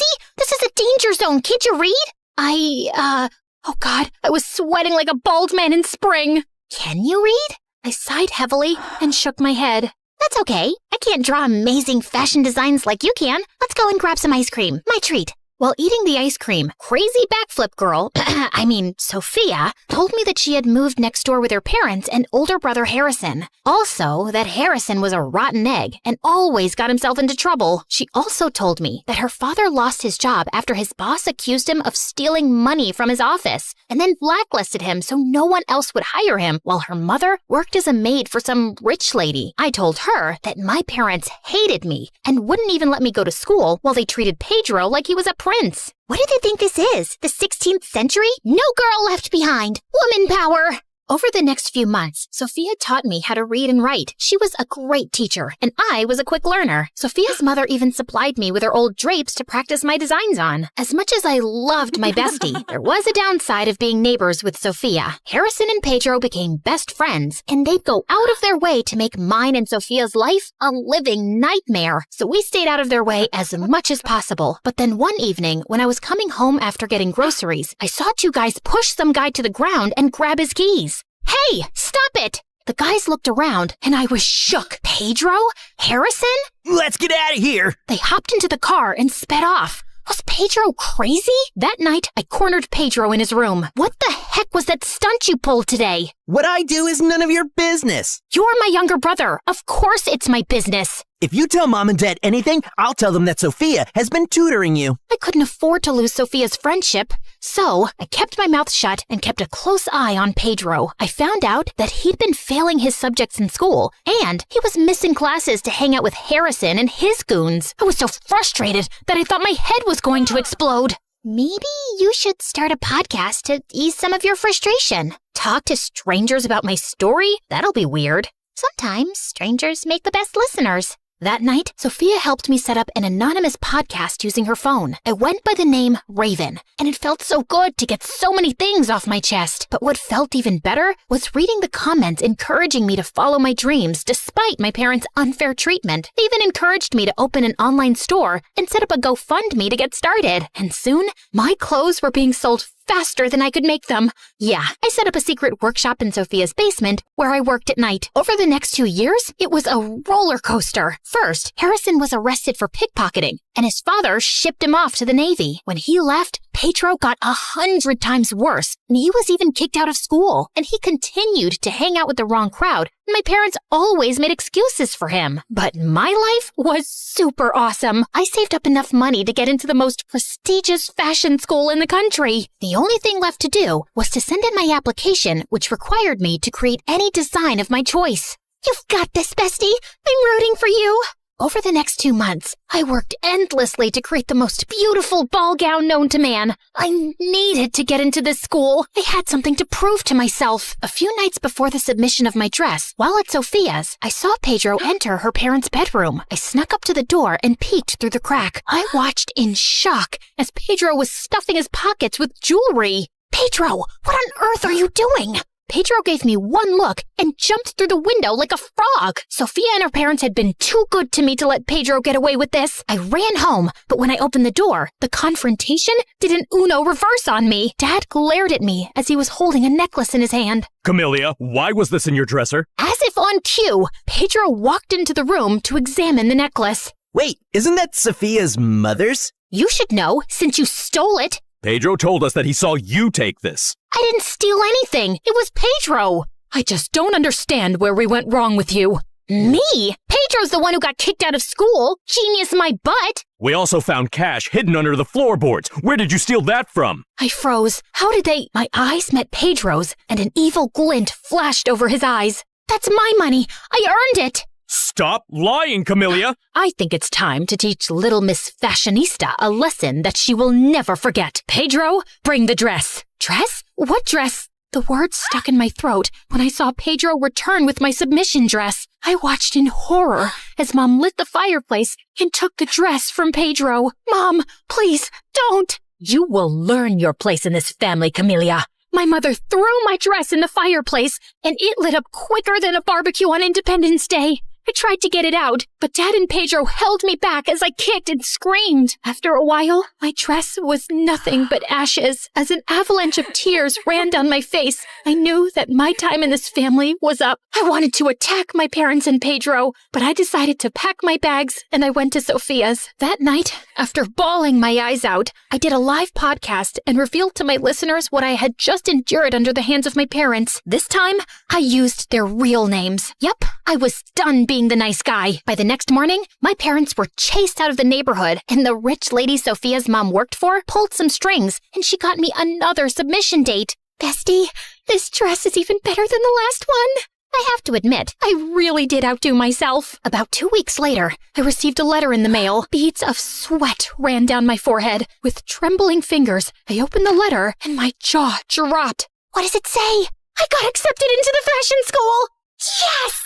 I felt as though I were on cloud 9. Over the next 4 years while I was away at school, Sophia went to a community college. I worked hard and came out at the top of my class. I earned a junior position in a fashion company. I even convinced Sophia's dad to apply as a manager there, and he got the job. It wasn't long after they were able to move into a nice place. I was finally living my dream. One night, after one of the company's shows, I spotted my parents in the hallway waiting for me. What are you guys doing here? I see you're a fashion designer. I'm so proud of you. I'm so proud of you. Words I always wanted to hear my parents say, but I knew they weren't sincere. Why are you here? Dad shifted uncomfortably. Pedro's in trouble. He and some of his friends got caught breaking into a bank and we need money to bail him out. And after everything you and Mom did to me, you think that I would help you? Sweetheart, we're family, and that's what families do. They help each other out. But where was my family growing up? Where were you when I needed you? Are you going to help or not? Not. Had you done your job as parents and parented Pedro instead of letting him wrap you around his finger, he wouldn't be in a jail cell now. As I looked across the room, I saw Sophia and her parents waiting for me. Now, if you'll excuse me, I'm going to join my real family. I pushed past my parents and walked toward the people who helped me and never turned their backs on me. Family is not just about blood, but those who stood by you through thick and thin. Have I told you guys how amazing you are? Not recently, no. You guys are amazing. So are you, bestie. I love you, and I'm so proud of you. I love you too.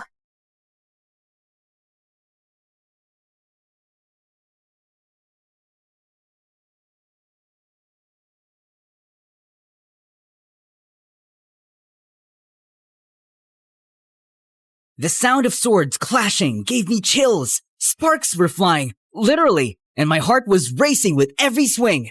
The fencers moved like ninjas. Every hit was sharp, and every dodge was smooth. Oh, how I wish I could move like that. Unfortunately, I was built different. I'd been trying to pass the fencing team tryouts for a while now, but my coordination had other plans. I would just trip over air and smack my face with my practice sword. After the match, I suddenly remembered that I dropped my ID earlier near the back lot.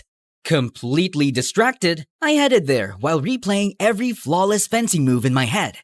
Suddenly, I tripped over a loose panel, stumbled forward like an idiot, and fell straight into an open excavation pit. I looked around frantically and checked my pockets for my phone, but I couldn't feel it. No, I must have dropped it earlier. Hello? Somebody, please, help me! I'm stuck here!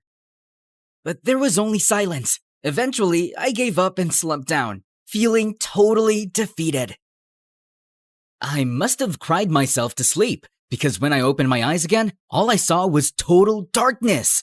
I had no idea how long I'd been stuck down here. It was so cold, and I couldn't see a thing. Somebody, please, help. I looked up and noticed the faint blue glow of the moonlight spilling over the edge. It wasn't much, but somehow it felt comforting. Then suddenly, a girl's head slowly peered over the edge. Hey, could you help me out? Please, I've been trapped down here for hours and... I trailed off when I noticed her cold, crimson eyes glowing with an emotionless stare. Hi? If you made it down, then the path upward exists as well. Whether you find it is up to you. Right. Super inspiring. But maybe instead of a life lesson, you could toss down a rope? A ladder, a vine, a thread, or a snakeskin? Seriously, I'll climb anything at this point. Hey, wait! Where are you going? I panicked when her head suddenly disappeared. Come back, please! At least toss down my phone. It fell out of my pocket up there, somewhere. But she didn't respond anymore. Unbelievable. Just my luck to meet a weird and mysterious girl in the middle of the night. Suddenly, her head reappeared, and this time, she was casually holding my phone. Are you referring to this? Yes, that's mine! Please, if you're not gonna help me, just toss it down at least and... If you want it, then climb. Wait, what? I was at least 20 feet down. I can't! It's too high, and I have the strength of a baby! Strength begins when you choose to reach for what seems unreachable. Okay, I'll try. At first, I jumped weakly, but I felt so pathetic, so I hyped myself up and pushed harder, clawing my way up the dirt wall as if my life depended on it.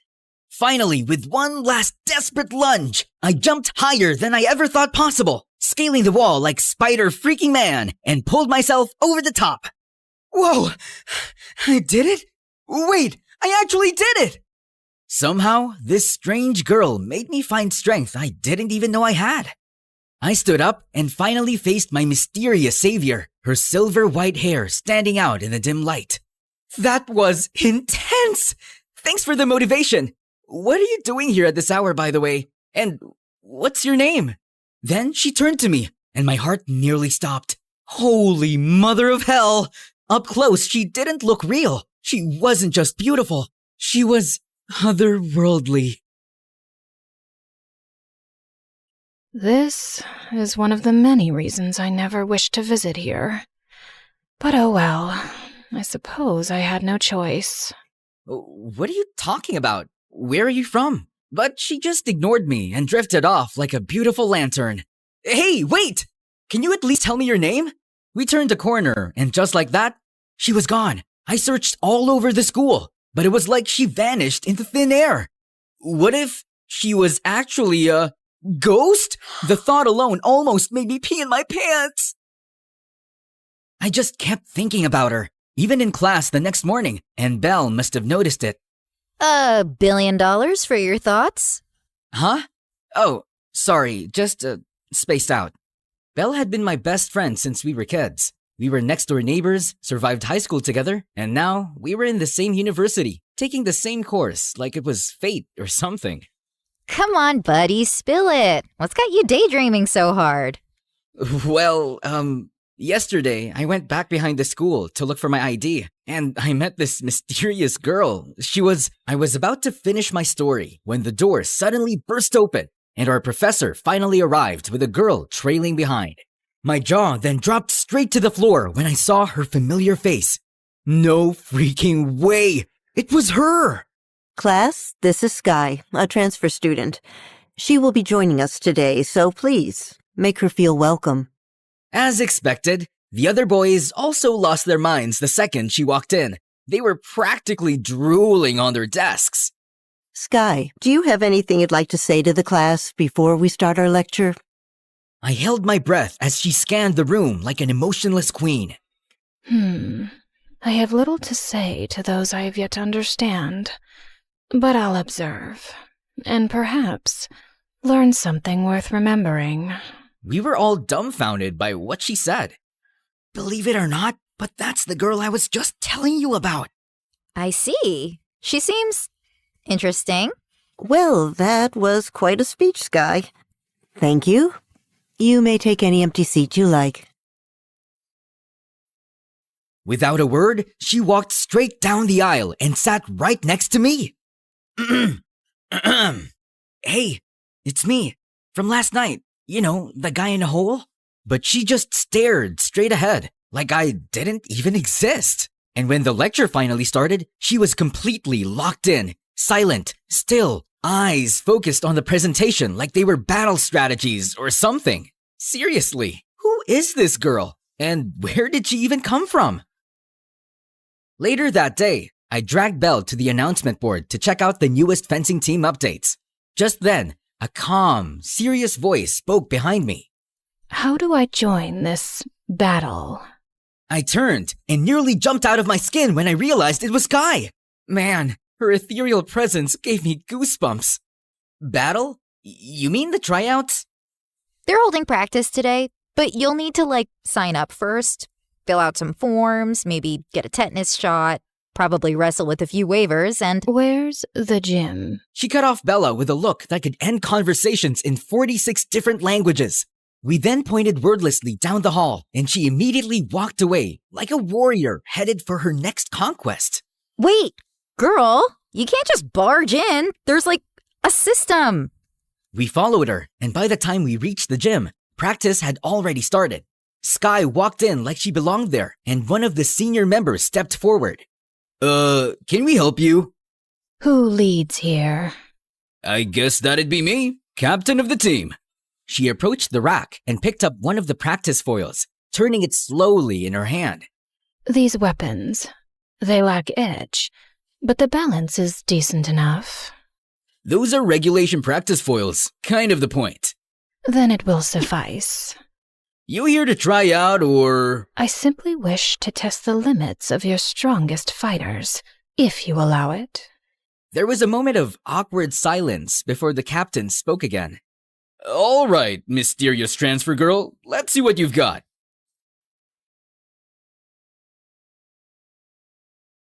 What the?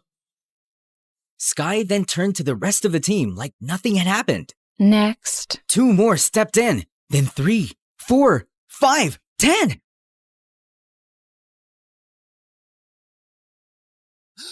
What in the world is happening?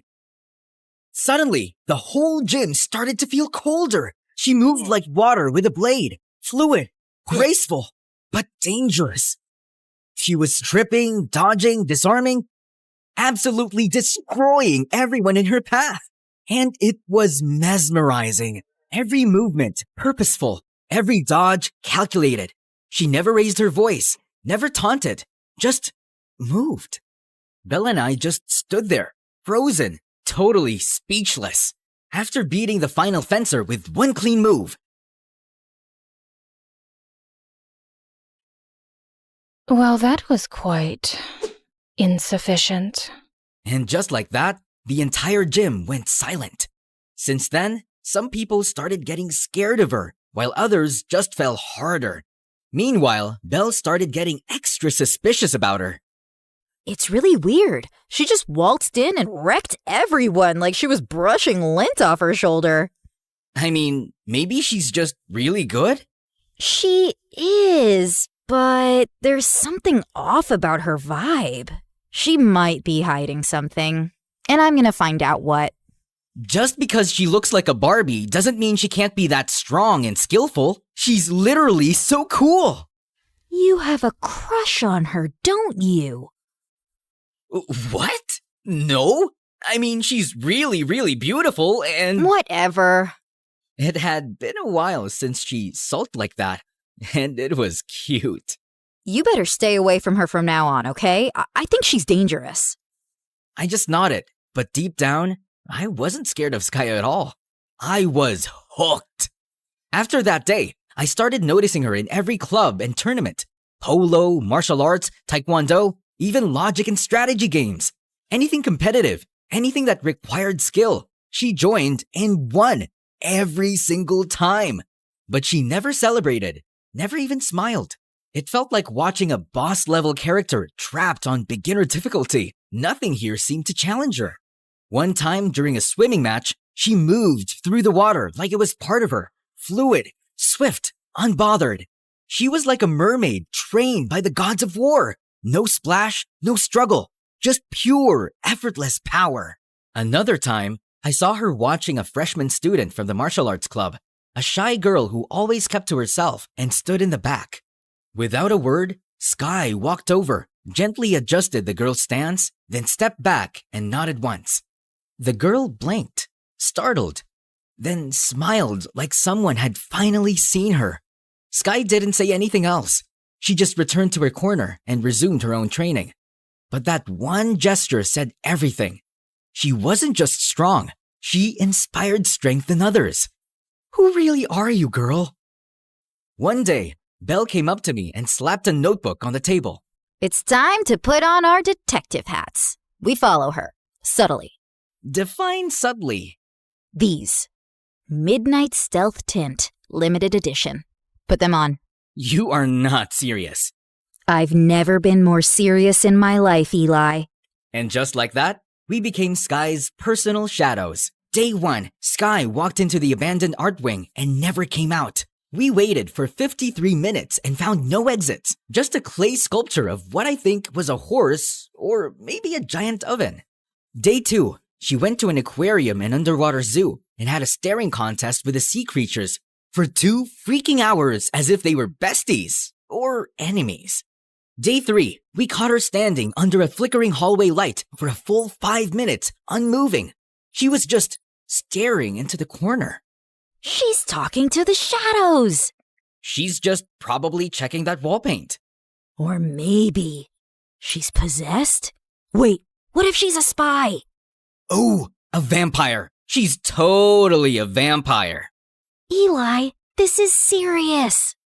Just then, we both screamed when Sky looked directly at us from 50 feet away, even though we were clearly behind a potted fern. One night, after watching a horror movie that Belle swore wasn't scary when it actually was, we stopped by a convenience store to grab some snacks. The store looked quiet, just us and the bored cashier. Just then, 2 sketchy guys in knockoff tracksuits stepped up to the counter and turned to us. Well, you 4 look loaded. How about a deal? 4? There's only 3 of us here, and... We turned and saw someone I didn't expect to be here. Sky! She was silently reading the back of an ice cream tub like it was ancient prophecy. We'll take $1 billion, or someone's getting folded! Dude, we're literally just college students. Do we look like we own 108 yachts and private islands to you? Honestly, no.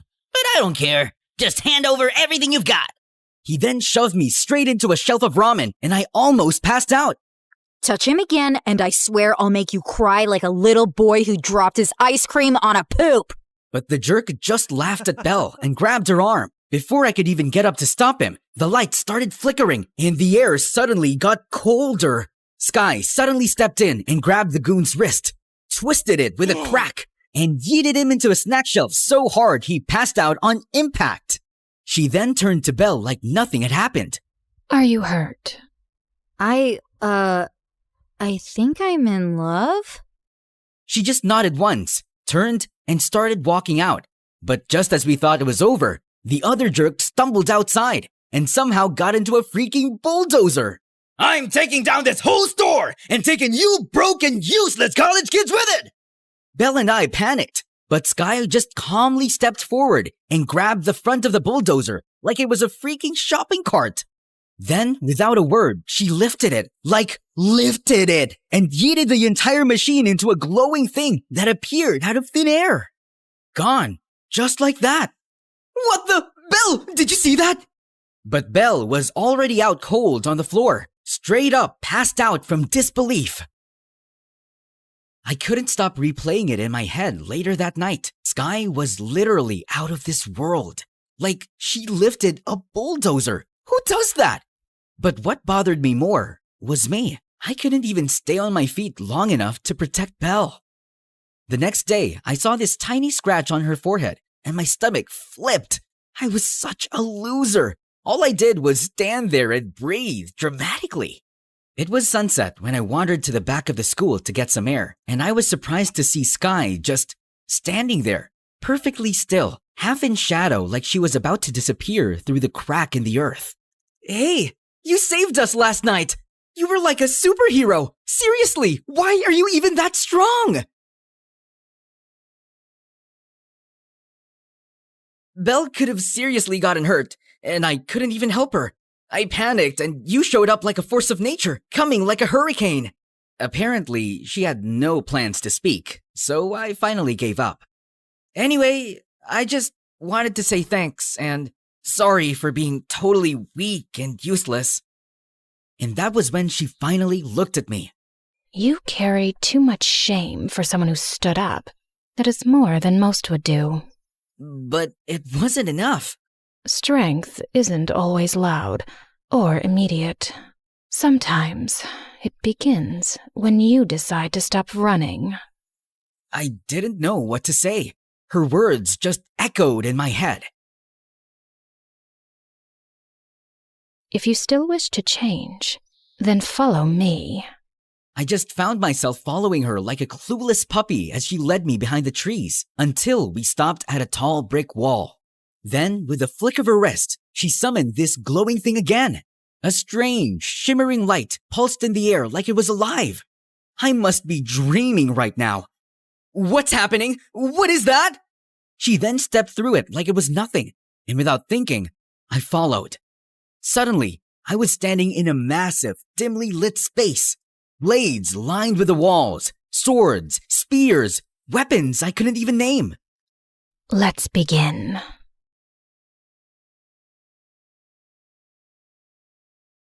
Begin what? Are you going to train me or something? But why? I was only ever meant to speak with my equals. How I ended up in this situation is beyond me. Perhaps I simply missed the feeling of training a disciple again. I suppose I'll have to swing my sword 3 million times as penance. It was the first time I heard her say more than 2 sentences, and my brain was about to explode with questions. So, about all this and everything you just dropped on me, can you explain? Because none of this looks normal, like, at all. Let's keep this simple. No questions, just training. If that's acceptable to you, we'll begin. From that moment on, my life did a total 180. In between and after classes, we kicked things off with the basics. She started teaching me combat skills, how to hold a weapon, how to move, how not to slice my own foot off, and I kept failing all of that. But despite being cold, strict, and silent, my master was patient with me.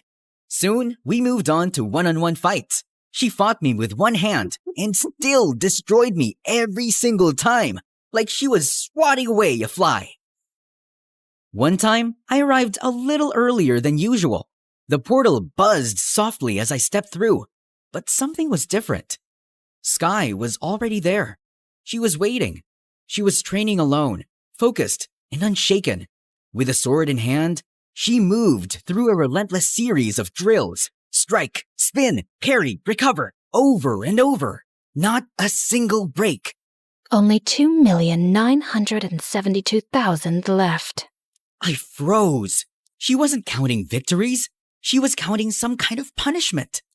I stood there, hidden in the shadows, and for the first time, I realized she wasn't just strong. She was relentless, and that made her unstoppable. When I tried to ask her about it, all she did was give me a cold stare and continued training me. As the days went by, Belle got more and more suspicious of my frequent disappearances, but I kept throwing out excuses. Until one day, she caught me sneaking back to class looking like a total mess. Okay. You've been disappearing, coming back looking like you lost a duel with a garbage disposal. Talk. I was jogging? Try again. Belle? Spill it. I saw you with Sky. You're doing something sus with her, aren't you? You were following me? Are you kidding? I've got notes, charts, a full Sky timeline. Okay, fine. I'm training with her. Training?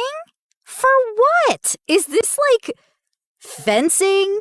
Demon hunting? A secret society initiation? To become stronger. Eli, I know you. You're soft. You're gentle. You cry during dog food commercials. But I'm tired of being weak, of always being the one who needs saving. I couldn't protect you at the store. I saw that scratch on your forehead and, Belle, I hated it. I hated myself. I'm done feeling like a loser. Yeah, but she's weird. She's powerful and quiet, and we don't know anything about her. I did a background check. Nothing came up. No school records. No socials. It's like she didn't exist until the day she showed up. What if she's from another world? Or a different dimension? What if she's dangerous? I didn't even know what to say because I myself was wondering too, because Sky never answered my questions. I just miss my best friend, you know? I'm still here, but I need to do this. For you. For me. Belle didn't smile, but she nodded. Okay, fine. Just don't get possessed or anything. No promises. A few more days of training passed. Bruises, sore legs, and Sky silently judging my every move. But somehow, I got better. Then came the next fencing tryouts. I stood at the edge of the gym floor, foil in hand, heart pounding. The whistle blew, and I finally moved. No tripping, no freezing, just focus, speed, and everything Sky drilled into me. By the final strike,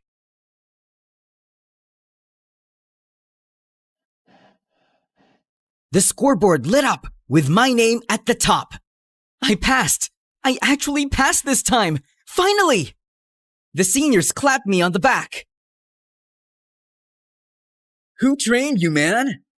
A ghost? Maybe a goddess. Still not sure.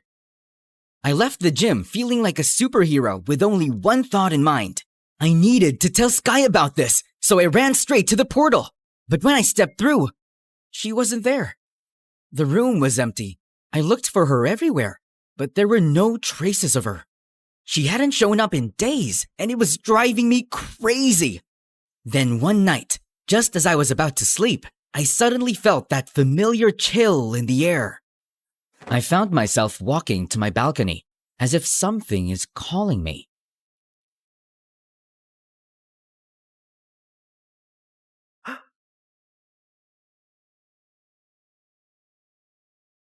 Master, where have you been? I need to go. There are matters I must attend to. What kind of matter? There is no point in explaining which you cannot yet understand. Okay, fine. But before you go, can you at least tell me something about yourself? Or at least, where are you from? To live in itself is a blessing. But once a person dies, the bonds he once had with this world shall all turn to curses. Huh? No need to fret. These are just my thoughts. Soon, you'll know and understand everything. But how? You'll see. She raised her hand, summoning another portal. And without a word, she stepped through it. And now, she was gone. I suddenly felt so empty, like something had been pulled out and taken with her. No one knew where she went. Not the school, not the staff, not even Belle and her resources. Until one afternoon, she barged into my room like a hurricane. Eli, you need to see this, like right now. What is it? Genshin Impact's newest playable character. What about it? I hadn't opened the game in almost a year, so I wasn't updated. She shoved her phone into my hands, and the moment I saw the screen, I swear my soul left my body. White silver hair, crimson eyes, a massive sword on her back. Same cold stare, same grace, same everything. What kind of sorcery is this? And then suddenly, it all made sense. Skirk. So that was your real name, huh? Brace yourself, Skirk, because I'm gonna log back in and unlock every answer you never gave me.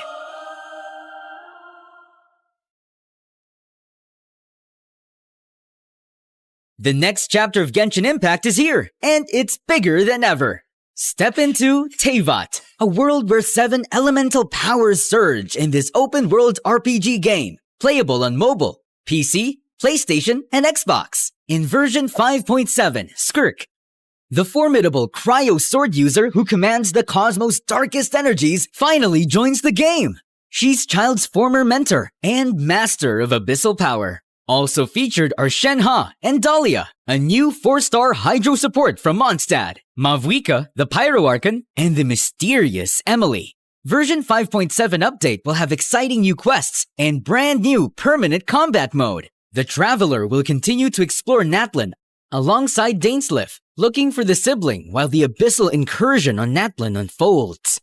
There will also be a new character story quest focused on Skirk. The Dust of Enlightenment will allow for the re-rolling of the minor affix enhancements on a level 20 artifact, offering a new layer of customization and optimization for your character builds. Check out Genshin Impact now using the link below, and don't forget to redeem your exclusive gift code.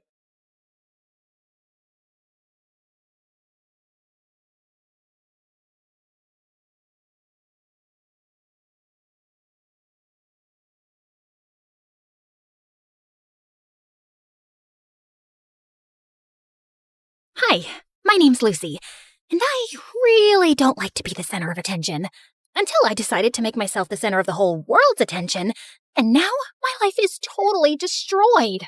As far back as I can remember, I've loved taking photos, the hidden stories they tell, the raw honesty in a single frame, and, most importantly, it keeps me behind the lens and never in front of it. Achoo! Now, I know what you're thinking. Fancy rich girl gets a fancy camera and can coast through life while spending her time taking photos of fancy things. But that's not really the case. Sure, my dad is one of the wealthiest people in town, but you'd never know it from the way he treats me. He's never bought me any branded clothes, never spoiled me at a 5-star restaurant. He's never even given me a birthday present, come to think of it. He'd rather use his money on his fat cat clients so they can keep making each other richer and richer. In fact, he didn't even buy me this camera. That was a gift from my best friend Taylor's mom, Miss Margulis. Wow! Thanks, Miss Margulis! Are you kidding? Thank you for coloring our lives with such wonderful photography. And please, call me Regina. Miss Margulis? Regina, was like the mother I never had. My mom left us when I was 4. I don't remember much, but I know for sure that that's when my dad's heart started freezing over, until the man I once knew had become a full-grown yeti with a glacier for a chest. When are you gonna stop with this photography nonsense? How are you gonna ever make any money with that stupid stuff? Needless to say, I spent all my time at Taylor and Regina's. It didn't bother me that they could only afford an air mattress to sleep on, or that we ate microwavable meals every night. It was the one place that felt like home. And then, when I was in the 10th grade, everything changed. Regina got sick, couldn't work anymore, and could barely keep up with household expenses, let alone afford the surgery that would make her healthy again. I tried asking my dad for help, but that went as well as you'd expect it to go. What am I, a walking ATM? You need money, you earn it. Just like I had to. I began to feel guilty that I'd been practically living there without contributing so much as a single dime. I even offered to sell my camera. Absolutely not. You don't owe us anything, Lucy. You've already given me plenty by spending all these years with us. I didn't know what to do. But just when all hope seemed lost, Taylor found an advertisement from the billion-dollar brand Floriful saying they were looking for photography submissions for their Be Real campaign. The chosen winner would win a huge cash prize. I knew it was a long shot, but being real is kinda my thing. If you ever want to see the realness of how messy life is behind the glitz and glamour, my dad is a masterclass in how not to live your life. I walked around for hours combing the town, capturing life in its rawest form. Candid smiles of couples in love, faded graffiti on old brick walls, anything that told a real story. Then I submitted them to Floriful, and after 3 agonizing days of waiting, my heart exploded with excitement. I won! Or at least, I must have won. Those were my photos, front and center on Floriful's website homepage. But why hadn't I been notified? As I clicked on the article and looked closer, what I saw nearly crushed me to pieces. Someone else had taken credit for my work. I'm so humbled to know that my vision, my passion, my soul touched Floriful so deeply they just had to pick me and didn't just settle for something amateurish. As I looked deeper, I found out that Fiona was the niece of Floriful's CEO. What a scam! I couldn't bear to tell Regina the news. I went to school the next day, hopelessly depressed. That's when I saw Eli walking in my direction. Now, normally, we would do our typical routine. Me, cowering beneath the shadows of his beautiful hair and massive brain. Him walking by like I was a particularly uninteresting ficus. But this time was different. This time, he was walking straight towards me. Hey, you're Lucy, right? Well, I can be a Lucy if you want me to be. But your name's Lucy, right? Like Lucy with a C? Yeah, Lucy with a C. How smart. Some people think it's with an S. One guy thought it was a Q, but he was an exchange student, so I guess that doesn't count. Okay, Lucy. My name's Eli. I'm the editor for the school paper, and I saw some of your photos. They're brilliant. We're looking for a photographer for our next big story. Only problem is, we don't exactly have a story yet. Well, there was a fish that went missing from a classroom, but that's not exactly Pulitzer material. And then, under the weight of the pressure and sadness and indignation of losing what was rightfully mine, my shyness evaporated. I burst out and told him everything. I told him about Taylor and Miss Regina, and the Be Real competition and Fiona. And I watched as I saw a side of Eli that I had never seen in all those years of pretending not to gaze at him from afar. He was mad, like fuming mad. How could they do that to you? After all the great work you put in? That's outrageous! I couldn't believe it. The smartest kid in school, and third most handsome by gossip's consensus, was angry on my behalf. Eli vowed to go forward with the story in the school paper. But first, we had to find Fiona. As an investigative journalist, I know a lot more than I probably should. Like what? Like Fiona's address, for example. We got into Eli's car and sped to Fiona's house. I felt more alive and more assertive than I have in years. Don't be nervous. When she answers, just... Thanks. But when it comes to defending my work, I don't need a pep talk. Who was this person I was becoming? Or was I finally rediscovering my old self? Was the Be Real campaign uncovering a real me I'd forgotten years ago? I rang the doorbell, and Fiona herself answered. But to my surprise, she looked different, more tired than she did online, and maybe almost nice.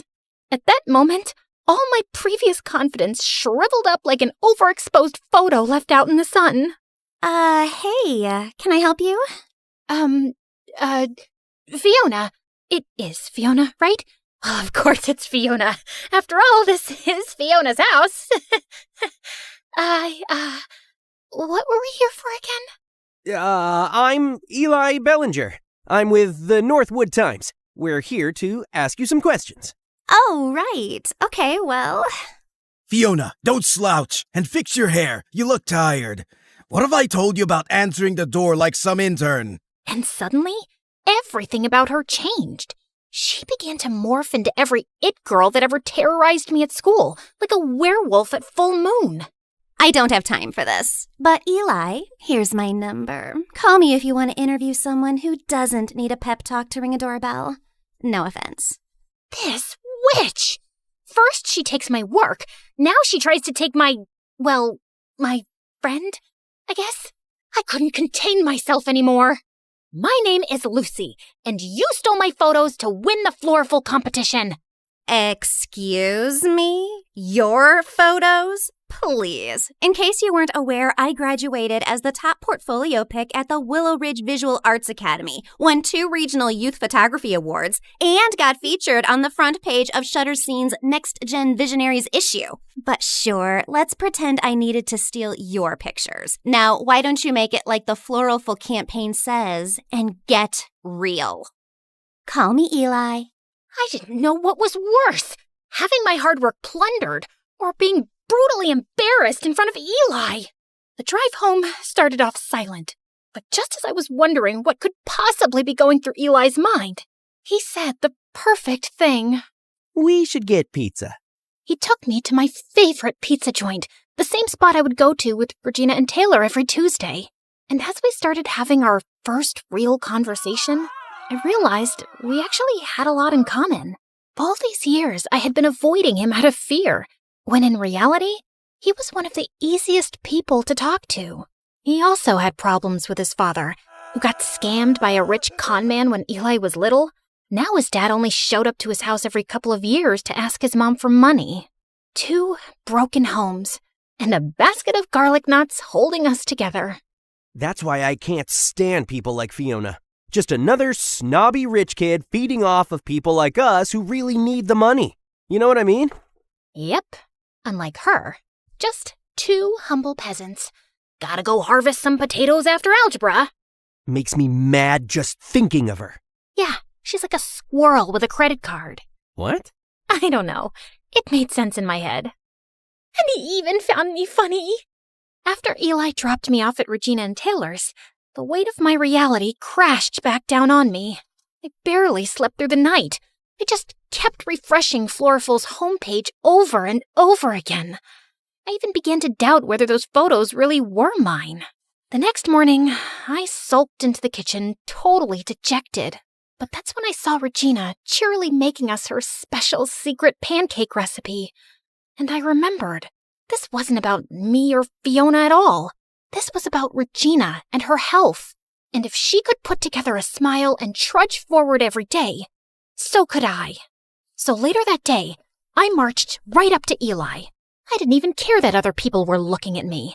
That weird feeling was back again. You know, confidence. We need to write this article, and we need to write it now. Now that's the girl who took those photos.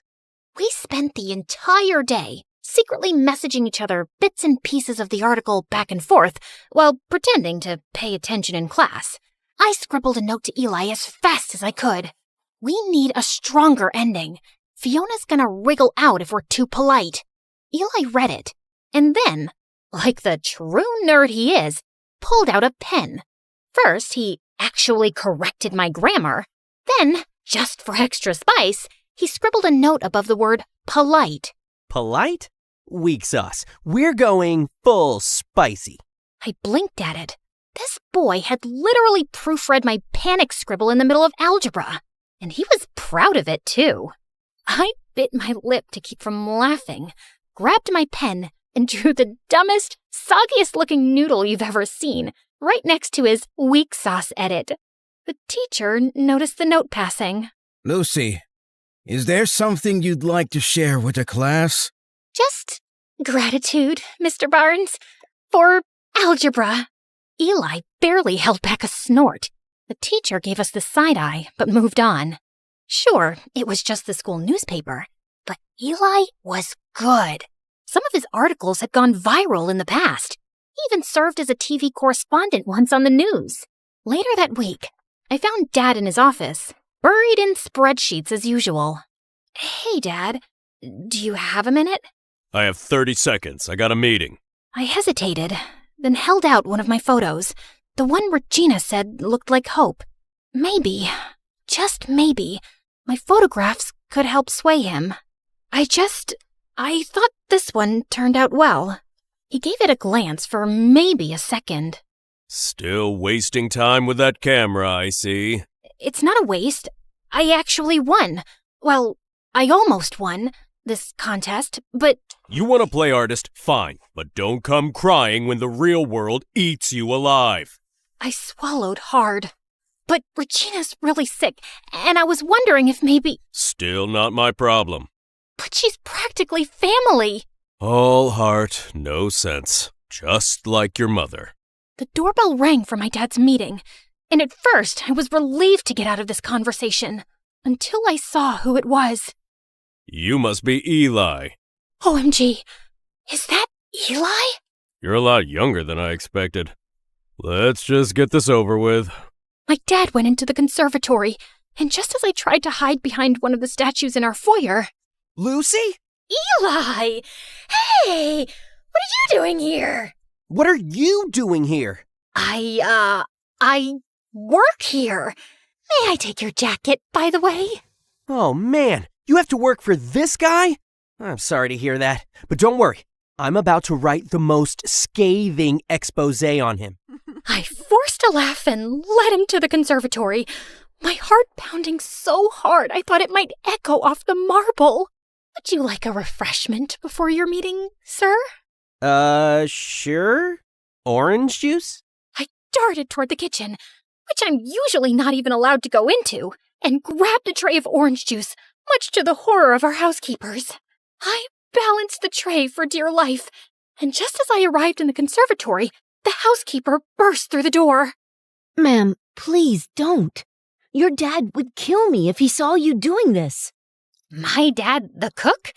Why would he care? She looked at me like I'd lost my mind.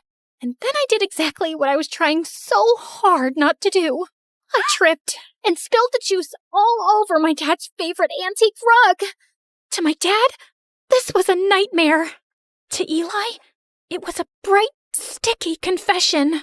I'm a journalist, Lucy. I know a lie when I see one. I couldn't say anything. I just stood there, frozen, orange juice pooling at my feet. The next day just so happened to be the day our article about Floraful was supposed to come out. I checked the school newspaper, but the front page was just a dumb story about our school mascot's favorite rock and roll bands. In fact, the whole entire paper and its corresponding website didn't have a single story from Eli anywhere, which almost never happens. I looked for him all over the place, but he was nowhere to be found. That night at Taylor and Regina's, I felt both embarrassed and abandoned. And just when I thought things couldn't get worse, I received an email with a subject that said, "One more photo to add," from a sender that made my stomach drop to the floor. Fiona. I clicked on it, and there, enlarged on my computer screen, was a horrifying picture of Fiona and Eli?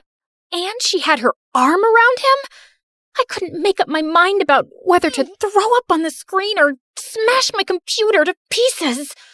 But instead, I sprung from my chair and marched all the way down to Eli's front door. No more Miss Shy Girl! I got there just as he arrived in his rickety old car. Care to explain where you were? I had an interview. An interview. Then what's this? So what? I can't interview someone anymore? She apologized for the way she acted. She said she gets defensive when it comes to her work and explained she was out of line. Her work? Eli, she's lying. And what about you? Do you really need this contest money after all? Look, I'm sorry I lied about my dad, but you don't understand. Save it, Lucy. I just don't know what to believe anymore. You're just another spoiled rich kid, too. Wow. You know what? I'm gonna go storm off home. And you know why? Because I don't have my dad's car to drive off in, or my dad's money to call a cab home, or my dad's love to come pick me up. But yeah, I'm real spoiled. For the next couple of weeks, I redirected my efforts. It's been so much energy fighting Fiona that I'd forgotten how great it was to spend quality time with Taylor and Regina. We settled back into our routines. And truth be told, I settled back into my shyness. Being behind the scenes started to feel comfortable again. But I could tell Regina was still in pain, and she really needed surgery. Even worse, Floraful had the nerve to advertise an upcoming Q&A with the special winner of their Be Real campaign. Not me. Fiona. A couple of days later, I found a note stuffed in my locker. Meet me behind the library. Yeah, no thanks. I threw it straight in the trash. The next day, there was another one. Please, it's important. Trash. Third day. I'm sorry, at least hear me out. Trash. Hey, I was perfectly happy never speaking to him again. Mostly. A few days later, I was just minding my own business, walking home, backpack slung over one shoulder, dreaming about microwavable mac and cheese. When suddenly, a bag slipped over my head. I knew high school would kill me! Then someone shoved me into a car. 20 minutes later, they plopped me onto a chair. I thrashed around like a feral raccoon until the bag was finally lifted. And standing there, looking way too proud of himself, was Eli. Relax, it's just me. You kidnapped me? You left me no choice. I glared at him, panting like a cornered cat. And then he pulled out his secret weapon. A sad, crumpled bag of garlic knots. Truce? I stared at the bag, then at him, then back at the bag. Some battles aren't worth fighting. You're lucky I'm weak for carbs. I'm so sorry. I know it'll be impossible to make up for what I said to you, but I have a surprise that might help. I braced myself for, I don't know, a heartfelt speech. Instead, he pulled out his laptop, and front and center was that same disgusting photo of him cuddling up with Fiona. Eli, if this is some sort of twisted joke, it is not funny. No, Lucy, seriously. Look closer. I was about 2 seconds away from hurling his laptop into the sun, but then he zoomed in, and there it was, hiding in the background of that gross photo, Fiona's email inbox. A whole page of messages, including one that said, "Like and subscribe to MSA, or I steal your work." Just kidding. But seriously, you should. Anyway, there, between all the junk mail and regrets, was a message from her uncle, the CEO of Floraful, with a subject line that read, "Be Real contest winner, Lucy Roth," dated 2 whole days before Fiona was announced as the winner. As much as I tried to stay mad, a tiny, smug grin betrayed me. Well, this doesn't excuse how you treated me, but I'll admit, that's a good catch. However, you're writing the article this time. I think we're gonna need more than just a photo. Otherwise, she'll be able to say it's fake. We need to catch her off guard. Well, lucky for you. Your bestie Fiona is making a public appearance soon at the Floraful Q&A. She's not my bestie. Oh? Could have fooled me. You two looked very cozy. I was investigating undercover. Sure. Real deep cover operation there, Agent Bellinger. Focus, Roth. This Q&A might be our shot. Perfect. Let's blow her cover live. Eli used his journalism connections to get 2 press passes to the event, which was being held at the fanciest hotel in town. Seeing as how this is your plan and your work, I think it's best if you do the talking. What? Me? But there's so many people here, and so many cameras. I'm more of a behind-the-lens kind of girl. That's all in your head. You got this. I believe in you. But as the event started, and Fiona started lying her face off on the stage, it became harder and harder to stop myself from bursting. And for this next photo, I really wanted to capture the feeling of solitude, of inner peace. People were eating up her fake work like it was the second coming of Picasso. I had enough. I shot my hand up so fast and nearly dislocated my shoulder. I have a question. The whole crowd turned. Fiona spotted me, and for a half a second, she flinched. Then she slapped on that fake smile of hers. Oh, Sure, you there with the confidence. You talk a lot about solitude, but honestly, your photos just look lonely, not real. You ever think maybe it's because real friends can spot a faker from a mile away? I guess friendship's not really your thing. Oh, please. I have loads of friends. In fact, some of us are practically family. Right, Eli? I stood up fully, striding toward the front, feeling a fire I hadn't felt in, well, maybe ever. The rest? All mine. Lucy Roth. Hi. Nice to meet you. Gasp. Somewhere, someone actually dropped a wine glass. That's a lie! She's obsessed with me. She is like my biggest fan. Probably has a shrine to me in her closet made out of my Instagram stories. People started snickering. Fiona straightened up like someone had just pulled her strings. You know what? Maybe I did inspire her. Maybe if she spent more time working on her talent instead of obsessing over me, she wouldn't be crying in public like a little crybaby. And without missing a beat, I turned to Eli. Was that an inspirational quote? Should I embroider that on a pillow? The crowd cracked up. Fiona's face went purple, like an eggplant wearing mascara. And then it happened. Eli gave the secret nod. For our plan, it was go time. Suddenly, the big screen behind Fiona flickered, and boom, there it was. A blown-up screenshot of the email from Floraful's CEO, clear as day. Be Real contest winner, Lucy Roth. The whole room gasped like someone had let out a massive fart in church. Fiona didn't notice at first. She just kept talking, acting like the queen of authenticity. But when she finally turned around and saw it, it was like watching a Jenga tower collapse in slow motion. She froze, then let out this tiny, pitiful little squeak. Oh, fudge. And that's when things got really chaotic.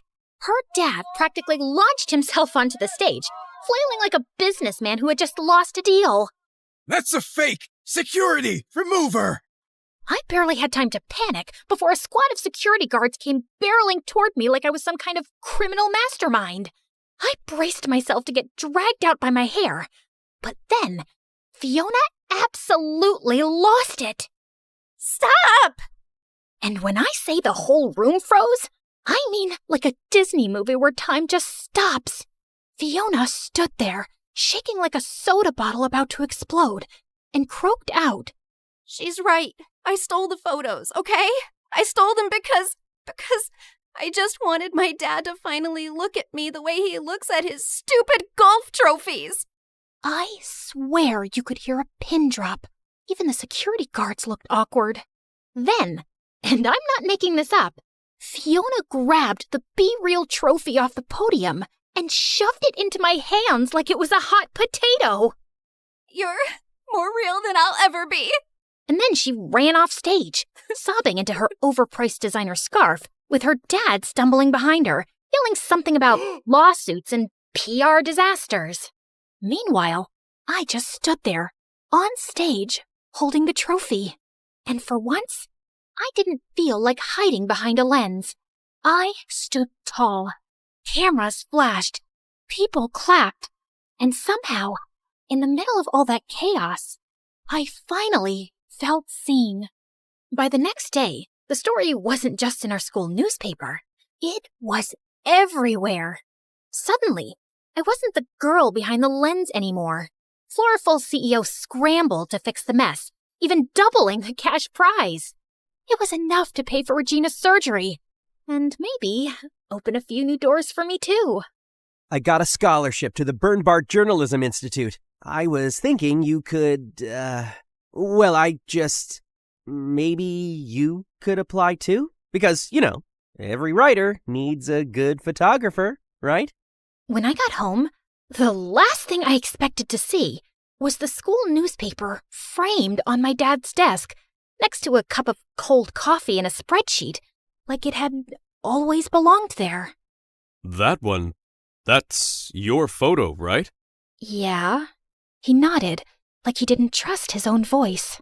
Then he added, I didn't know you had that kind of eye. Your mom She used to see the world like that too. He didn't say, I'm sorry. He didn't say, I'm proud. But he left the frame right there. And that was enough. For now. I'm not sure how you noticed all that. I don't know, Dad. I guess it's just called being real.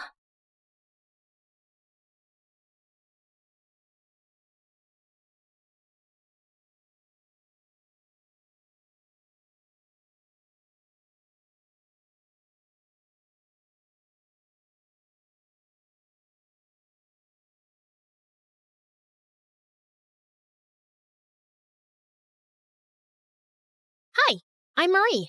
Growing up, I liked all things geeky. Comic books, anime, and most of all, video games. I was the kid in elementary school that would sneak behind some trees during recess to play my Nintendo DS instead of socializing. So I never really had any friends. And home wasn't so peachy either. Dad left soon after my sister Ava was born. And Mom, well, let's just say she tries. She worked as an attorney at some huge firm, so she always had money, just not enough time to look after 2 kids. What's wrong? Mom's cooking again. She watched some stupid show on TV, the one where they wear big hats and cook fancy meals, and now she thinks she can do the same. She's gonna burn the house down, Marie. I'm scared. I rushed to the kitchen, only to see the stove on fire and Mom desperately trying to put it out. I immediately grabbed a damp towel and threw it on top of the flames. And that wasn't all.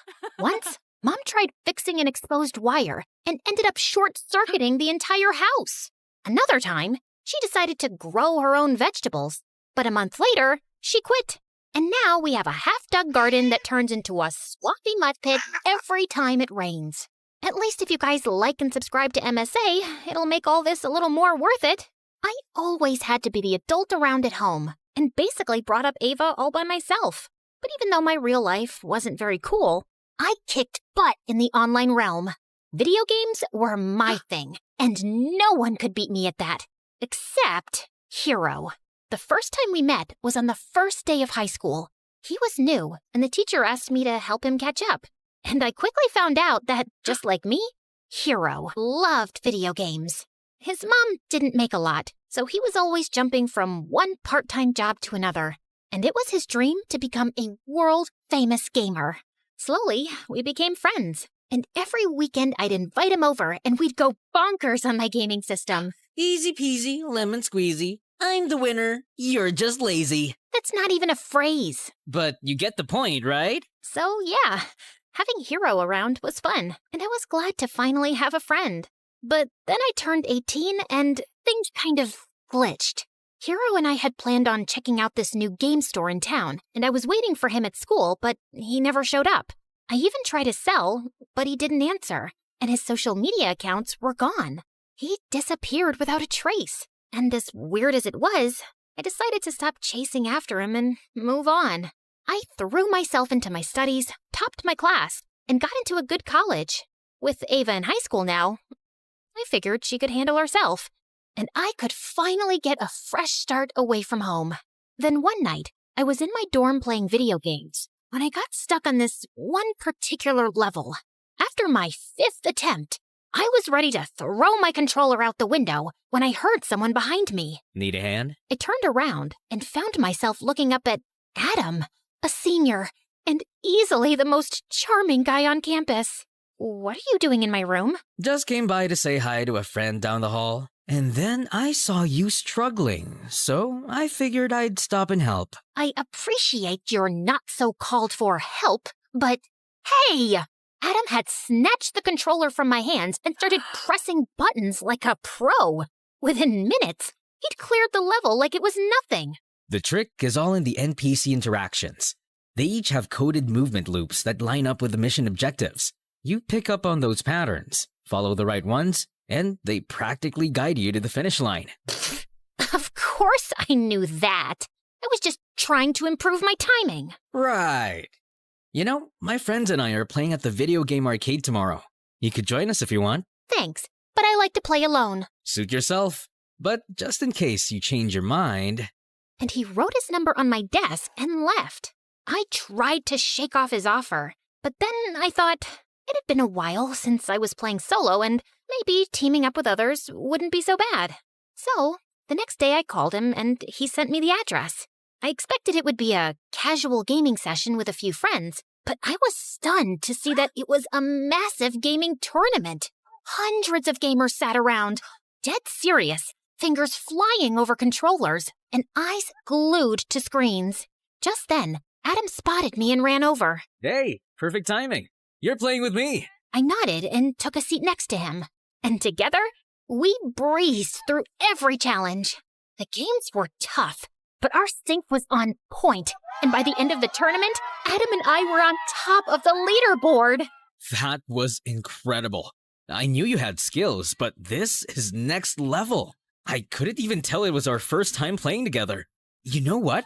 You've got to meet my dad. I don't think I should, but Adam was already pulling me through the crowd before stopping in front of this tall man who looked like he ate gigabytes for breakfast. Dad, this is Mari. I think she'd be perfect for a team. Ah, such a pleasure to meet young prodigies like yourself.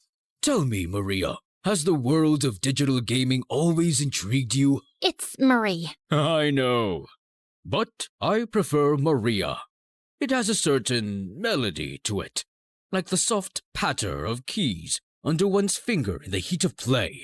Sorry, what? He just means you have a nice name. Anyway, Dad's a game developer and a professional gamer himself. He's the reason I picked up gaming. He's my hero, the legend, the person I look up to the most. Also, he'll be coaching us. For what? The tournaments, of course. Adam told me he played for an international esports team. They traveled the world, competed in the biggest tournaments, and now they wanted me to join them. Playing international esports had always been my dream, so it didn't take me long to say yes, and the next few months turned into a wild roller coaster. We traveled from one tournament to the next, diving headfirst into the tense, fast-paced life of esports. And while I loved competing, Adam's dad made things really complicated. Our primary objective is to establish dominance in the early stages by monopolizing resource nodes and obstructing adversarial progression. What is he saying? He wants us to capture as many resource points as we can at the start and block the other team. Why doesn't he just say that? That's just how he talks. You'll get used to it. But Adam's dad's constant hovering and descriptive plans made every practice session feel like a mental marathon, and I just couldn't keep up. Then one day, after a grueling practice, I was scrolling through my phone when I came across an invite to the closed beta test of Infinity Nikki, a game that had been making waves as the coziest open-world experience out there. I was tired of playing endless battles and high-stake combat games with Adam, and I was looking for something that felt more comforting and fun. And the game seemed like the perfect escape. So I enrolled for access to the closed beta, got in, and boy, was that the best decision ever! The game took me into the magical world of Mirrorland, where Nikki, the main character, went on amazing quests with her cute companion Momo. The coolest part of the game were the ability outfits that helped Nikki navigate Mirrorland, gather resources, and complete quests. I got to explore dungeons, tackle boss battles, ride vehicles, and even capture beautiful moments with the photo feature. It was so much more than a dress-up game. It was pure magic. I was so amazed by it, I even joined Infinity Nikki fan forums to know more about shortcuts and outfit combos. And I found myself chatting regularly with one user in particular, Silent Warrior. Oh my god, Momo camera is so cute. I could pose in front of that forever. Oh, but here's something that makes it even better. Usually, you can only take pictures of the scenery in Nikki, but there are certain spots on the map where this Feywish sprite, Dakabo, will suddenly pop up and look straight at the camera while you're capturing the shot. I swear, it's the funniest and most unexpected thing ever. No way. How did you even figure that out? Spent hours wandering the map, taking random shots. The first time Dakabo appeared, I almost dropped my controller. You've got to try it. It's seriously worth it. Well, since you've been so helpful, I've got news for you too.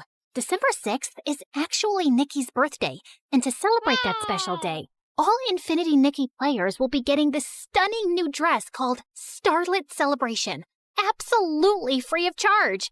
I mean, talk about a sweet deal. But you have to log into the game before December 19th to redeem it, so tell all your friends to download it now. I've already told mine. It felt like I'd found someone who spoke my gaming language, and I really wanted to meet him. So, naturally, a week later, I was one of the top players invited to play Infinity Nikki live at an exclusive arena. I walked in feeling excited, and I was at the snack bar getting a soda when another hand reached for the same can. I looked up and froze as I saw Hero smiling at me. Didn't realize this one was yours. Well, it certainly doesn't have your name on it. Just then, the announcer called all gamers to the stage for a quick face-off, and I hurried to the stage. I was settling down in my seat when Hero pulled up the chair next to mine. He opened his mouth to say something, but I shushed him and focused on my game. I entered the breezy meadow, collected a bunch of daisies, and was just enjoying my walk through the vibrant flowers when Momo told me that there was a Whimstar nearby.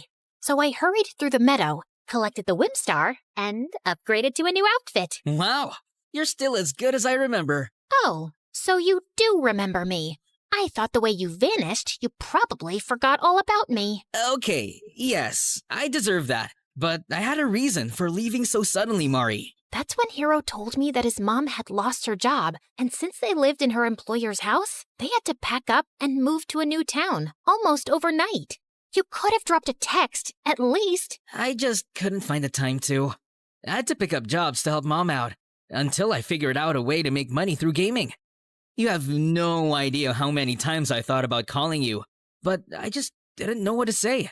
So when I saw your name on the Infinity Nikki forum, I decided to send you a message as Silent_Warrior. Wait, you're Silent Warrior?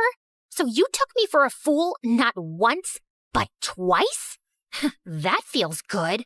I'm sorry, I just didn't know if you'd talk to me. I even learned the whole game just to get to this live event and meet you, Mari. So what do you say? Can we restart? I kinda miss you. Okay, yeah, I missed him too. Hero was the one person who always understood me, and he did genuinely sound sorry for the way he'd acted.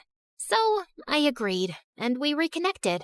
We spent hours chatting about games, and I told him everything about my new team and life at college. Our conversations felt effortless, and I was happy to have him back in my life. But while things with Hero got better, with Adam, it only got more tense. Maria, grab the plasma cannon next to you. You're wasting essential resources. I'm pinned down by these two enemies. I need to deal with them first to advance. Incorrect. Your role is to support Adam. He's leading the mission. Provide suppressing fire, and use that weapon to neutralize the opposition.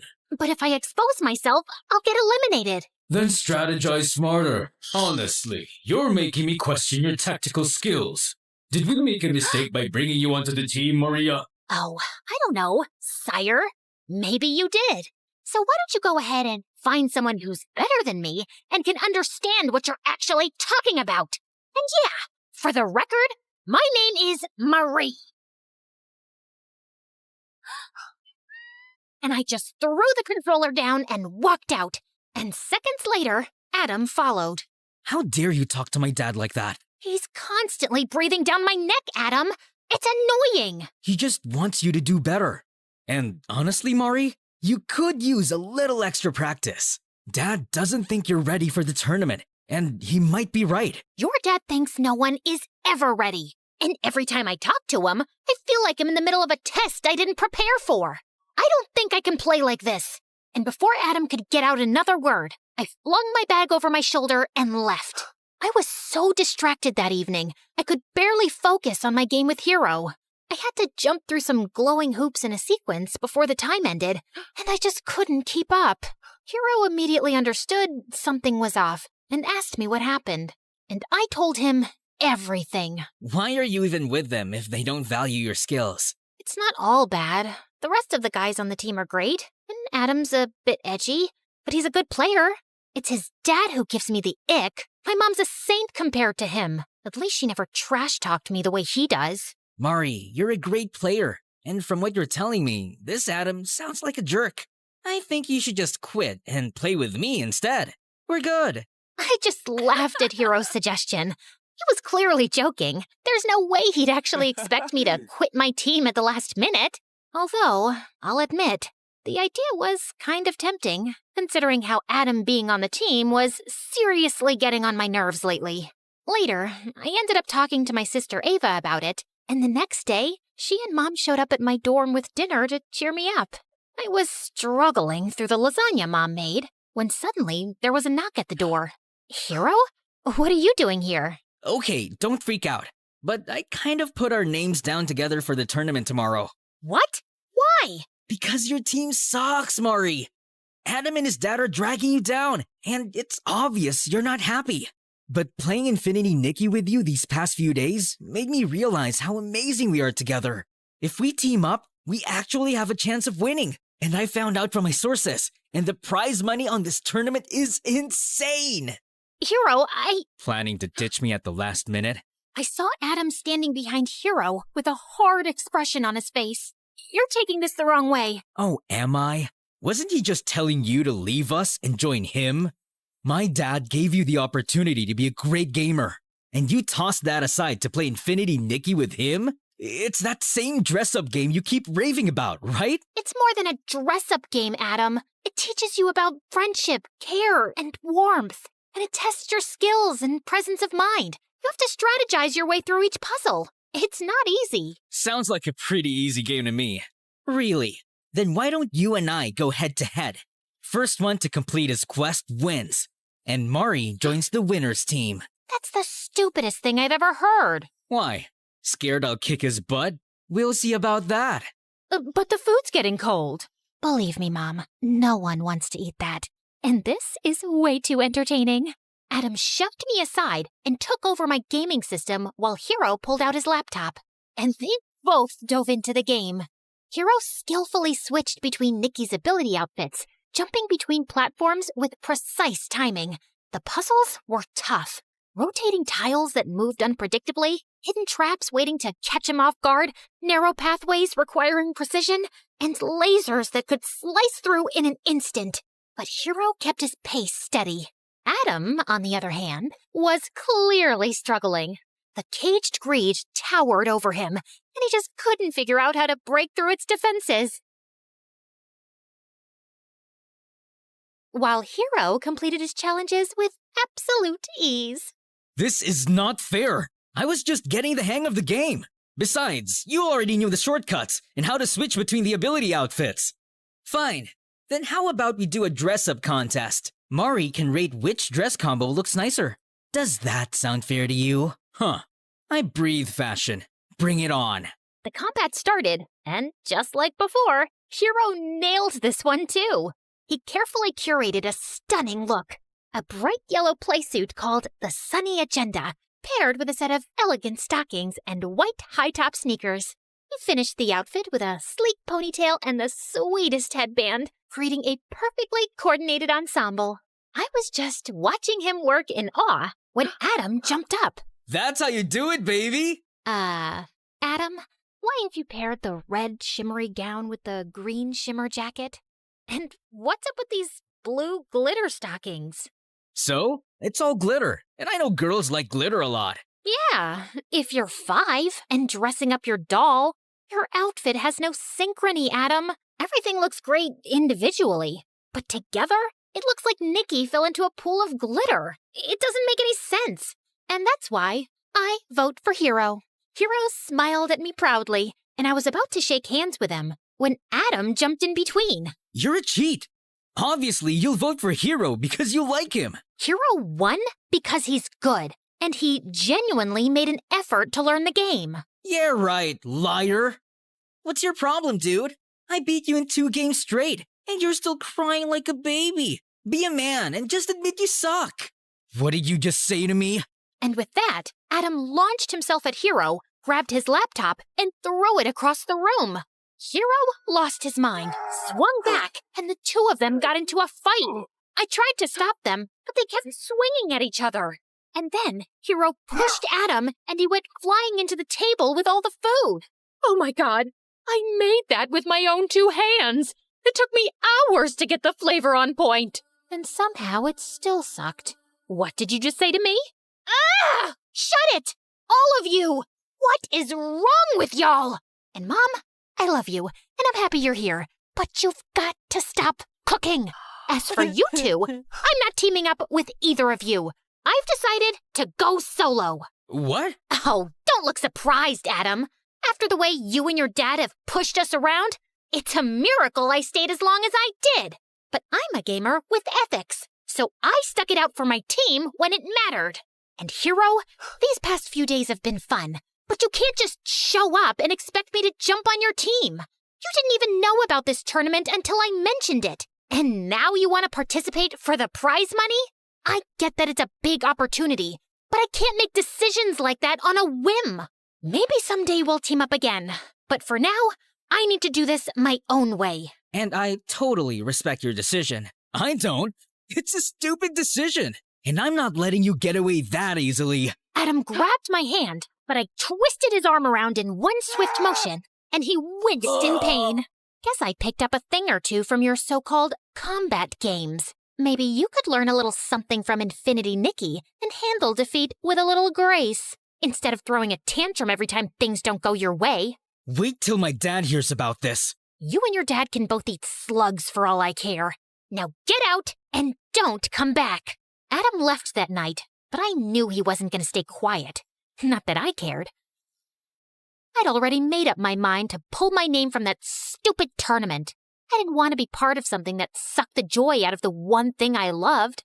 It was time to take back my happiness, to focus on what made me feel alive again. And for the first time in weeks, I felt free.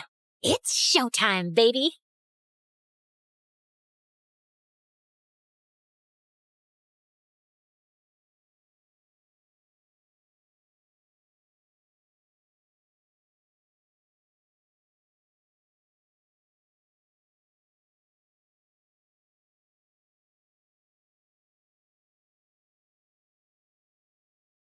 As always, I'm the last one in the library. This is my favorite spot. 7th floor, tucked away in a corner behind a mountain of medical textbooks. It's my own little oasis. The doctor-patient relationship is very important in this example. No, that's not right. The doctor-patient relationship is essential in this example. If I can finish this assignment in the next hour, I'll still have time to review for my pharma test before they kick me out of here. That happens most nights. I try to focus in on the task at hand, but a buzzing sound breaks through from outside. I look up, and there it is, high above the empty parking lot, a black drone, hovering with an insistent hum. And it's watching me, or at least it feels that way, like it's waiting for me to do something. Really? The drone moves closer, right to the other side of the window. I knock on the glass. Get a life, man! Go find someone else to annoy! I stare down at the drone, hoping it'll lose interest and fly off, but it doesn't budge. Instead, the camera lens zooms in on me, inching closer, as if it's trying to peel away my privacy layer by layer. A chill runs down my spine. This feels too deliberate, too invasive, like someone is testing me, seeing how long I'll sit here without snapping. I swallow hard and reach for my harmonica bottle, needing something, anything to distract me. It's a gift from Mom, something she picked up on Amazon. I take a sip, gripping the cap a little tighter than necessary, and then, completely by accident, I blow into it. A soft, trembling note escapes from the cap. I freeze. Wait, what? I stare at the bottle, then blow again. Another note, a little clearer this time. It plays music? I let out a shaky laugh, part disbelief, part nervous energy. Of course Mom would get me something bizarre without realizing it had a secret feature. And right now, oddly enough, it's exactly what I need. I take another sip, then deliberately play a slow, uneven tune. It's not perfect, but it's enough to drown out the silence pressing in around me. The drone still doesn't leave. Go Home. I close the blinds and try to settle back into my work, forcing my focus onto the page. My fingers tremble just slightly as I pick up the pencil again, and for a second, the words blur in front of me. I know it's just a distraction. Some bored jerk with a drone, probably just trying to get a reaction. But no matter how many times I tell myself that, the feeling of being watched lingers, a subtle itch under my skin that I can't scratch. A few hours later, I make my way out of the library. It's nearly midnight as I cross the parking lot to my car. The fluorescent lights overhead buzz faintly, casting everything in a sickly yellow glow. I flip open my textbook again and scan the words, even though I know they're too bloodshot to absorb much. Initial trials demonstrated significant SCAT correlation. Patients' concussion severity was statistically reliable across all trials. Just as I reach for my keys, I hear it again, that buzzing, high above. I look up, and there it is, the same drone from before, hovering like it's been waiting for me all this time. Okay, this isn't funny. The only response I get is the hum of the drone, eerie and absolute. Every hair on the back of my neck prickles. The parking lot feels suddenly too big, too open, and I'm completely alone. I'm serious. This is harassment. My voice trembles, but I steady myself, clutching my textbook tightly in case I need to swat it out of the air. The drone lowers itself, hovering at eye level now. Whoever you are, please leave me alone. I have a huge test tomorrow. The drone doesn't budge. It just hangs there, with its lens fixed right on me, whirling louder, the sound drilling into my brain, rising in pitch. Okay, I asked nicely. With a deep breath, I swung my textbook and smashed the drone out of the air. It crashes to the ground in pieces, the sound echoing across the deserted lot. I wait, heart racing, expecting someone to step out of the shadows, to claim the wreckage or demand an apology. But no one comes. You're welcome! I toss my books into the car and breathe a sigh of relief. Just need to get home, read a few more chapters, and salvage what's left of this night. I buckle my seatbelt, still shaking, my hands gripping the steering wheel tight. It was just some idiot's drone. Just a prank. Nothing to worry about. But then, I hear it. That buzz. Louder than before. My pulse picks up as I glance around and spot two more drones emerge from the shadows, gliding toward me from the opposite ends of the lot. My stomach twists as one of them circles my car, almost like it's sizing me up. The other hovers just above my car's hood, its camera fixed on me, with a steady, unsettling gaze. Leave me alone! I throw the car into reverse, the tires screeching as I swerve out of the parking lot and into late-night traffic. My heart's pounding, fingers fumbling as I dial 911. I glance back, and of course, the drones are right on my tail, relentless. 911, what's your emergency? Hi, I'm being followed. Okay, ma'am. What's the address? I'm on Grove Street. I swerve to avoid a slow-moving car. Are you in a car, ma'am? Yes. Another glance in the rearview, and I almost lose it. There's a third drone now, catching up with the others. Now there's 3 of them! What? Can you please describe your vehicle, ma'am? My hands tighten on the wheel as I jerk it around a corner. Yeah, it's a white Toyota. And something really weird is happening to me. Can you describe the vehicle following you? No, I mean, they're not vehicles. Before I can get another word out, one of the drones slams into my windshield with a loud crack, splintering the glass, I guess, hitting the gas pedal harder. Another one shatters against my side window.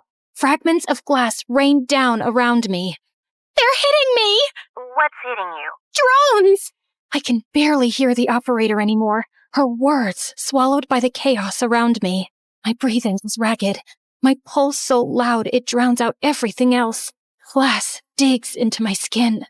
Up ahead, the stoplight flashes yellow, and I know I shouldn't, but I punch it, squeezing my eyes shut as I shoot through the intersection. Oh my god, oh my god, oh my god! The light turns red. Horns blare from every direction as I thread my way through, somehow avoiding everything. Ma'am, are you okay? No! I need help! I need help right now! Just stay on the line. We're tracking you. I steal another glance at the rearview mirror, and my stomach drops. More drones speed after me, filling up the road. I'm so focused on them that I almost don't notice the truck stalled in my lane ahead. I yank the wheel, tires screaming against the pavement. Ma'am, slow down. Not an option, lady! I slam my foot down, tearing through the next intersection, only to see a solid wall of drones hovering there, waiting for me. I veer left, my tires losing traction as the car skids. The smell of burnt rubber fills the car, and I fight to keep control, knuckles white on the wheel. Okay, there are a ton of these things. Can your people please hurry? Officers have been dispatched. Please stay calm. My rear windshield shatters completely as a drone smashes through. It sputters in the back seat among a pile of broken glass. The wind howls in, and my hair whips across my face. Make it stop, please! At the next intersection, I spot another wall of drones hovering just ahead. I don't have time to think. I swerve right across 2 lanes, barely squeezing between a couple of honking cars. My stomach flips as the drones close in, one after the other, smashing into my car. I can't keep this up.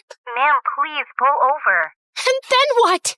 A drone gnashes through the windshield and showers me in glass. I throw my arms up to shield my face, feeling shards cut into my skin. My foot slams the brake, and the car veers off course, crunching head-on into a light pole. For a moment, everything goes still.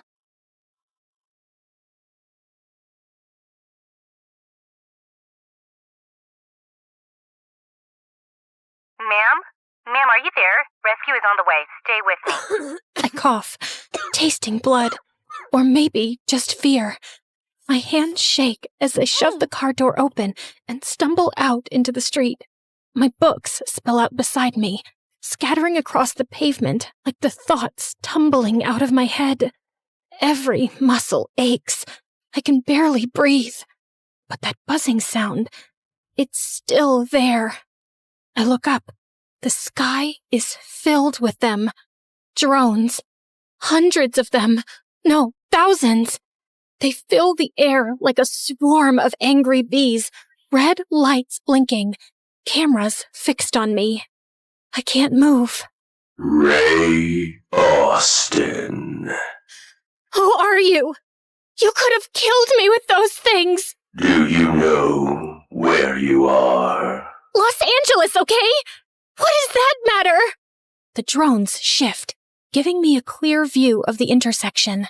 My heart drops. No, I know this place. I know it too well. The blinking crosswalk light, the cracked curb, the old billboard half burnt out. This is where it happened. 2 years ago. What did you do? Nothing. I didn't do anything. Don't lie. The pressure builds in my chest. My knees buckle. I feel like I'm drowning in my own heartbeat. Who did you hurt? I shake my head. I try to hold it in, but it's over. I'm unraveling. I don't know his name. I was driving from the library. I was tired. I closed my eyes for a second, just 1 second.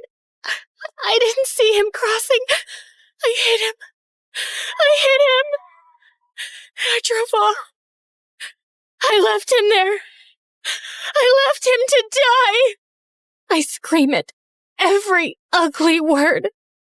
I sob until I can't breathe, until my knees hit the ground and I can barely see through the tears. The drones don't move. They just hover there, watching, judging. I pull out my phone and call 911. 911, what's your emergency? I hit someone 2 years ago. I ran. I left him. I killed him. I can't live like this anymore. I need to confess. The sirens came fast. I sit on the curb, hugging my knees. watching the flashing lights reflect off the shards of my windshield. Ma'am, we got your call. Are you hurt? No, not really. Not physically. But get rid of the drones, please. What drones? I look up. The sky is empty. There's nothing there. They were here. I swear. They talked to me. She glances at her partner. I can tell what they're thinking. Maybe I am losing it. Maybe I already have. They take me in, gently, like I'm made of glass. I don't resist. At the station, I tell them everything. I don't hold anything back. They write it all down. Later, someone comes in with a file. I see the surprise on the officer's face. It turns out, the man I hit didn't die. Not even close. He was treated for a broken leg. They never caught the driver. They ask if I want to see him. I nod. He's older now, walks with a cane. He has kind eyes, the kind I don't deserve. I remember that night. I always wondered who it was. I won't lie. I was angry for a long time, but I survived, and I moved on. My throat tightens. I didn't. I never did. Then maybe it's time you should. I don't want revenge. I want you to get better. Live better. I will. I promise. I'll heal people. I'll help them. For free. For the rest of my life. That's all I want. That's all I've wanted since that night. Then start by healing yourself.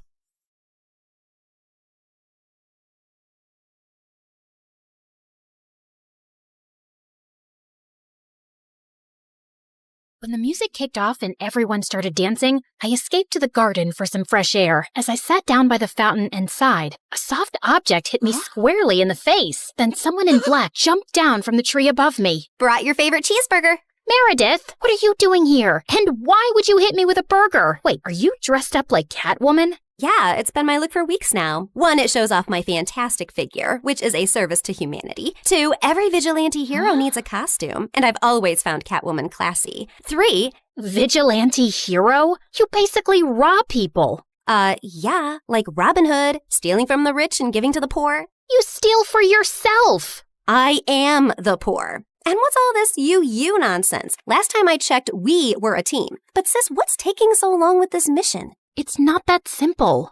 It's pretty simple. You make this rich dude fall for you, get access to his vault, steal the painting, and we run off to Bora Bora. Are you having trouble making him fall for you? Maybe he hates your eyebrows. I don't know, but I feel like punching you in the face every time I see your eyebrows, which is basically every time I see your face. Shut up, Em. Everything's going fine. Okay, but hurry up. This catsuit is giving me a butt rash, even though I use baby powder under it. I want to put it away soon and retire on a beach in a bikini. Aren't you looking forward to it? Just take the stupid suit off. You're a con artist, not a cat burglar. And of course I'm looking forward to it. You should go before you blow my cover. And thanks for the burger. It's not a gift. Duh. You're gonna pay me back. I've noted it in my diary. See ya. I couldn't help laughing as I saw her clumsily climb the wall, then fall over to the other side. But as I turned away, I felt troubled. The problem wasn't about making this rich guy I had to rob fall for me. He already had. The problem was, I'd fallen for him too. Let's start from the start, okay? Hi, I'm Claire, originally from Connecticut. And yes, you might have heard some fun words being used for me. Deceitful witch, manipulative liar, and con artist might come up, none of which is an exaggeration. But people change, okay? Before I tell you my crazy story, please like and subscribe. My mother was born into what she always called old money, which basically means her family had been rich for a long time and their wealth was passed down generations. Unfortunately, it skipped our generation. Apparently, my dad was extremely charming and swept Mom off her feet when she was just 20. She married him against her parents' wishes and they cut her off from their wealth. Then, 2 years later, Mom gave birth to twins, Dad met another woman, and he abandoned us. At least he left us the house in a nice neighborhood, but my grandparents refused to help Mom out and said she had to live with her decisions. Mom, how are you feeling now? Like my organs are shutting down one by one. So, same as this morning then. Here's some chicken soup. There's no chicken in it. Well, you asked for chicken soup when there was no chickens in the fridge, so I guess we all have to use our imaginations, don't we? Oh, the soup at my parents' house always had chunks of chicken and big fat prawns. What has life come to now? I was raised as a creature of luxury. I'm like that fairy tale princess who couldn't sleep because of a single pea under her mattress.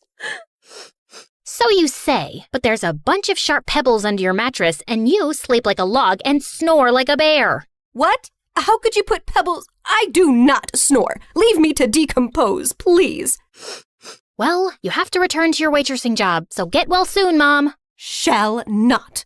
I loved Mom, but she was basically a spoiled, selfish child who just couldn't adapt to her changing fortunes and start acting like a freaking parent. My sister Meredith and I were twins, but we looked nothing alike. With her soft blonde hair and big baby blues, she looked like the kind of sweet soul who saved kittens from trees, helped old people across the road, and sang to birds. She didn't look like she had an ounce of evil in her, which wasn't true, like at all. But we'll come back to that later. From an early age, it was clear to me and Meredith that we had to be resourceful for money. I started doing odd jobs for our rich neighbors in the 8th grade, like raking their gardens, walking their dogs, and babysitting their kids. But Meredith was always finding more creative ways, like taking stupid boys in her class on paid exclusive tours to an alien site she'd discovered in the nearby forest. I'd seen her digging up the crater where the spaceship had landed, or selling youth water to high school girls, claiming she'd traveled far to the Fountain of Youth over summer break and had a limited supply. They actually thought she was telling the truth because it tasted different. Yeah, that's because she was filling up bottles from the neighbor's gross jacuzzi. People eventually caught on and stopped buying from her, and that's when she started stealing from me. But whenever I'd confront her, she'd throw a tantrum and deny it like I'd accused her of killing someone. So the next time, I hid money in my diary and made my latest entry. Dear Diary, guess what? What? When Mom took Meredith to the hospital for her sore throat the other day, the doctors made a shocking discovery. Meredith has a rare, incurable disease. She only has a few more months with us. We've decided not to tell her so she isn't scared and lives the rest of her short life in peace. Yes, I'm sad, but not that much because my baby sister is going to a better place and leaving me all her stuff. I knew my trick had worked when Meredith came down one morning with swollen eyes. When Mom asked her what was wrong, she burst into tears about her incurable disease. Where would you get an idea like that? Yes, Meredith. Please, tell Mom where you got this idea from. You wrote it in your... Wait, you chubby witch! You made me believe I was dying! Meredith lunged at me and we went rolling all over the kitchen floor. But she ended up getting grounded for a month for stealing and invading my privacy. I soon started missing her at dinner time though. So late one night, I snuck into her room with ice cream to find her playing darts with my face as the target. I'm sorry you're stuck here, but you did steal from me. I know we don't have a lot right now, but we'll work hard and make money in the future. But the future is in the future. What do I do now when I need money for mascara and gummy bears? Maybe we can think of some business idea. Oh, I thought you'd never ask. She pulled out a box from under her bed full of t-shirts. So you know my friend George, the next-door gardener's nephew? Apparently he volunteers at a mental institution every weekend.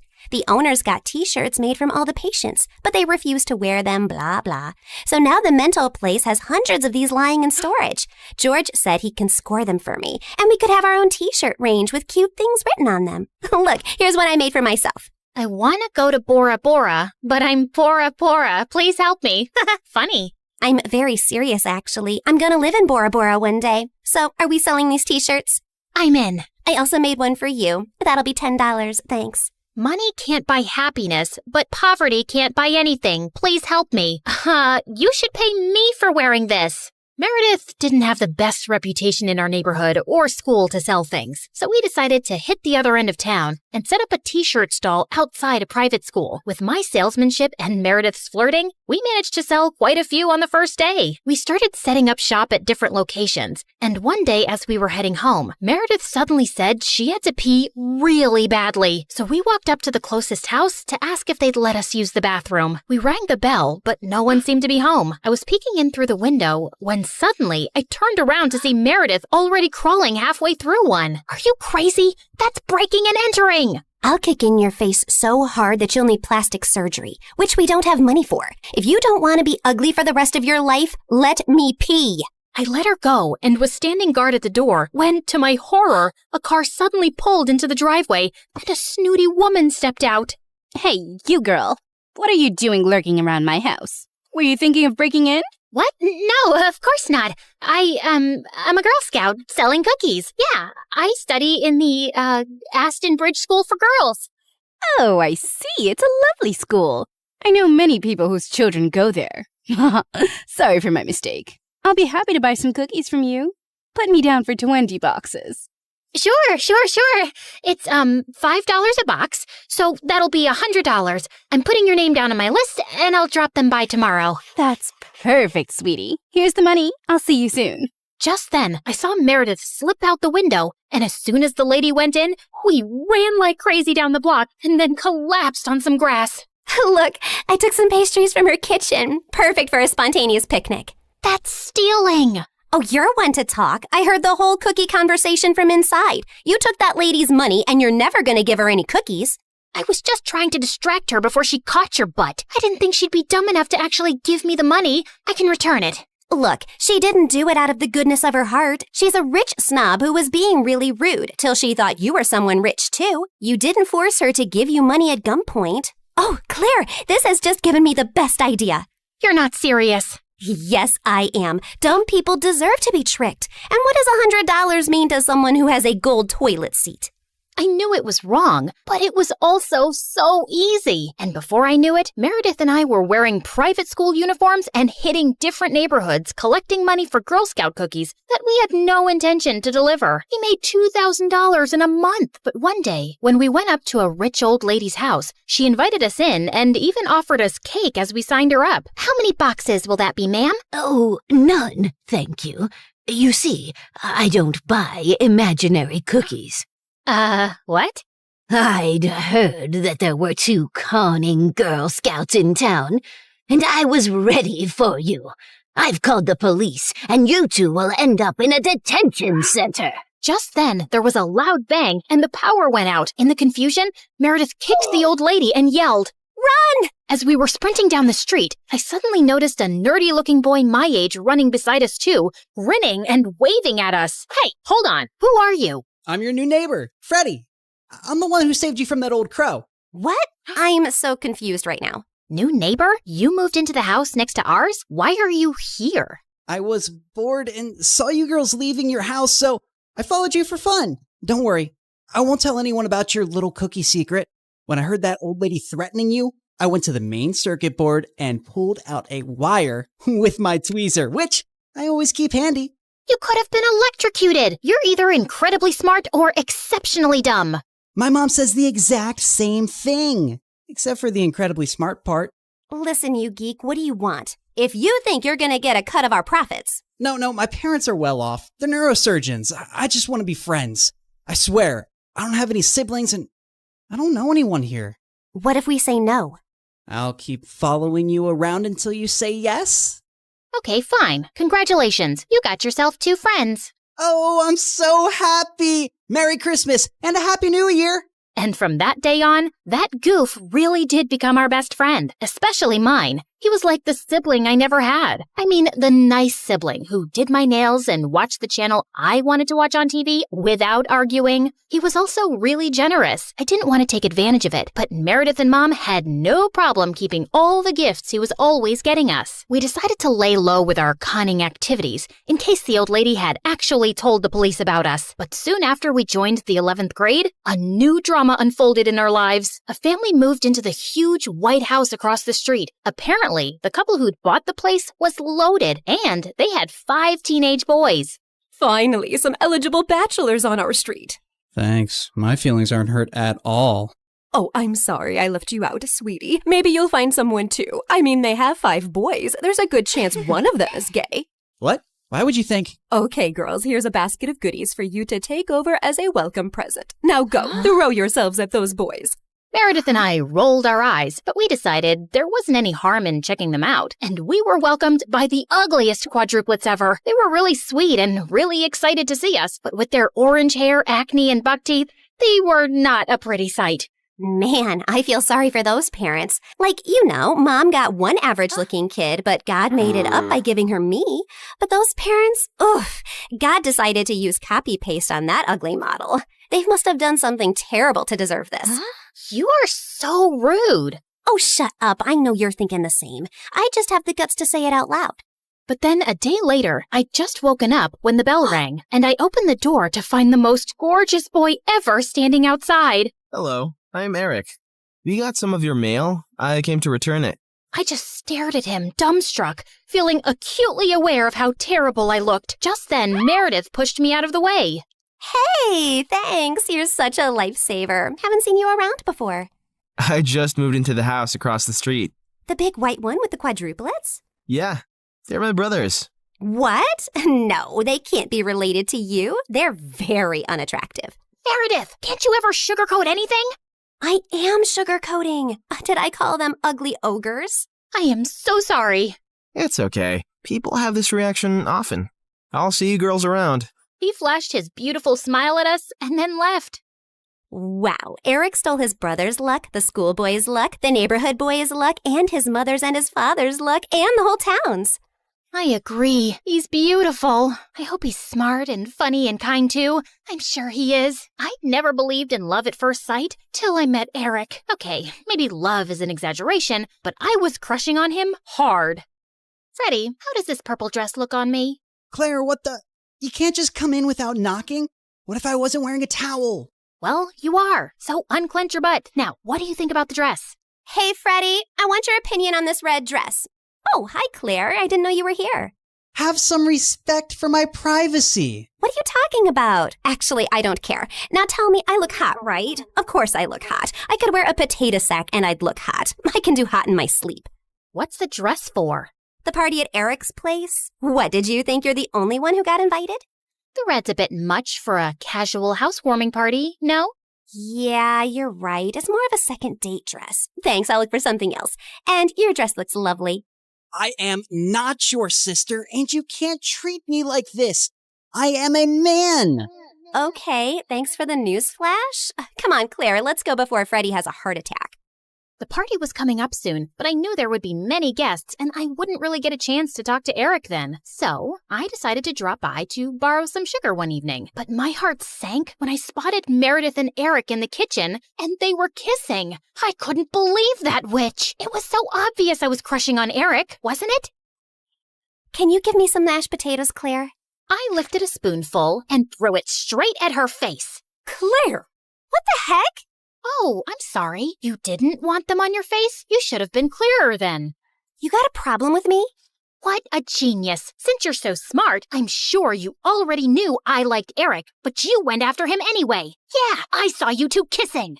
Oh my God, what? You like Eric? I had no idea. You should have been clearer too. Cut it out, okay? You knew. Did not. Okay, so now that you know, will you stop seeing him? No, duh. Are you really into him? Not really. I barely know him, but he's cute and rich and he likes me. You did see that he was kissing me back, right? I flung another dollop of mashed potato straight in her eye and stormed off. Fine, that jerk could have Eric. I wasn't even gonna go to the party now. But on the night of the party, when I heard music floating from across the street, I couldn't help myself. Eric had just known Meredith for 2 days. This battle wasn't over yet. I knew I looked smoking hot as I marched up to Eric and Meredith in her stupid red dress. She looked furious to see me before she turned sickly sweet. Oh, hi. I thought you were unwell and not coming, honey. How are you doing now, honey? I'm good, honey. How are you, honey? I'm great, honey. Do you like my honey, honey? What honey? Honey? The honey, honey. I see no honey. Honey? What's happening here? Don't worry about it. Let's go get some honey, honey. We don't have any honey, Meredith. Honey! You ruined it. You should have ended the sentence with honey. Don't mind her, Eric. You already know she's rude. And she has a vile temper. She once tried stealing money from an old lady and kicked her hard when she resisted. Oh, so that's how it's gonna be, huh? Eric, did you know that Claire is so dumb? I told her when we were kids that if she ate bluebells, her eyes would turn blue like mine. She ate a bunch and then pooped her pants in school. Did Meredith tell you she used to fart in the neighbor's jacuzzi just because they said they liked me more than her? It went on for a month. Oh, how about the time you dropped Mom's toothbrush in the toilet and just put it right back? Imagine someone being so awful to their own mother. Meredith has a boyfriend who works in a mental institution, and he steals the patient's clothes from there for her. Imagine doing that to sick people.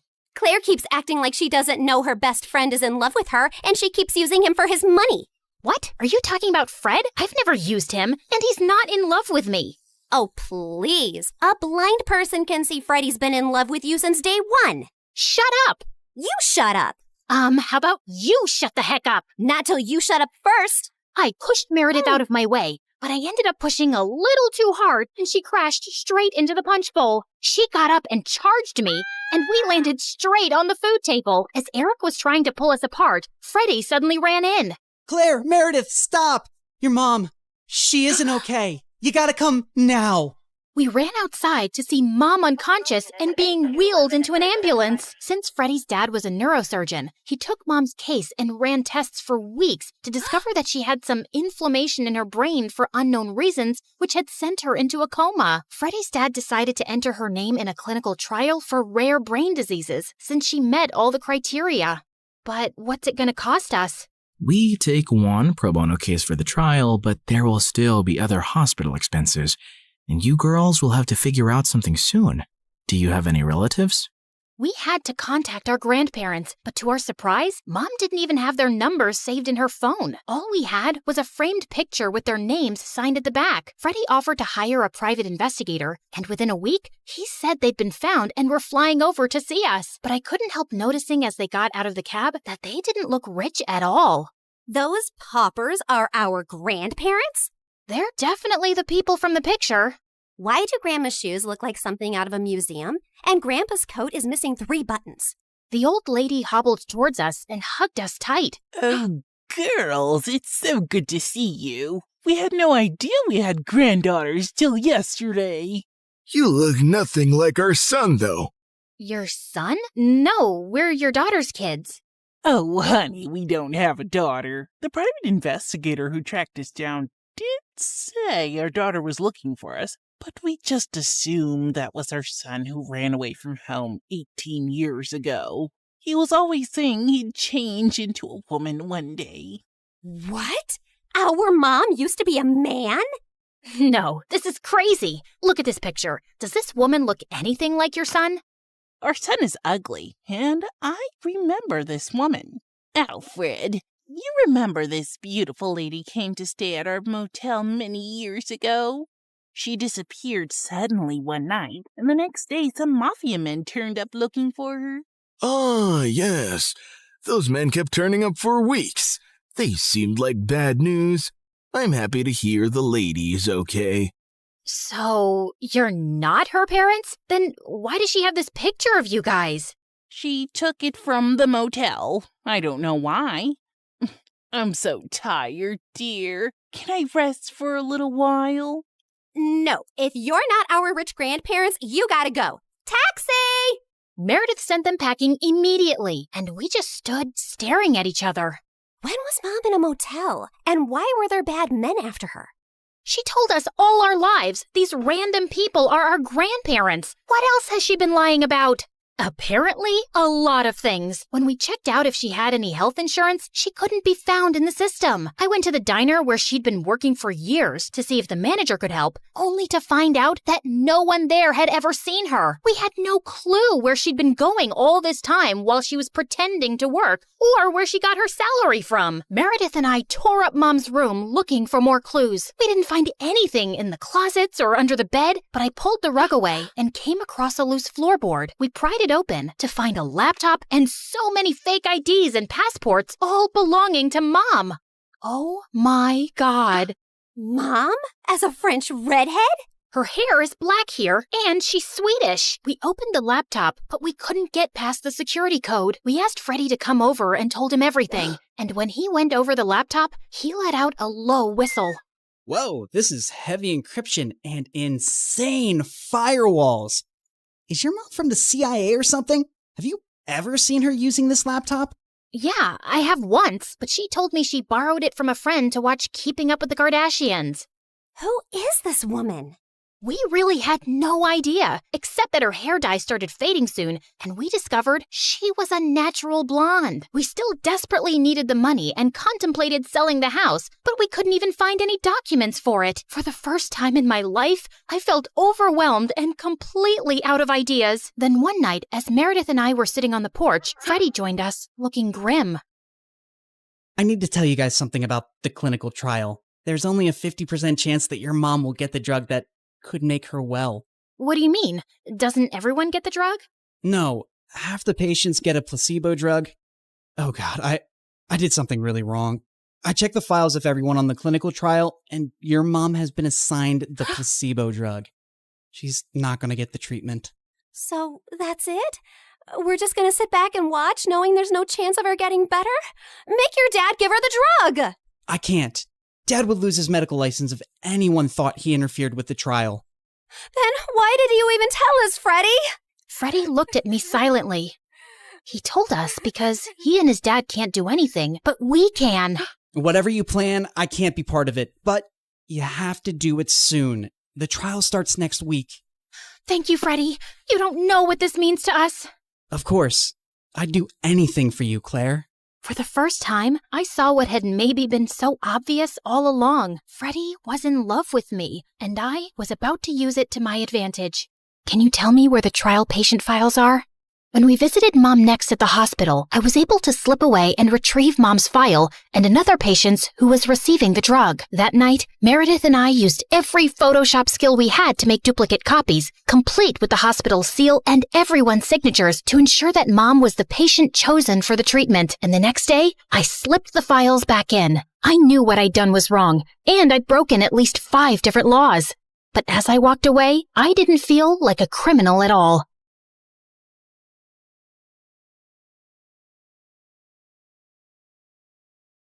I was walking down the hospital corridor with Freddie when Meredith came running towards us. Where have you been? Mom's awake. She's finally awake. Oh my god, seriously? This better not be a joke, Meredith. I swear on my beautiful face, it's the truth. The doctors are just checking her vitals. Can you girls stop making so much noise?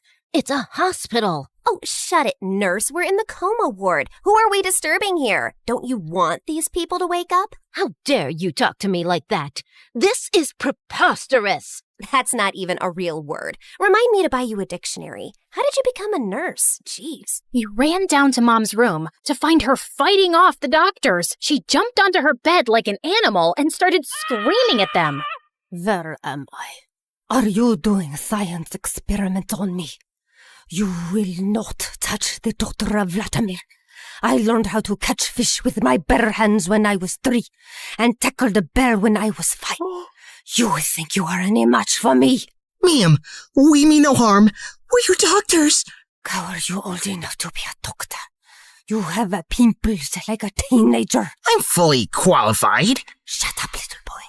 Tell me where I am before I take your eyeballs out and play bubbles with them. Mom? Mom turned and stared at me with wild eyes. Let's get out of here before she attacks us. For once, I agree with Meredith. Who are you? And what did you just call me?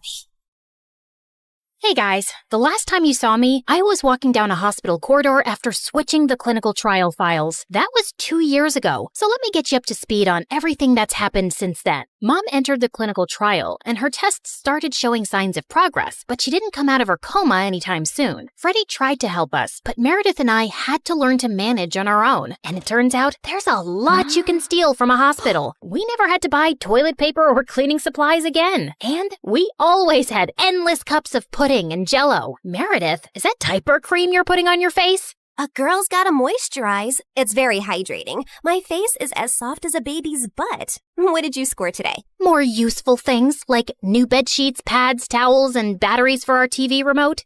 Time for our show and more Jell-O. Woohoo! But we still needed money, and after high school, we went back to our conning ways. I always pushed away the guilt and justified it to myself with things like, we needed the money, we had no other choice. But I have to admit, I also felt a thrill every time we outwitted someone and got away with it. It started out small, like hitting venues of concerts and games in different cities and selling fake tickets to desperate fans, hoping to get in at the last minute for twice the regular price. By the time they figured the tickets were bogus, we were gone. Or going to the American Idol audition venues and convincing hopeful contestants that we were part of the TV show crew, and we'd get them through to the next round if they paid us a little money. Then, we set up an Instagram matchmaking business account with tons of fake success stories. We were getting booked for our services by loads of women. We'd always meet at the client's house in disguise. What is this exquisite dessert? It's like a cloud melting in my mouth. It's a Japanese cheesecake, delivered fresh every day from Japan. You are just the kind of people I like. Ow! Let's get down to business, shall we? Wow, I mean, this cake. Yes, business. This is your daughter?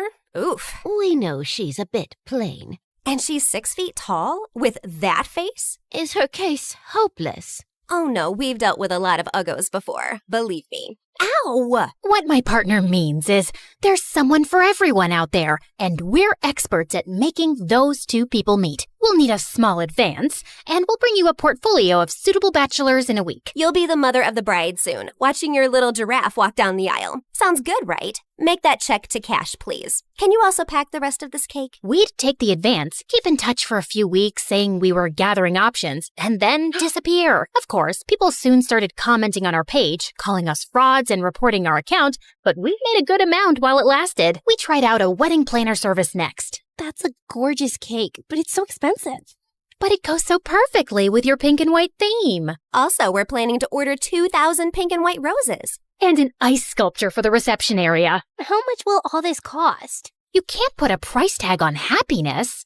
Daddy will have a heart attack. He's gonna have one anyway. I just saw him eating a block of cheese. Why should that stop you from having the wedding of your dreams? Really, you deserve the best on your big day. Okay, I'm sold. Let me write you a check. When that went bust, we became travel vloggers and influencers. With our huge number of fake followers, we managed to get into the best hotels for free as long as we wrote a review. When I'm rich, I will buy a hotel and live there. They have the best beds. Room service? Yes, we'll have 2 lobsters, 4 sushi platters, 2 beef burgers with fries, the prawn tempura, the fish tempura. Okay, anything with the word tempura. And why don't you bring up the entire dessert menu? Thanks.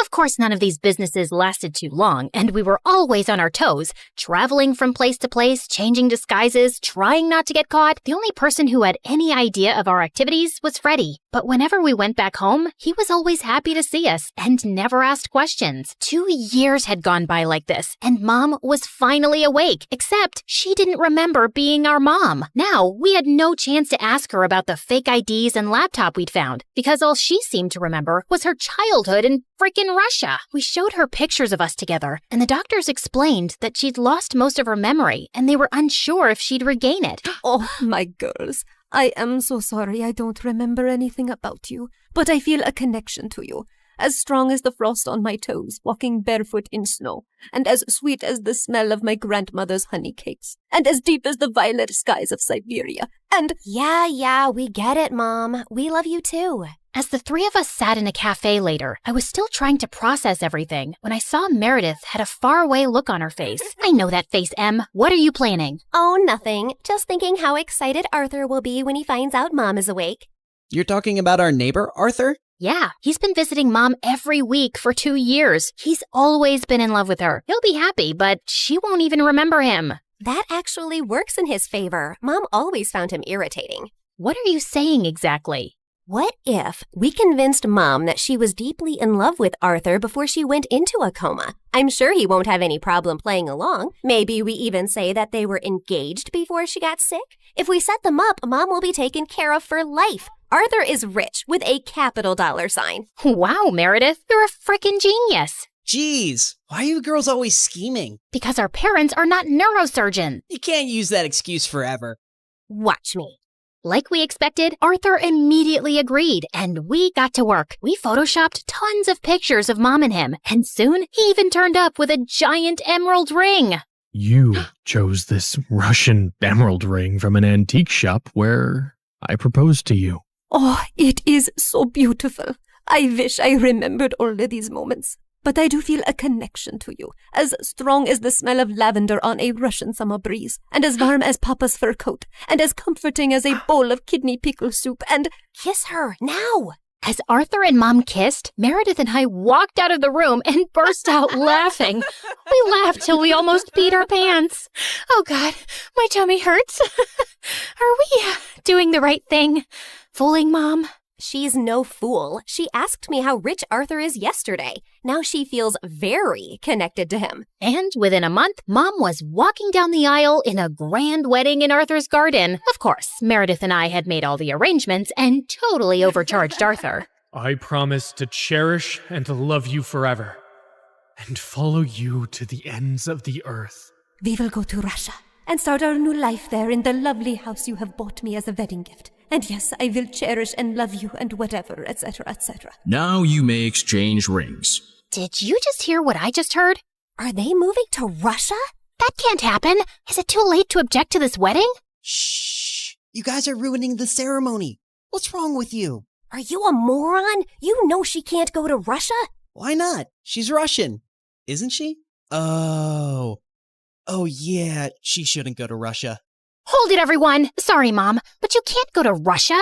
Oh, sweetie, I will take you girls with me, don't worry. We're taking them with us? No one's going to Russia.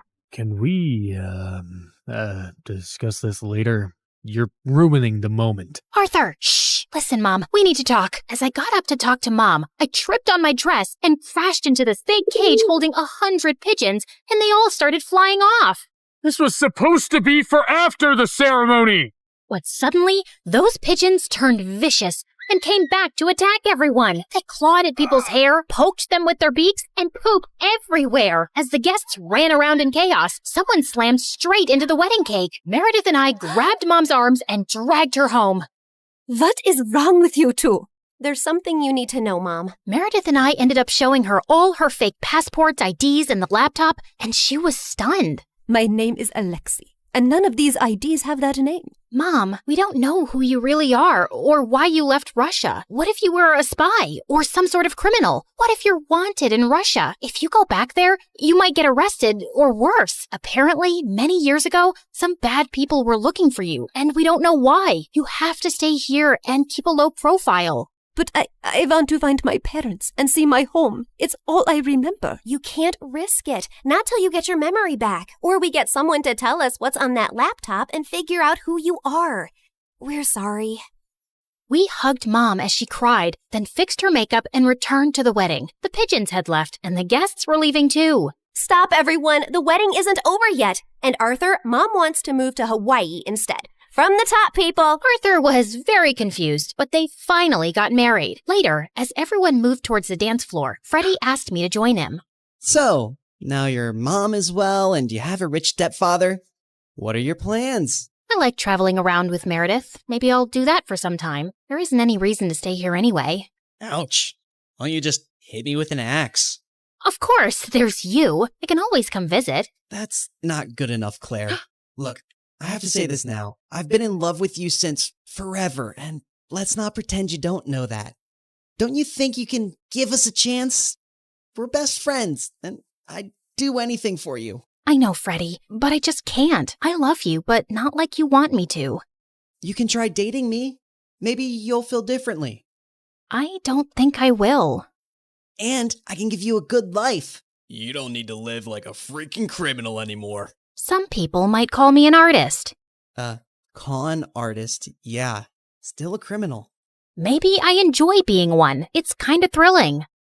I don't really believe that. You don't want to believe that. We're too different, Freddie. You're going to be a neurosurgeon like your parents, and you'll find a nice girlfriend and then marry her and live in a nice neighborhood, and you'll be content. I'm not sure that's the life I want. It sounds boring. I wish I'd said something else when I saw Freddie's hurt face, but there was no easy way to let him down. He kissed me gently on the cheek and walked away, and I felt a lump in my throat. Mom moved to Hawaii with Arthur, and Meredith and I went down a crazy path over the next few years. There wasn't a scam, fraud, or con we didn't attempt. We never stuck to the same thing for too long in case the police picked up a pattern, but word got around in underground circles about 2 female con artists, and we actually started getting hired for our services. People were always less likely to suspect 2 pretty innocent-looking girls than someone who looks like a thug. And working with these thugs, we learned how to forge signatures, create counterfeit money, make fake checks, and steal credit card information. I'd always been bad with computers, but Meredith even showed a great knack for hacking. We made good money, partied with rich people, traveled first class, and stayed in amazing hotels. But for me, the glitz and glamour gradually started to fade. I was getting tired living out of suitcases, always wearing disguises and looking over my shoulder. I had no real friends, and even if I met someone I thought I could like, I knew I couldn't be in a real relationship. I was almost thinking of talking to Meredith about quitting the con artist life when one day she burst into our New York hotel room looking beyond excited. You won't believe the job we just got. It's gonna pay us $250,000. Who would pay that kind of money? And for what? Turns out, the kind of people who take you to their headquarters blindfolded. As Meredith and I walked into an underground room, a large chair swiveled around to reveal a tiny, skinny guy. What? You think all mafia bosses are tall, fat, bald, and wear gold rings? Sorry to disappoint you with my looks, but trust me, I am every bit as ruthless. Something about his steely gray eyes sent a shiver down my spine. I believed him. His name was Pierre Soufflé, which was obviously a lie, and the job he had for us was to steal a priceless painting from a museum and replace it with a fake. That's the painting? It's, tiny. What's your problem with tiny things and people? It's also kinda stupid. What is that? A raccoon eating a cheeseburger? It's worth $10 million, so the joke's on you, dummy. Now, the owner of the painting has allowed the museum to borrow it for only 3 days, so we don't have a lot of time. Wouldn't it be easier to steal it from the owner's house? Everyone, look at Lady Einstein coming up with brilliant ideas. Why didn't we think of that ourselves? Happy to help. Of course we thought of that ourselves. Trust me, the museum is easier. Why choose us? It's a very stupid security measure, but the museum's floors are activated by pressure sensors at night. Anything above 55 kilograms and they go off. I haven't been able to find a boy who weighs less than that. Ellie, get the weighing scale. Meredith weighed 52 kgs, while I weighed 55.1. How is this possible? You eat so much more than I do. What can I say? I got all the good genes. Okay, you're out, fatty.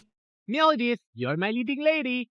The plan was to enter the museum through its large air ducts, carrying the fake painting with us. We first had to make a stop in the security room and disable all the cameras and alarms. Then we'd crawl back through the ducts till we reached the exhibit area, and I'd lower Meredith down along with the painting so she could switch them out. As Meredith made it to the bottom, I dropped the painting to her, and she missed it. And we heard a loud crack. Oh my God, did you break the frame? Me? It's your fault. Who told you to throw it like that? I was expecting you to catch it. But what was I thinking? You made us lose the Frisbee tournament in 8th grade because you're so bad at catching things. Unless it's someone's boyfriend. Seriously? You were so distracted by that hot boy on the bleachers, your throwing skills were completely off. FYI, that boy was totally into me. Why are we even talking about Frisbees and boys right now? You started it. No, I didn't. Okay, shut up. Let me think how to fix this. Are you trying to glue it together with your saliva? You got a better idea? Any idea would be a better idea than that. Look, it's a museum. They must fix broken, ancient things here all the time, right? I'm looking at the floor map, and there are some offices in the left wing.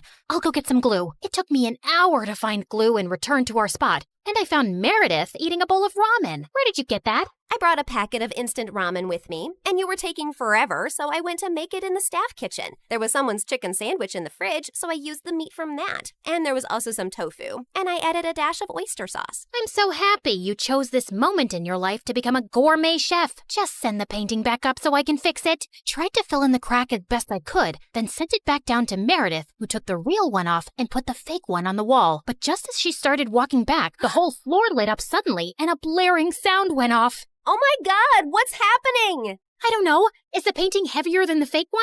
Just hurry up. We gotta get out now. They pulled up Meredith and the real painting and closed the opening in the ceiling seconds before security burst in. We crawled down the ducts and out of the building as fast as we could. We ran a few blocks down where Pierre's van was waiting for us, and we sped away. Oh, I would have preferred if you hadn't alerted all of New York about the break-in. Now I'll have to move this painting around with cops crawling all over the city. Never mind. Here's your check, and Claire, try to lose some weight. Au revoir. And without warning, we were dumped on a dark street. We scrambled to our feet, headed for the subway, and made it home. It was all over the news the next morning that someone had broken into the museum and switched off all the security systems. But apparently, nothing had been stolen, except a chicken sandwich and a block of tofu from the staff kitchen. You ate the entire block? Hey, I'm not the one who needs to watch her weight. I do not need to. Whatever. Listen, I've been meaning to talk to you about something. It'll have to wait. I got a hair appointment. We'll talk over dinner? Yeah, sure. I was gonna tell Meredith that I wanted a break from this life, and I wasn't sure how she'd react. As I sat in a cafe later, I suddenly found a cute guy next to my table. Mind if I sit here? There are no other empty seats. I won't disturb you. I promise. We actually ended up talking for over an hour, and I found him sweet and charming. I'd love to meet you again if you're free. I don't live in New York, but I come every weekend.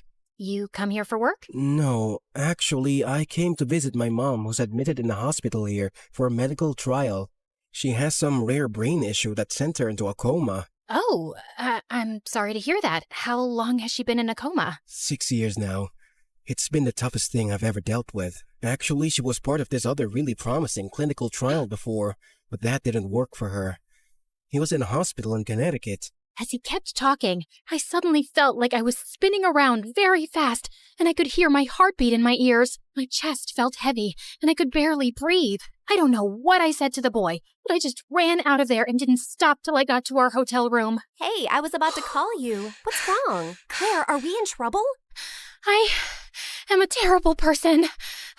Hey, you're not that terrible, just a bit ugly. You don't have cops after you, do you? Meredith, I met someone. It's not a cop, is it? No, I met a random guy in a cafe, and his mom was in a clinical trial. I hope this gets interesting at some point. In a hospital in Connecticut. Oh my God, the same hospital Mom was in? And the same trial?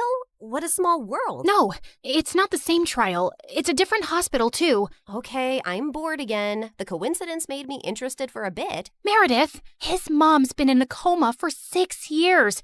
We did that to someone. Didn't you just say it's not the same trial? Yes, but for a few seconds, I thought it was the same trial.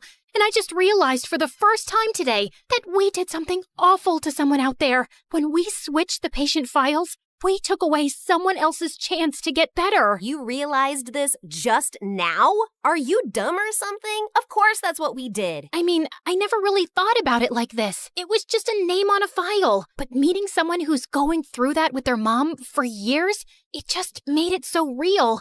We're really bad people. Not really bad, if you consider all the bad people in the world. Okay, look, we didn't have a choice. If I had to do something like that to save Mom all over again, I'd do it in a heartbeat. Okay, so we did that to save Mom, but what about everything else? We had a choice to not continue living this life, but we didn't stop, and I want to stop. What's the big deal, man? It's not like we're stealing from poor people. It doesn't matter who we steal from. It's not about them. It's about us and the people we've become. I don't want to be this person anymore. Look, just calm down. I'll get you a pina colada and everything will seem better. But I pushed her away angrily and she landed on the floor. She looked up at me, stunned. No, I am done. Meredith and I barely spoke over the next few days, and I had no idea what was going through her head. But I'd made my decision. I was gonna go home. I sent Freddie a text to say I'd be coming next week, and he called me back. Hey, I'm actually in New York with my parents for the weekend. Can we catch up? The moment I saw Freddie, I just burst into tears, and he hugged me tight. As we talked over dinner, he assured me that he'd talk to Meredith and try to make her come home too. We had just stepped out of the restaurant and walked 2 blocks down, when suddenly a black van screeched to a halt beside us, and some men pulled us in, handcuffing and blindfolding us. When our blindfolds came off, I realized we were in Pierre's quarters, and I found Meredith there too. What's going on here? Welcome. We just gathered here to discuss a teensy-weensy, itsy-bitsy issue. Now, Meredith, go ahead and tell them the moronic thing of titanic proportions that you just did. Apparently, Meredith had found her way to Pierre's headquarters and stolen the real painting from him. She had then tried to sell it to a buyer she'd arranged, and while the exchange was about to happen on the docks, the cops had showed up. Meredith had barely managed to escape, but the buyer and the painting were in police custody. The police didn't let it get out in the news, but they knew the real painting had been stolen and replaced with a fake. They were probably watching every dock, airport, and train station to see if someone would try and move it out. And your sister practically handed it to them. What were you thinking? It's your whole quitting the biz talk that made me do it. I did it for us, so we could sell the painting and retire to Bora Bora for good. And what the heck is Freddie doing here? Hi, guys. I'm Freddie. Old friend. Nice to meet you. Not terrified at all. You made me lose a fortune, and you double-crossed me. And Pierre does not take betrayal well. Harry! Sam! Yes, sir! You know what to do. Boss? I'm not really sure how I feel about punching a girl. Yeah, boss, I am not really comfortable with this. Maybe we can just punch the boy. I'm not really a boy. I used to be a girl. Ask Claire and Meredith, we practically grew up like sisters. Please don't hurt him. He has nothing to do with this. Silence! You buffoons! I didn't say hurt anyone yet. I just wanted you to threaten them. But of course, you're useless. I'll do myself. Torture Harry and Sam after this meeting. Now, get lost. Then Pierre shifted his cold gaze to me. That painting is everything to me, and I want it back. And now the only way we can get it is from the owner himself. You, Claire, will be executing this mission. The heir of that painting is a young, charming millionaire. And you will get to know him, become his girlfriend, kiss, cuddle, yada, yada. You need to earn his trust completely, so he lets you into his life and his home. Then, when the time is right, you'll steal the painting from a high-security vault inside his house and bring it back to me. You will do this if you care about your moon sister and this girl/boy and his family and your mother and your stupid husband and your whole neighborhood. What if I fail? I don't think you want the answer to that. But once you succeed, I'll give you two enough to go to Bora Bora and never return. I'd be ecstatic to never set eyes on you annoying girls again. I had my eyes on the target from across the street. As soon as I saw him walk towards the cafe, I headed for the entrance. Just as he opened the door, I bumped straight into him, spilling coffee all over his shirt. Oh, God, I'm so sorry. I wasn't looking. I'll pay for the dry cleaning. His arm rested gently on mine. Hey, it's okay. It was an accident. I looked up into his bright green eyes. In fact, you're the one who's without a coffee now. Can I get you a new one? Sure, I'd like that. Can we also start over? Hi, I'm Christina. Hello, I'm Eric. Do y'all remember Eric? You know, the guy Meredith and I were fighting over the night Mom went into a coma? The guy who was so hot he made boiling water look cool? The guy whose smile shone brighter than the sun and whose eyes were deeper than the Amazon rainforest? The guy who... He looks familiar. Oh my God, I've kissed this guy once. Yeah, the guy who stole my heart the minute I saw him. And then Meredith kissed him. Do you girls know him? Not super well, but I'd rate him number 8 on my list of good kissers. And I've kissed tons of people, so that's pretty high. Oh, Pierre, you really gotta see his brothers. They look like... Ugly old girls, I know. I know everything about him, but how well does he know you? He and his family lived in our neighborhood only for a month, and that was years ago. I don't think he'd recognize me now. Yeah, she's not that memorable. You're all still going in disguise. We have to convince him that you're just a stranger who has randomly bumped into him with no agenda. Also, he must believe you're very rich, so he doesn't think you're a gold digger. From Pierre, we learned that Eric's mom had passed away at his birth, and his dad had remarried a woman years later who already had children of her own, the quadruplets. The world makes sense again. Thank you. Eric's maternal grandmother recently left the painting to him in her will. His father is a big business tycoon, so they always have security at the mansion. But the painting is even harder to access. The only way you'll make it in and out of there is if you're welcomed into their home.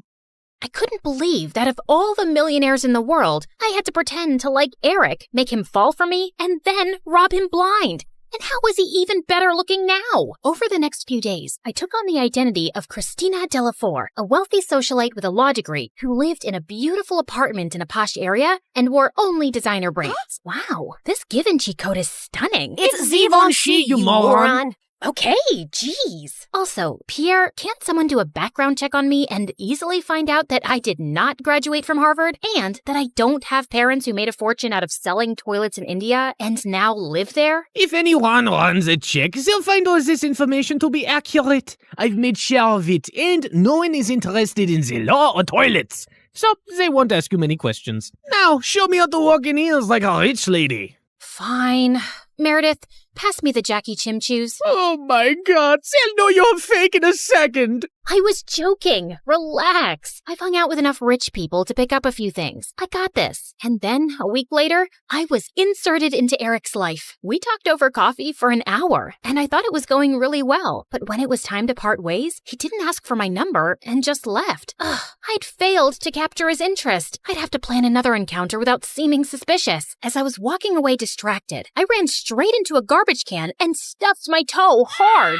Son of a biscuit! Holy mother of fudge! I was still hopping around when I crashed into a woman pushing a stroller, and a doll went flying out of her hand onto the road. Just then, the car ran over the doll and turned it into a pancake. You destroyed my child's precious doll! I'm so sorry. It was an accident. I'll get your little girl a... Wait, your child is a cat? Yes. And that was my childhood doll, which I passed on to my baby. Look, here's some money. Get your baby another doll. She loves that one, and they don't make those anymore. Your baby is a cat. She doesn't love that particular doll. She probably doesn't even love you. She'd eat your face in your sleep if you weren't the one to feed her. Now, please. Just then, someone tugged hard at my purse, and I saw a thief running away with it. You've got to be kidding me! I took my heels off and sprinted after the thief. He jumped over a fence into a park, and I followed. I was gaining on him and sent a flying heel at his head. Just then, someone ran past me, pounced at the thief, and pinned him to the ground. Gotcha!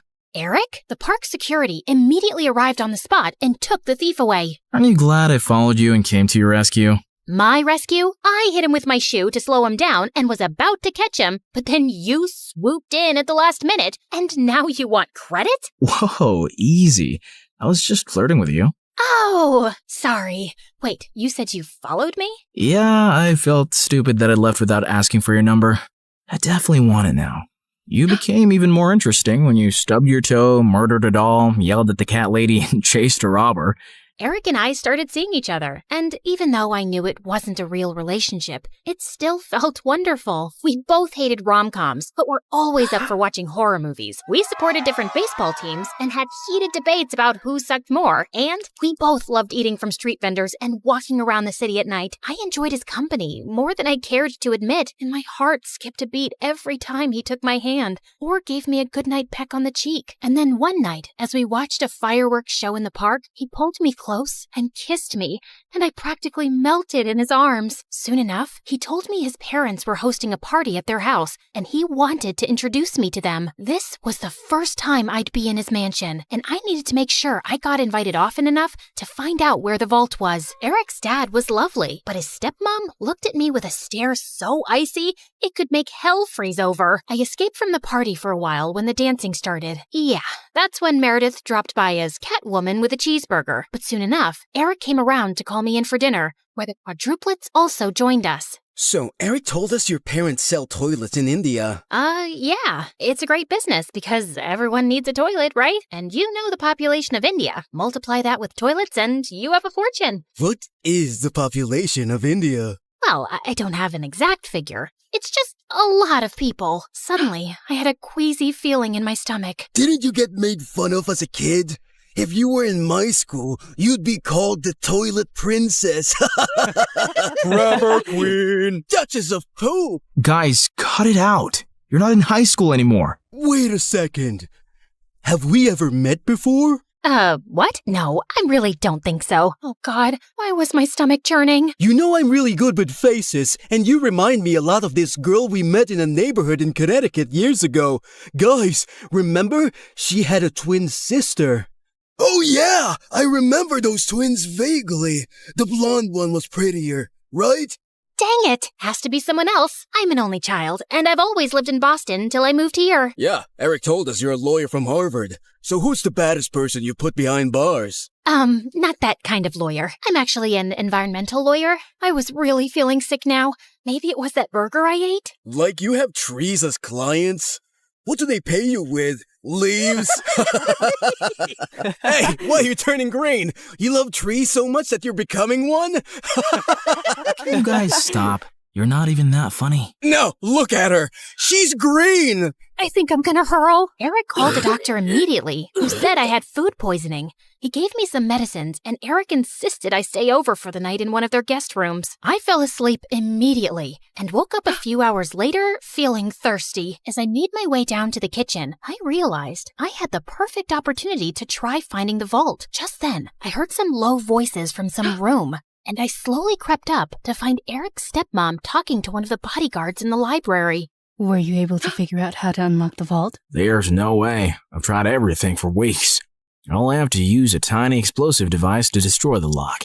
The vault is all the way up in the attic. No one will hear a thing. But we have to steal a painting the day after tomorrow while your husband and Eric are away on business. Are you ready for this? And then he pulled Eric's stepmom into his arms. I can't wait to run away with you, James. I'm so tired of seeing you secretly, and I am completely ready. As the two locked lips, I turned around and tiptoed away as fast as I could. Okay, so the vault was in the attic, the lock could only be destroyed with an explosive device, and I couldn't let Eric's cheating stepmom and traitorous bodyguard run away with it. The next morning, when Eric came to check on me, I decided to tell him the truth for once. Eric, I have something really difficult to tell you. I got up last night to get some water, and I heard your stepmom and this bodyguard James talking. They were talking late at night? Yeah. Do you have some vault in this house with some painting inside? How do you know that? That's what they were talking about, breaking in and stealing the painting. They're planning to do it the day after tomorrow, and your stepmom said something about running away with James. I saw them kiss. I'm so sorry. I wish I hadn't. No, I'm glad you did.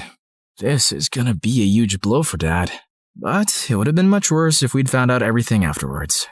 Thank you for telling me. And please, keep all this to yourself. I know I can trust you. Eric kissed me gently before walking away, and 2 days later, when the bodyguard and Eric's stepmom were about to escape with the painting, police officers immediately arrested them. This is fantastic.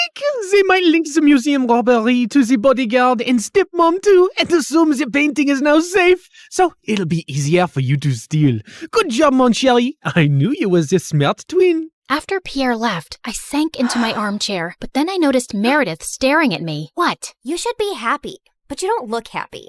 What's up? Nothing. I just can't wait for this job to be over. You can steal the painting soon, right? You know exactly what to do, and Eric trusts you. By the way, have you two kissed? I've been dating him for 2 months. Of course we've kissed. We text every day and you never mentioned it. I didn't know I had to. So, how is it? It's fine. It's whatever. It's like kissing anyone. My memory's a bit fuzzy, but you know I've kissed him. You never let me forget. And I definitely wouldn't call it a whatever kind of kiss. Yeah, okay. It's nice. It's good. Nice? Good? Oh, wow. Don't make me jealous with all the passion. Okay, you want to know what kissing Eric is like? It's like flying through space, like a meteor that explodes into 1,000 stars, and then jumping into really cold water that makes you feel alive all over, and then feeling warm and tingly down to your toes, like having hot chocolate next to a fireplace on a snowy winter night. So, I'm guessing it's better than kissing the pillow you used to practice on? I did not! Shut up! You're in love with him, aren't you? I was about to snap at her again, but then I just sighed. Yes, I am. The night of the heist arrived, and I felt sick to my stomach, but I just wanted to get it over with. Eric's dad was away, and Eric was holding an important shareholders' dinner, with which most of the household staff was busy. I'd volunteered to host the dinner with them, and got ready to leave before their meeting started. Thanks for your help tonight. You're the best. Oh, it was nothing. Don't thank me. So, I'll see you tomorrow at our coffee shop? It's a date.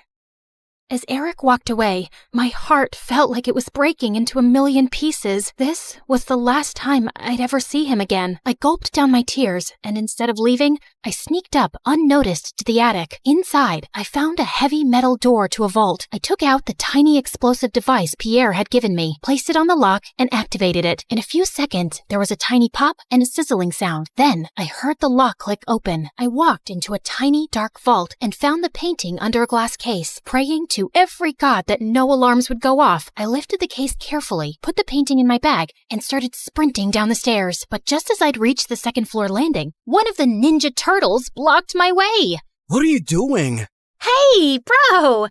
You know when I stayed over a few weeks ago? I dropped a necklace, and I was looking for that guest room, and I got lost. But it's fine. I'll just get new earrings. See you later. He suddenly grabbed my bag and pulled out the painting. Do you think I'm a moron? A moron? You? No way! Sorry, which one are you? Michelangelo. Okay, no one has time for that. Now listen, Mike, you're definitely the smartest of your brothers, and just a tiny bit better looking than all of them too. We're identical. That's what they want you to believe, but I know you're better.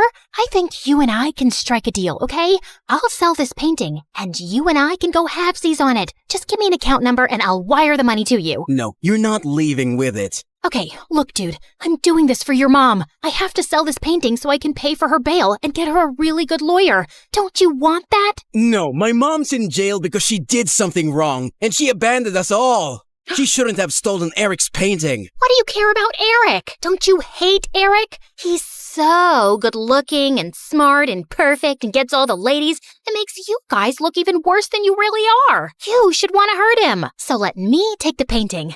That'll really hurt him. Eric's the best brother in the world, and I love him. Okay. I have an offer you can't refuse. How about I become your girlfriend? I bet you've never had one. I'm gay. Jesus! All right, I surrender. Just one last thing. Without warning, I punched his face so hard that he went reeling back with shock and dropped the painting. Then I kicked him into a room and locked the door shut. I'm sorry, Mikey. You're a really good guy. I sprinted down another flight of stairs and jumped out of the first-story window. I ran across the garden to the fountain, climbed the tree next to it, jumped onto the wall, and then landed softly outside on all fours. Just as I got up, I found myself facing Eric. What are you doing here? Isn't the meeting going on? Nope, that's just what I told you.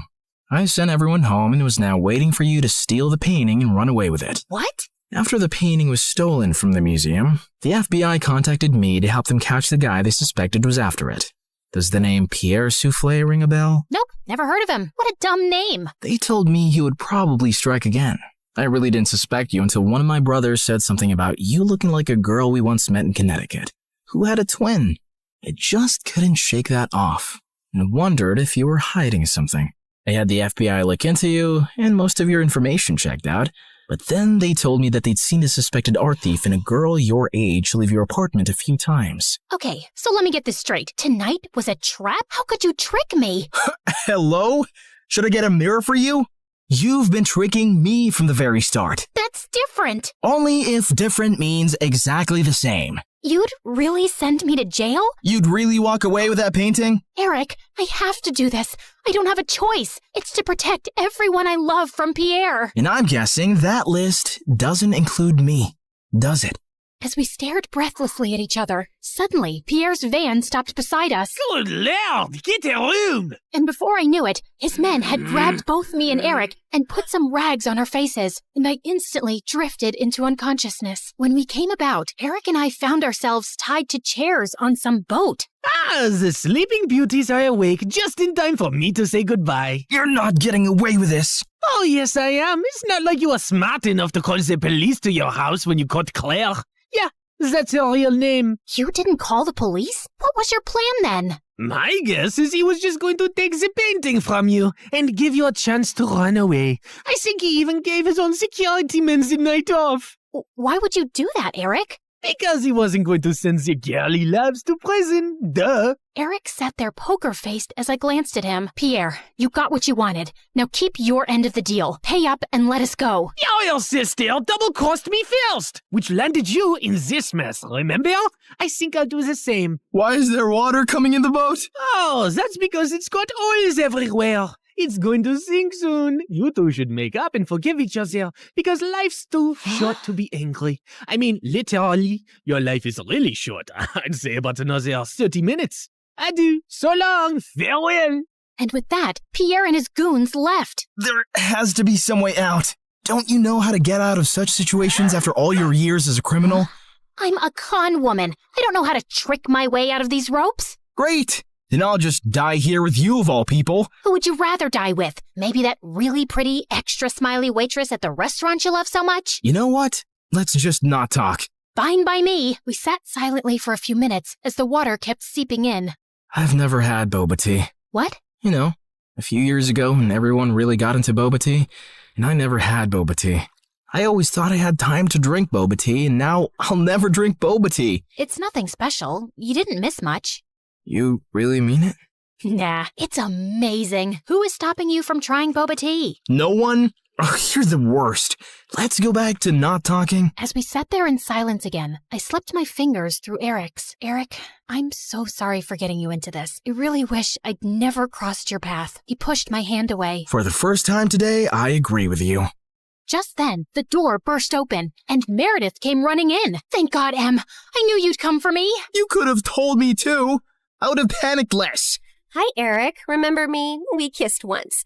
We'll talk more later. Gotta go now. Meredith cut through our ropes quickly, and we splashed through the water, climbed onto the paddle boat outside, and rowed back to shore.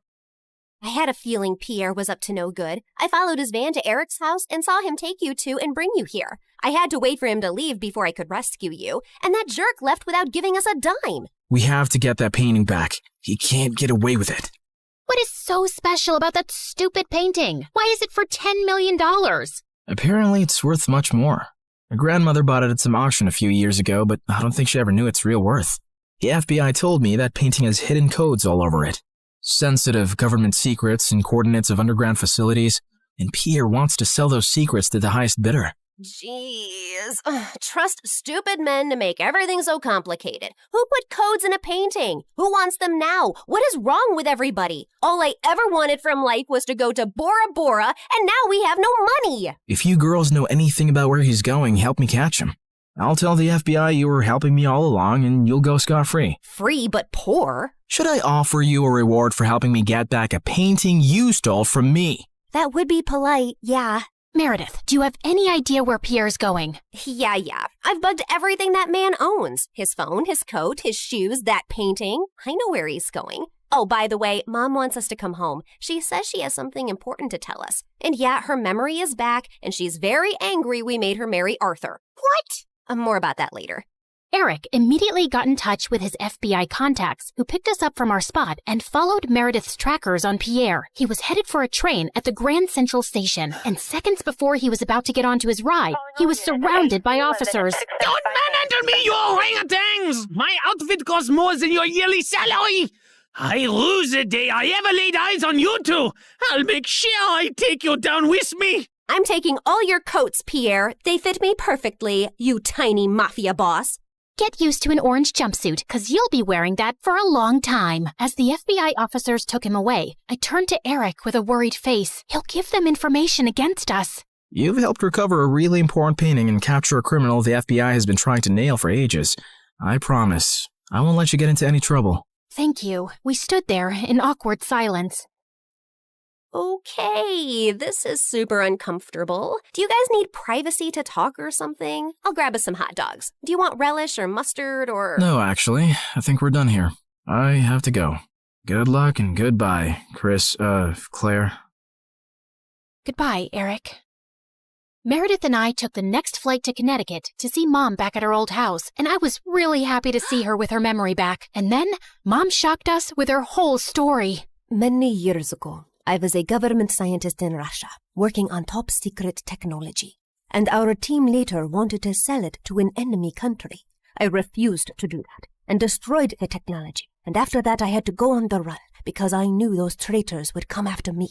I had a boyfriend, and he recently found out I was pregnant. So I never told him about you girls and just escaped. I settled in America and took on the identity of a helpless mom living in the suburbs. Before I left Russia, I set up this laptop as a way to communicate with my father, who sent me a little money every few months to get by. I was even afraid of working in any place for too long, as being part of any system by which I could be tracked down. Whoa, Mom, that's insane and so cool. I'm sorry we never had much, but I was glad you grew up independent and resourceful. When I finally recovered my memory a week ago, I was able to access the laptop and get in touch with my father. He hadn't heard from me in so long, he thought I wasn't even alive anymore. He told me that the traitors working on the project are all behind bars now. It's safe for me to go home. So we're going to Russia? Man, it's so cold there. I always wanted to go to... Bora Bora, I know. That's all you said growing up. We'll visit Russia to see my family, and then we'll go anywhere you girls want. Mom, we're kinda poor, especially since you've left Arthur too. Oh, but my family isn't poor at all. I come from old money. We've been rich forever. There is a God out there. Thank you. Claire, we're finally going to Bora Bora.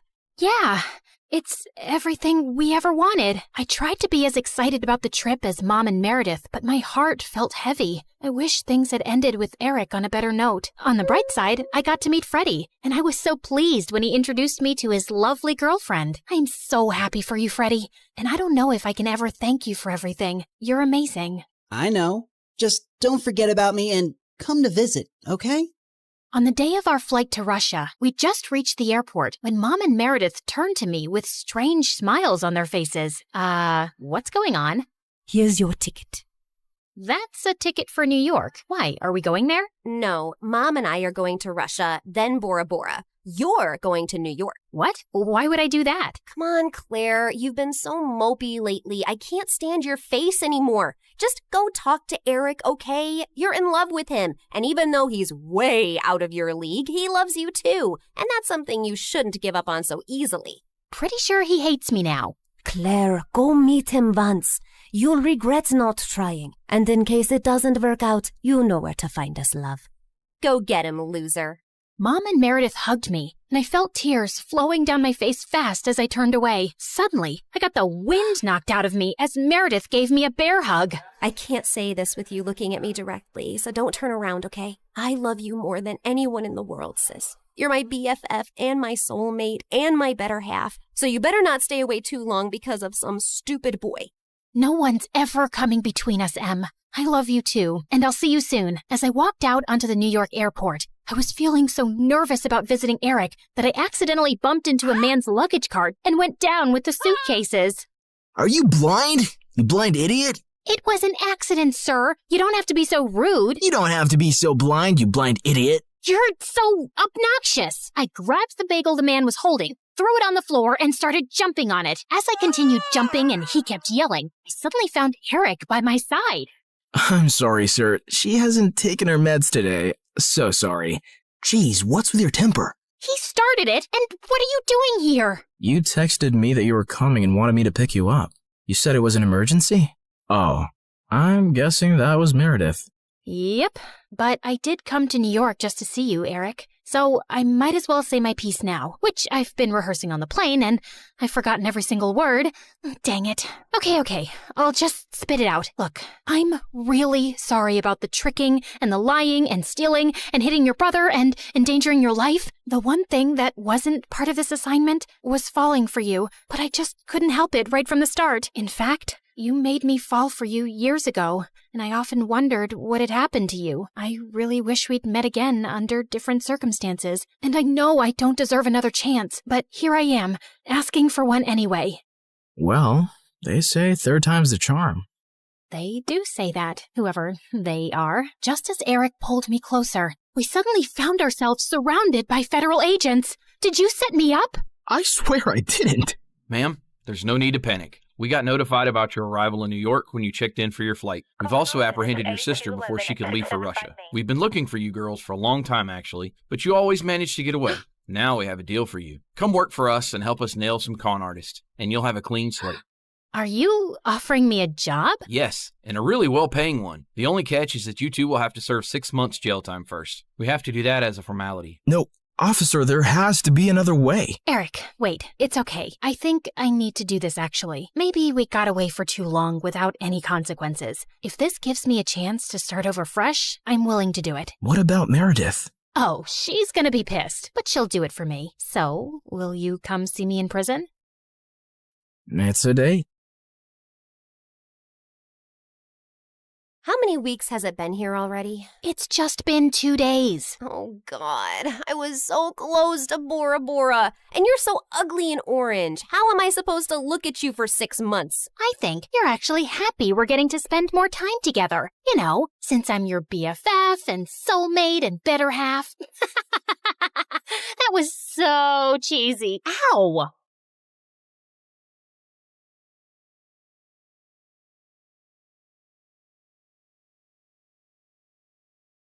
Hi, I'm Alicia, and I'm about to tell you how I met the love of my life. But before we get into that, please like and subscribe to MSA. If there's one thing you have to know about me, it's that I wasn't an ordinary little girl. Being raised by a single father who was an ex-army officer does that to you. I had rules, discipline, and responsibility drilled into me since I was very young. And growing up, I found other kids my age really immature. I don't know why he'd break up with me. I wore the clothes he liked, woke up at 5 every morning to do my hair because he liked them curly, and pretended to love watching wrestling.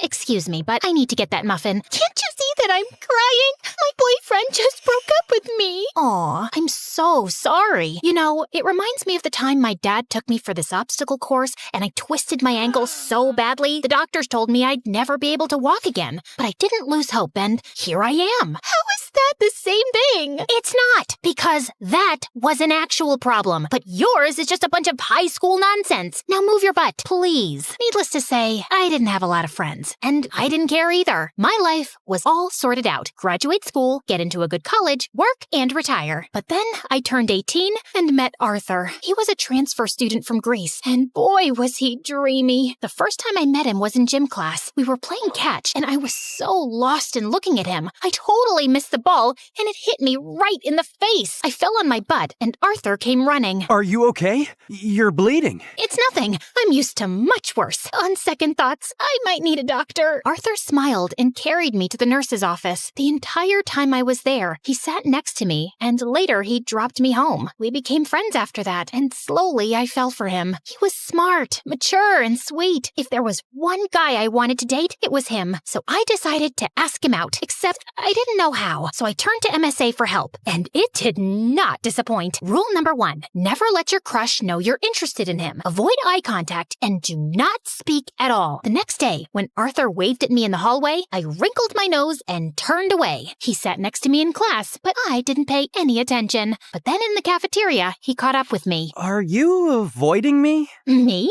Avoiding you? Oh, don't be silly. I was just really busy thinking about global warming and how it's impacting the fish population. Oh, that reminds me. I have to water my my plants. I'll see you around. And I just ran before I embarrassed myself further. After that epic failure, I turned to step number 2. Dress up nice and behave like a total diva. I went shopping, picked up a bunch of dresses, and the next morning, it took me 2 hours to get ready. I thought I looked great, except the moment I entered, everyone started pointing at me and laughing. Oh my God, why is she dressed like a peacock? What is that on her face? Did someone finally punch her for being a know-it-all? I was so embarrassed. I immediately turned around and ran for the bleachers. I was still sulking when Arthur walked up to me. If you rub your lips anymore, they're gonna fall off. This lipstick won't come off. Ugh, it's so annoying. Let me help you. Also, I'm not saying you don't look good with makeup, but you actually look way prettier without it. Really? Does that mean you'll go out with me? Are you serious? I wanted to ask you out for the longest time, but everyone in school told me you're a cold-hearted witch.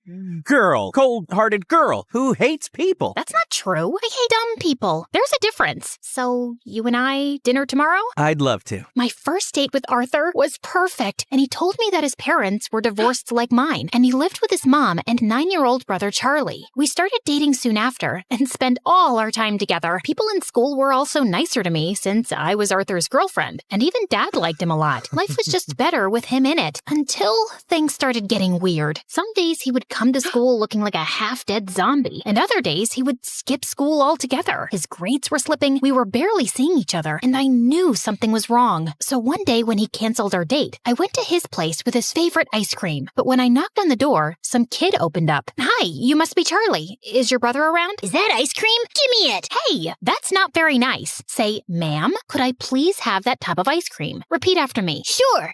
Ma'am, give me the ice cream or I'll kick you. And Charlie kicked me on my shin, snatched the tub, and ran away. As I yelled out in pain, Arthur came running downstairs. Alicia, why didn't you tell me you were coming? When would I tell you? You hardly talk to me these days. I know. I'm sorry. It's just that Mom's getting married again. The guy doesn't want Charlie in his life, and Mom loves her stupid boyfriend so much that she decided to move out, leaving me in charge. Why wouldn't you tell me that before? Because it's embarrassing, and I didn't want to drag you in my mess. I'm already a part of your mess, and we'll get through it together. Okay, I know that was a bit cheesy, but Arthur looked like he was going to break in a million pieces, and I really wanted to help him. Besides, how bad could a 9-year-old be? Turns out a lot, because Charlie was a total devil. He would cry over the smallest things, throw tantrums if he didn't get his way, and would constantly butt into my dates with Arthur. We hardly spent any time alone. I was pretty sure he just hated me. Like one time, I was waiting for Arthur in his living room, and Charlie kept giving me death stares. Something on my face? I was just trying to figure out how someone can look like a horse and a camel at the same time. That's kind of mean, Charlie. And you're kind of ugly. Anyway, have fun on the date. It won't last long. And 10 minutes into the date, Arthur got a call from the babysitter that Charlie had locked himself in the washroom and we had to run back. Then another time, it was Dad's birthday and I had planned a really cool surprise for him. I'd invited all his old friends from the army. Arthur helped me deck up the place and I was arranging the cake when Charlie walked up to me. Oh, wow! This cake looks yummy! Give me a piece! Only after my dad cuts it. But I'm hungry now! Then eat something else. There's a whole pizza on the counter. Are you stupid? I said I want the cake! Charlie tried to get the cake, but I got in his way. He shoved me away, and I accidentally knocked into the cake, which crashed to the floor. Whoopsie. Guess no one gets to eat it. What happened? I heard some noise. Your brother ruined my surprise. I just asked her to give me some cake. And I asked you to wait. Relax, Alicia. We'll get a new cake. I'm sure your dad won't know. That's not the point, Arthur. Your brother is a spoiled brat. He needs some discipline. You put that kid on a leash, or I swear I will. He's my brother, not some dog I can put a leash on. I know he made a mistake, but he's just a kid. You know what? We'll just leave. We wouldn't want to ruin your evening any more than we have. Perfect. Arthur took Charlie's hand and they left. I wanted to stop them, but I was too mad. Later that night, when I calmed down, I realized I might have been too rude and called Arthur up, but he didn't answer. He didn't even show up to school the next day, and neither did Charlie. So I went to his place to talk to him and saw Charlie crying on the porch. What's wrong? Arthur wasn't here when I woke up this morning, and I don't know where he went. Did you call him? He left his phone behind. Then why didn't you answer when I called? Anyway, don't worry. We'll find him. But till then, you're coming home with me. No, I don't like you. You don't have to like me, but I'm not leaving you alone till Arthur gets back. So annoying. We waited the whole day for Arthur to show up or get in touch, but he didn't. By nightfall, I decided to sleep in the lounge and offered Charlie my room. If you need anything. The next morning, Arthur was still a no-show. I couldn't reach his mom either, and then remembered he told me she was out of the country on her honeymoon. Next, I asked his friends and colleagues, but none of them knew where he was. Eventually, I contacted the police, but even a week later, they had no news of him, and I was worried sick. What could have possibly happened to him? Meanwhile, Charlie refused to go to school or shower. He mostly kept himself locked in my room and reacted rudely to any nice gesture I made. I was losing my mind. So I turned to Dad for help, and he promised he'd get a word out to his colleagues in the army to track Arthur down. I still don't know what to do with Charlie. He shuts me down every time I try to talk to him. He's been through a lot, Alicia. What he needs is some distraction to keep his mind off things.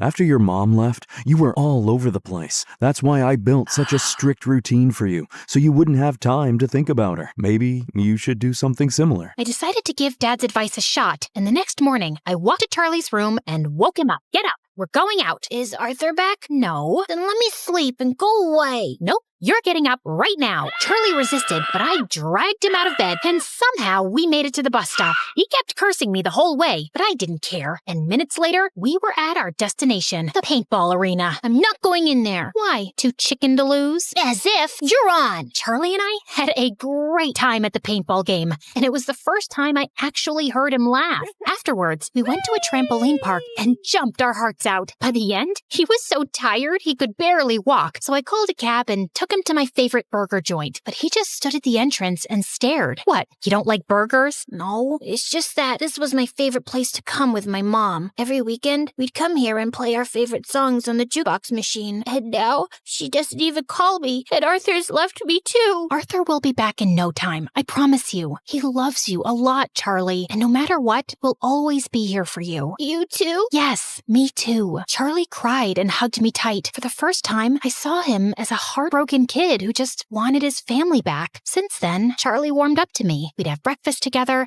and he would always make my bed when I got home from school. He was a lot calmer and hardly threw a tantrum. I couldn't wait for Arthur to come back and see how much progress Charlie had made, but we still had no leads on him. I wanted to be strong, but with each passing day, my hopes of ever seeing him again were getting dimmer, and it broke my heart. Finally, one night, I broke down in front of Dad. I don't think Arthur's coming back, Dad. It's been weeks, and no one knows where he is. If he was in town, we would have found him by now. And Charlie, he's lost his mom and might lose his brother too. What can I even say to him? What? I turned around and saw Charlie standing at the door. You've been telling me all along the police will find him. You said you were sure. No, I'm sure he's fine, Charlie. I was just... Stop lying. Why do all grown-ups lie so much? I hate you. All of you. And Charlie just ran out of the house. Dad said he'd go after him. And as I was sitting in the kitchen in despair, the phone suddenly rang. It was the police, saying they'd found Arthur in a hospital close to town. I rushed to the location and texted Dad on the way. The doctors at the hospital told me that Arthur was brought in a few days back by the forest rangers. Apparently, he went on a hike and got injured, and since then, he'd been in a coma. I was sitting next to him when Charlie walked in with Dad. How is he? He hit his head, but he's out of danger. Doctors say there's a very good chance he'll be just fine. Charlie, promise me, no matter what happens, you and I will never fight again. I promise. I will never scream again,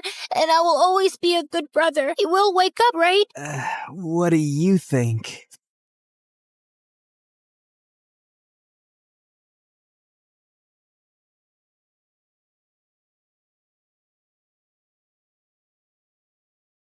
And then finally, a letter arrived one morning. My hands were trembling so much, I almost ripped the letter trying to open the envelope. Dear Drizella, my delegation has been extended and my duties have grown. I'm far too busy now to keep up with our correspondence. I hope you understand and wish you well. Prince Henry. I read it 3 times, as if expecting other words to magically appear the more I stared at the paper. But that was it. Just this cold, impersonal letter after all these months. I told myself that he was really busy with big, important things. It had been almost a year since he left, and people can change. It's not like he ever said he loved me or promised me anything.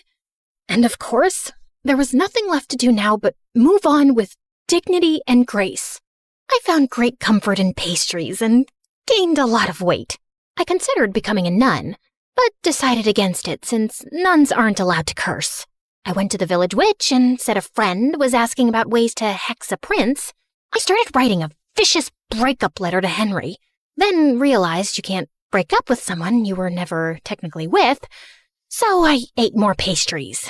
Then I started running at dawn, lost all the weight, and used Cinderella's stupidly good skin and hair stuff so he'd choke on his regret the next time he laid eyes on me. But no matter what I did, it didn't dull the ache of missing someone who didn't miss me back anymore. It had been months since that last letter, and I had picked myself up and moved on. So I wasn't expecting my stomach to lurch when an official invitation arrived from the palace, announcing a grand ball in honor of the prince's return. Great. Other people could honor him. I wasn't going. Besides, Anastasia was terrified of dancing, and Mother wouldn't be up for it either. Over the past few months, she'd grown very weak and was always tired. I'd asked a couple of doctors to examine her, but they had no answers. Cinderella had been on top of her care, of course, always fluffing her pillows, rubbing her feet, making her special herbal teas. And the thought had crossed my mind more than once. What exactly was she putting in those concoctions? I didn't think she was beyond slowly poisoning a woman for her inheritance. I'd thrown the invitation in the trash. But sometime later, Cinderella came into the living room, clutching it to her chest. You're invited to a royal ball. Can you believe it? Oh, I've never been to a proper ball or worn a ball gown, and I've never seen the palace. I know I'm not invited, but maybe I could go, if you could take me with you. Yeah, no. We're not going. Royal balls are dull. Take our invitation and go, love. I'll arrange a carriage for you. You deserve to have some fun. Yeah, there was no cute fairy swishing a wand and going bibbidi-bobbidi-boo. Just my own mother handing Cinderella one of her finest gowns, a string of expensive pearls, and some money to buy shoes. Because naturally, Cinderella's feet were impossibly tiny and delicate, and she couldn't borrow shoes from us ogres. And off went Cinderella, looking like a vision. Since she was finally out of the house for a few hours, there was no way I wasn't going to snoop through her room, which was, as I suspected, disgustingly perfect. Not a speck of dust, and everything was arranged with military precision. Psychopath. I rifled through her drawers, opened her wardrobe, peered under the bed. I didn't find some secret stash of poisons or a diary confessing to slow murder. I wasn't even sure what I was looking for, and I was beginning to feel stupid. I turned to leave when suddenly my elbow bumped into a picture frame on her vanity, knocking it to the floor. I cursed under my breath as I picked it up. Luckily, nothing was broken, and the picture had just come out. As I was placing it back in, something slipped out, a folded piece of paper tucked away carefully. And when I opened it, I recognized the handwriting instantly. I would have known it anywhere. Dearest Drizella, I'm so sorry I haven't written in a while. A sudden, strange illness gripped me and I was too sick to be moved or even lift my head. The royal court kept quiet to avoid panic, and it took me months to recover. Even now, the physicians say the worst is not over. I'm healthy otherwise, but my vision has been compromised permanently. They expect it will continue to worsen until I lose it entirely, perhaps within a few months or a year.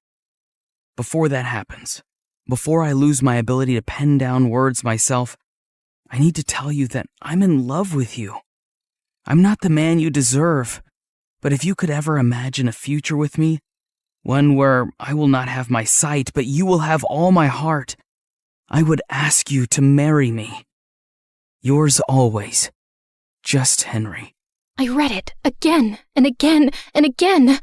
My knees gave out and I sank to the floor. He had loved me. He had wanted to marry me. He had needed me when he had gotten such terrible news, and I'd never even known. I'd spent all this time thinking he'd forgotten me so easily, but it wasn't true. None of it was true. But Cinderella had known. How had she gotten this letter? Had she stolen it before it reached me? Did she intercept others too? Did Henry get mine? A broken sound escaped my throat. I wasn't crazy or paranoid. I'd been right about her all along. Suddenly, the sound of the front door opening snapped me back to reality. Cinderella had returned from the ball. I rose to my feet, pure rage surging through my veins. She'd taken everything from me, but this time, she wasn't getting away with it. I ran downstairs and found Cinderella by the fireplace, humming softly, and I lunged towards her and grabbed her hair. Oh my God, what are you doing? I shoved the letter in her face. Why do you have this? What did you do? What did you say to him? Her blue eyes went wide. Then slowly, she smiled. And before I could react, she grabbed the letter from me and flung it into the fire. What letter? I saw red as I screamed and tried to yank her hair from her skull. She managed to pull away from me, but I grabbed her dress, tearing away the silk. She shoved me, and I stumbled back as I ripped the pearls from her throat. Mother and Anastasia came running in at the noise. What is happening? She's attacking me! She's gone mad! Get her out of here. I swear I will kill her if you don't. You don't know what she's done. She stole him from me. What? Who are you talking about? Henry, the crown prince. We were in love. He wanted to marry me. Mother and Anastasia just stared at me like I was speaking a foreign language. She's crazy and jealous. She's always hated me. Drizella, you've lost your mind and you're scaring us. No, I'm not crazy. I'll prove it. I tore up the stairs, running to my room. I flung open the chest under my bed where I'd kept all our letters. They were gone. All of them. I stumbled back down the stairs, half mad with grief and rage. I charged at Cinderella again, but Mother blocked my path and shielded her. You will not come near her again, you hear me? Enough. I couldn't breathe. I bolted from the house and ran out into the cold. I stumbled into the barn and sank onto the dirt floor, sobbing until my whole body hurt. I didn't know how much time had passed, but eventually the door creaked open and Anastasia walked in softly, kneeling beside me. If you say you talked to the prince, if you say you loved him, I believe you.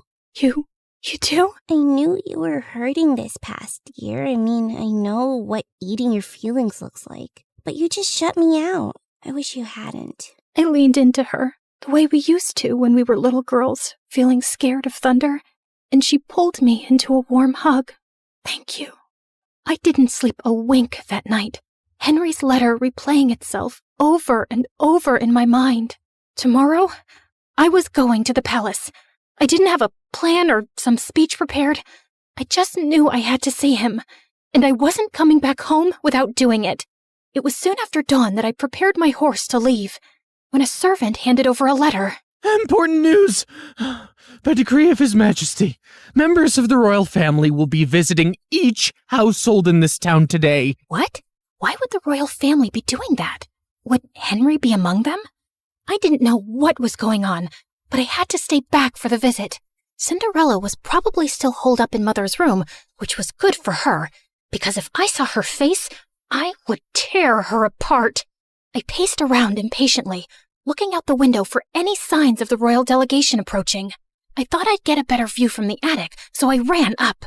And as I stood there, with my face pressed to the window, suddenly, the hair on the back of my neck stood up.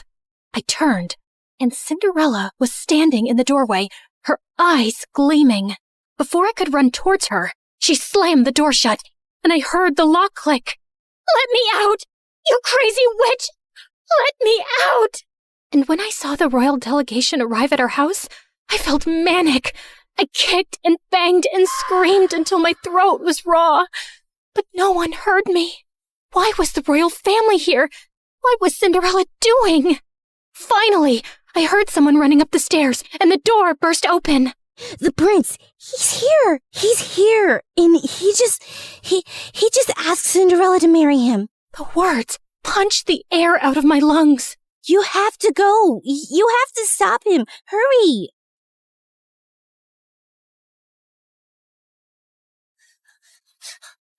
Just as the royal delegation was preparing to leave.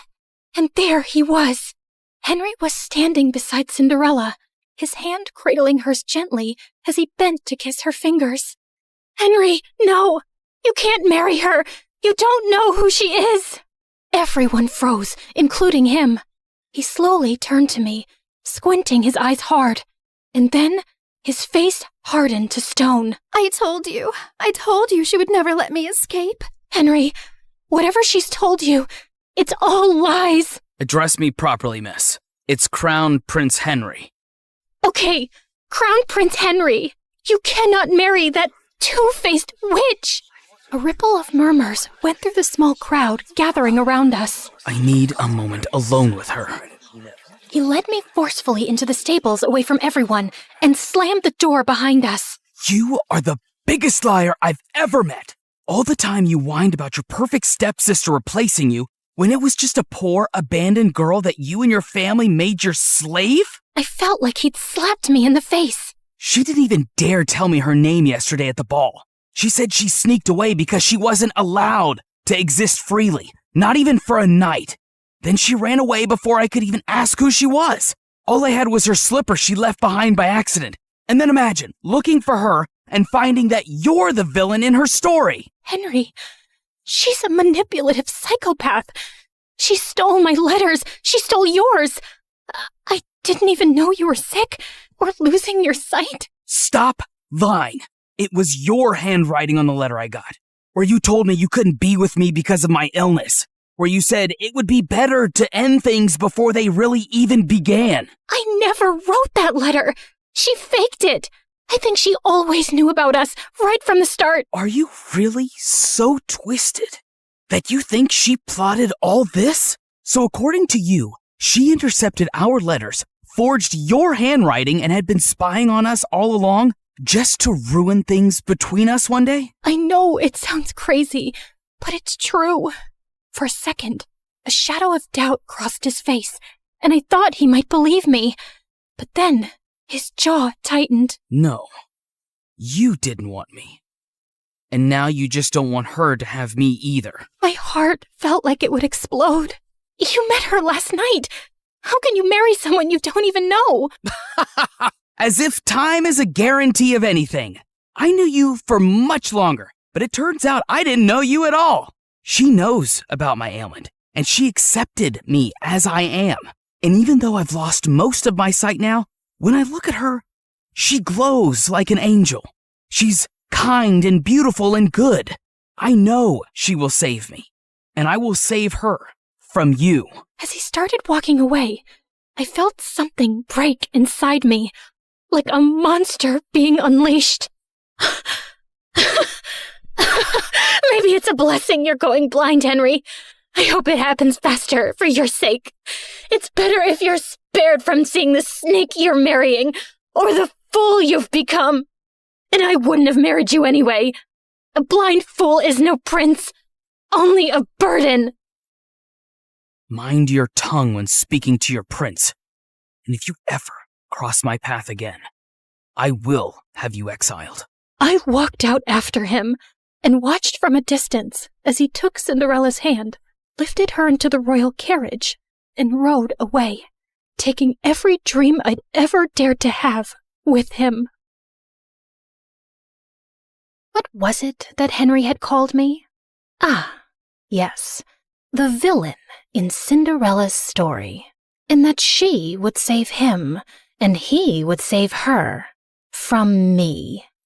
Yes, her beauty was so bright, it even enchanted an almost blind man.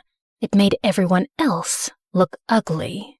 I calmly stepped over to the oil lamp and knocked it over. Then I stood back and watched as the flames ran up the curtains, licked up the walls, ate up her belongings, gobbled up all her lies. The whole room blazed, and it felt good. The fire spread faster than I'd expected. The house was old, and the walls were bone dry. By the time the servants managed to put it out, half the estate was gone. Mother, heartbroken and sickly, packed up what little we had left and moved in with some distant relatives. Anastasia went with her. And me? Well, I was declared unwell, hysterical, and quite dangerous. I was locked up in a sanatorium, just a fancy word for a prison with prettier walls. Anastasia tried to visit me regularly the first few years, bringing me sweet treats and books. But over time, the visits got fewer, and eventually they stopped altogether. And so, here I stayed, my name forgotten, just one half of the ugly stepsisters duo. The real question is, did Cinderella get her famous happy ending? Honestly, I don't know. The Crown Prince had a relapse of his disease a few years later, and this time, he did not survive it. I'm sure Cinderella wore black for a while and looked stunningly tragic, but I doubt she really mourned him, because I don't think she was capable of loving anything or anyone. But who knows? Maybe she lived happily ever after anyway, bedecked in jewels and finery, admired and beloved by the people, and with a whole castle to scrub to sparkling perfection. Anyway, this is how my story ends. It's so depressing, isn't it? But don't worry. This version won't stick. Because no one really wants the truth. Not when the truth is ugly and the liar is beautiful. Hey, before you click away, can we talk? Like, really talk? You just spent time with me and my story. Not 30 seconds, not a quick swipe. Actual time. And that's kind of rare now, isn't it? Look, I get it. TikTok is addictive. Those quick dopamine hits, one after another. But here's the thing. Do you remember any of those videos from last week? Last month? They blur together, don't they? But a story? A real story sticks with you. It changes how you see things. Maybe after watching mine, you'll think differently about the villains in other stories. Maybe you'll question who's really telling the truth. That's what stories do. They don't just pass time. They change us. We're fighting to keep this alive. Every animation you see took weeks. Every character, every expression, every scene, crafted by humans who believe stories matter. We could pump out 3-minute clips with AI voices reading Reddit posts. We could chase trends. We'd probably get more views. But we don't. Because you deserve better. Here's the truth. Platforms push short-form content because it keeps you scrolling longer. But we're not trying to steal your time. We're trying to earn it. To give you something worth those minutes. So if this story made you feel something, anything, then please share it. Not for the algorithm, not for us, but for everyone who's hungry for real stories and doesn't even know it yet. Send it to that friend who says, I wish movies were like they used to be. Drop it in the group chat where people actually discuss things. Because every share is a vote that says, yes, storytelling matters. Yes, we still want narratives that challenge us, surprise us, make us think. The art of storytelling survived thousands of years. From cave paintings to campfires to Shakespeare to cinema.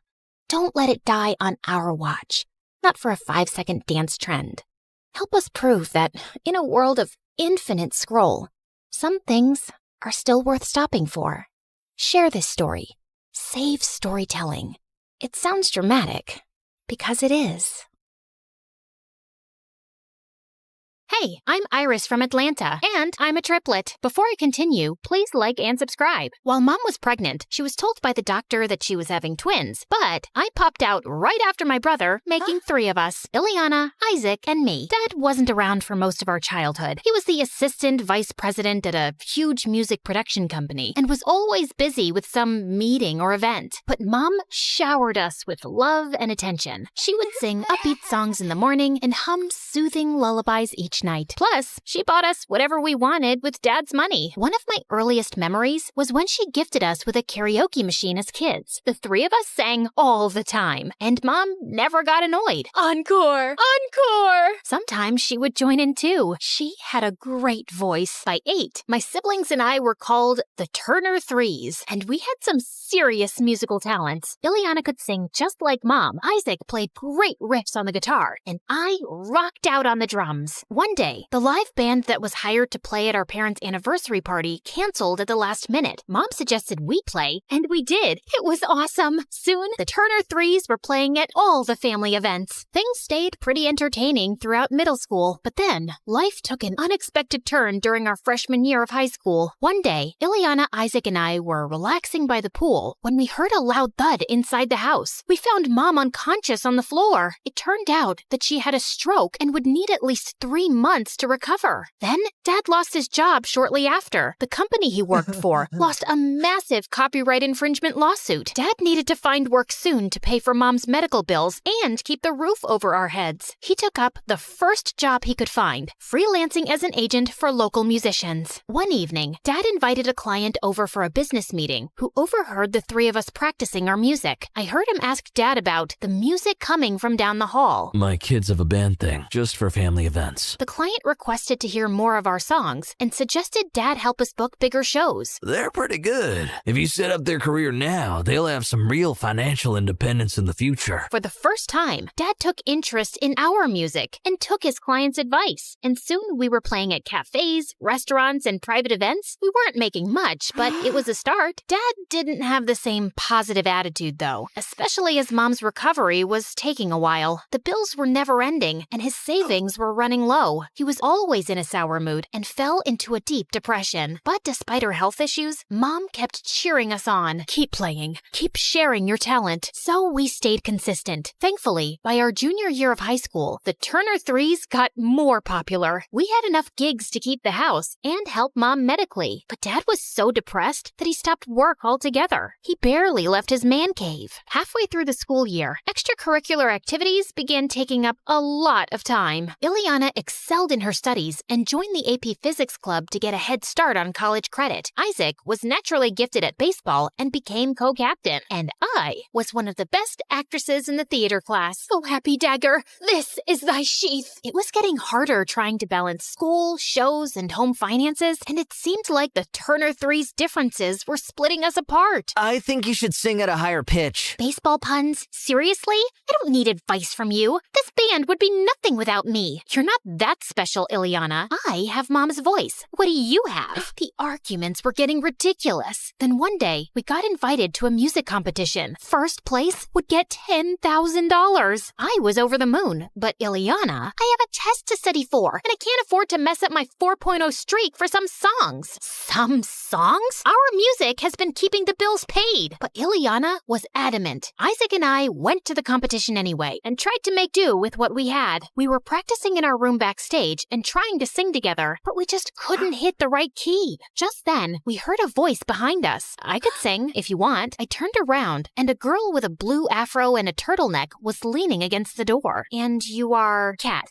Kat was apparently the only child of the venue owner. I never get to perform, but it sounds like you two could use some extra help. You can't just barge in here and join our band. Maybe she can help, Isaac. Why don't you sing something for us, Kat? Kat opened her mouth to sing, and the voice that came out was horrible. Is this girl serious? I couldn't believe such a hideous voice came from such a gorgeous girl. Let's just say nails on a chalkboard sound better. We're on in 10 minutes, and this is what we've got? I need some air. Frantic, I left the room. The view from the balcony was relaxing. I remembered the melody Mom hummed to us as kids and started to sing along to it to calm down faster. Your voice is good. I turned around and saw Kat walking toward me. You know, you could just sing and this entire problem could be fixed, right? And you don't need to sing with Isaac. He's holding you back. And I could play a simple beat on the drums. I promise. I'm better at drums than singing. I mean, I had trouble trusting her after her horrible audition, but maybe it was the only option we had right now. So we decided to follow Kat's plan. Isaac stayed on the guitar, Kat got on the drums, which she was surprisingly not bad at, and I stepped up in front of the mic. To our surprise, the crowd loved our performance. We got second place with a cash reward of $5,000, which was great, and we were invited back in 3 months for the next showcase. Later, on my way to our backstage room, I found Ileana waiting in the hall. I was so mad to see her there. You're bold to show up here, considering you were willing to let us fail. We're the Turner Twos now, Ileana. I wanted to make her feel bad, but what she said shocked me. Good, you've got that sorted out, because I'm leaving the band permanently. What? She explained she wanted to dedicate herself to her studies, and the band was taking too much of her time. This pays the bills. What about Mom? A real job with a real degree also pays the bills. I need to focus on college so I can have a better future and also take care of our parents. Both Mom and Dad didn't graduate from college, and look where they are now. That's not fair, Ileana. Mom is sick. Education won't stop you from getting sick. Plus, Dad had a good job.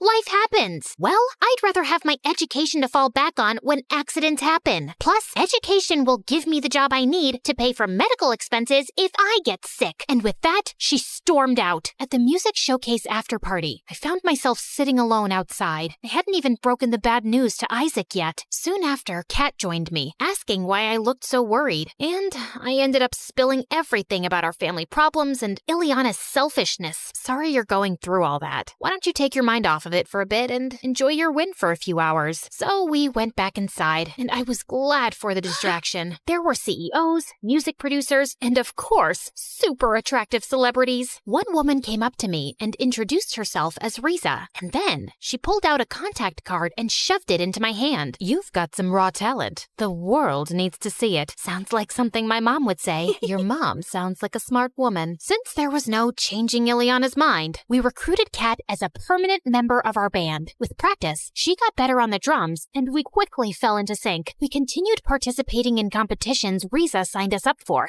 and making money. And Kat and I grew super close. We painted each other's nails. I love this color. Shared clothes? Wow. Do you only wear turtlenecks? Did each other's hair? A high puff looks so good on you. And I love the middle part on you. Plus, Kat and Mom hit it off. She even met Dad one time and didn't judge how scruffy he looked or acted. But Ileana didn't like her at all. Anytime she saw Kat, she would glare at her from across the room and then go off in the opposite direction. I'd become so annoyed with Ileana that I tried to get Kat to help me prank her. I typed up a fake acceptance letter to a prestigious university and slipped it under her door. Kat didn't approve, but I did it anyway. Ileana was so excited when she saw the letter. It was comical. When I told her it was fake, her happy bubble popped. Honestly, it felt good seeing her get humbled, but Kat was clearly disappointed in me. We were hanging in the kitchen before practice one night when Ileana walked in. Hey, how was it at the library? But Ileana just made her way to her room without even acknowledging Kat, and she kept behaving like that all the time. One day, Kat and I were keeping Mom company at the hospital for her checkup when Ileana randomly showed up. Oh, I didn't expect to see her here. Hey, Ileana. Of course, Ileana pushed past Kat and went straight to Mom. It made things so awkward. Even the nurse looked uncomfortable. Mom, how are you doing? Honey, I think Kat said hi to you. Ileana looked Kat up and down, rolled her eyes, and continued talking to Mom. I was so fed up with her. I couldn't take it anymore. What is wrong with you? Kat has helped this family stay afloat by joining the band, and that's how you treat her? I was so angry I could feel my face burning. Calm down, Iris. Yeah, Iris, this isn't the time or place. Let's get some air. What is this turtleneck-wearing weirdo even doing here? And I don't owe her anything. She didn't join the band to help our family. She just did it because she was some friendless loser. I lunged at Ileana, but the nurses came between us. Kat grabbed me by my arm quickly and dragged me out of the room. We went for a walk and then sat down on some swings so I could breathe. You're still fuming. She's just so rude. And since she's my sister, I'll yell back unapologetically. Kat stopped swinging and turned to me with a serious look. She lowered her turtleneck and held up a dainty necklace with a locket. This is my brother Austin. I thought you were an only child. Now I am. Austin got into a car accident with my mom when he was 10. Mom made it. He didn't. What? Oh my gosh, I'm so sorry. Why didn't you ever say anything? I don't like to talk about it because I feel guilty. Why? She explained how much she and her brother argued a lot growing up. They would fight over who would use the bathroom first, who would get the biggest slice of cake. Yeah, but that's normal sibling stuff. Before he left the house the morning of the accident, we got into a screaming fest over some video game. The last thing I said to him was that life would be better if he just didn't exist. Kat's eyes started watering. I felt horrible for everything she'd experienced, including the drama with me and Ileana. I've been so focused on being angry and making money, I've let it ruin my relationship with Ileana. The good thing is that you realized arguments aren't always worth it. A few weeks passed, and Mom was recovering well at home. I also asked Riza to help find Dad a job, and she actually got him an interview. Things were looking up, but even though I made an effort to stop arguing with Ileana, we still weren't talking. One evening, Kat, Isaac, and I were heading to a gig when Ileana got home. She walked past us silently, but I told Kat and Isaac to go sit in the car, and I followed her. Wait, can we talk, please? Like normal people? I miss you. Ileana turned around. Tears were streaming down her face. I miss you too, Iris. If singing isn't your passion anymore, it's totally okay. It was wrong of me to be mad at you for that, and I'm sorry. I'm sorry too. I was overwhelmed with school, and then I got really jealous of Kat. Yeah, I don't want to do music anymore, but I felt like I got replaced really quickly. You're my sister. No one can come in the middle of that. Now how about you drop studying for one night and come see us perform? I'd love that.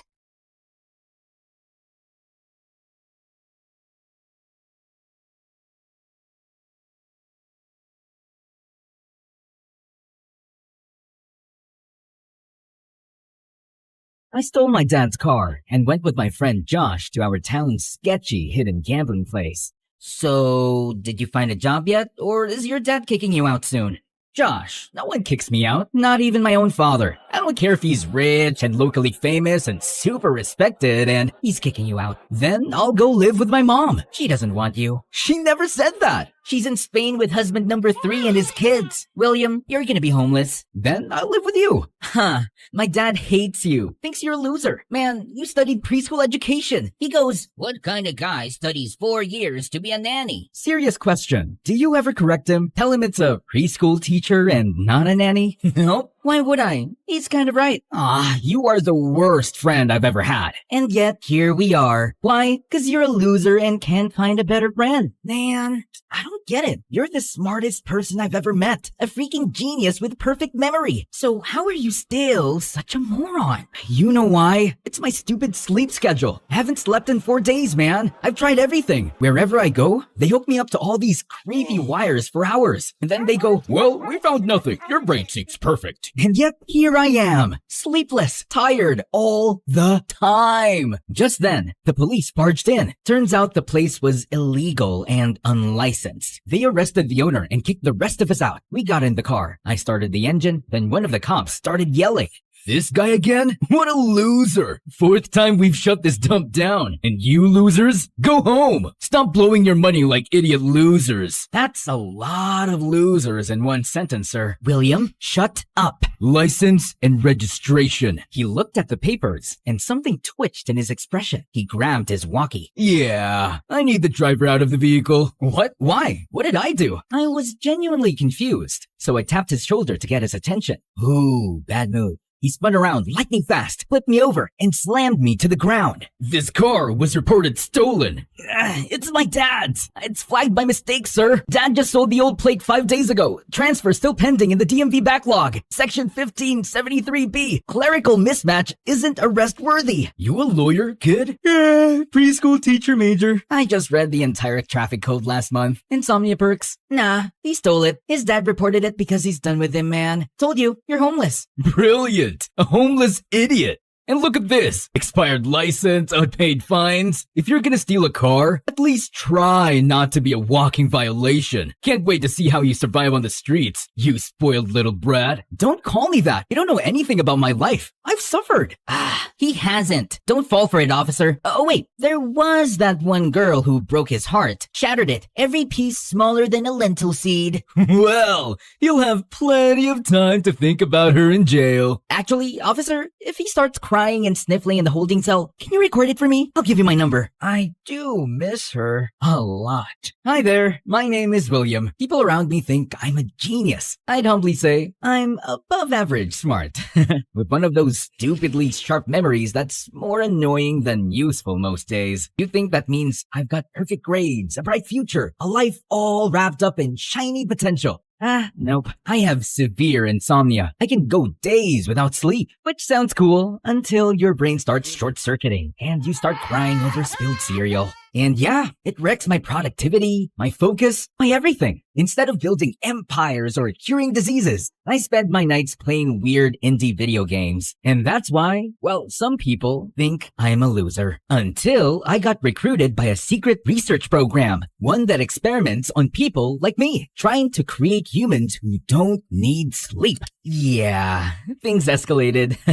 But let me start from the beginning. I got dragged to a cold cell. The officer shoved me inside. You could be gentle, you know? Or what? You gonna call your mama? Oh wait, she's in Spain with husband number 3.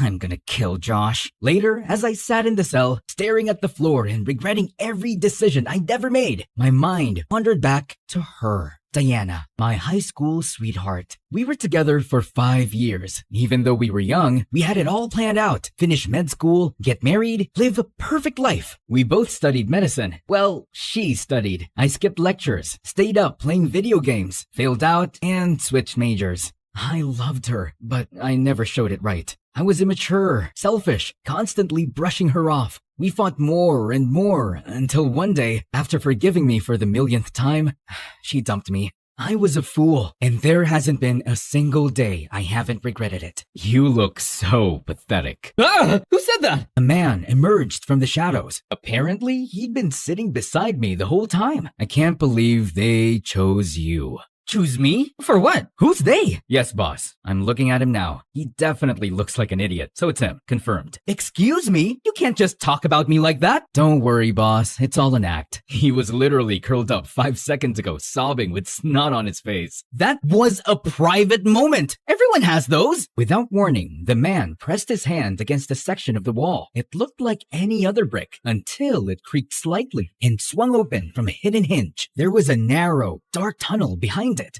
Before I could react, he grabbed my arm and dragged me inside. My dad will end you when he hears about this. He literally had you arrested. We walked into a massive soccer field. I was never into soccer, only ever saw it in Mr. Beast videos.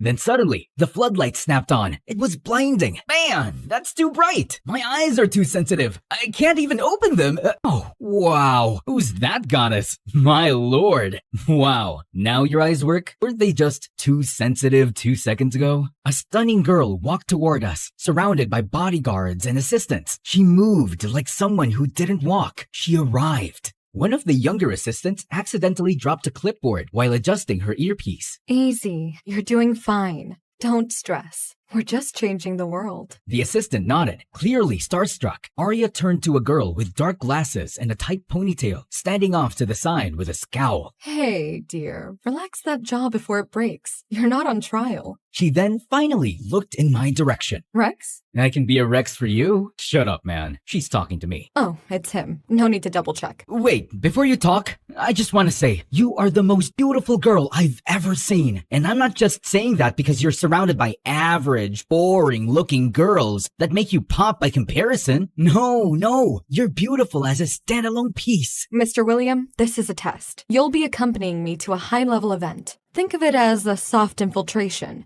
Your job is to look sharp, stay quiet, and observe everything. I have no idea what that means, but I'm in. So I'll be your undercover date. Fake dating is my thing. I've done it like 1,000 times. No. What date? Ugh, why are men so dumb? Okay, fine. Yes, like my date. Good boy. Me and you, William and Arya, are going to a party. Be ready tonight, okay, dear Willie? Your salary will be $50,000. Yeah, I can live with that. Wait, 50,000 US dollars or Zimbabwean dollars? Why would we pay you in Zimbabwean currency? Great, love that for me. Now, can you move aside so I can pass out comfortably? Dear God, why am I always stuck with absolute clowns? Rex, get him a proper suit. Not like last time. Those suits look like they were pulled from a thrift store. I know you're pocketing the budget and dressing people in outfits that cost 50 cents. 50 cents? My favorite of all time. You listen to that kind of music? Music? What music? I'm talking about 50 cents the second, ma'am. To the candy shop. I take you. To buy the lollipop. I let you. Brilliant stuff. Shut up, man. That night, I was in a limousine with Arya, headed to some fancy party where everyone wore suits, like in Inglourious Bastards. Arya gave off good vibes, confident, sharp, the kind of woman who probably ran a secret feminist book club and didn't tolerate nonsense from men, especially men like me. Arya introduced me to some rich-looking men. One of them had just bumped into the butler and let out a painful yelp. So when he came over to shake my hand, I was still stuck between 2 sentences in my head. It's my pleasure to meet you, and I'm sorry you're hurt. So when he extended his hand, I blurted out, it's my pleasure to hurt you. Excuse me? Oh, pardon him. This is William. He has a perfect sleeping schedule. Perfect? No, I barely sleep. I once stayed up 3 straight days playing a game where I raised goats on a haunted farm. Even better. That's exactly what we're looking for. You, kid, are going to be a huge contribution to our research. What research? Oh, Arya didn't tell you? I didn't think he'd understand. It's complicated. That wasn't very nice, but I didn't say anything. Maybe it really was some top secret genius level thing, but I could tell it was about people with messed up sleeping schedules. So, with that brain of yours, do you speak, like, I don't know, code, secret language, do puzzles for fun? Code? Not really. Unless you count that time I decoded the serial killer Unabomber's manifesto at age 13, just for fun. You what? I mean, it was already decoded. coded. I just read it all on Wikipedia during one of my sleepless spirals. He got caught April 3rd, 1996, right? His brother recognized the writing. Everyone blinked at me. I wanted to clarify that I don't try to be weird. It just leaks out when I'm under social pressure. I also know all the US vice presidents in order. It's not a cry for help, I swear. George Washington, John Adams, Thomas Jefferson, and... I need to go to the bathroom. Come with me, Willie. Why would I go into the bathroom with you, Ariana? It's Aria. She gave me a look. Oh, right. Maybe she just wanted to talk privately, so I followed. He's perfect. He's a gem. You make us rich. But she really did have to pee. Wait, you actually want me to go into the bathroom with you? No, you creep. Just stand outside and make sure no one goes in after me. Goes in to do what? Kidnap me! I stood guard. A few minutes later, a very large woman approached. She had a huge coat, big sunglasses, and a wig that looked suspicious, like movie disguise level suspense. Sorry, ma'am. You can enter once my boss/date is out. Are you out of your mind, freak? Oh, no. I've seen this trick before. You yell, I get embarrassed. You get inside and kidnap her? Not happening. Move aside! Your heels, red stilettos, size 11. Pretty rare in the women's section, bro. She ignored me and tried to shove past me. I didn't budge. I grabbed the wig and tugged and tugged and tugged. Nothing. She screamed. I panicked. So naturally, I lifted her dress to double check. This psycho is attacking me! Help! Yeah, the legs, the body, everything said definitely a woman. I froze. My stomach dropped. Oops.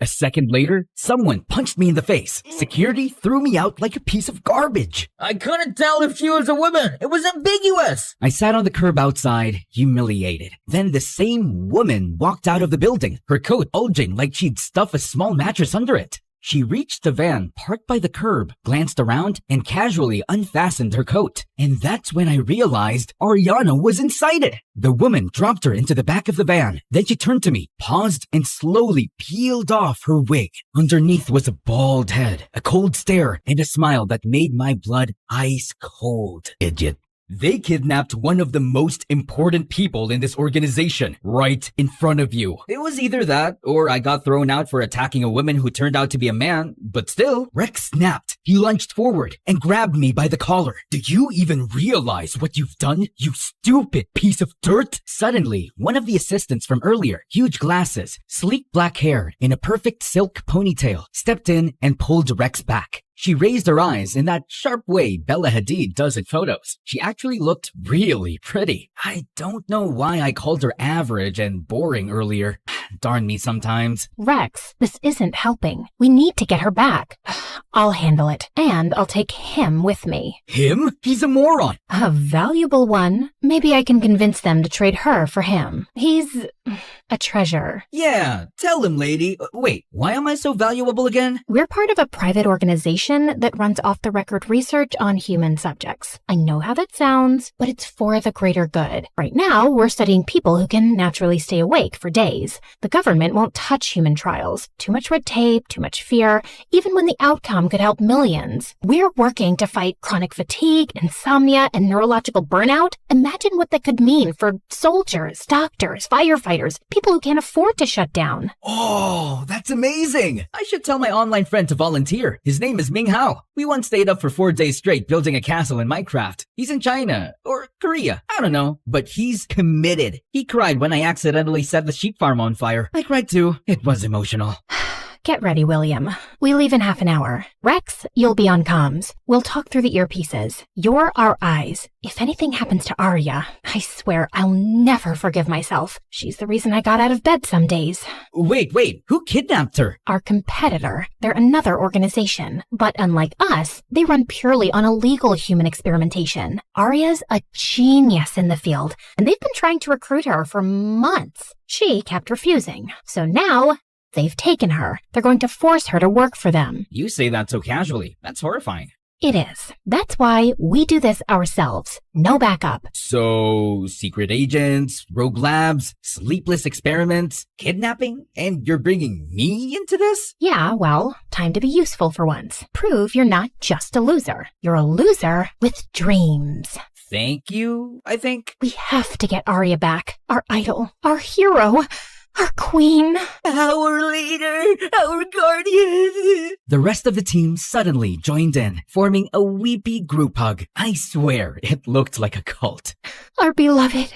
Our heart and soul. She's not your god too? The entire circle froze and turned to glare at me like they were ready to commit murder. Soon we were in some fancy sports car. Arya's assistant was driving. It was a long, tense, weirdly silent ride. The kind where you could practically hear the awkward. So I didn't quite catch your name when you told me. I didn't tell you my name. Okay, so... So what? Your name! Don't yell at me. I'm not yelling, girl. Don't call me girl. Fine. Sorry. I'm sorry. You can call me D. D. I like that. Sounds like a baby trying to talk. D-doo-gee-goo. Come on. Don't frown. I'm messing with you. Why are you messing with me? We're on a mission. Did you mess with Arya like this? Huh? Did you? Oh, her? Heck no. She's a total snob. Yeah, that's what you guys do.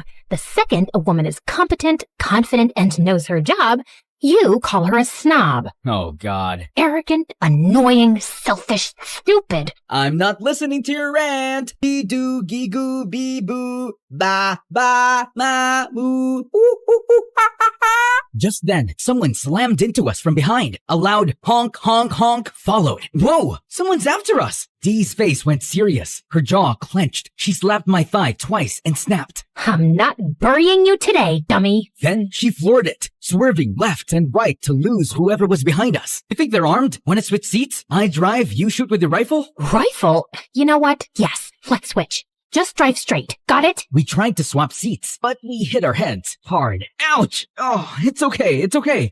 I got you. I slid down awkwardly, tucking my legs under the steering wheel and gently helped her climb over me. My hand steadied her back and her hair brushed my face. For a second, it felt like the world paused. Now swing around and block their path. Excuse me? You said drive straight! She didn't answer. Instead, she grabbed the wheel and whipped the car around to face the other vehicle. She pulled out a gun and aimed. The car stopped. A goth-looking teenager stepped out of the car, and a moment later, her blonde mother climbed out of the passenger side as well, wearing oversized sunglasses, clutching her purse, and speaking in a thick southern accent as she rushed toward us. Oh my goodness, I'm so sorry, y'all. She just got her license a week ago. I swear she drives like she's in the Fast and Furious movie. We were chasing after you to say sorry. You couldn't just yell sorry and leave us alone? Oh, bless your heart. I could never do that.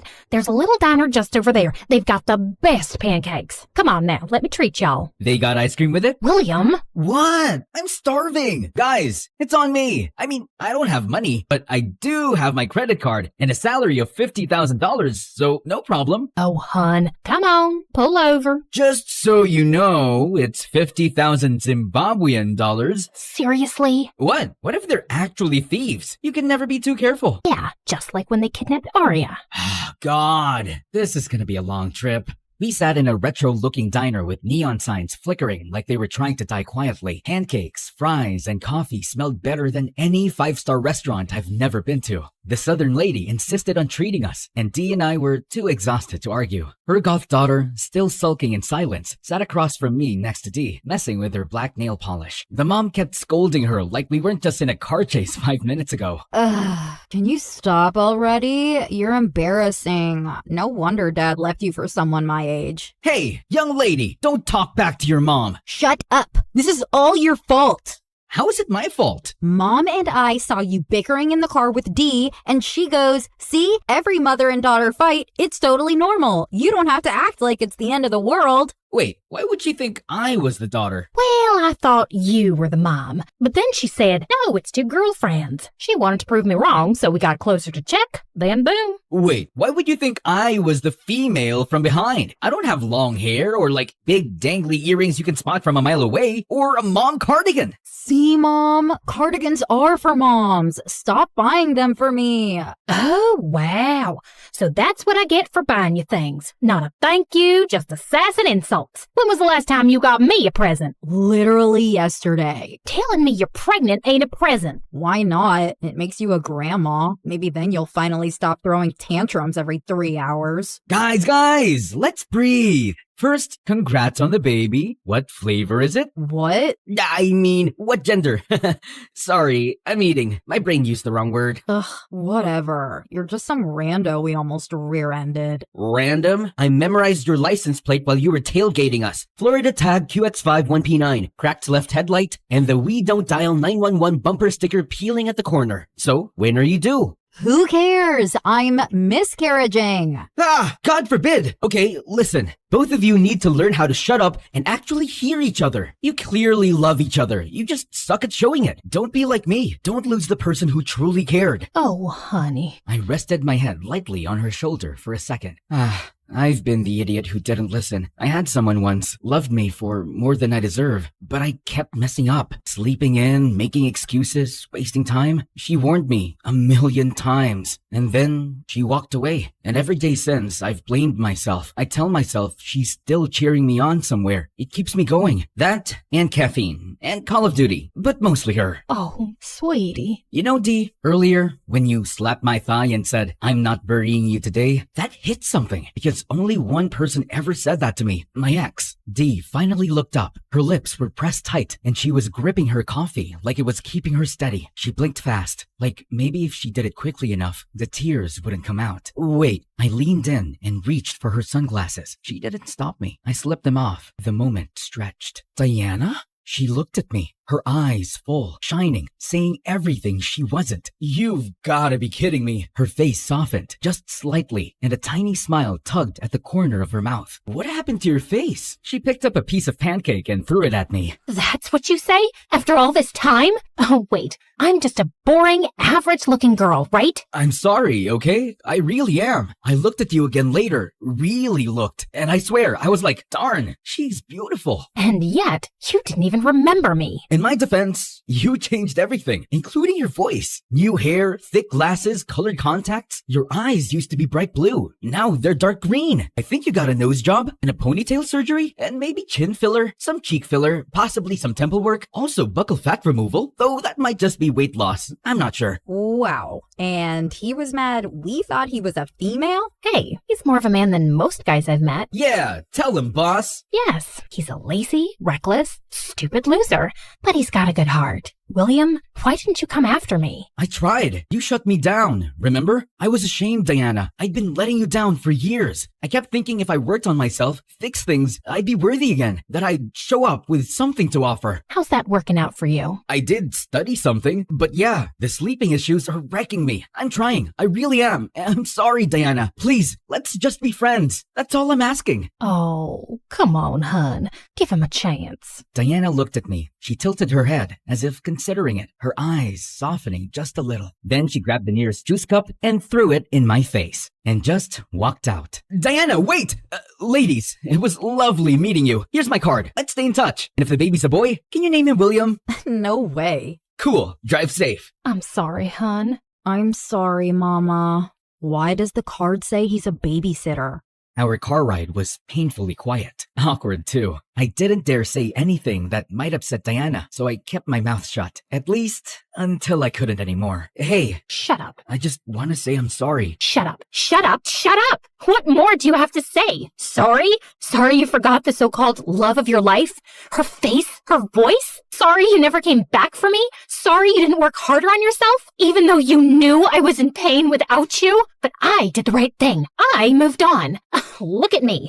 Moving on so well, right? I'm doing great. So don't you dare say sorry to me now. I was actually going to tell you to turn your headlights on, but yeah, that too. What is wrong with you? She started hitting me. I mean, actually hitting. Then she let go of the steering wheel just to hit me harder. Whoa, eyes on the road! She didn't care. She kept throwing punches and random objects at me until, thud, we hit something. What did you just do? Switch seats. I'll drive in case someone needs to take the blame. Good idea. It's your fault anyway. We scrambled to switch places, and just as I opened the driver's door, someone stepped into view. It was dark, but I could make out the shape. Tall, broad-shouldered, built like Thor on a bad day. Then he hit us with a flashlight, straight to the face, just like in a horror movie. The guy looked about 60, with wild hair, a patchy beard, and maybe 4 teeth total. Oh, and he was holding a hammer the size of Thor's. You hit my animal. I understand, sir. Let me check on your animal. Why? Are you a vet? No, but I am, sir. You are? Oh, yes, she is. Definitely. We got out and walked toward the creature. It turned out to be a horse, and honestly, it looked completely fine. Still, the man gave me the creeps. Kept staring like he was trying to read my soul with his good eye. I stayed close to Diana and slid my hand into my inner pocket, where I kept the gun Rex gave me, just in case. I've had this horse since he was a foal. That was 10 years ago. If anything happens to him, you'll regret it for the rest of your life. He's got baby teeth. No way he's 10, unless he's aging backward. Are you calling me a liar? Well... Sir, his condition's stable. He'll need a shot, but he'll be okay. I'll write you a check to cover the costs. Who are you? Someone you'll need 100 years to become half of. Ouch, Dee Dee. Okay then, all settled. Nice to meet you, sir. Have a great night. The Thor man didn't respond. We headed back to the car. I turned the key. Nothing. It didn't start. It was working just fine. You're a jinx. You can spend the night in my cottage, not far from here. That's so generous of you, sir. But we really have to keep going. I'm coming. No, wait a second. We stepped into his cottage, and to my surprise, it was actually kind of cozy. Rustic wood everywhere, a roaring fireplace, and a giant creepy picture frame of him with a woman, presumably his wife, and a young boy. Just then, Thorman was carrying 2 bowls of soup. Eat. Oh, no thanks. I'm good. I said eat. Yes, sir. Soup is great. Love soup. I pretended to eat, but I wasn't swallowing. Diana, meanwhile, was going at it like she hadn't eaten in 3 days. Psst, what if he's poisoned? What if he's a serial killer? I'm always ready for death. Would you want to spend your last few minutes with me? Good point. But for your peace of mind, don't worry. Rex has our location. Anyway, I have protein bars. Want one? Yes, please. Then go get one yourself. Meanie. You two bicker like you've been married forever. Got any kids? Oh, no, sir. We're not married. I mean, I wish we were. Well, we were together. I screwed it up. And she'll probably stay mad at me until the end of my life, which might be tonight. Don't make my mistake. Me and my wife, we were high school sweethearts. Married young. Found out we couldn't have kids. And we were fine with that. Didn't even want any. Then one day, 12 years in, she tells me she's pregnant. I was stunned. So I got myself checked. Turns out I couldn't have kids. And I got mad. Really mad. One night, she was sitting right there in front of that fireplace, her back to me. I walked up behind her. And shot her? What? Why would you say that? Then strangled her? Do I look like a murderer to you? You want the honest answer or the one that might spare my life? If you said yes, do you think I'd kill you? Again, the honest answer or the one that keeps me breathing? Oh my God! Stop it, William!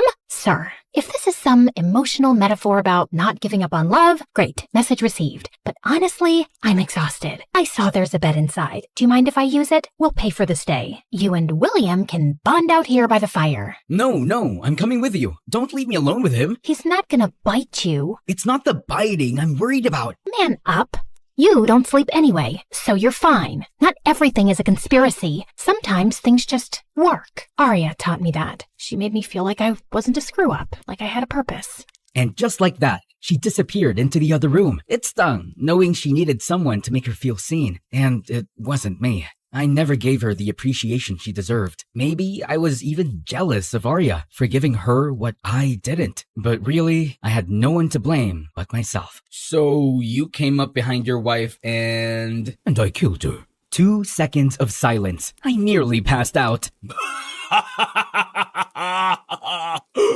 Ooh, look at your face.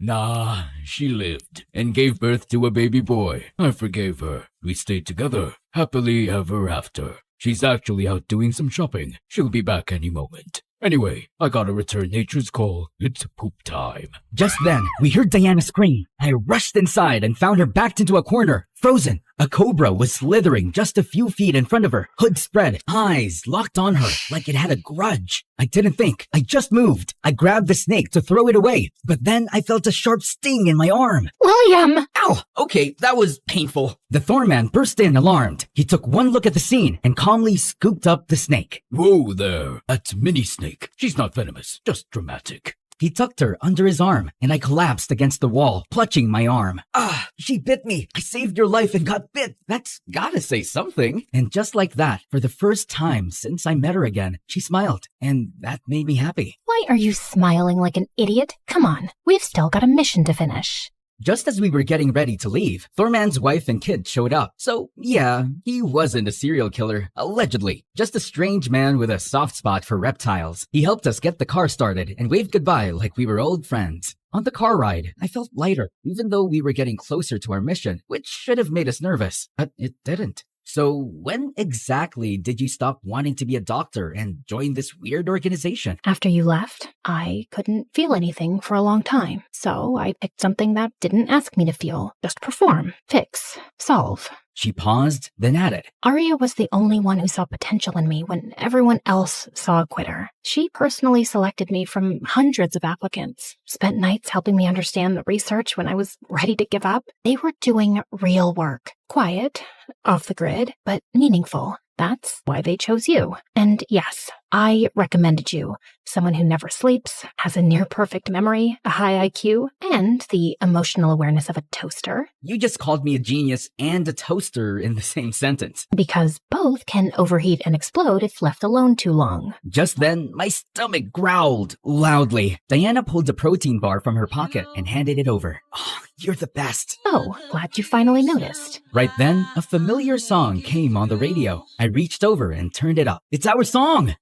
No, it's not. Why would our song be Smack That by Akon? With your perfect memory, you forgot our song? Come on, I'm messing with you. Of course I remember. It's Shape of You. We were in 11th grade. You were crying because you hadn't studied for the history exam. So we made a deal. Anytime you needed help, you'd sing, I'm in love with the two shapes of you, which meant question number 2. And I'd cough once for A, twice for B, and so on. Yeah.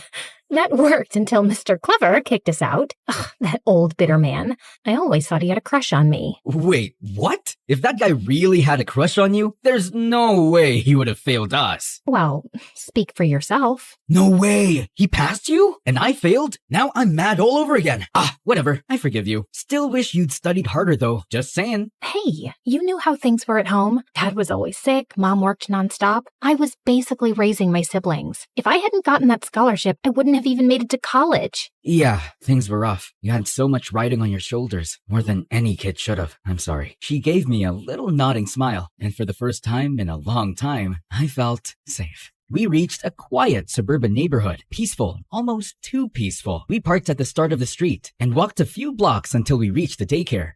She's here. In the daycare? It's just a front. No real daycare. This is where our competitor's main facility is. All we have to do is go in and negotiate. Civilly. We rang the bell. A woman opened the door, skeletally thin, with cheekbones so sharp they could cut glass. Her face was tight and hollow, and honestly, kinda terrifying. But I held my expression in front of Diana, who stood calm and professional. She searched us and took everything. Our weapons, our earbuds, even the tiny snack I was hiding. Then she let us in. The entrance looked like a cozy indoor play area, complete with fake toys and posters of smiling cartoon animals. Real baby photos lined the walls too. Those babies better be from Pinterest. If that's their research group, I'm jumping out a window. She led us to an elevator, which carried us 4 levels underground. It was slow, uncomfortably quiet. Okay, so just putting it out there, I once peed in a ball pit. I was 6. I still think about it. You also peed in the sink when you were 22. That was one time. The bathroom bowl was clogged and I wasn't feeling great and my medication was out of whack and why are you like this, man? Right then, the elevator doors opened with a ding. We stepped into a cold, open space, warehouse style, and followed her through a maze of metal doors and narrow hallways, one after the other. This is so creepy, Diana. If I had $1 for every time I've said creepy since this started, I'd be a millionaire. I know. Just hold on. It's almost over. At the end of the maze was one final door.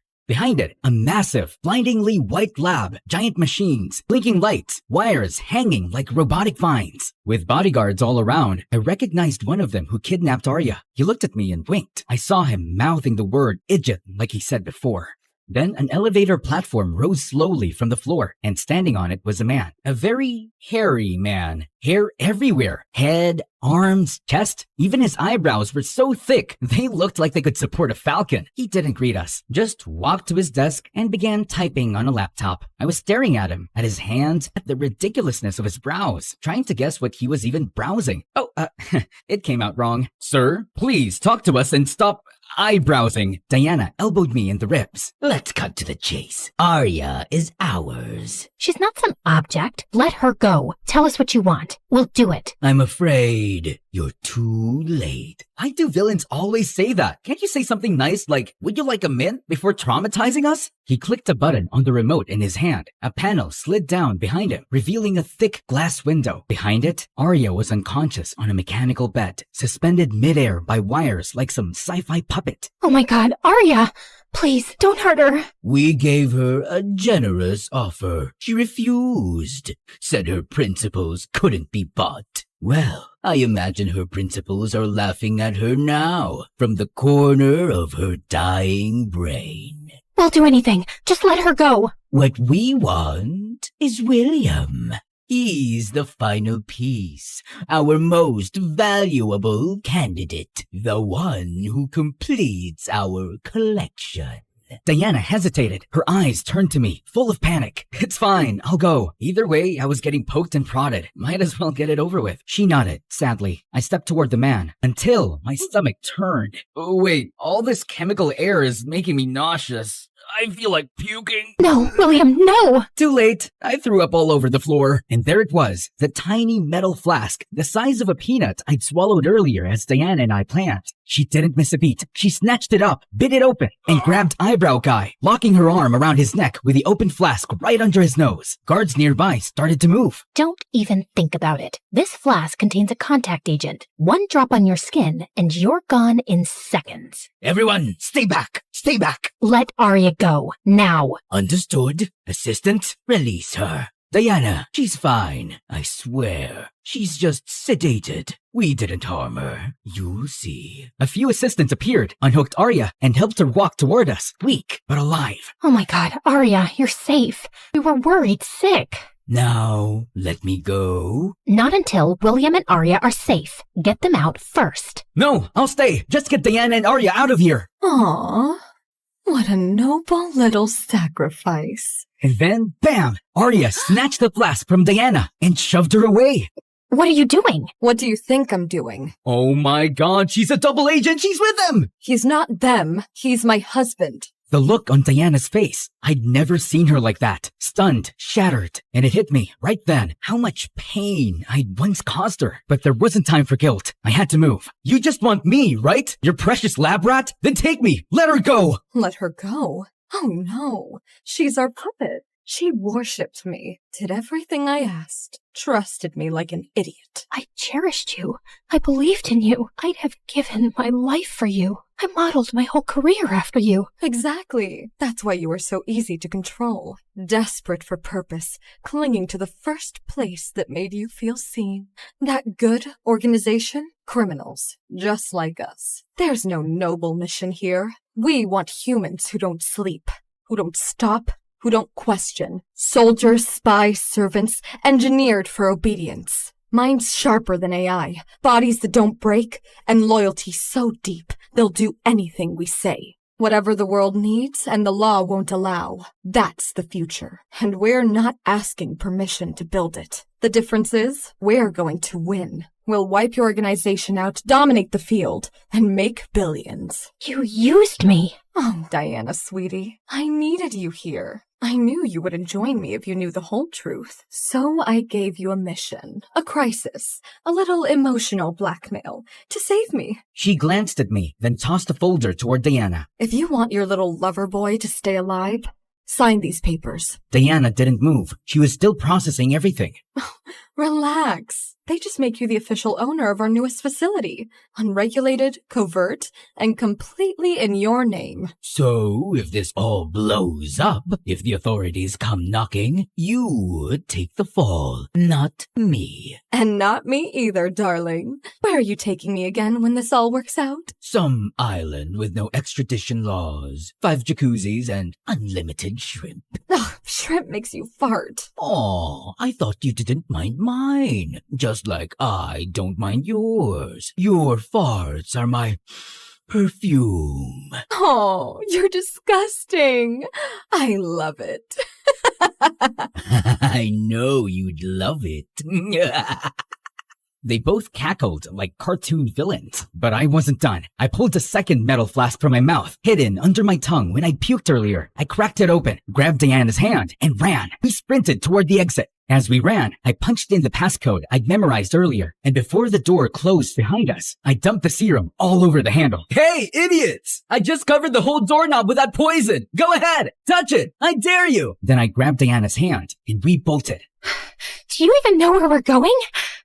Don't worry. I remembered every turn in that maze, and now that the doorknob's covered in that stuff, they're not getting through anytime soon. Just then, 2 guards rounded the corner. That was fast. Don't worry, Diana. This way. I led Diana down a different path, a narrow side hall. When the guards followed, I quickly shut the steel door behind us and yanked a release lever I'd spotted earlier. That should keep them busy. If not, we better run faster. 4 hours later, Diana and I sat on a bench outside the FBI building. Diana had told them everything. Turns out the FBI already had some clues about the illegal labs, but they didn't know how deep it went until Diana came clean. Everyone involved got arrested, except Diana, because she told the truth and saved lives. I glanced over at her. She looked tired, like me, but a little lighter. She wasn't hiding behind her glasses or her ponytail. She looked like Diana. They said they'll probably clear your name completely, might even offer you a job. I'm not sure I want it. You should. You're amazing at this stuff, but only if you want it, not because you need to prove anything. Thanks. I think we broke each other a little back then, and I think maybe now we could help each other rebuild. Better this time. Smarter. You're still an idiot. And you're still scary, but I like scary, especially when she brings snacks. That made her laugh, for real. All right, genius. One condition. We don't fix each other. We just support each other while we figure out how to fix ourselves. Deal. Ooh, wanna hear a joke? An octopus once said to its girlfriend, "Give me your hand, give me your hand, give me your hand, give me your hand, give me your hand." She chuckled and gave me her hand to hold. And in that quiet moment, I didn't feel like a loser. I felt like someone who could start over and have a life that was worth staying awake for. Will love you for it all. Yeah, I will love you for it all.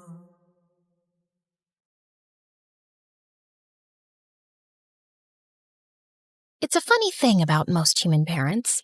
All over the world, they treat their babies like unique, extraordinary miracles. Every spit bubble and burp is celebrated. Every crooked step is recorded like it's worthy of Olympic gold. Not my mom, though.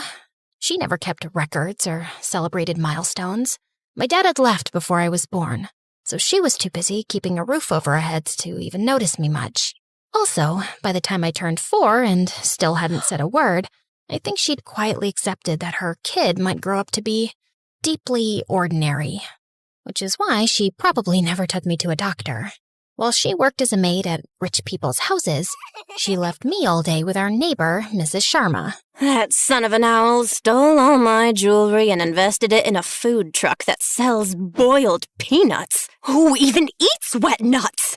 He's an idiot wrapped in a moron. At least your son leaves the house. Mine's in his room making dance videos all day. Still sounds better than selling soggy nuts. Ugh, that dumb son of an owl. You're not an owl.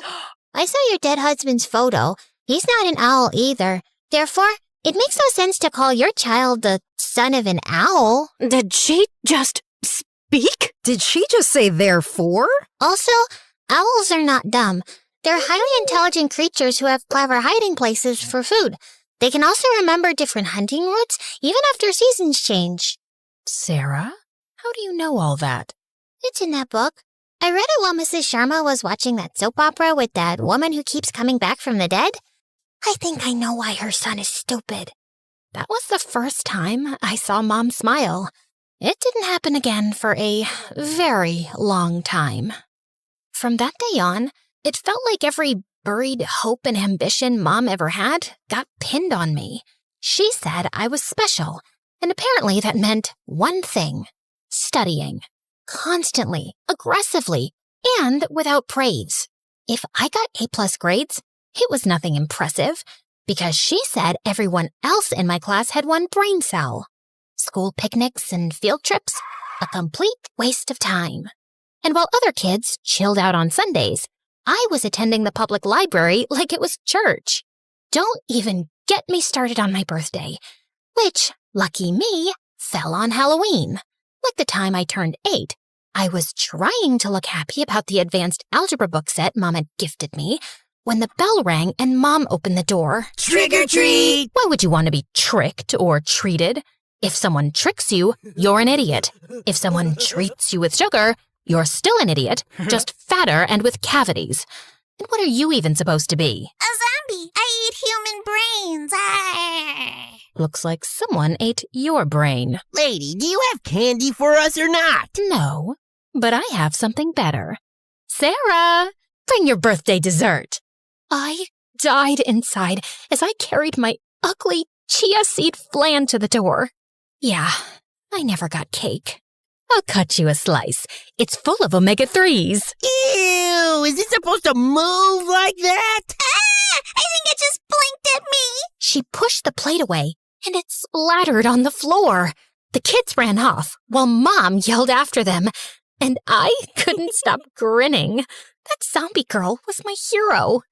Yeah, Mom was hard on me, and growing up in that house was stressful, but I realized that life was hard on her too. Like once when I was 10, I stopped by one of the houses she worked at, just in time to walk into a meltdown. You left the cupboard open again, and my dog knocked over the wedding china trying to reach his treats. This is why I never trust the help around expensive things. I'm really sorry. Actually, I've seen your dog open the cupboard by himself before, and maybe you shouldn't keep his treats next to your plates? Sarah, stop. You know what? I was only going to dock the price of one plate from your salary. And suddenly, she grabbed 2 more plates from the cupboard and smashed them on the floor. But look what your daughter made me do. Now you'll be paying for 3. I'm sorry if I made things worse, Mom, but it wasn't even your fault. How can you let someone talk to you that way? Because people like me don't get to argue, Sarah. I can't lose this job, so I nod and apologize and swallow my pride every day. This is why you can't be average. You're going to have to study harder than anyone else and become someone brilliant. And one day, you're going to walk into a house bigger than that, not to clean it out, but because you own it. You're going to go places, and you're taking me with you. Yeah, no pressure at all. I got bumped up to the 9th grade when I was 12. Some kids looked at me curiously, others snickered and asked me if I needed a high chair, but mostly they ignored me. Till the day I was paired up for a science presentation with the most popular girl in class, Brittany, and I ended up correcting her spelling on the board while she was presenting her part.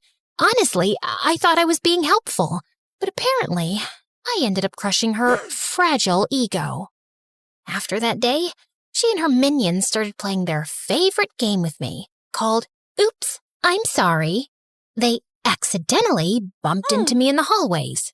Oops, I'm sorry. Accidentally hit my face with balls in the gym. Oops, so sorry. Accidentally kicked my chair from under me in the cafeteria. Oops, I'm so sorry. My elbow got scraped when I fell, so I went to the school nurse to get cleaned up. I've seen you around, and I actually feel sorry for you, honey. Kids like you just don't have a normal life, honey. I know a few who got bumped up a couple of grades, and they all ended up with mental illnesses. Turn a little this way, honey. Just then, Brittany burst into the room with some white stuff all over her hair. Nurse, save me! Save my gorgeous hair. A freak put gum in it. And then she appeared. A girl I'd always seen sitting at the back of our class. Don't help her, nurse. She's always bullying that one kid, and someone had to do something about it. As Brittany screamed hysterically, the nurse led her to another room and told her to wait, then returned to me. See, this is what I mean, honey. You should just go back to your old school with kids your age, or you'll end up a criminal most likely. Are you bullying her too, nurse? Are you telling her she doesn't belong here? You know, I have a lot more gum, and I'm not afraid to use it on you too. It took some yelling from the nurse and some convincing from me to make Juno back down. And that was the day I made my first real friend. We started hanging out every day during recess, and then after school too. I knew Mom wouldn't approve of this friendship, but she wasn't home till late in the evening, so she didn't have to know. I tried to teach Juno important things, like studying, time management, basic grammar, and she was always trying to teach me life lessons. Oh, how could I forget the World War II quizzes today? How could I? Oh my God, I can't breathe. I'm gonna fail. I can't fail. Breathe, little nerd. You'll be just fine. Even Einstein failed a quiz one time. Try to get a life. Try to be cool. It's not life and death. It's just high school. And she was always trying to make me stand up for myself.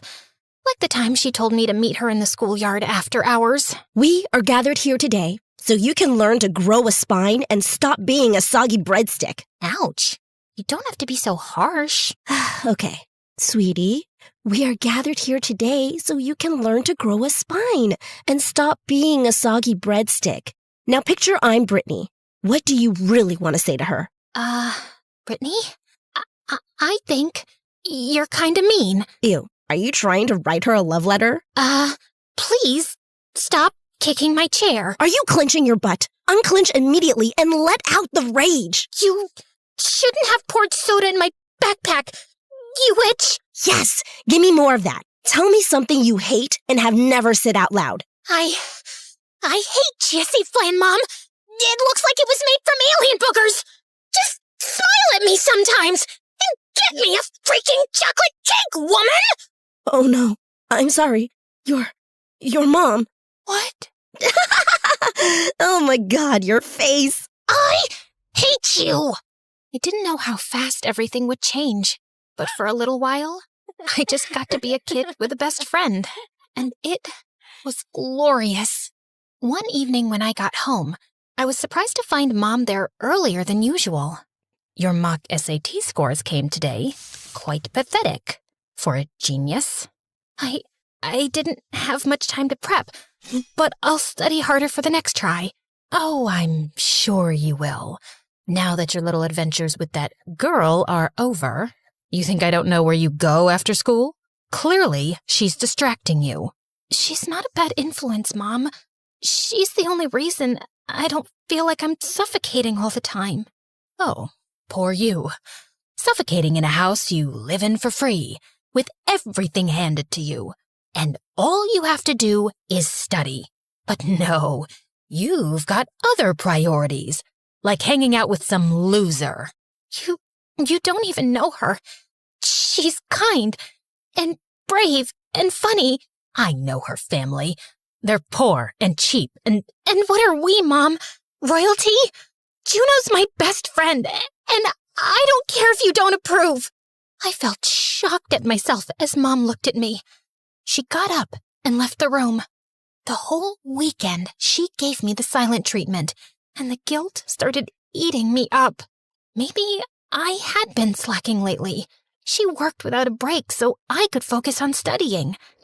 I couldn't screw up. Hey, baby genius. Why have you been ignoring my texts all weekend? We have to try this new ice cream place after school. I can't. My SAT mock scores weren't good, so I need to catch up with prep. You're 12. You've got like 500 years before the SATs matter. And seriously, none of this exam stuff is that important. Yes, it is. It's important to me, because I don't want to be a nobody stuck here for the rest of my life. You mean, like me? Well, you do treat everything like it's a joke. Not all of us can do that. Some of us have real goals, and people counting on us. Right. And some of us are just clowns with no future and zero expectations. Got it. Good luck catching up then. She avoided me for days after that, and I told myself I needed less distractions right now. And then one day, she didn't show up. Class, I have some difficult news. Juno was in an accident yesterday. She's in the hospital and is still unconscious. I'll share visiting details after the lesson. If she's brain dead, how would we tell the difference? I felt like I couldn't breathe. I ran out of the classroom, out of the school, tears blurring my vision. Juno had to be okay. She just had to be. So I could tell her I was so sorry. I stayed by her side for days. I couldn't focus on school or mock exams. I couldn't even really care about what Mom thought. She wasn't stopping me from visiting Juno at the hospital, but she didn't sit by me either. A few days later, I was getting a candy bar from the hospital vending machine when I spotted Mrs. Sharma and Mom talking down the hallway. How's Juno doing now? Still the same. And Sarah hasn't gone to school in 2 weeks. It's not like Juno is missing much either way, but my child is. And who knows how long that girl will be a vegetable anyway. Just then, Juno's mother appeared around the corner, looking furious. If this is how you talk about my daughter, I don't want you here. And take your precious child with you. Our family's going through a lot already. We don't need you to make it worse. No, wait, I'm so sorry. But her mom just walked into Juno's room, slamming the door shut in my face. Mom reached for my arm, but I jerked it away and ran off in tears. And that was the last time I saw Juno. I found out a few days later that her family moved her to a facility in another town for better treatment, but no one told me where exactly or how to get in touch. Something broke between me and Mom after that. Not that she was ever great at emotions, but when I needed her the most, she offered me no comfort or apology. She gave me nothing. And because of her, I treated the one person who cared like she didn't matter. And I never even got to say goodbye. After that, I turned exactly into what Mom wanted. An overachieving, emotionless machine. I studied through birthdays, holidays, and mental breakdowns. I skipped meals, skipped grades, and skipped childhood entirely. By 15, I had a high school diploma and a full-ride scholarship to a great university in the city. So, Mom and I packed our bags and left. Then in my second semester, I pitched the idea of a fashion app for a class project.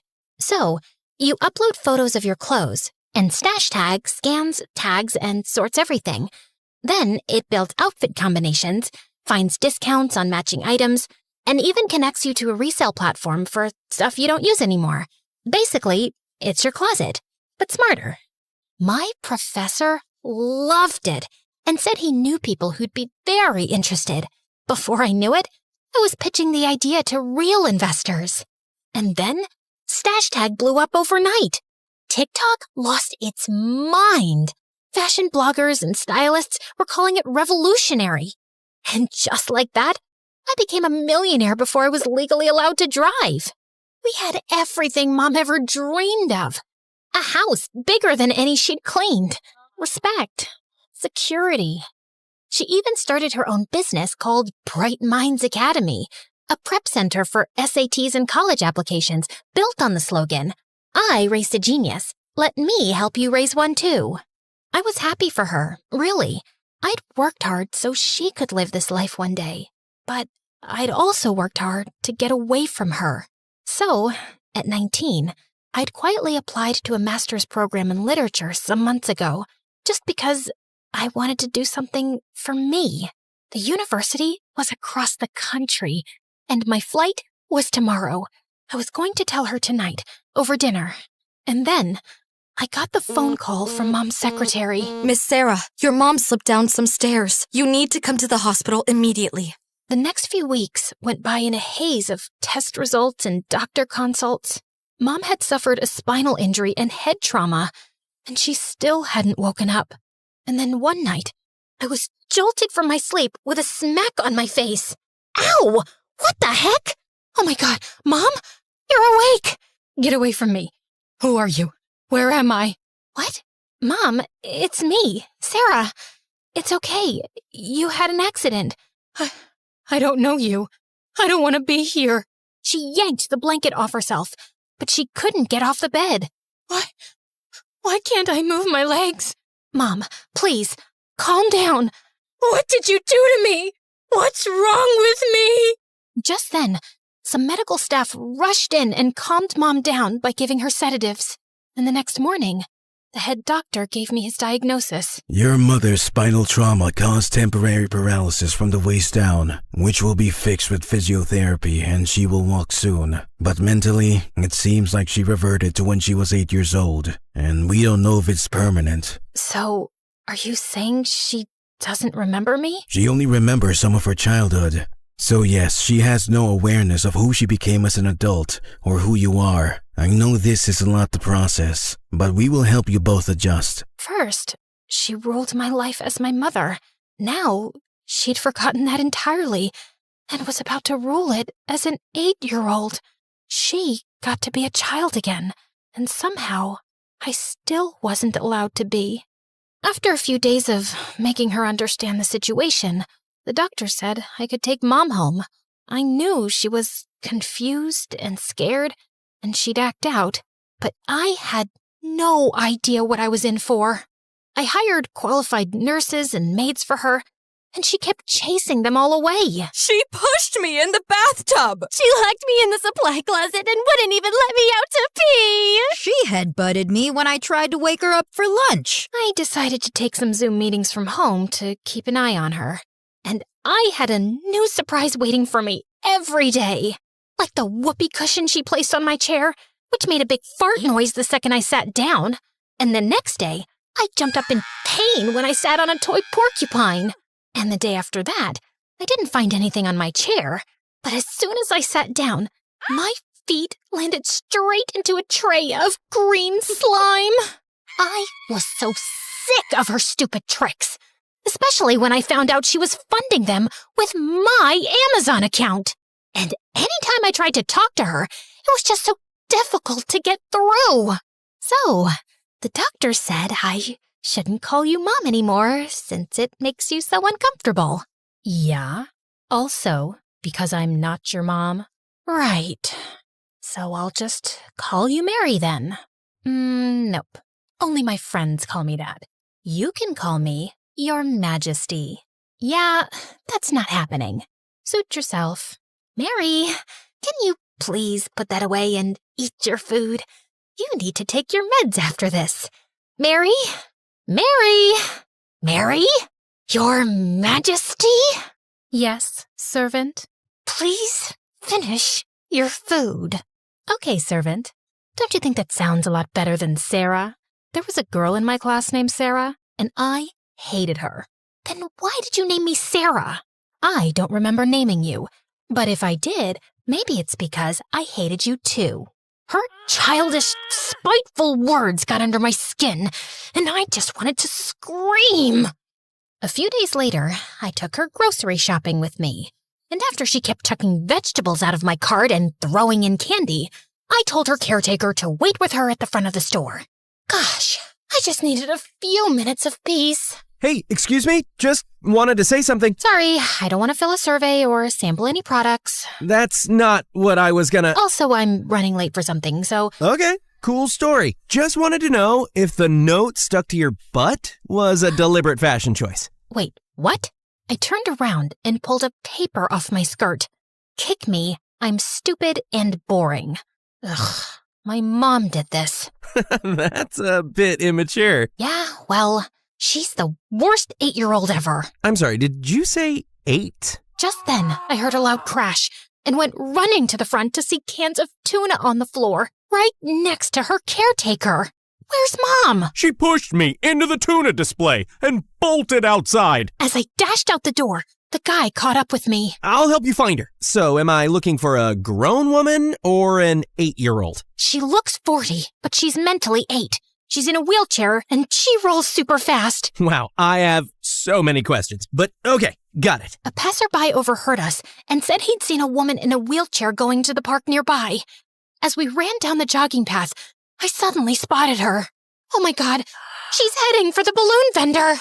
Mom crashed straight into the balloon stand. The vendor tripped, balloons flew away, and kids screamed. As we shouted apologies and finally caught up with Mom, I grabbed the handles of the wheelchair, and then she flung herself onto the ground. Please help me. My daughter is so mean. She says I deserve to be in a wheelchair because I'm ugly. Oh, now I'm your daughter? Cut it out. And she doesn't even let me watch MSA, but you definitely should. Like and subscribe now. She's just jealous of the amazing main characters because they're all prettier than her and smarter and better. Will you stop talking? That's how she screams at me all the time.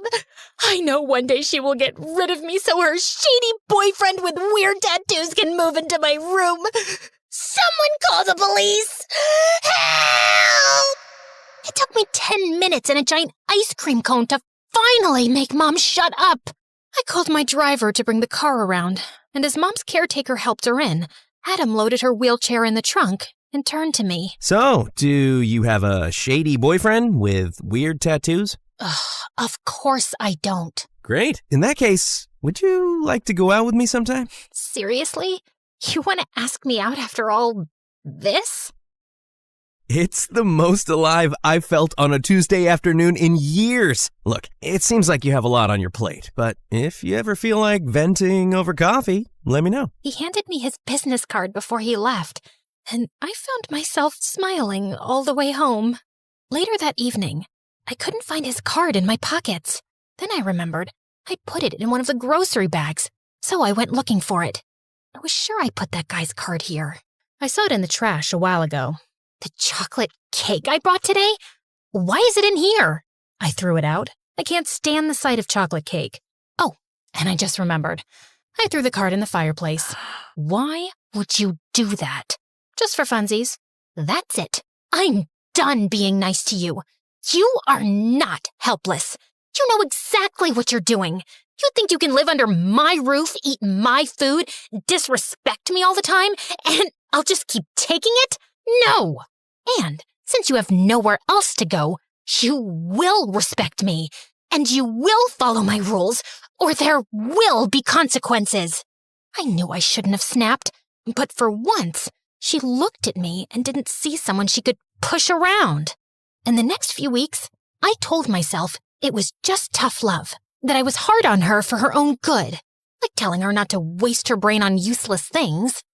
Are you 6? Or too slow to handle a book without pictures? I like this stuff. A guy with laser eyes just blew up a soda machine. Yeah? Well, I like the idea of you not staying dumb forever. I snatched the comic and replaced it with a math textbook. Start with the first chapter. I'll be quizzing you. And of course, it was my job to make sure she had a good diet as well as discipline. No sugar after 8 p.m. You've got the brain of an 8-year-old. Not the metabolism. And I didn't need to praise her for every small thing, right? Even if it was her starting to walk. See that? I'm getting better every day. Congrats. Did you want a trophy for something as basic as walking? No, just showing you I'm almost ready to run. Great. Maybe you can start off by running to a job interview. You think I can't survive without you? Please, I know you can't. But I knew I was becoming my mother, and I didn't know how to stop, or if I even wanted to. A couple of days later, I had to go into the office, and just as I got out of the car, I was surrounded by yelling reporters and flashing cameras. Sarah, is it true your mother ran a scam through her SAT Prep Academy? Did she bribe colleges to admit rich kids? Were you involved? What on earth were they talking about? I managed to escape and get into the office, and I was shell-shocked when I checked the news on TV. Allegations have surfaced against the Bright Minds Academy, accusing CEO Mary Smith and other board members of securing Ivy League seats for wealthy students by leaking SAT answers, faking achievements, and bribing university officials. And what about her genius daughter who launched StashTag? Are all her academic records false too? Who knows if she even built the app herself? There were people talking about me all over social media. The whole day went by in a haze of disbelief. How could my mom's name be at the top of a scheme that helped rich parents rig the system so their kids could skip the hard work?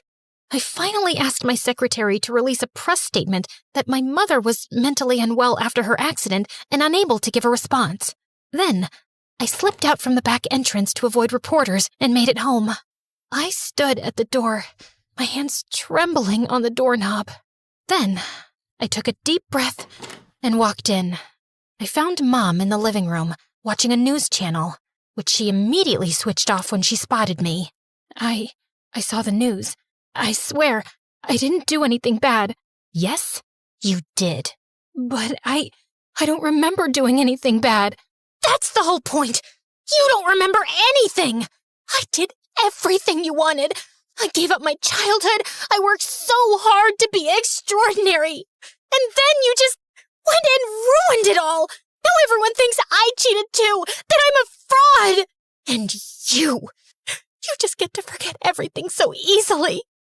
How could you do this to me, Mom? I'm sorry. I promise. I'll listen to you from now on. I just don't know what I did that was so wrong. Am I a bad person? Will I go to jail? As I looked up at her scared face, I realized that I was being so unfair. The person I wanted to scream at, to demand answers from, to hate. She wasn't here anymore. And I just had to be better than her.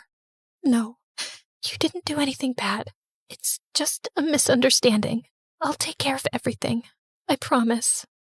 I shared Mom's medical records publicly, and she was exempted from the trial. But her academy was dissolved, and the other board members got 2-year prison sentences. Meanwhile, I was stuck in meeting after meeting, trying to convince journalists and investors that I had nothing to do with the scandal. One evening, I walked into the office parking lot and noticed the lights were mostly out. Just as I got close to my car, I spotted a shadowy figure leaning against it, holding something long in his hand. Without another thought, I turned and bolted, and I heard him follow me. Hey, wait a minute! I reached into my bag, turned around, and pepper sprayed the man in the face. He stumbled and fell to the ground. And just then, the lights came back on. Ow, my eyes! Oh, my eyes! Oh my God, Adam? Why were you lurking in the dark like that? It wasn't dark when I got here. I thought you had a weapon. Now I see it's just a baguette. Did you get it for me? No, I bought it for my breakfast. Can you focus on maybe helping me? I pulled out my water bottle so he could wash his eyes. You never called, and I should have taken the hint, but no, I had to come and get maced in the face. My mom threw the card away, so I couldn't call you. I saw the news, and I reached out to your office many times, but your secretary never got back. I'm a PR specialist, and I wanted to offer my services if you need them, or just my support if you need that. I'm sure things have been pretty rough. Thank you. Let's talk over dinner. I hired Adam, and he started helping me clean up my image. On his suggestion, we got my university professor to do a public interview backing my claim that StashTag was my original idea for a class project. Slowly, the frenzy died, and people moved on to juicier gossip. Adam and I got close in the process, and with him around, things didn't feel like they were always about to fall apart. Mom had been good lately. She was treating me well and helping around the house, and one evening, she even surprised me with a small tea party, for which she'd ordered cakes online, a chocolate one for me, and vanilla for herself. So, what's your deal with chocolate cake? Why do you hate it? After my parents' accident, I had to live with my aunt, and I hated it there, so I acted out a lot. Auntie always said chocolate cake was only for special kids with good manners, which was never me. Every birthday, my cousins got this big chocolate cake with candles and frosting, and I never did. So I started saying I hated chocolate cake. Like, if I couldn't have it, I'd pretend I didn't want it. And then, I guess I started hating it for real. I felt a lump in my throat. She'd never given me details of her childhood before, and I'd never asked. How about you try it now and see how you feel? Mom stared at it uncertainly, then took a small bite. She seemed surprised by her own reaction, and blinked hard, like she was trying not to cry. It's really good. Yeah? How about you and I go to Paris and try the world's best chocolate cakes? I think we both deserve some fun. Maybe my mom didn't know how to love better, because no one had ever loved her right. Maybe the wrong things she'd done came from always being in survival mode and never feeling safe enough. And choosing to forgive her and being different from her, maybe that was the smartest thing I would ever do. Because letting go of your anger takes real strength and wisdom. Breathe, little nerd, you'll be just fine. Even Einstein failed a quiz one time. Try to get a life, try to be cool. It's not life and death, it's just high school.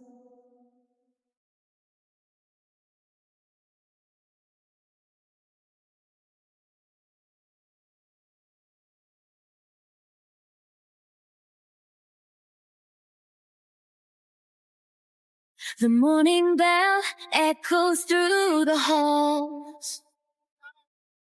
1,000 voices bouncing off the walls. From the quiet corners of the library floor to the laughter leaking through the classroom door, we're walking hallways where the legends grew. But today the ink is fresh and the story's new. A student stares at a blank white screen while an artist paints the things unseen. The scholar's lamp burns through the night. The athlete runs toward the morning light. A teacher sighs, hoping the spark they lit survives. Finding the light when the halls get dark. Oh, welcome to the light that enters you, where the story's changing and the lead is you. So carve your name in the wind, let the legacy breathe. There's a world in the pages that we're starting to weave. Not just a school, but the soul of the story. Turning our scars into stars and our grit into glory.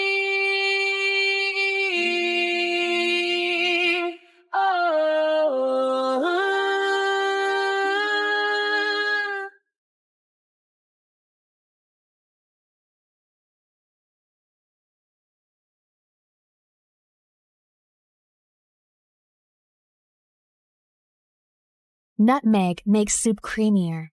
Rosemary is steak's best friend. Basil goes with almost everything. Cinnamon brings comfort to sweet and savory alike. And chili sets the soul alight. But nothing could have prepared my tongue for what came next. Flying to the other side of the world just to try this steak was totally worth it. Medium rare, juicy and tender, garlic butter glaze, flame-kissed edges. The scent alone levitates my soul to heaven, like it was invited to have lunch with the beautiful angels up above. Okay, here comes the love of my tongue's life. Oh my Gordon freaking Ramsay! My taste buds were twerking like it was a Friday night. It's savory, juicy, yummy, steak-tacular. It wasn't just a steak. It was a 5-star marriage proposal to my tongue. Goodness gracious, lady, get a room. Oh God, she is either possessed or just really, really starving. I was still mid-foodgasm, letting every bite baptize the very depths of my taste buds when the haters around started mumbling. Did I care? Not one juicy crumb. I had my priorities, and it was to finish this masterpiece. It seems like you've been thoroughly enjoying our food, milady. Oregano. I finally opened my eyes and came face to face with the handsome chef. Oh, I practically proposed to the steak. Weren't you watching me, Mr. Chef? I was, and now I'm wondering, should I be jealous of the steak? Okay, that was my cue to leave before I started flirting back and accidentally dated this man over medium rare beef. I came here for the food. Just the food, not the flirty chefs with dangerous dimples. My life was basically all about food. Eating and tasting dishes, restaurant hopping, food festivals, cooking show marathons, experimenting in my family's restaurant kitchen. Just name it. But here's the thing. I have golden taste buds, and they never lie. So the question is, will your dish make me scream and lose my voice, or spit it out in disgust and hate you for the rest of my life? Some boys at school have made it their life's mission to get option A. And I wasn't complaining. It was literally free food and a little ego boost. Try mine first, Taffy. My mom helped cut the onions and boil the eggs. Forget that, peasant. This is from a 5,000-star Michelin restaurant. It cost me 10 kidneys. Mine's completely and personally handmade. Took me a month to make this, but don't worry, it's not rotting yet. My mouth and soul were ready, but my brain was totally overwhelmed. Just then, my bestie Jules swooped in with his imaginary cape fluttering. Excuse me, take it easy, gentlemen.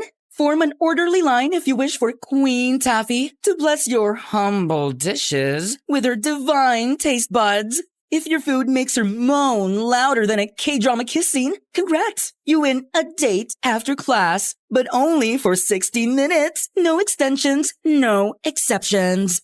The boys went feral. What are you doing? I don't have time for boys. I just want to eat and that's it. Oh, babe, it's time you started eating with them, not just their food. Whatever. But let's see if one of these can make me scream. Unfortunately, every dish was a disaster. This one tastes like a zombie rat crawled out of the sewer, licked a quadruple A battery dipped in rotten mayonnaise, and fell into my mouth. What were you even thinking, dude? Next, fish and chocolate? It's bold and daring, but a total abomination. Next, please. Are you sure you ordered this from a Michelin star restaurant? Or did you accidentally grab it from a dumpster behind one? Suddenly, I felt it again. That weird, stabby vibe that hits me every time I chew. I turned my head, already knowing the source. And there he was. Gavin. The silent, brooding window guy. I always caught him glaring at me as if I just ate his pet goldfish. Maybe the bowl, too. And whenever I confronted him about it, he'd just roll his eyes at me. Like, seriously, did I eat his precious lunch in a past life or what? He was insanely annoying. It was even worse because he's stupidly attractive. Ugh! Why do Hawkeyes always have to have the worst attitudes? I was so ready to snap at him when Nicholas, the handsome French student, stepped forward holding a steaming ornate box. Mademoiselle Taffy, is the taster still open? Depends. What's in the box, Frenchie? Something très spécial, made especially for you. I took a bite, and fireworks started exploding around me instantly. Sweet gravy heavens! This is criminally delicious! Oh, I knew it. His dish looks as perfect as he is. So, do we have a winner now? Did you hear me scream? No, right? Because it's missing something. Are you implying my dish isn't perfect? It's really good, but it needs a little more kick. Maybe some spice, some crunch, some little twist, something to surprise me. Right now, it's just giving something, but not everything. You'll regret this, woman. I'm sorry, what? Nothing. I said I'll do better next time, just to hear that sweet scream of yours, mademoiselle. We'll see about that then, buddy. There was only one place that had ever made me scream so loud I lost my voice. The MSU cafeteria. I didn't come to this school for academics. I came for the food. The cozy, stylish ambience was just a bonus. And you know what was more interesting? Behind those lunch ladies hides a secret cooking legend. A masked mystery chef, whipping up dishes so good they'll make you cry in 1,000 different languages.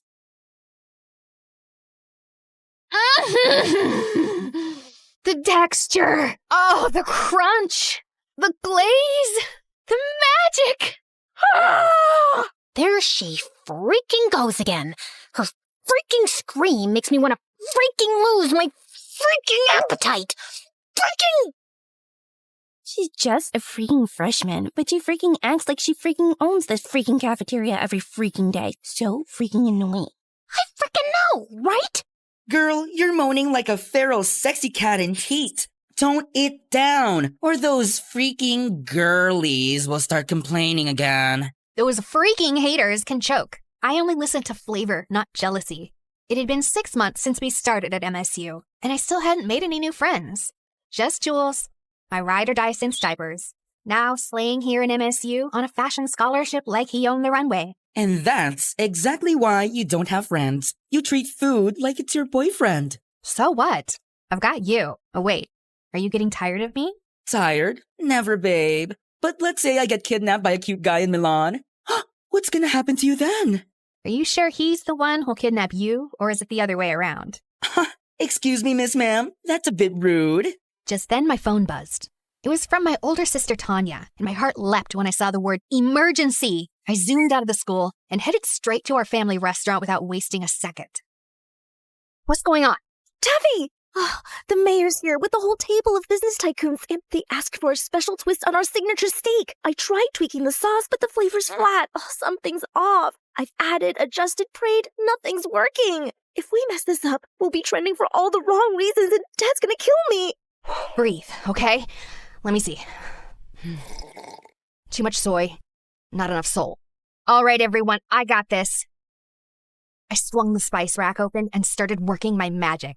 2 pinches of smoked paprika, 1 drizzle of honey, a splash of aged balsamic vinegar for depth, a whisper of garlic, not chopped, grated, 2 drops of lemon juice for a little spark, and a dash of espresso powder. Now, try it. Oh, quickly clapped a hand over her mouth before she could scream and alarm the entire restaurant. Now go serve that magic to your VVIPs. Oh, you're a lifesaver, sissy, as always. I assisted her as she served it herself to the VIP table. The mayor took 1 bite and started crying. This tastes like my childhood and my 22nd divorce healing at the same time. I need a moment. This steak just forgave me for all of my sins. Your food is divine. You should expand this place. Branch out, and you'll have my full support. That sounds tempting, sir. Thank you. But we actually prefer to stay small, family style. Our restaurant had been around since the 1900s. No branches, no fusion. Because for us, it was never about the money. It was about legacy. And okay, maybe we were also deathly afraid someone would steal my great-great-great-great-great-great-grandma's top secret recipe for our signature dishes. I felt like a hero today. So I threw myself a mini feast in my bedroom as soon as I got home. Half an hour later, Jules barged in and was immediately intrigued by all the food around me. Salty. Sweet. Cheesy. Ooh, spicy. You're clearly riding a flavor high. Did you fall in love? Wait, no. Not enough sugar. You're just really happy. Like, I just saved the whole world moment kinda happy. My mood was always connected to the food I ate, and Jules had basically mastered the art of reading me like a menu. I just saved the restaurant from going down in flames and made the mayor cry. The mayor himself? Oh my god, that sounds so dramatic and I love it! Now pass me those fries and start spilling me the deets. Jules listened to my story with sparkly eyes and the biggest proud smile on his face. Your restaurant's gonna be in amazing hands once you take over someday. You know that, right? You really think so? Taffy, please. That's not even a question. Now get up. You're trying on my new designs tonight. I was basically his personal doll at this point. We spent the rest of the night turning my room into a mini runway, me twirling around in his freshly sewn outfits, and I was loving it. While I was walking down the hallway, a girl suddenly bumped into me, and a pile of books crashed to the floor. Oh my god, I'm so sorry. No, it's totally on me. I wasn't looking. I remembered her during the freshman orientation because she had this pretty, innocent face. I crouched down to help her and noticed every single book was a cookbook or a recipe guide. You're into food too? Kinda. I mean, yeah, I guess. Just prepping for something. Prepping for what? Oh, the cooking club. They're reopening the culinary society for freshmen, and they're choosing 10 new members. The announcement's tomorrow at the auditorium. Finally! A club that was made for me! No way! Girl, you just made my day! I'm Taffy, by the way. You are? Jillian. Well, see you around then, future club mate. Oh, I don't know. I'm not sure I'll make it in. The hesitation in her eyes caught my attention. I wanted to ask more, but before I could, someone called out her name and she hurried off. And just like that, my curiosity was hooked. So I immediately told Jules about it. Congrats on finally making a new friend. Please, I think she's way too shy for my energy. But guess what? I'm joining that club. You in a cooking club? Babe, it's about cooking food, not just inhaling and eating it. You're way too lazy for that. But I have a golden tongue. Of course I can cook too. Last time you actually tried to do it yourself, I almost died. I just accidentally grabbed the salt instead of the sugar. It was baking powder. Okay, whatever. This time I'm serious. The Culinary Society could help me hone my skills. Plus, it's great prep for restaurant management. Or you just want to try everyone else's dishes. That too. The auditorium buzzed with freshman students the next day, all cramming in for the big announcement. I scanned the room and spotted Jillian in the corner, nervously biting her nails like they were snacks. I slid into the seat beside her. She looked so relieved it was kind of cute. Hey, you're here. Of course. Was that Gavin? What was he doing here? Don't tell me. He also cooks? Broody boy has kitchen skills? My curious thoughts were cut off as the president of the Culinary Society finally stepped up to the mic and started the announcement. Welcome, aspiring chefs. The Culinary Society is now officially open. This program aims to discover hidden culinary talent.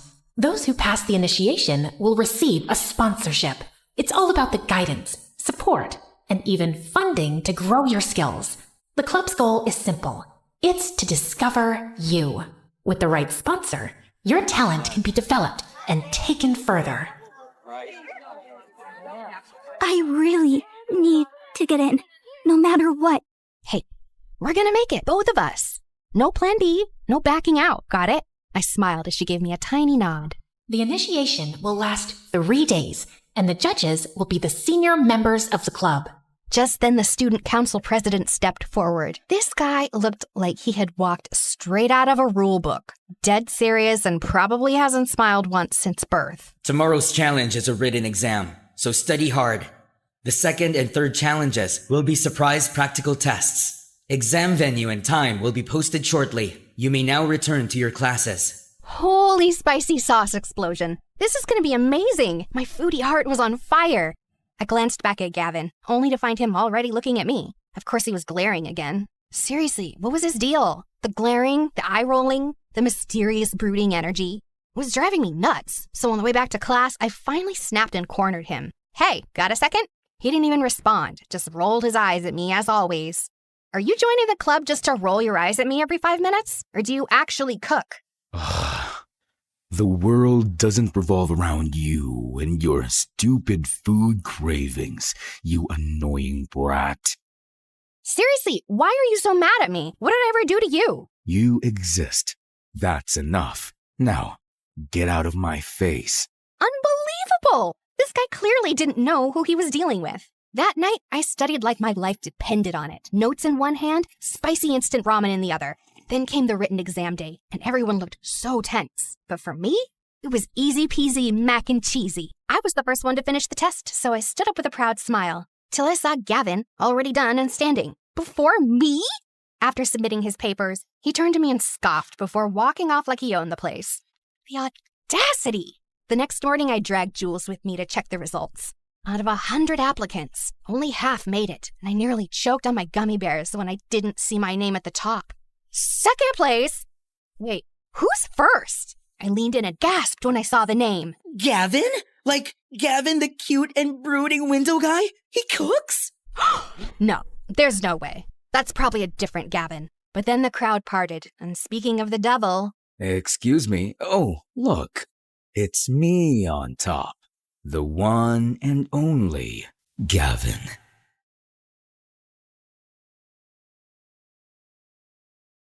Oh my god, he's so hot. Like hotter than a steak on a grill. Jules was right, to be honest. But I shouldn't be distracted right now. Can we focus on his evil smirk, please? He's literally challenging me. I think that's officially a war declaration, babe.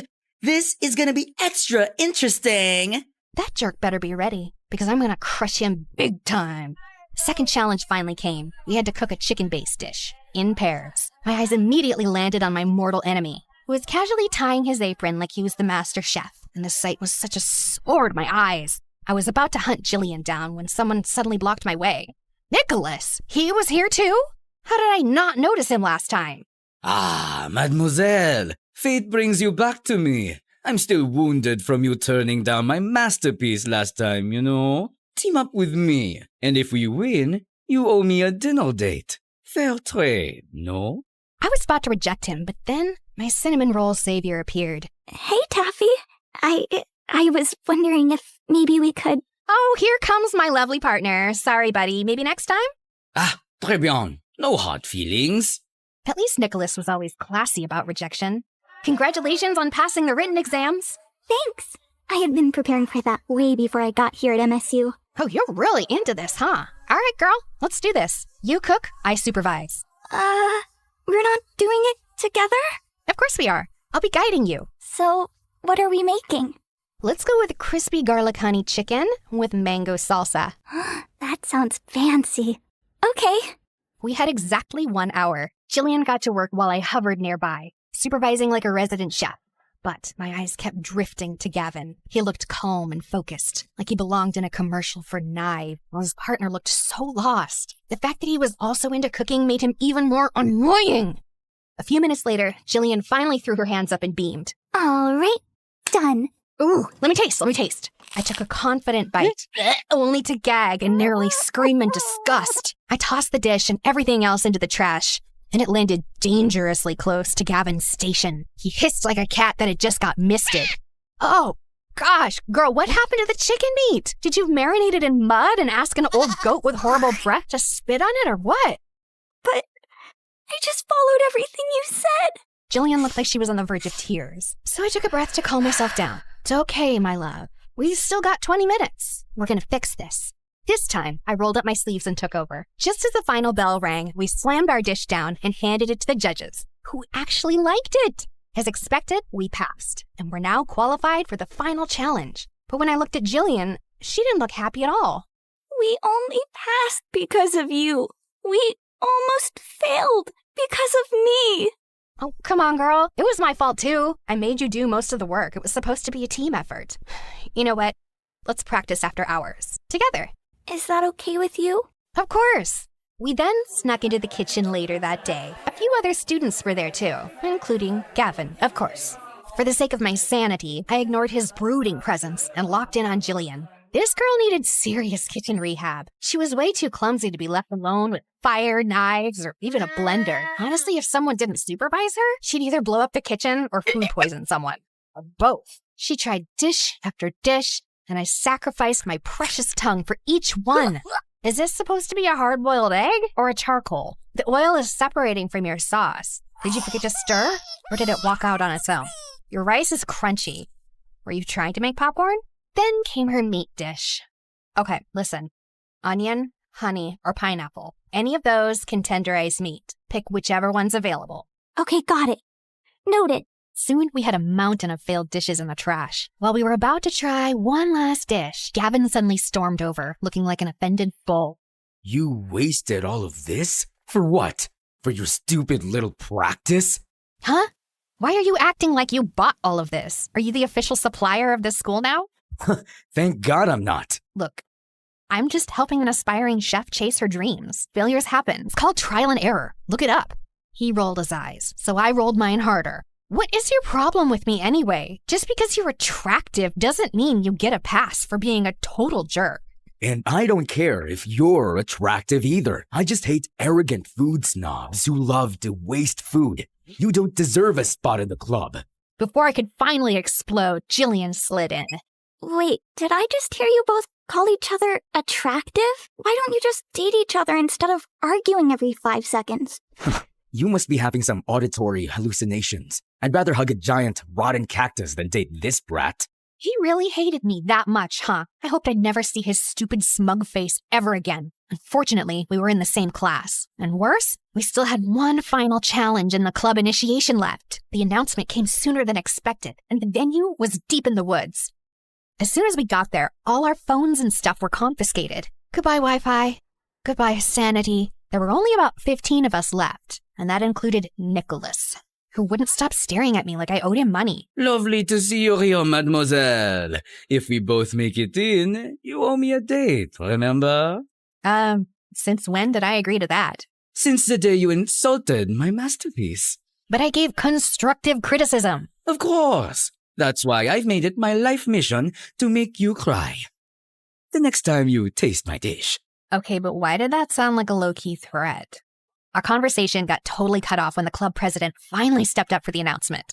Your final test will challenge your creativity, resourcefulness, and pure culinary courage.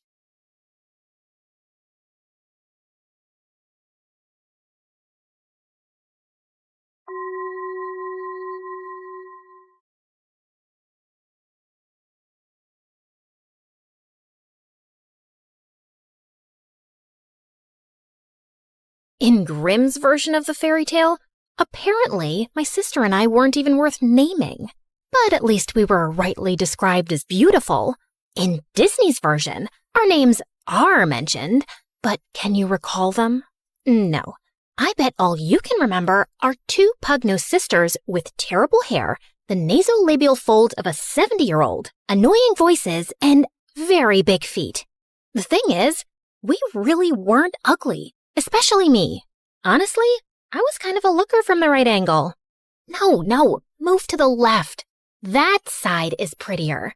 Like, sure, I could have benefited from a nose job if it was a thing back then, but I've got great hair, a bangin' body, and deep eyes that look like dark pools you could drown in.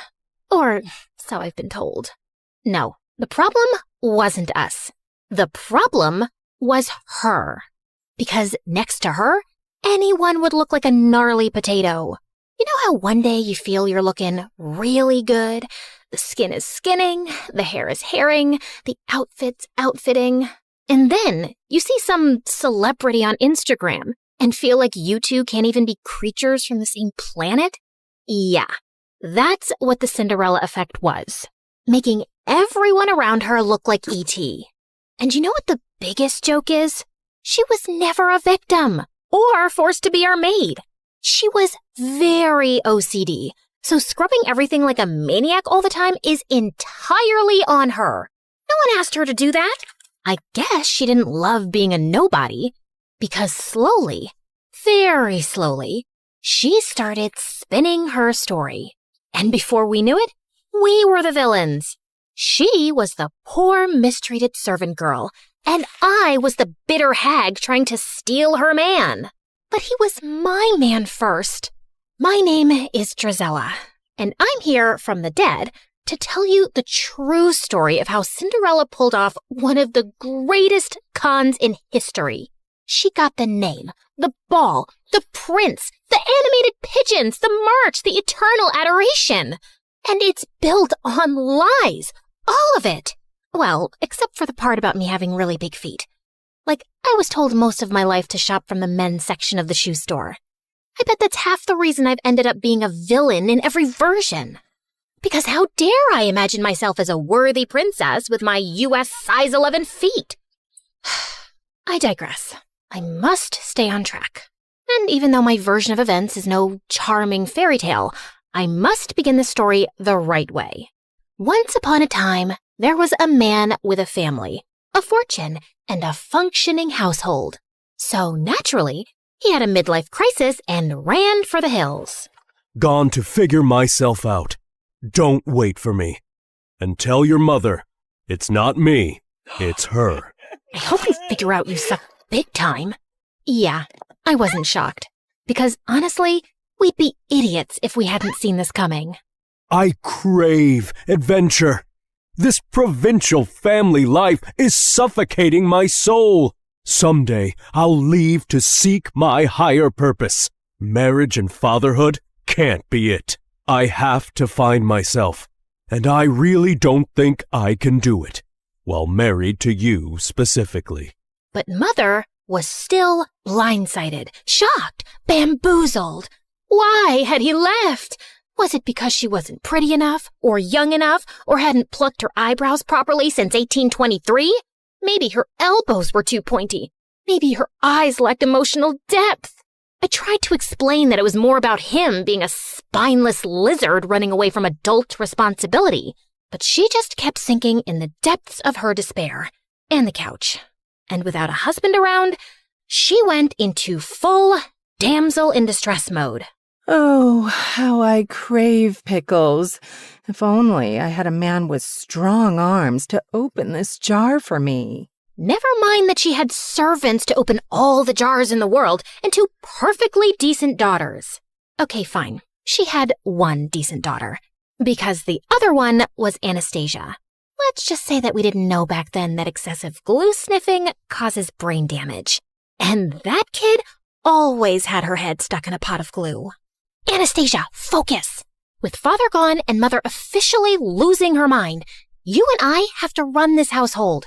Mother has plenty of money, but we need to start budgeting. Why? Mother is always telling me to stop budgeting when I'm around horses because it makes them nervous. Like, hello, lady. I'm the nervous one here. I'm the one who got kicked by a horse in the head. No, she's telling you to stop fidgeting.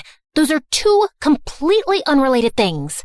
Are you sure? They sound a little related. They're not! Look, budgeting just means that we need to keep track of our expenses. For instance, how much do we spend on candles per week? Oh, candles? At least 11. 11 what? Candles. I meant money. What about it? How much money do we spend on candles? We spend money on them? No, Anastasia. They just grow on trees and we pluck them like fruit. Yeah, that's what I'm saying. Candles are free. What's the next item on your fidgeting list? Yep. This was my partner in responsibility. Her loyalty was unwavering, as was her misunderstanding of absolutely everything. She had a heart of gold and the usefulness of a fork in a soup bowl. Okay. I'll stop roasting my poor sister now. Despite all her flaws, she was my rock. Heavy, useless, and mostly in the way. Ha ha ha, bazinga. But we soon had a much bigger problem at hand. Mother was dying for attention from men, and word of her wealth and desperation spread fast, sending every gold-digging bachelor within 100 miles our way. And I figured out how to get rid of them fast. Of course, my sister slowed me down. Okay, Anastasia, are we ready for afternoon tea? Absolutely. I ordered those fancy pastries Mother loves, fresh lilacs, lemon curd. No, Anastasia, not the actual tea. The plan. Are we ready for the plan? Oh, the plan. Right. Let me just quickly cancel the musicians. You ordered musicians? This isn't an actual date. It's an ambush. Do you remember the strategy or not? Not really, but I'll think of something on the spot. You know I'm very quick on my, Did you just forget the word feet? Quick on my feet? No, that doesn't make sense. You know I run slower than a duck. I have yet to beat a duck in a race. Oh my God. Focus on the tea. Fine. I'll spill tea on his thighs. No, that's not what we... Actually, you know what? You do that. Leave the rest to me. Great. And afterwards, we can eat the pastries? Yes, we can eat the pastries. And the lemon curd? Yes, fine. The lemon curd, too. I had discovered that the fastest method to drive off unwanted suitors was to casually mention Dad, and then watch Mother spiral into all 5 stages of grief. Well, 4. Acceptance was off the table. Mother, you look lovely today. Isn't this the dress you were wearing the day Father left? No, that was the lavender one. Oh, yes. The one Father said made you look washed out. He said what? Madam, you look absolutely radiant today. I cannot understand why any man would leave you. Of course he didn't leave me. He just relocated temporarily. I'm sure at this very moment he's thinking about how much he misses me, and he's making his way back home. Oh, I didn't think this was something temporary. You're right. I'm such a fool. Because honestly, what is there to miss? Just the woman who gave him the best years of her life. I held this family together. I cooked. I cleaned. When? You ironed a napkin. Once. And I'm the one who holds anything together.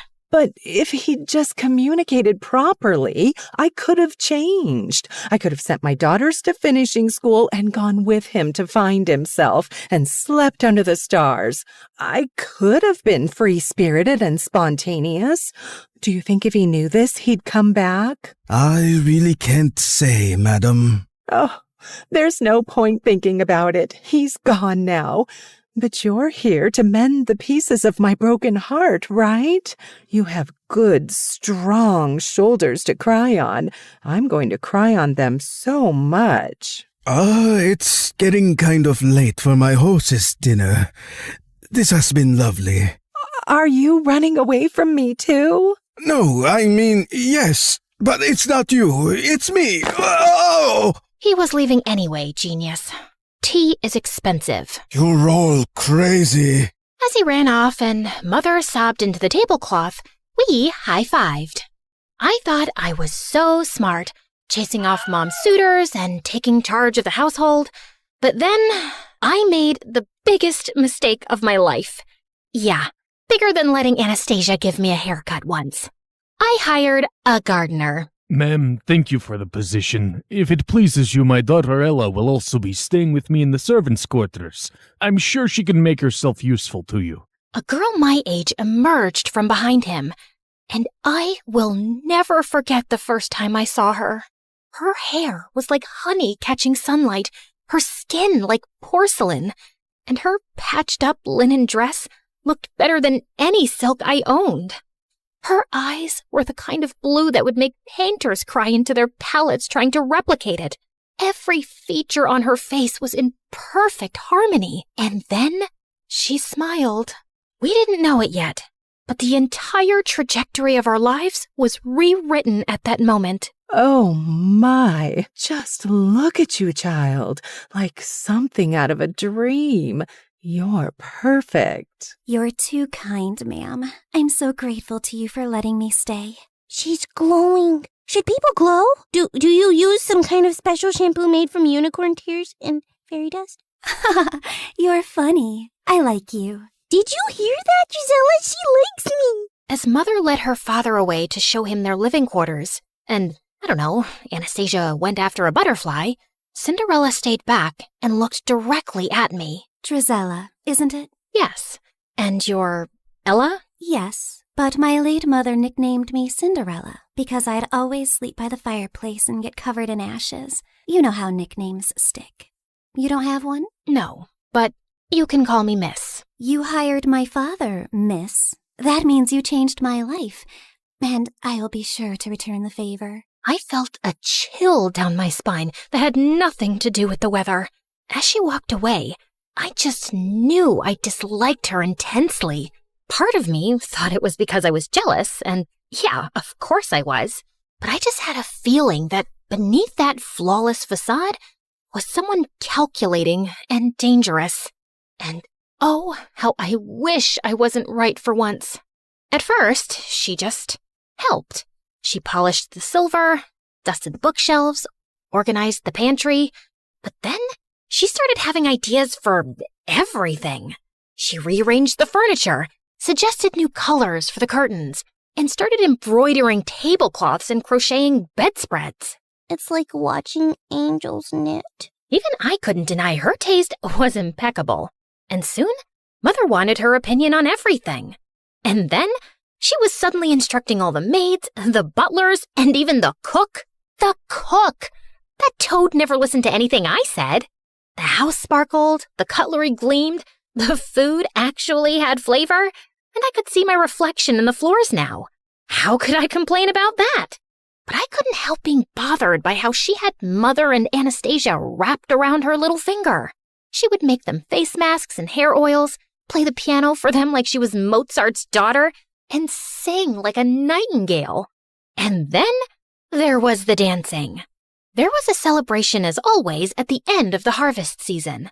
And as the servants gathered to dance, Cinderella joined them. She didn't dance like a girl raised in servant quarters. She danced like the air was conspiring to hold her up, like the music was written just for her, like she'd spent her whole life rehearsing her steps to perfection. Everyone was mesmerized. She's so graceful. Not like my girls. That was the first time I heard her say it. Not like my girls. But it wasn't the last. Soon, Mother was drawing comparisons between her and us all the time, telling us how we could try to be more like her. And I swear, I would have given up and accepted her perfection and superiority if it wasn't for the bird incident. Come here, Gisela, look! A robin's nest right outside Ella's window. Isn't it sweet? It's going to have babies soon. Yes, lovely. But I bet it won't be so sweet when they're all screeching at dawn. The two of them continued to look utterly enchanted, and I lost interest soon and left. But the next morning, I ran outside to Anastasia screaming. I found her standing under the tree, and the nest lay on the ground, completely destroyed. The eggs and the robin were gone. Anastasia cried half the day, wondering if it was the work of an evil squirrel, or an evil raccoon, or an evil eagle. Later that evening, Cinderella walked into the living room, holding something behind her back. Mother, I made you a gift. Mother? Since when did she... Then I saw the gift, and my blood ran cold. It was a delicate comb, woven with tiny blue-gray feathers twisted through gold thread. Oh, my dear. It's exquisite. Mother kissed her on the cheek. Anastasia clapped, while I just stared, stunned. This couldn't just be my imagination running away with me, right? Still feeling uneasy, I was going up to my room for the night when I found Cinderella polishing the stairs banister vigorously. Still cleaning? You really love it, don't you? Oh, yes. It really helps me think. And all the work makes me sleep soundly at night. You should be sleeping well tonight anyway.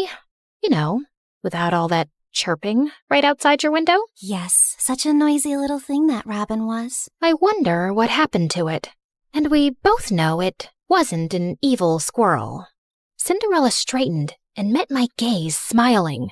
Please, Drizella, do I look like the kind of girl who murders birds? No, but looks can be very deceiving. People only see what they want to see. Luckily for me, they always want to see an angel. Without a shadow of a doubt then, I knew this girl was a psychopath. I just stayed away from her as much as possible.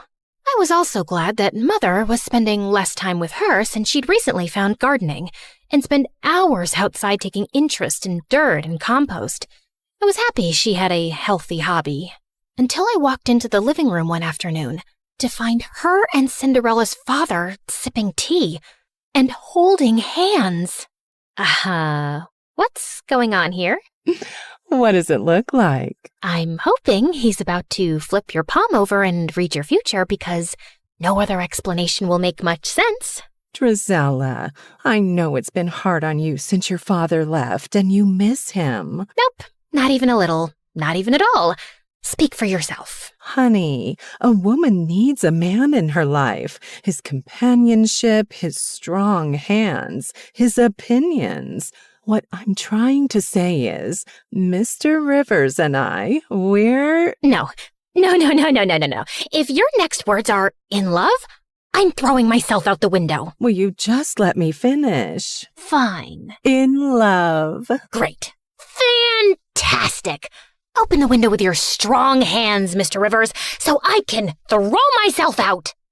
Why would you be so upset, Drizella? And then, to always make things worse, Cinderella walked in. It's a beautiful thing for two lonely widowers to find love again. My father isn't dead. We don't know that. Oh my God.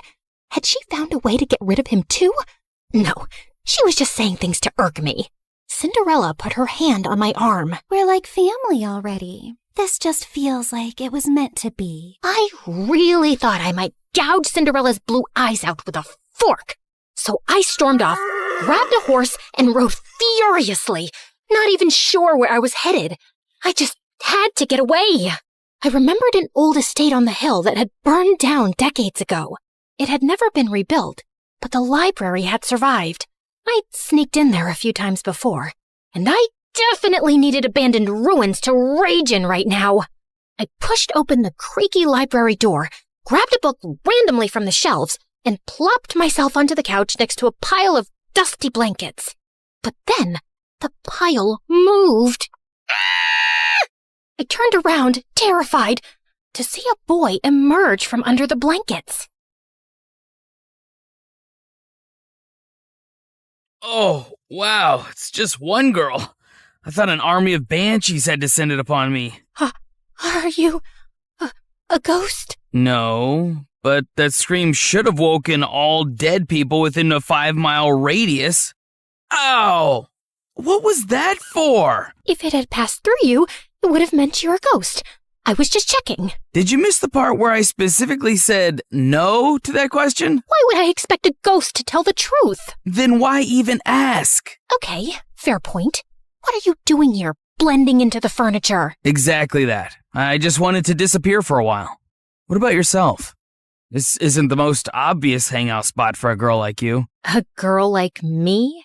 Well, you don't look homeless in your silk gown. You're not exactly some local goat farmer yourself. How dare you?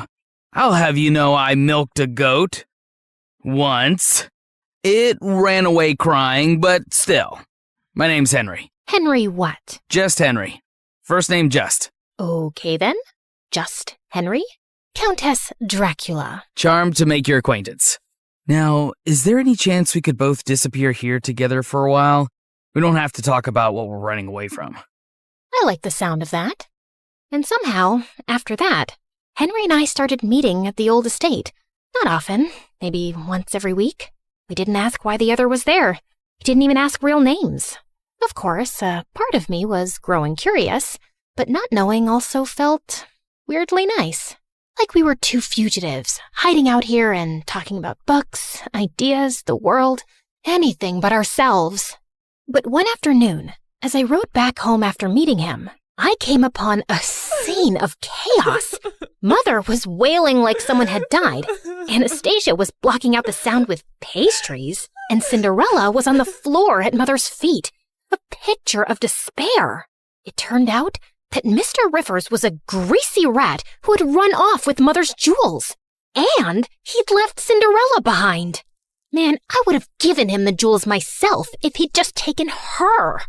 He took advantage of me. He played with my heart and threw dirt in my eyes. I will never forgive him. I will tear out every flower he planted with my bare hands. For a moment, I felt hope. Surely Mother would toss Cinderella out after this. She would be a constant reminder of his betrayal. Please don't send me away. Please don't send me away. This is the only place I've ever felt safe. I will do whatever you ask of me. Please, I love you. I love our home, Mother. Ugh. Oh, my poor, precious child. How could I hate you? You're betrayed and abandoned just like me. Of course you will stay here, and we will heal together. Anastasia and I were abandoned too, and Mother never paid attention to our healing. As Cinderella sobbed into Mother's lap, she shot me a sideways glance that clearly said, "Checkmate." Mr. Rivers' betrayal just cemented Cinderella's place in our home more firmly. Now she wasn't just beautiful, she was tragic too. She needed love and care, and everyone from the servants to the house cat wanted to give it to her. Mother now referred to her as my precious girl, while Anastasia and I were quietly downgraded to the other two. And I just found being around Cinderella unbearable. It's not like I was even needed around the house anymore. So I started slipping away more often to Henry. One afternoon, we decided to explore the woods near the estate. And barely 20 minutes in, there was a loud snap, a startled yelp, and I turned around to see Henry dangling upside down from a tree in a hunter's trap. I couldn't help laughing as he flailed around, trying to reach up and unhook himself. A little help before I pass out, maybe? I was just waiting for you to ask. I started tugging at the trap rope, but Henry kept giving me instructions nonstop. You're doing it wrong. Step to your left. Pull tighter. Then twist. No, not like that. Oh, you'll break it. Do you think I'm a helpless little girl who can't possibly figure out a rope trap for herself? Have you ever seen a rope trap before in your life? Of course not, because all I do is embroider cushions and sigh dramatically. I bet you don't even know how to embroider. You're right. I hate it. My threads get so tangled up that I want to poke someone in the eye with my needle. Violent and unladylike. You're a real catch. I yanked hard at the rope, and his face swung towards mine. Suddenly, we were too close, and his lashes were longer than any boy's had a right to be. Ooh, your eyes are really pretty. Flattery isn't going to make me help you faster. No, really. They're dark and deep, like pools one could drown in. That's just the blood rushing to your head. I quickly moved to brace the rope again, when suddenly I noticed his shirt had slipped to reveal his belt, which had a silver crest. The royal crest. Wait, are you from the palace? Define from. Define it before I drop you straight on your head. Technically, yes. Are you the court jester? The guy who polishes the king's shoes? Something like that. Yeah, I'm gonna need better answers before I help you. I pushed him hard and sent him swinging like a pendulum. Oh, come on, Lady Dracula, just let me down. That's when I heard boots thundering through the woods. And before I could react, a pair of soldiers in armor grabbed me roughly by the arms. Another two swooped in, expertly cutting Henry down and catching him before he face-planted into the dirt. Endangering the crown prince is a punishable offense, girl. Endangering the who now? Stand down, and she's harmless, unless she has a needle and thread in her hands. I just gaped at him. You're the crown prince? Yes, first name, Crown, second name, Prince. You told me just Henry. Well, I am just Henry sometimes. You never asked follow-up questions. You will say nothing of this to anyone, men. Same as you. Keep quiet about my visits here. Is that understood? Yes, Your Highness. Your Highness? Your Highness? You look like you're both spiraling and want to murder me. No, that's just my normal expression. Now, since we're being honest and going for full disclosure... You're a liar who got forced into telling the truth. How about you tell me your real name, too? Drizella. That's pretty. Dracula suits you better. Lots of names are coming to my mind for you, but I shall refrain from using them since I know who you are now. Good day, Your Highness. Hey, don't let this change things between us. But I kept walking without turning to reply. How could it not change things between us? The boy I'd been sneaking off to meet, regularly insulted, hit a couple of times, and maybe, possibly, definitely liked, was the freaking crown prince. I didn't go back to the estate for days, still finding the truth about him too overwhelming. But eventually, I cracked, so I rode back to the old estate one afternoon, and my heart skipped a beat to find him already there, throwing pebbles into a broken fountain. Well, look what the cat dragged in. I was beginning to think you died. Or got married. Sorry to disappoint you, but still alive and unwed. You know, I was this close to going around town and knocking on random doors to inquire after a girl with violent tendencies and great hair. I just rolled my eyes, but inside, I was smiling stupidly. We just sat in silence for a while. I come here sometimes because it's all just too much. The title, the expectations, the spotlight. I don't even get along with my father mostly. I know I'm going to sound like an ungrateful brat, but sometimes I just don't want to be the prince. I come here for quite the opposite reason, I suppose. I feel invisible in my own house, completely replaced by my stepsister. My pride wouldn't let me say the gardener's daughter. She's perfect. Everyone admires and adores her. It's not hard to see why. Come on, no one's perfect. Oh no, she really is. I'm sure this sounds like some petty sister jealousy, and it doesn't compare to your royal problems. But honestly, they don't sound so bad. No one expects anything from me. Well, except maybe being more ladylike so I can marry some stuffy lord one day. But you could do so much with your life, Henry. And people expect things from you because you're important. Because you matter. Henry reached across the space between us and slipped his fingers through mine. You matter to me. As my heart tripped over itself, he leaned in and kissed me. It was clumsy at first. Our noses bumped, my hair got stuck in his stupid jacket, and we started laughing. But it was so sweet and real. And for a while, I forgot Cinderella. I forgot he was royalty. I forgot about everything. It was just me and Henry. I floated through the next few weeks like some lovesick idiot. Of course, like any self-respecting lady, I didn't show it. You're grinning like you've got a clothes hanger stuck in your mouth. What is so funny about my art? I wasn't grinning. And what art? The one you're staring at, my masterpiece. I made this cat sculpture from old socks and glue. Ah, that art. The one cleverly disguised as garbage. It's the loveliest duck I've ever seen. Cat. It's a cat. Yes, that's what I said.